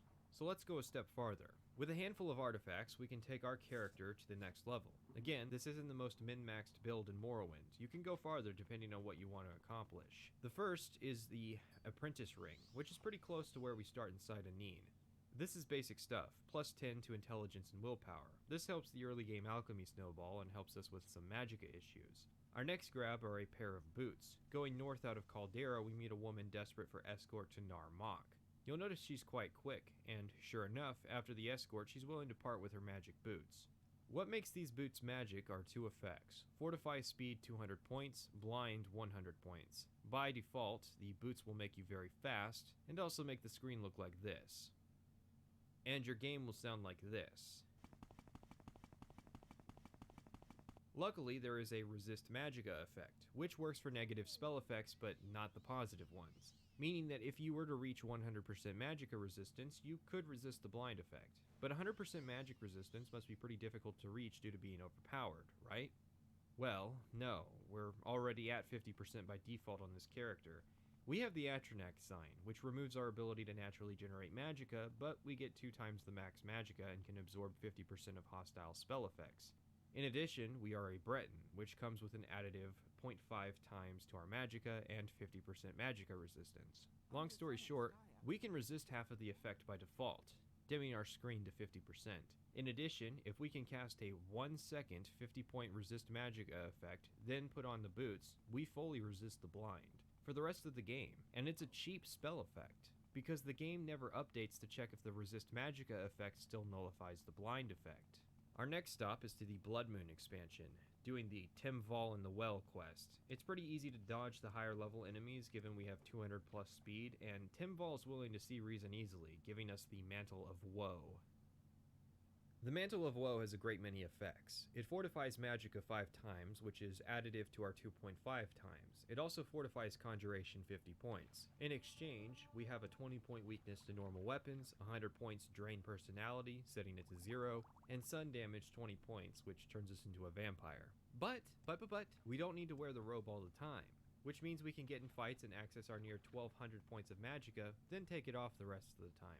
One more artifact. The Necromancer's Amulet, which you get from Archmage Trebonius Arturius, resists normal weapons 25%, fortifies intelligence 25 points, more magicka, restores health 1 point on self, and absorbs spells 25% on self. So now we have regenerating health, 75% spell absorption, and a partial normal weapons resistance. Yeah, this build wasn't worth it. This is because Morrowind will rarely rise up to the challenge I've issued, and that's part of the charm. Later Elder Scrolls games bent over backwards to try and balance the big 3 specializations out. Morrowind was unapologetic and allowed wizards to really shine. The more creative and more able to take advantage of the game's systems you are, the more you're allowed to get out of the game, and it's great. So let's get started with this main quest.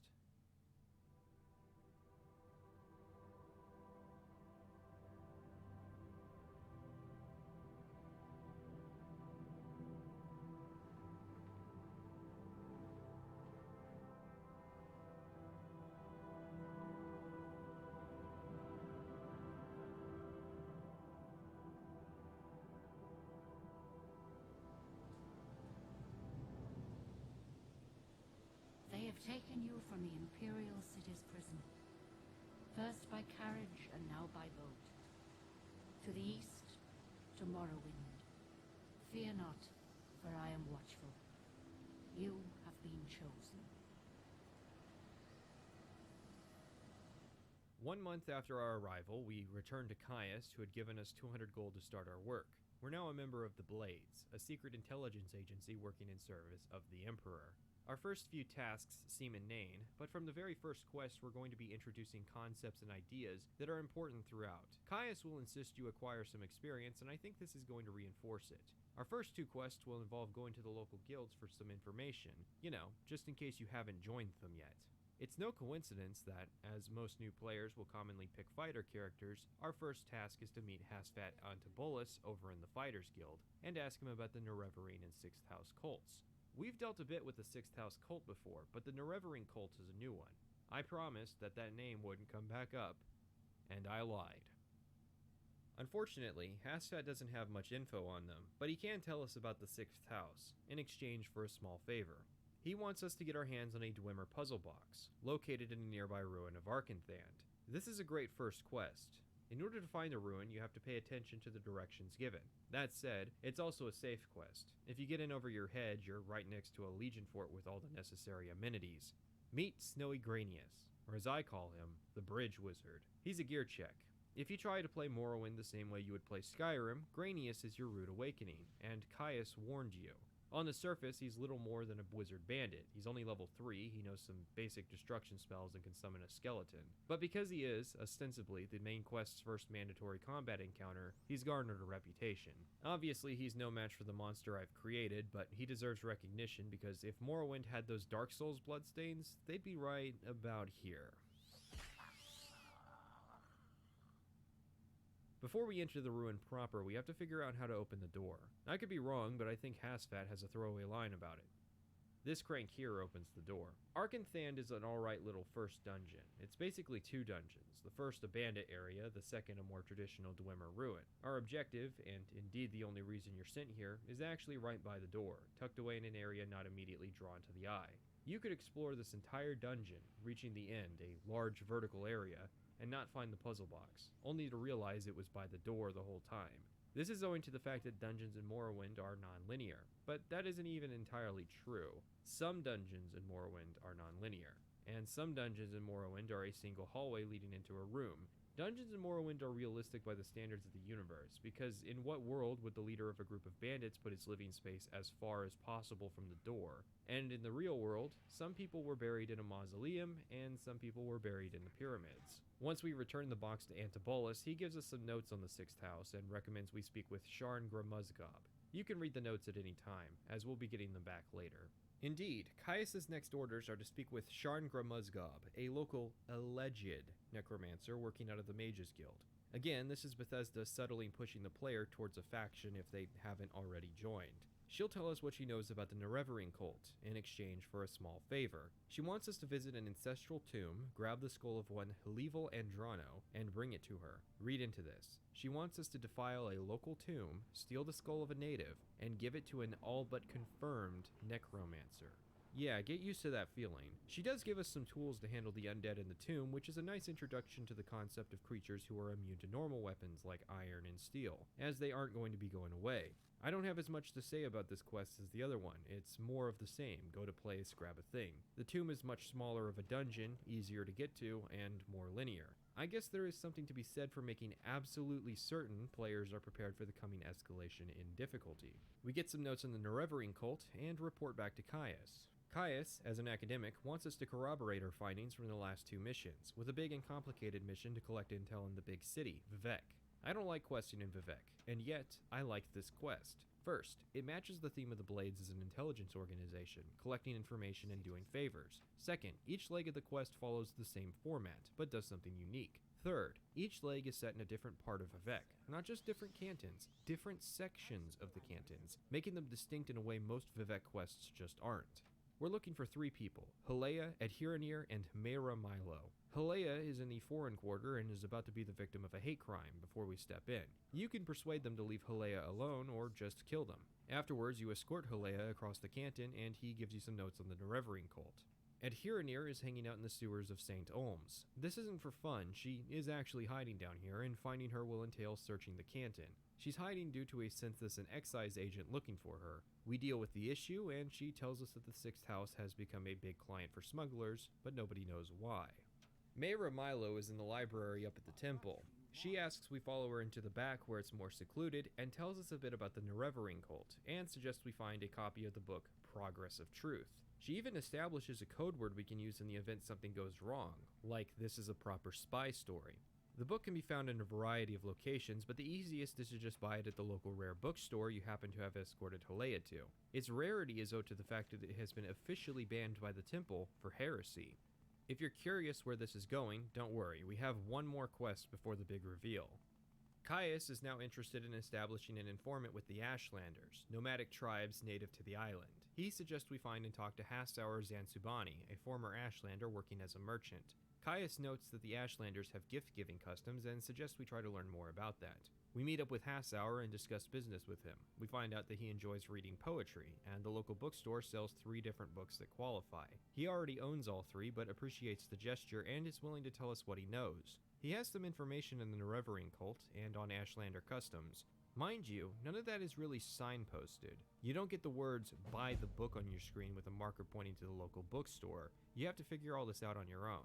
And with that, we finally learn what Caius' game is. He isn't just collecting information for the sake of academics. We were sent here by the Emperor himself, Big U, a controversial figure noted for certain seer powers. We were released from Cyrodiil City Prison because we had met certain conditions of the Nerevering prophecy, a prophecy that foreshadowed the reincarnation of Saint Nerevar. Caius admits skepticism at these claims, but as time has gone on and we have gathered information, he is somewhat less skeptical. However, Caius makes an important distinction that separates this game from other Chosen One style narratives. The Emperor isn't just sending us over because we are the Chosen One, but because there is a need to stop the Sixth House. The temple is failing, the tribunal is growing weaker, and Vardenfell is under quarantine for a disease that could threaten the rest of the continent.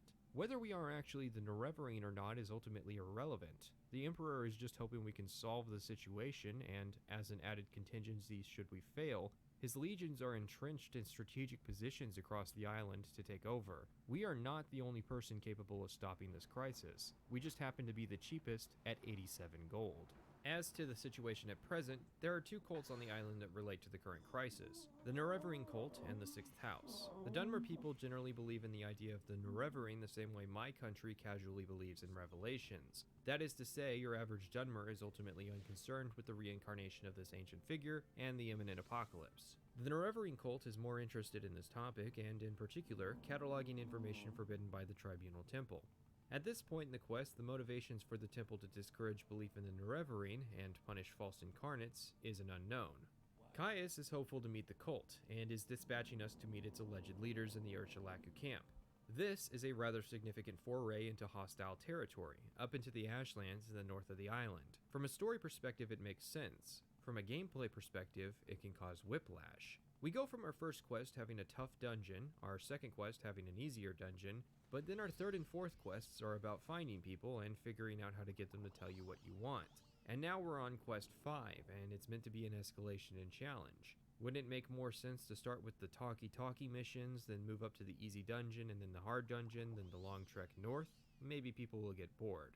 All that said, the Urshalaku camp is one of my favorite quest lines in a Bethesda game. You have to figure out how to work your way into this society, but rather than having victory assured by presence, you have to do so using knowledge of said society. Knowledge that is not told directly to you by the quest giver, but gathered in a prior quest. This is just one of many reasons players who try to play on autopilot don't like Morrowind, because it isn't as simple as walking up to the wise woman and declaring yourself the chosen one. You are the stranger, and no one here has any cause to believe in you until you prove yourself. To earn your way up, you have to take into consideration what you learned about thoughtful gifts, but it isn't as rigid in formula. Other means of convincing people, such as persuasion or charm spells, are still just as valid a means of convincing the residents to arrange a meeting. It's a direct interplay of mechanics and storytelling without any kind of arbitrary restrictions. We're first directed to Zabamund, the second to Sul Matul.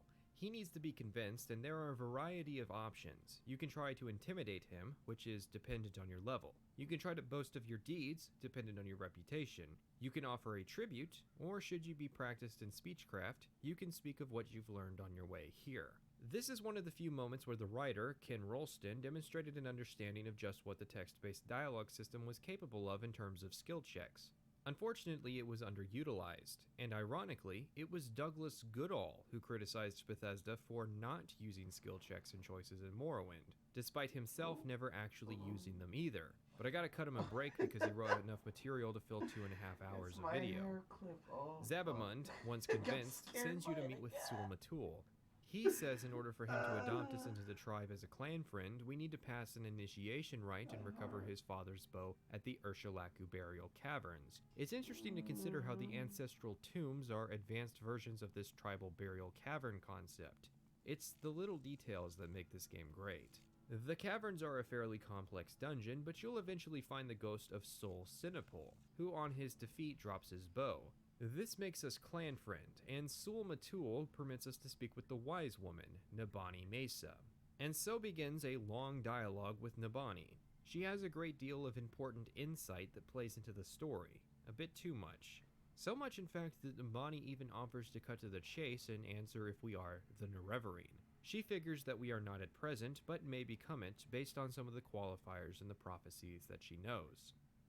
When earth is sundered and skies choked black and sleepers serve that. Yeah, this is way too long for pretentiousness like that. The big takeaway is that there are 7 trials, and to present we've met the first, which is the one described at the start of the game in the first cutscene. We're born on a certain day, which day it is isn't clear, but it's a reference to our birth sign. We're also born to uncertain parents, so the Nerevarine is an orphan born under a sign. Trial 2 remarks on immunity to disease. Trial 3 refers to Azura as well as Moon and Star. The 4th trial says that 3 houses will call us Hortator. The 5th trial says that 4 tribes will call us Nerevarine. The 6th and 7th trials are not particularly clear. And with both the Stranger and the 7 visions, we have been told all Nabani knows. She remarks that there are lost prophecies that she doesn't know that may be in the hands of the temple. With that, we head back to Caius. Caius takes our notes and informs us he has a new assignment, one he warns is going to be tough. This is another progression in the difficulty, an expectation that the player is supposed to be out and about performing other work for the sake of self-improvement. The reason this works, especially compared to Oblivion and Skyrim, is that even though this is a plot about a chosen one stopping an ancient threat, said ancient threat is as dangerous now as he has been for decades, and we have no basis to assume he's even in the final stages of his plans. In Oblivion and Skyrim, and actually in Fallout 3 and 4 as well, there's a constant drive to go from main quest to main quest. There are rarely lulls in the action that allow you to disengage from the main quest and engage with the world instead. Whereas Morrowind is more masterful in providing multiple opportunities for the player to diverge and actually play the game. So to give an example, in Oblivion you watch the Emperor die in the tutorial, giving you specific directions to go to Wayne and Priory. At Wayne and Priory you're given explicit directions to hurry to Kvatch to save Martin. Once you escort Martin to Cloud Ruler Temple, you're given further urgent orders to investigate the Mythic Dawn before they summon Satan and the 4 Horns of the Apocalypse sound. I can detail similar lines in each subsequent Bethesda game: the urgency of finding your father in Fallout 3, the urgency of dealing with the dragons in Skyrim, the urgency of finding your son in Fallout 4. Urgency removes agency in an open-world game, and it's the mistake that is often made by writers not realizing the storytelling opportunities presented by the interactive medium. Instead, they want to write engaging movie plots that build tension, which means that the world is neglected in the process. You cannot play a character that doesn't have these urgent issues in the back of their mind without undergoing some form of mental gymnastics. But I understand a desire to generate tension in a storyline, and Morrowind begins its dramatic rise with this quest. From here on, it becomes much more difficult to ignore the pressing threat of the 6th house, which is not a bad thing. What I'm arguing for is simply early stepping off points in the story. Of course, our broken character is more than ready for the situation. According to Caius, a Legion patrol found a 6th house base, so we need to locate it, take it out, and see what we can learn. We go to meet with Ray Sepolia at Buckmoth, and she tells us that the base is near Narmak. The original party was entirely wiped out, with a single survivor shambling back to the base afflicted with corpus, barely eking out the cavern's location at Alunaby. Asking the locals in Narmak, we managed to find the cave, and it's a nice place.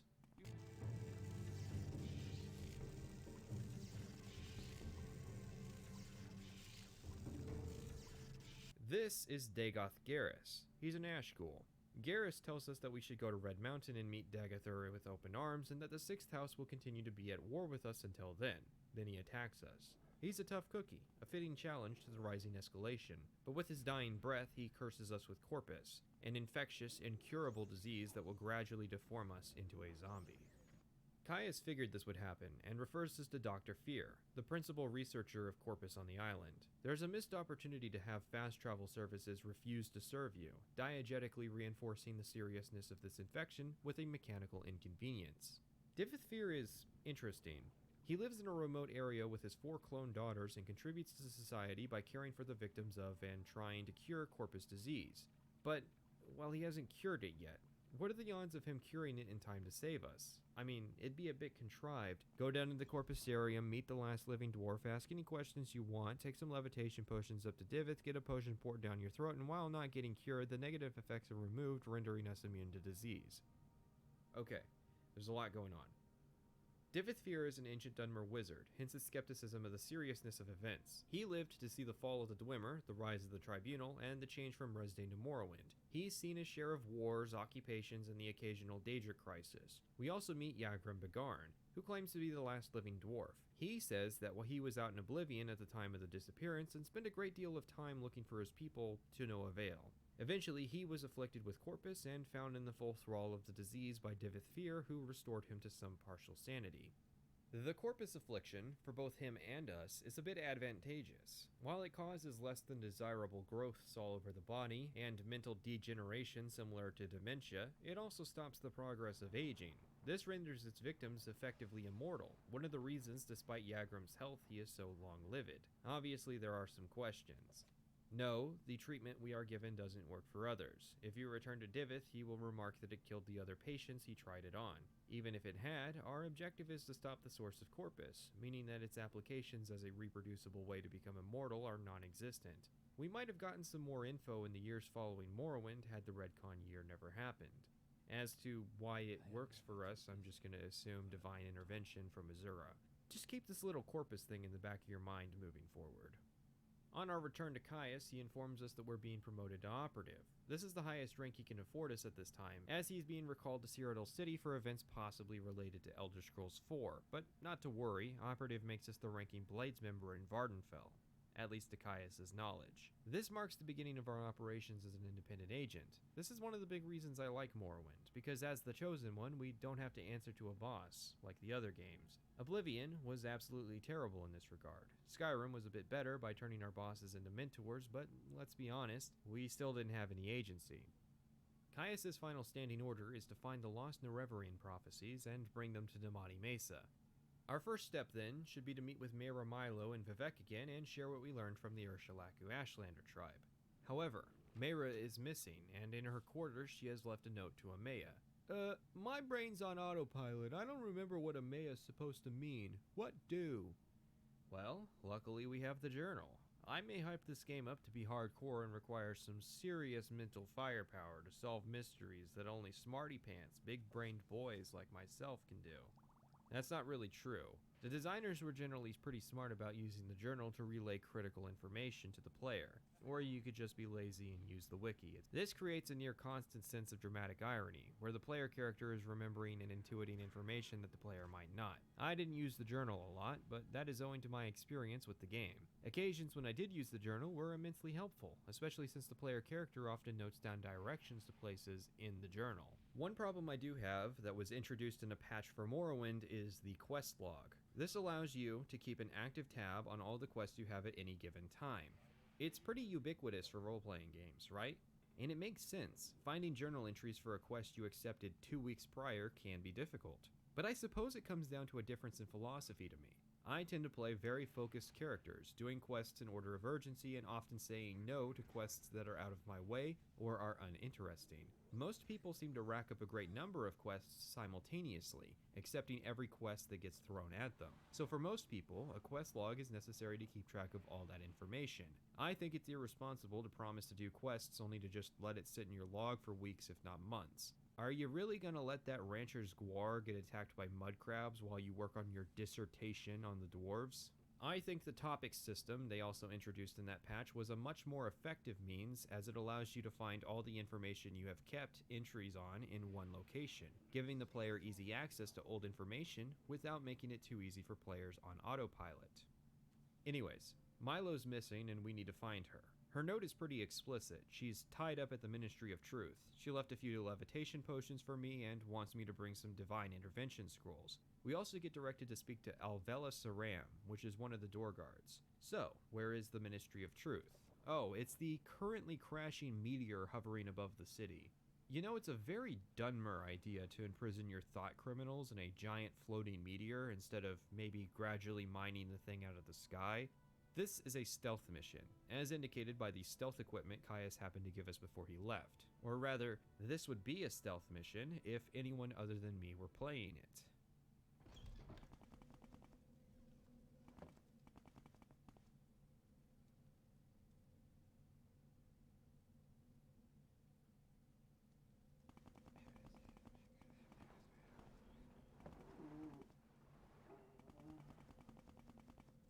What do you want?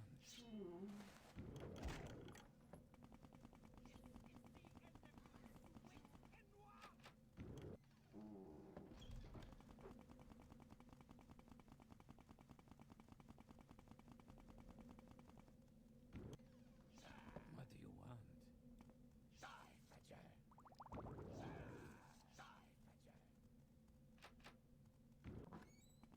We meet up with Milo, she's one of the prisoners up here, and she takes a scroll of divine intervention and says I need to meet her at the dissident priest monastery, Hulo Amayan, and I can get there from Ebonheart through a woman named Belata Heteria. We go fishing with Belata and arrive at the monastery, which is currently closed. The shield guarding Hulo Amayan only opens at dusk and dawn, a reference to Azura, so we wait until it opens and head inside. Mayra thanks us for freeing her and directs us to speak with Master Barolo, who heads the dissident priests. He gives us 3 pieces of critical information: the Lost Prophecy, the 7 Curses, and information on Kagranak's tools. You might recall during our Mages Guild investigation into the disappearance of the dwarves that Kagranak and his tools had come up. Yeah, they might be important. The Lost Prophecy. I'll let you read it and I'll discuss the big points. The first refers to being born in an ancient family foreign to Morrowind and Dragonborn. Dragonborn in this case just refers to origins from somewhere in Cyrodiil, not the Retconia meaning where the Dragonborn are the universal chosen one format that learn the dragon language. The prophecy goes on to discuss what the Outlander incarnate will do, going beneath Red Mountain, countering the 7 curses, his star-blessed hand wielding a blade thrice cursed, to punish the unmourned or 6th house. So, what are the 7 curses? The note we're given lists them as follows: the curse of fire, of ash, of flesh, of ghosts, of seed, of despair, and the curse of dreams. Fire and ash, it is a volcano island. Flesh is Corpus, which we've beaten. Ghosts, seed, and despair likely to refer to curses yet afflicted. And the curse of dreams refers to dreams our character as well as other people named dreamers have been afflicted with. One example being Elvil Vidron from the Temple questline, who mistakenly believed himself to be the Nerevarine. One thing I could not mention in the Tribunal Temple section was that being the Nerevarine is a potential solution to that particular quest, as you can prove that he is not Nerevar incarnate. However, this particular solution is rather confusing as it's a very short window where you would actually be able to complete the quest in this manner. Another dreamer is Varver Serethi from the Redoran questline, whom was corrupted by an ash statue into killing his friend. There are also a host of named NPCs in the world who exist as normal civilians who will gradually become dreamers as you do the main quest. What about the blade cursed thrice? This is in reference to one of Kagranak's tools, Keening. He had 3 tools: Wraithguard, Keening, and Sunder. Keening is probable as the blade as it kills any who wield it without Wraithguard. We gain some additional juicy details. According to the dissident priests, the dwarves disappeared at the same time as the Battle of Red Mountain for entirely unrelated reasons. At this time, Nerevar and Dagoth went into the mountain, finding the tools as well as the Heart of Lorcan, one of the Aedra who was punished for creating mortality. Nerevar had tasked Dagoth with protecting the tools and went to speak with his counselors, whose name may be familiar. Vivek, Amalexia, and Sotha-Sil, or the Tribunal. When the Tribunal, led by Nerevar, went to Red Mountain, Daggett had apparently gone mad and refused to hand over the tools. He was driven off, and the tools were recovered. Each swore to never use the tools, but following Nerevar's timely and convenient death, the Tribunal went to Lorkhan's heart and used the tools to gain divine power. Daggett eventually returned, himself also having divine power, and took control of the heart, Keening, Sunder, and the Red Mountain, and ever since then has fought a shadow war with the Tribunal Temple. Dagethur is unable to quickly win as he does not possess Wraithguard, and the Temple are unable to win as they can't access the heart. The Temple thus censors the dissident priests, the Nerevering cult, and the false incarnates, as there is some measure of shame felt for their inability to properly control the situation. However, the dissident priests are not against the Temple. They recognize the real enemy as still being Dagethur. So, with these three pieces of information, we go to Nabani Mesa.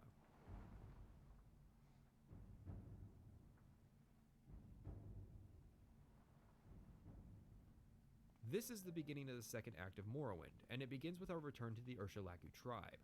We tell the lost prophecies to Nabani until she memorizes them. She then sets us down the path of completing the 7 trials. Trials 1 and 2 are done, but Sul-Matul is the one who knows of the 3rd trial. Before he will share the 3rd trial, he wishes us to pass a warrior's test by journeying to Kogarun, a 6th house stronghold. We are to acquire a Corpus Weeping, a House Dagoth cup, and the Shadow Shield. Kogarun is an extensive dungeon featuring 3 separate environments and a lot of monsters.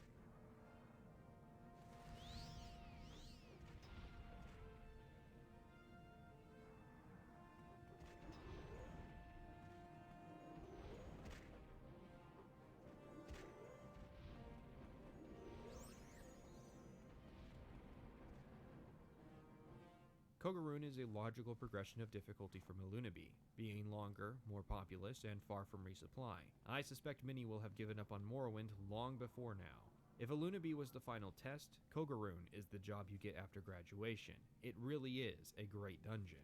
Upon our return to Sul-Matul, he tells us the riddle of the 3rd trial. The eye of the needle lies in the teeth of the wind. The mouth of the cave lies in the skin of the pearl. The dream is the door, and the star is the key. I wish I could experience solving this riddle for the first time again.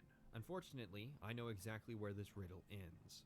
The Eye of the Needle is our objective. The Teeth of the Wind refers to a coastal entry point into the island. The Skin of the Pearl is the most obscure part, but it is supposed to refer to a bright rock that can guide you. This quest is one of the reasons I disagree with the sentiment people, including the Skywind devs, have about waypoint markers. In particular, that if you don't like them, you can simply turn them off.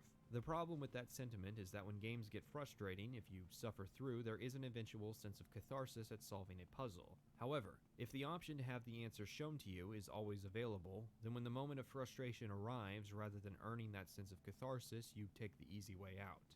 I know this to be true because it is something that happens to me as well. I like the game Dishonored a bit. I know it's a non sequitur, but it took me a while to understand why people I knew didn't like the game, until I realized I had made a change in the menu options that most people had not. I was given a good piece of advice before starting the game to turn off the waypoints. This made the game way more interesting, since I was fully exploring the levels and actually finding my objectives, not just following a waypoint.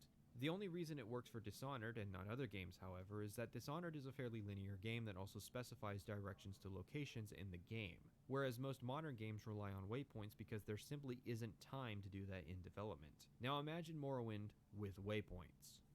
A lot of the quests I've described in this line, as well as in the other parts, immediately begin to suffer because of a lack of intrigue, and a lack of catharsis for figuring it out. Not just the big quests like this, where the whole point is to discern a location based on a riddle, but other quests, like the quest to find Telfir during the Cure, or how about the quests to find the informants?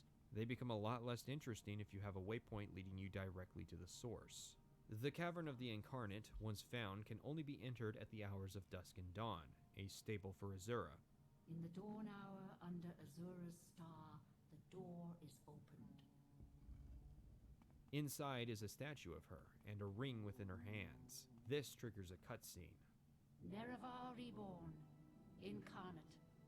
Your first 3 trials are finished. Now 2 new trials lie before you. Seek the Ashlander Ashcans and the Great House Counselors. 4 tribes must name you Nerevarine. 3 houses must name you Hortator. My servant, Nabane Mesa, shall be your guide.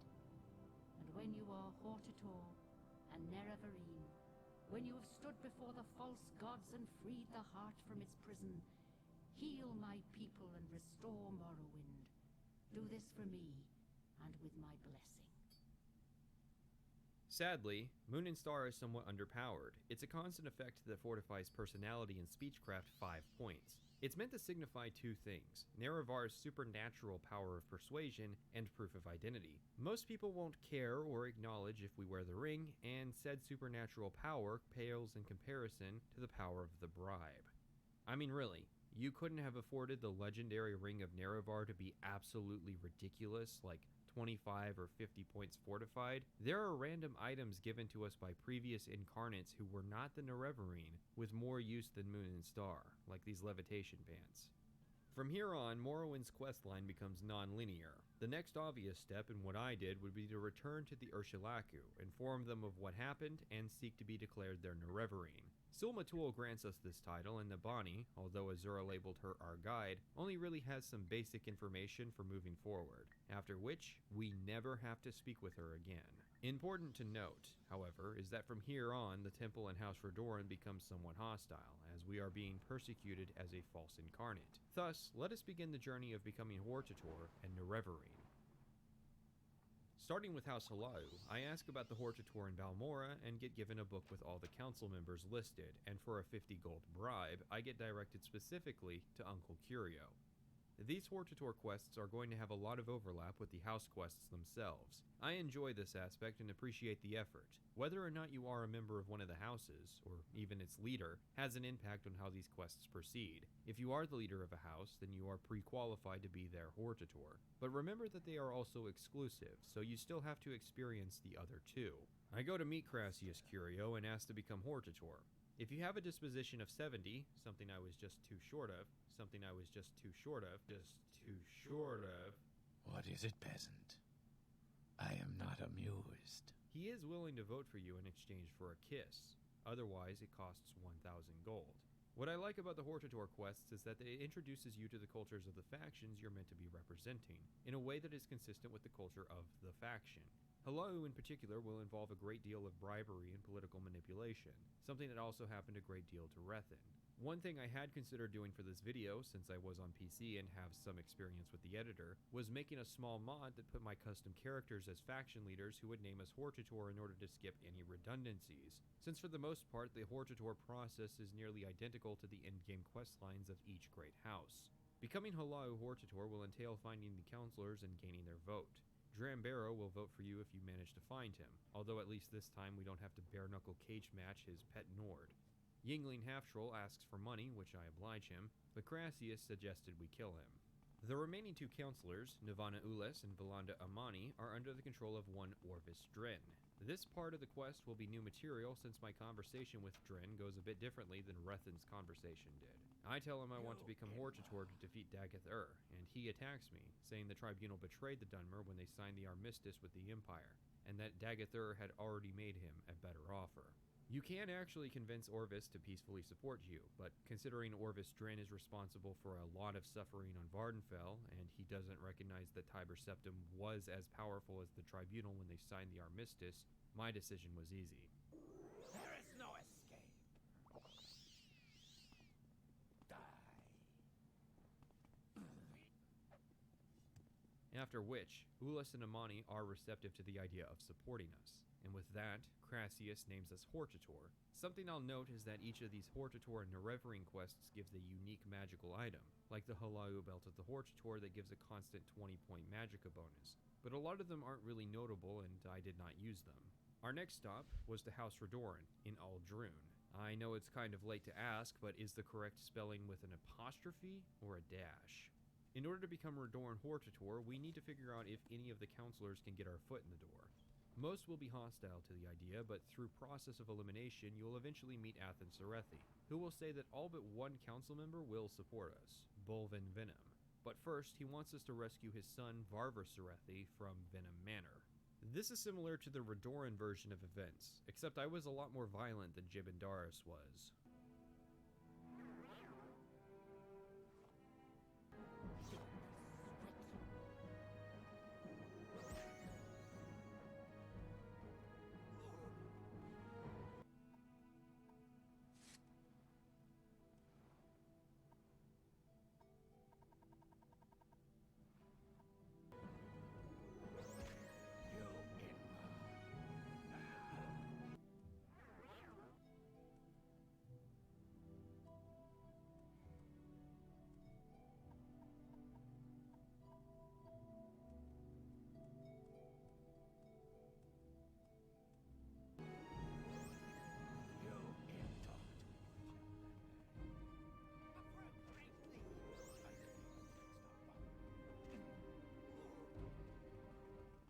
Serethi says that if we defeat Bolvin Venom in an honorable duel, that the other counselors will find no reason not to support us as Hortator. These honor games are an important part of Redoran culture, but they are just as willing to commit duplicitous acts. Serethi certainly stands to gain politically from us taking care of Venom. The other counselors are willing to support us as Hortator, despite everything, because we are willing to fight Dagathur, and thanks to Serethi's good word. Minor Erebar mentions that there were rumors of us being an Imperial spy, which is simply ridiculous. And so, after gaining the support of the counselors, we confront Venom, and he initiates the duel challenge. This means going out of our way to go to the Vivek Arena, because why would a faction that frequently has honor duels be host to an area to have said duels? And because, of course, this game is going to pit us one last time in the arena. Things go a bit differently on PC than they did on Xbox.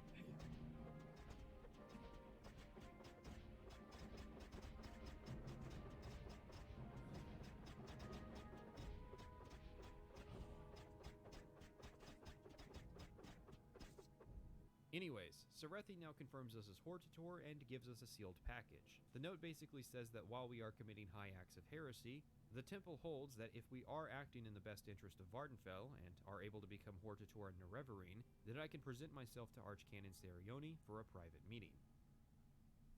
Telvanni's Hortator process is a little different from its questline. Like the other houses, the council has to unanimously agree on the appointment. For the Telvanni questline proper, however, Uferith never actually had to meet the entire council. As is custom with House Telvanni, one potential solution to becoming Hortator, should a counselor not support me, would be to simply kill them. I believe you can do this in any order, but Master Arion is the only unconditional vote, and he's willing to explain the other counselors for you. Master Neloth has an ill temper, probably from those muck-based ointments his mouth keeps using. Mistress Taratha hates men, Mistress Thorana is crazy, and Archmagister Gothrin will stall indefinitely for no reason, likely needing to be killed. An outcome Arion admits is beneficial to him.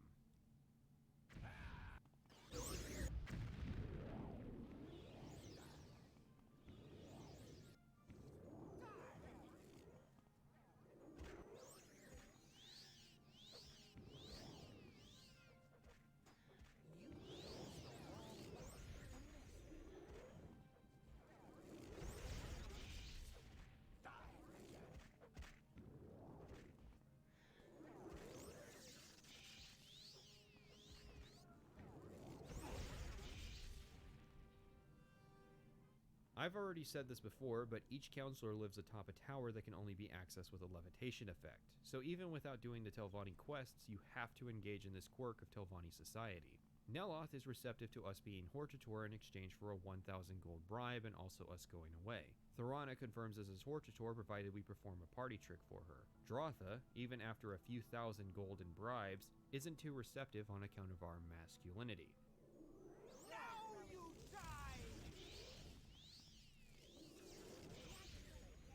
And with that, Arion gives us the useless Robe of the Hortator, a simple questline, but fully reflective of Telvanni culture. Now we're starting on the 3 remaining tribes that must name us Nerevarine for the trials to be complete. We start with the Ahomessa tribe, who live in the Grazelands near the coast. One of the tribesmen recommends I speak to one of the Gulakans. They pass me up to the wise woman. Apparently, the Ahomessa have no Ashcan, so she speaks for the tribe. She is willing to name us Nerevarine. However, the Ahomessa are in need of a safe place. Whenever the Ahomessa have been threatened, she says they would go to Alt Daedroth. It's worth noting that this is a low-key admission that the Ahomessa are Daedra worshippers, but now a full-time Shiggarath cult have taken up residence in the shrine. I am to go to Alt Daedroth and make it safe. What defines safe can actually vary. In another Elder Scrolls game, safe would be the complete and utter annihilation of the current population.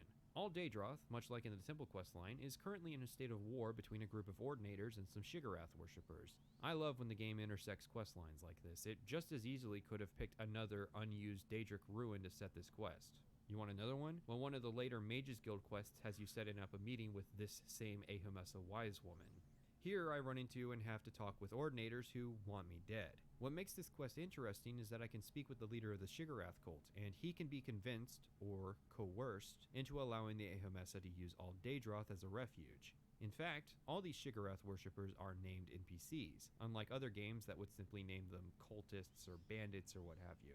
It was post-Morrowind and Tribunal that Bethesda went back to using generic names for enemy NPCs. So begins the process of us demonstrating the safety of Alt Daedroth. Now the ruin is across the water from the tribe, but luckily the wise woman can water walk.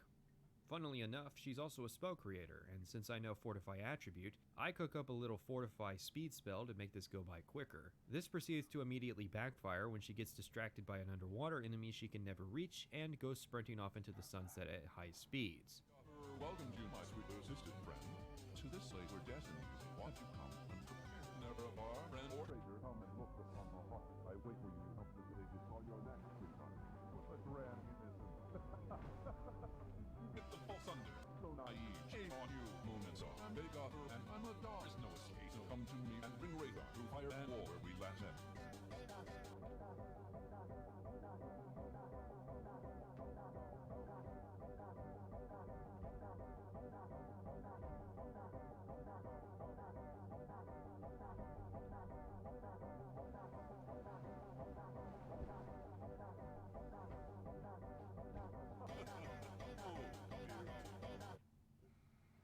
After a few minutes, we arrive, and having proven the shrine's safety, relatively at least, Sinemu is willing to make us the Ahomessa Nerevarine.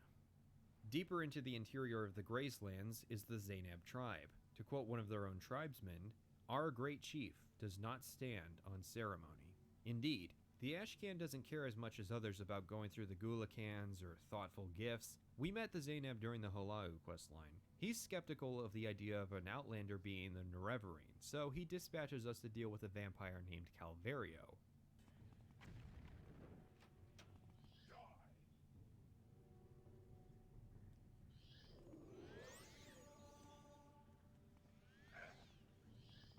And that's that.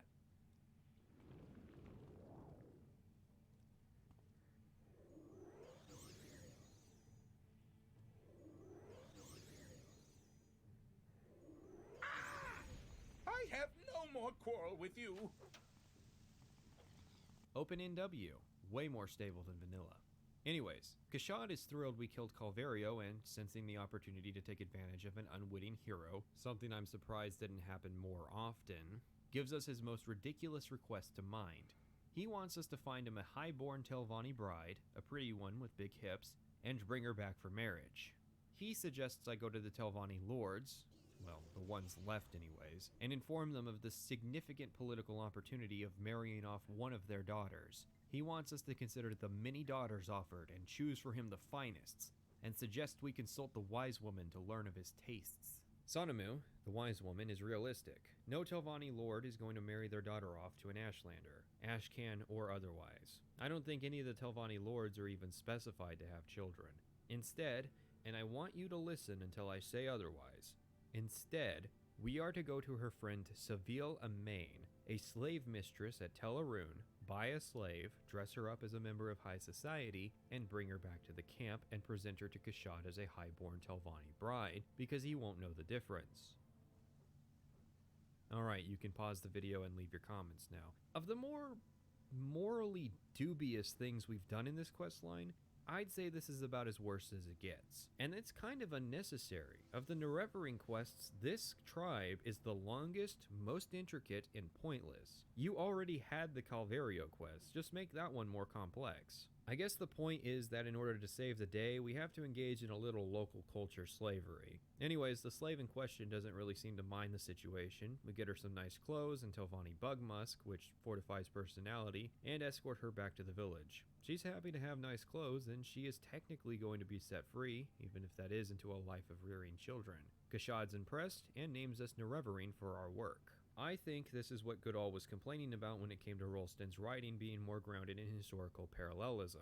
Generally speaking, Merrick societies have different conceptions of personal relationships and reproduction, on account of their longer lifespans. The Dunmer are the type of culture that would focus on trying to produce higher quality children, rather than a higher quantity like the races of men do. This is also the game's only instance of a non-beast race being enslaved, which is technically canonical. The Telvanni were supposed to keep slaves of all races, even the Dunmer, but Rolston was the one exploring that idea with this quest and the John Hawker character, while Goodall seemed to maintain the idea that only the beast races were being enslaved. Of the four tribes, the Arabinisum are the least plussed about the Nerevering. One of the tribespeople suggests we skip talking to the Ashcan and Gulakans and go straight to the Wise Woman, as the Khans see the prophecies as foolish superstition. The Wise Woman says as such. The Ashcan, Ulith Paul, hates Outlanders, and she says that he is a bad leader. She says that while he is the Ashcan, the Arabinisum will love war and hate Outlanders. So, in order to change things, we need to kill the leadership of the tribe and install Han Amu, one of the more peaceful Gulakans, as Ashcan. I go to Ulith Paul, who makes the mistake of attacking me when I mention the Nerevering prophecies. And so, I'm forced to kill the leadership of the tribe. Then, the wise woman has me go to Han Amu, who accepts the artifacts I collected from the other Khans and becomes Ashcan, and he names us Nerevering of the Arabinisum.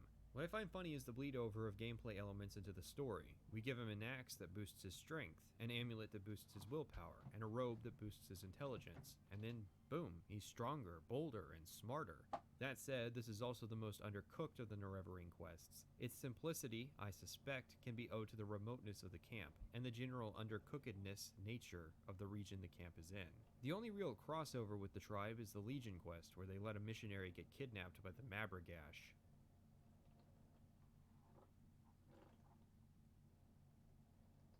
And so, in a short span, we have become Hortator of 3 houses, Nerevering of 4 tribes. The Hortator quests give us a taste of the houses we represent, while the Nerevering quests introduce us to the value system of each tribe. It's not lost on me that the number of factions in this section is the same as the number of Daedra in the traditional Dunmer pantheon. 3 houses for the anticipations, and 4 tribes for the 4 corners. While the houses are pretty straightforward, I for the life of me couldn't tell you which tribes are meant to correspond to which Daedra. While the synopsis of this section was short, it's important to note that the player is expected to complete all 6 of the other faction quests completely independently of any specified direction. You have to figure out where to go, who to talk to, by yourself. So for someone doing this for the first time, assuming they aren't using any kind of guide, this series of quests will genuinely take some time. Or, if you're level 20 and have 50 reputation, you can entirely skip this phase. Level 20 is easy, a few of my Xbox characters like Indaris got there, but 50 reputation will require playing a significant number of the factions to reach it. It's actually more work to complete the quest in this way, but it's nice to see the game rewarding general heroics as a potential avenue, even if it's at odds with my general distaste towards characters who are used to complete all of the content. And so, we start the 6th trial.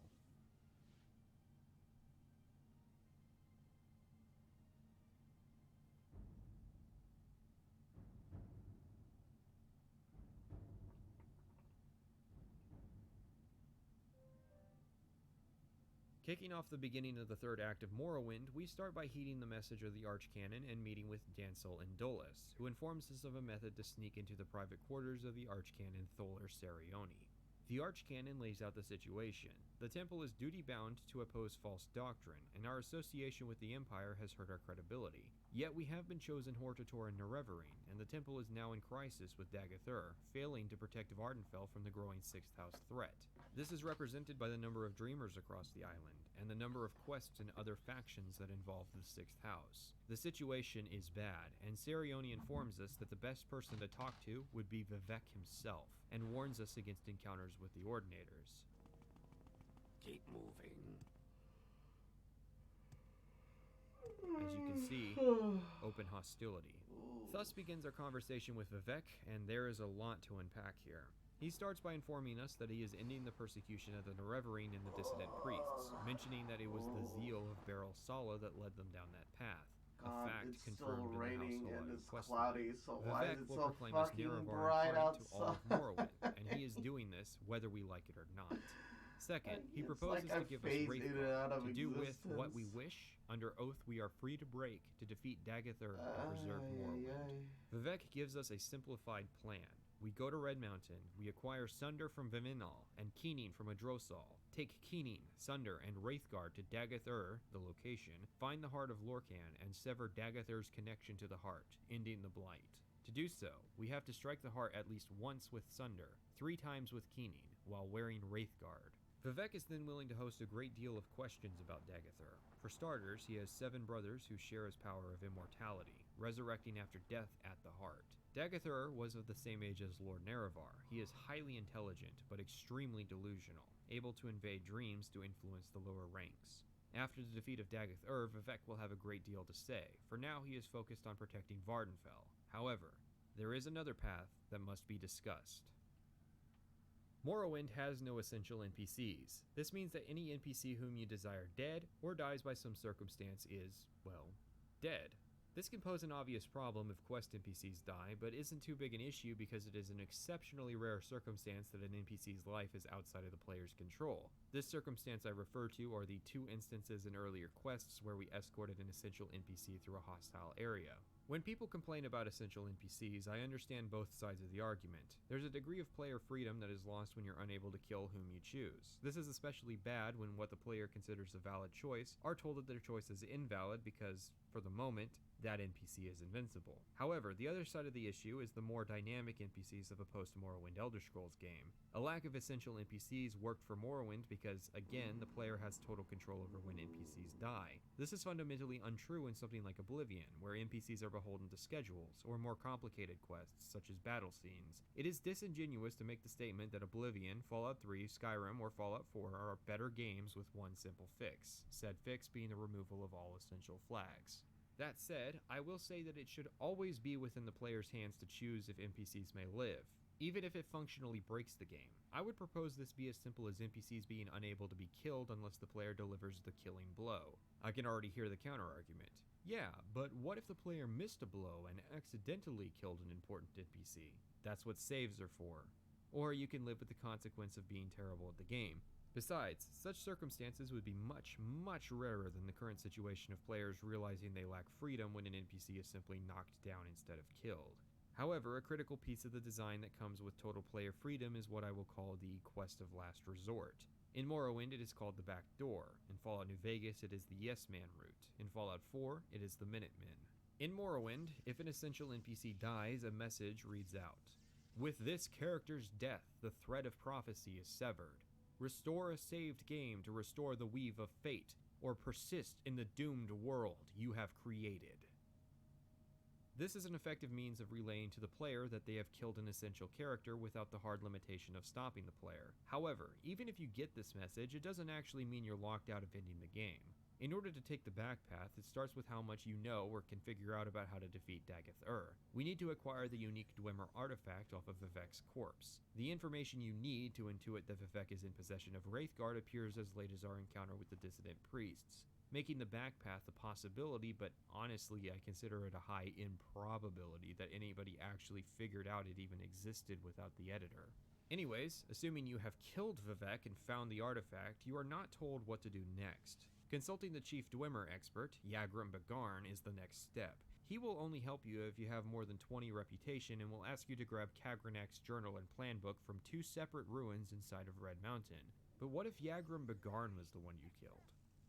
In speedruns of Morrowind, you can see people bum rush Keening and Sunder and using them without needing Wraithguard. If I remember correctly, this works because the deadly part of these weapons are a script that requires you hold the weapon for a certain amount of time, something they bypass with hotkeys. Another solution would be to just have so much health or active healing to mitigate the damage. In any case, should Yagrum fix Wraithguard, the artifact will require a permanent 225 point loss in health. A significant sacrifice, but will allow you to wear Wraithguard without worry. It's actually a glitch. The health loss was meant to be a check to verify the player was an appropriate level, not a sacrifice. Again, this is another basic fix. From here, you will have to figure out the basics of the plan from Vivek's library, in a set of notes in his chamber, that detail how to defeat Dagathur. So from here, both the main questline and the back door converge into the end sequence of Morrowind. The Citadels of the Sixth House is, unfortunately, where the game ultimately falls apart. The plans involve a series of raids across Red Mountain to assault the Sixth House and defeat the Brothers of Dagathur. In theory, each brother defeated will weaken Dagathur. In practice, the script is broken. Because Dagathur has not been loaded into the game yet, scripts cannot modify his stats. According to the unofficial Elder Scrolls pages, you can visit him first, then kill his brothers. But there are some obvious thematic and priority issues with doing that. Part of the speculation surrounding this game was the theory that the Sixth House was going to be joinable. This is alluded to in the questline when we meet Dagoth Garrus. If this was the case, it was cut very, very early in development. I suspect originally we were to have met with Dagathur and made a decision regarding our allegiance at some point before now in the main questline. However, because this never happens, Dagathur is never loaded and the script doesn't work. This leaves little reason to visit the Ash Vampires beyond the artifacts they carry. While they are somewhat varied in power, none of these artifacts are so interesting that I'm tempted to drop everything to go get them. The original spirit of the quest, as was written in the dialogue, was going to be a true war with the Sixth House, involving a series of excursions into Red Mountain and complex battles with Ash Vampires. Instead, it is as simple as peeking our heads inside 2 dungeons, then walking straight up to Dagathur. The failure of this quest ultimately lets down the earlier sections of the game. It is functionally irrelevant for us to be Hortator of any house or Nerevarine of any tribe beyond ticking off an artificial box that tells Vivek we are the Nerevarine. There is a crippling sense of isolation because not even the Boyan Armigers or Ordinators stationed inside the Ghost Gate help in our quest. We are completely alone. And this crushing sense of isolation, coupled with a complete lack of reward for our efforts, undermines Red Mountain entirely.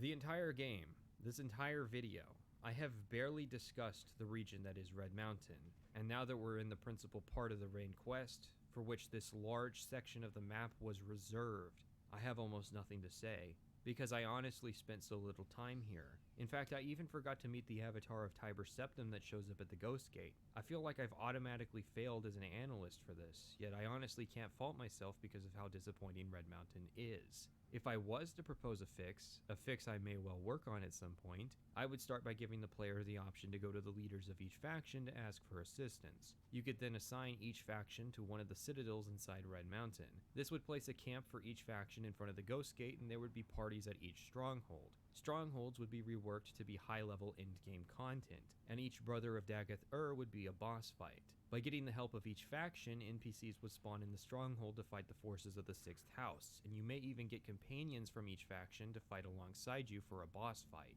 Killing each brother would also be essential to battle Dagath, as I would buff him to be absurdly difficult to kill while his brothers still live. I would also rework their artifacts to be more useful.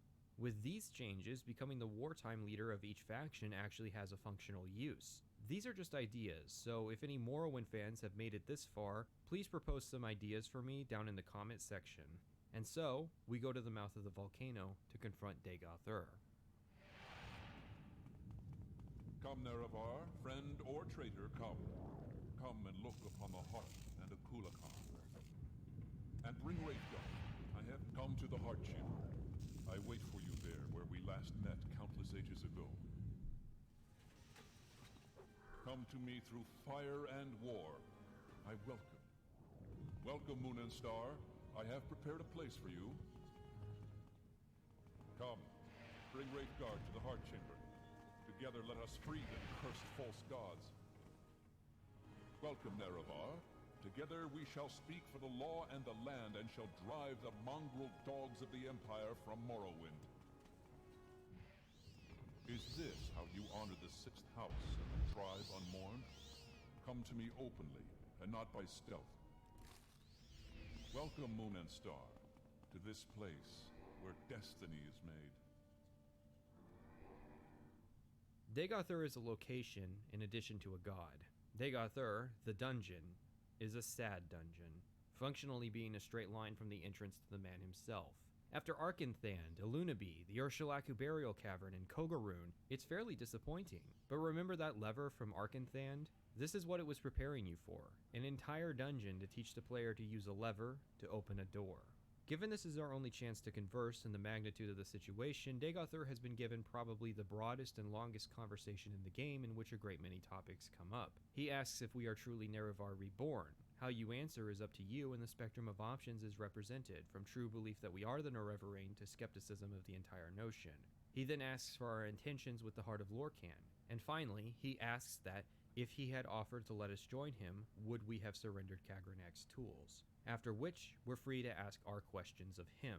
His plans for the Heart, the Sixth House, and the Dunmer. He justifies his actions as a sovereign entity. He shares that he has little knowledge of what truly happened to the Dwemer, and his use of the giant robot in the next room. Once the conversation is over, Dagoth acknowledges us as the challenger and offers us the first blow.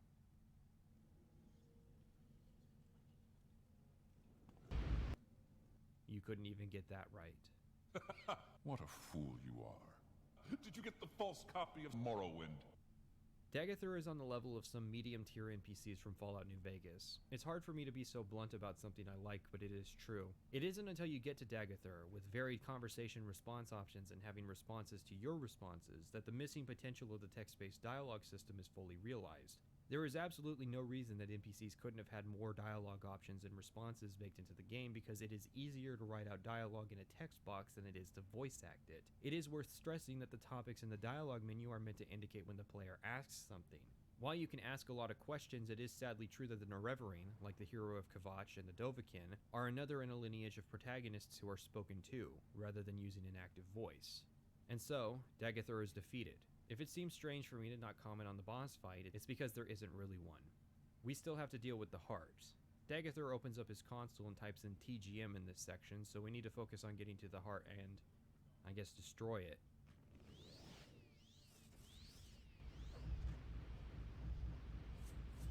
What are you doing? What are you doing? Fool! Stop! This is the end.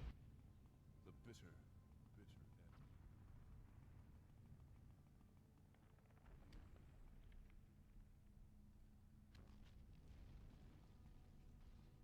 Then Azura comes, pats us on the head while downplaying the fact that this was effectively a long-term revenge scheme on the Tribunal for killing her mortal husbando. She gives us the Ring of Azura, with a constant Night Eye and Restore Fatigue effect, which is an actual reward, and so, the main quest of Morrowind is complete.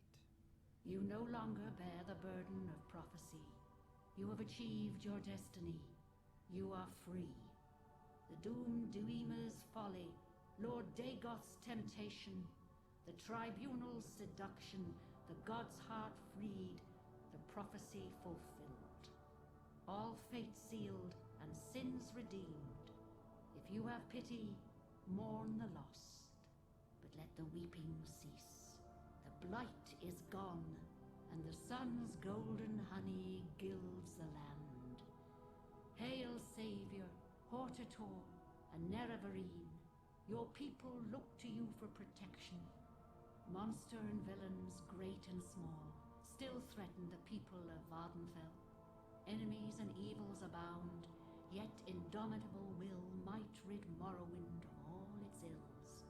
For you, our thanks and blessing, our gift and token given. Come, take this thing from the hand of God.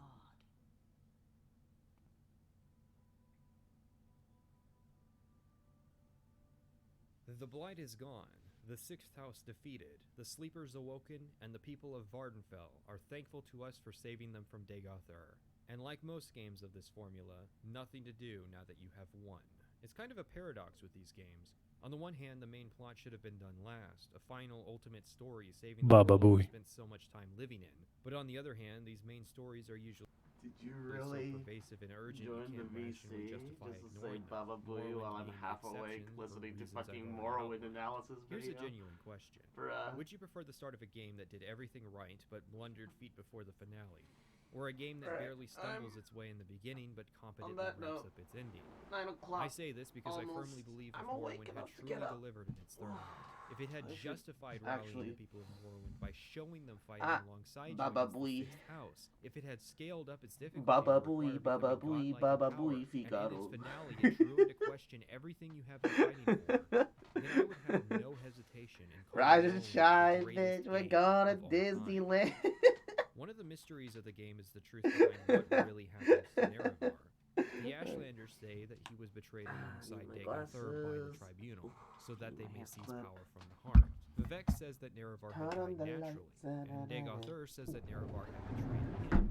This The is a solid window. exploration And of the we're idea of gonna unreliable have narrators, breakfast. and it seems that Dagoth wants to We're go gonna different have routes. the He most challenges the unhealthy morality breakfast working of for the fried Empire chicken, against what he believes are the best interests of the coleslaw, and but at cold the end mac of and the day, cheese. Dagothur and the Sixth House are so patently evil, there is little justifiable reason why anyone would I'm want gonna to keep go and the side with video him. going. Wow, the It's video's clear almost that even completed. in the event that Dagothur hadn't originally been a good we're man, gonna get back who to had been Just betrayed all Chat. those years ago, today he is insane, and his desires are unconscionable.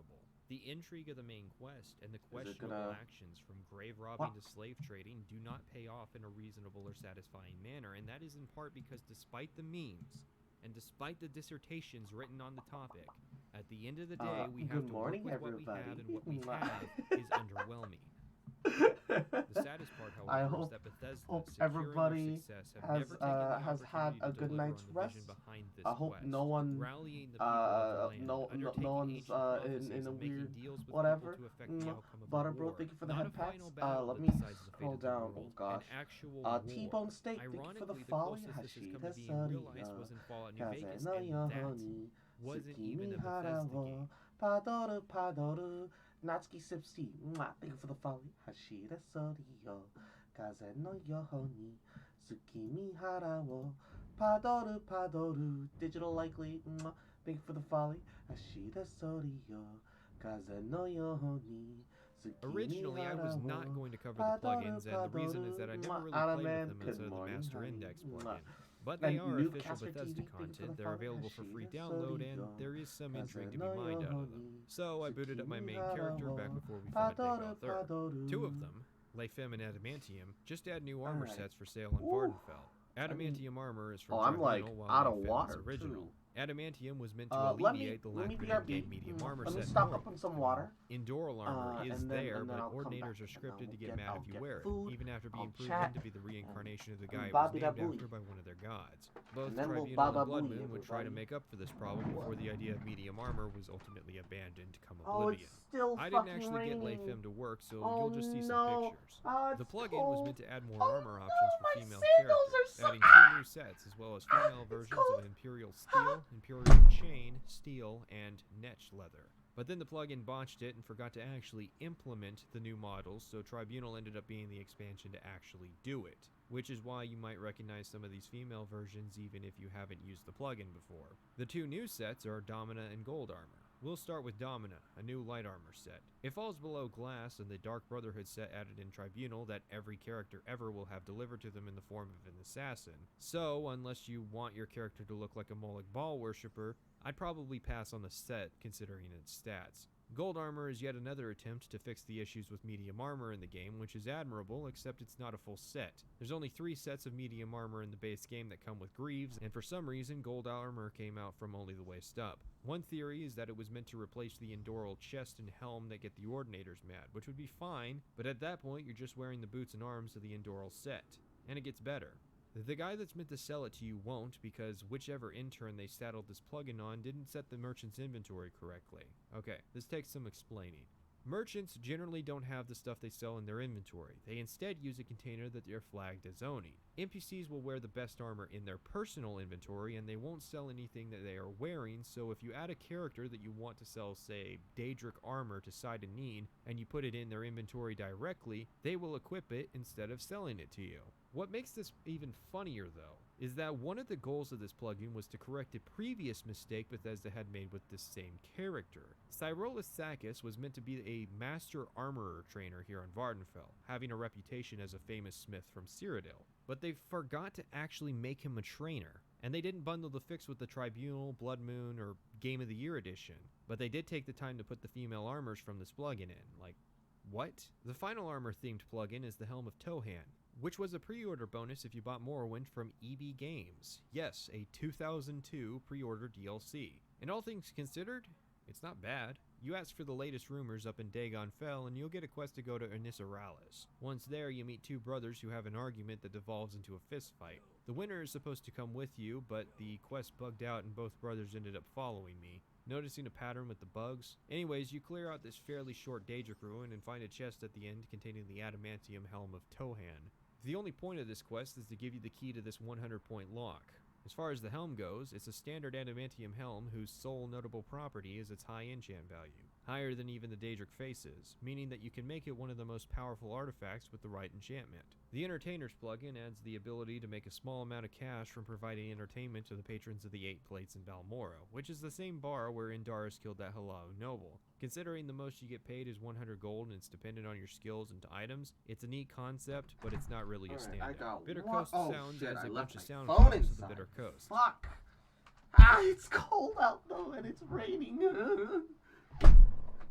Area Effect Arrows adds a new shop-type effect which specializes in enchanted ranged weapons that do area of effect damage, and nothing else, which will come in handy for the Siege of Firemoth plugin should you choose to use them. Siege of Firemoth adds a new island and quest centered around taking back an old Imperial fort that's being held by a Lich. It's a neat concept, but in execution it's a good example of the merits of restraint and level design. You meet Sullus Gravius at Side and Neen, who dispatches you to lead a small task force of heroes across the island chain. Don't get attached, they're all gonna die from a literal horde of skeletons. There are no less than 4 skeletons per pack. The only challenge of this mod was avoiding the temptation to recall to go get more magicka. Get into the keep proper and you find this room. What purpose this room served before the skeletal takeover is a mystery. Then there's this room with no less than 30 rats all infected with Witbane.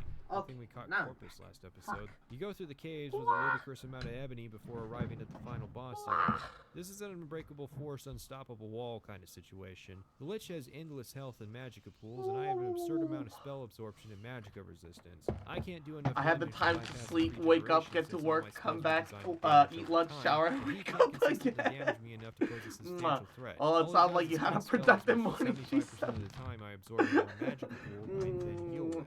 Alright, let me break this down. Generally, Morrowind's level design was structured around a small number of enemies who posed a large amount of threat to the player. Woke up this was recently. to work I around hope you guys Morrowind's had a mechanics. Stealth-focused characters are going to be even more useless here than ever before. Spellcasters will run out of magicka fast, and warrior characters will get body blocked by sheer numbers. There's no items in the environment to help the player. No potions, no scrolls, no tools. Firemoth is only difficult on account of the fact that it's radically different in design from the rest of the game. And it's more of a tedious kind of difficulty where I just started dodging and running around all the enemies instead of fighting them. The end reward of this plugin is the Ward of Akavir, which isn't even a new item. It's just a dragon scale shield with a constant fortified 25. I woke up when you did no freaking clue how you're awake.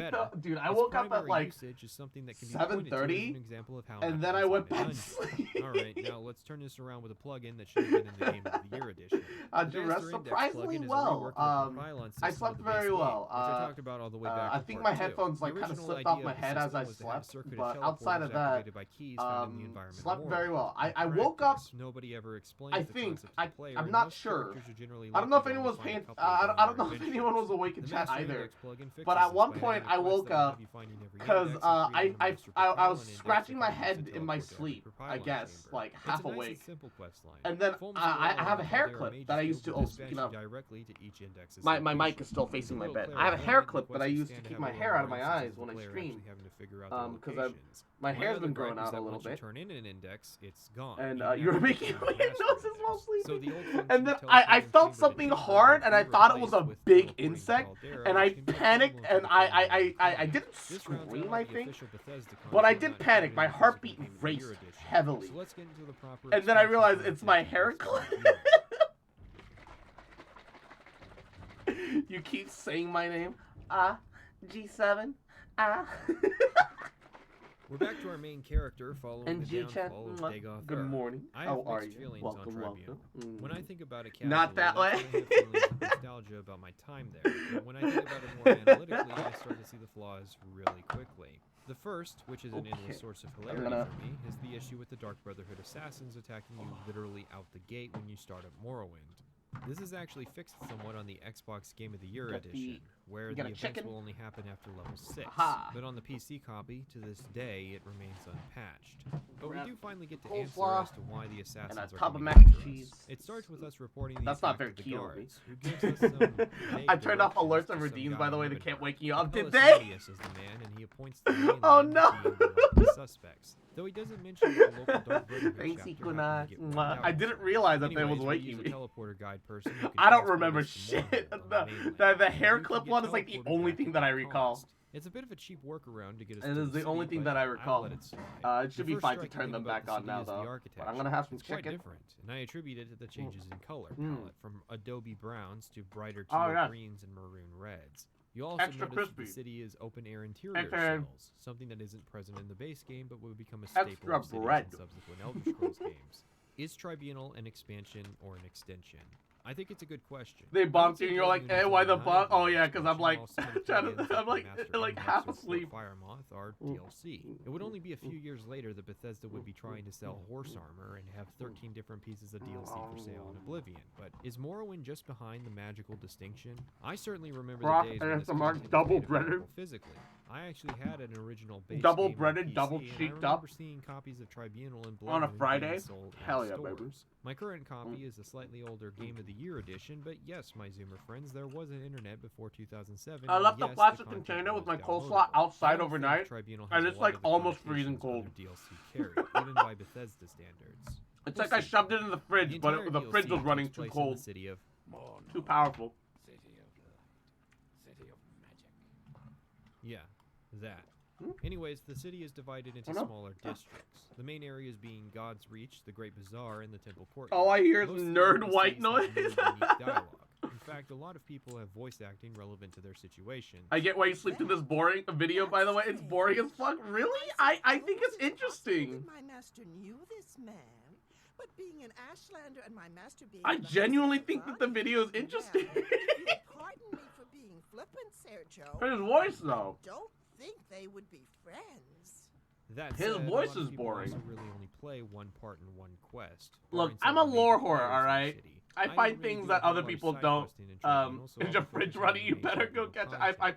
And yes, I am aware of the high I find level lore of videos like this fascinating. Our main focus They, for they, now they're will like be looking for legitimately the Dark interesting to me. Brotherhood, and that leads us into the sewer. Kind of agree with Eggnog here. No, I Inherent understand. problems with Tribunal is that if a quest I think it's a requires good or vid. involves I can combat in understand any why it can be fashion boring to that can't people. justifiably happen on the surface, then it gets relegated to the sewers, and I'll be honest, the sewers are just awful.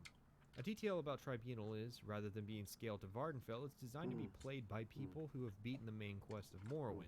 This has the hilarious knock-on effect of making the people of Mournhold appear to be much stronger than the people of Vardenfell. So, not only This video is about the Elder Elder Scrolls Morrowind. Part or even heads of factions from Vardenfell, Decided you they're slept also enough? in a Yes. confusing mess of an area.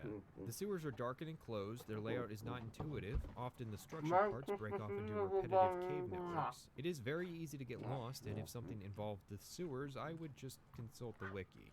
Once you do find the Dark Brotherhood hideout and fight through the assassins, you'll encounter Dandrus Volus. Dandrus Volus is higher level and has more health than Dagoth. Let that sink in for a Do you like Morrowind?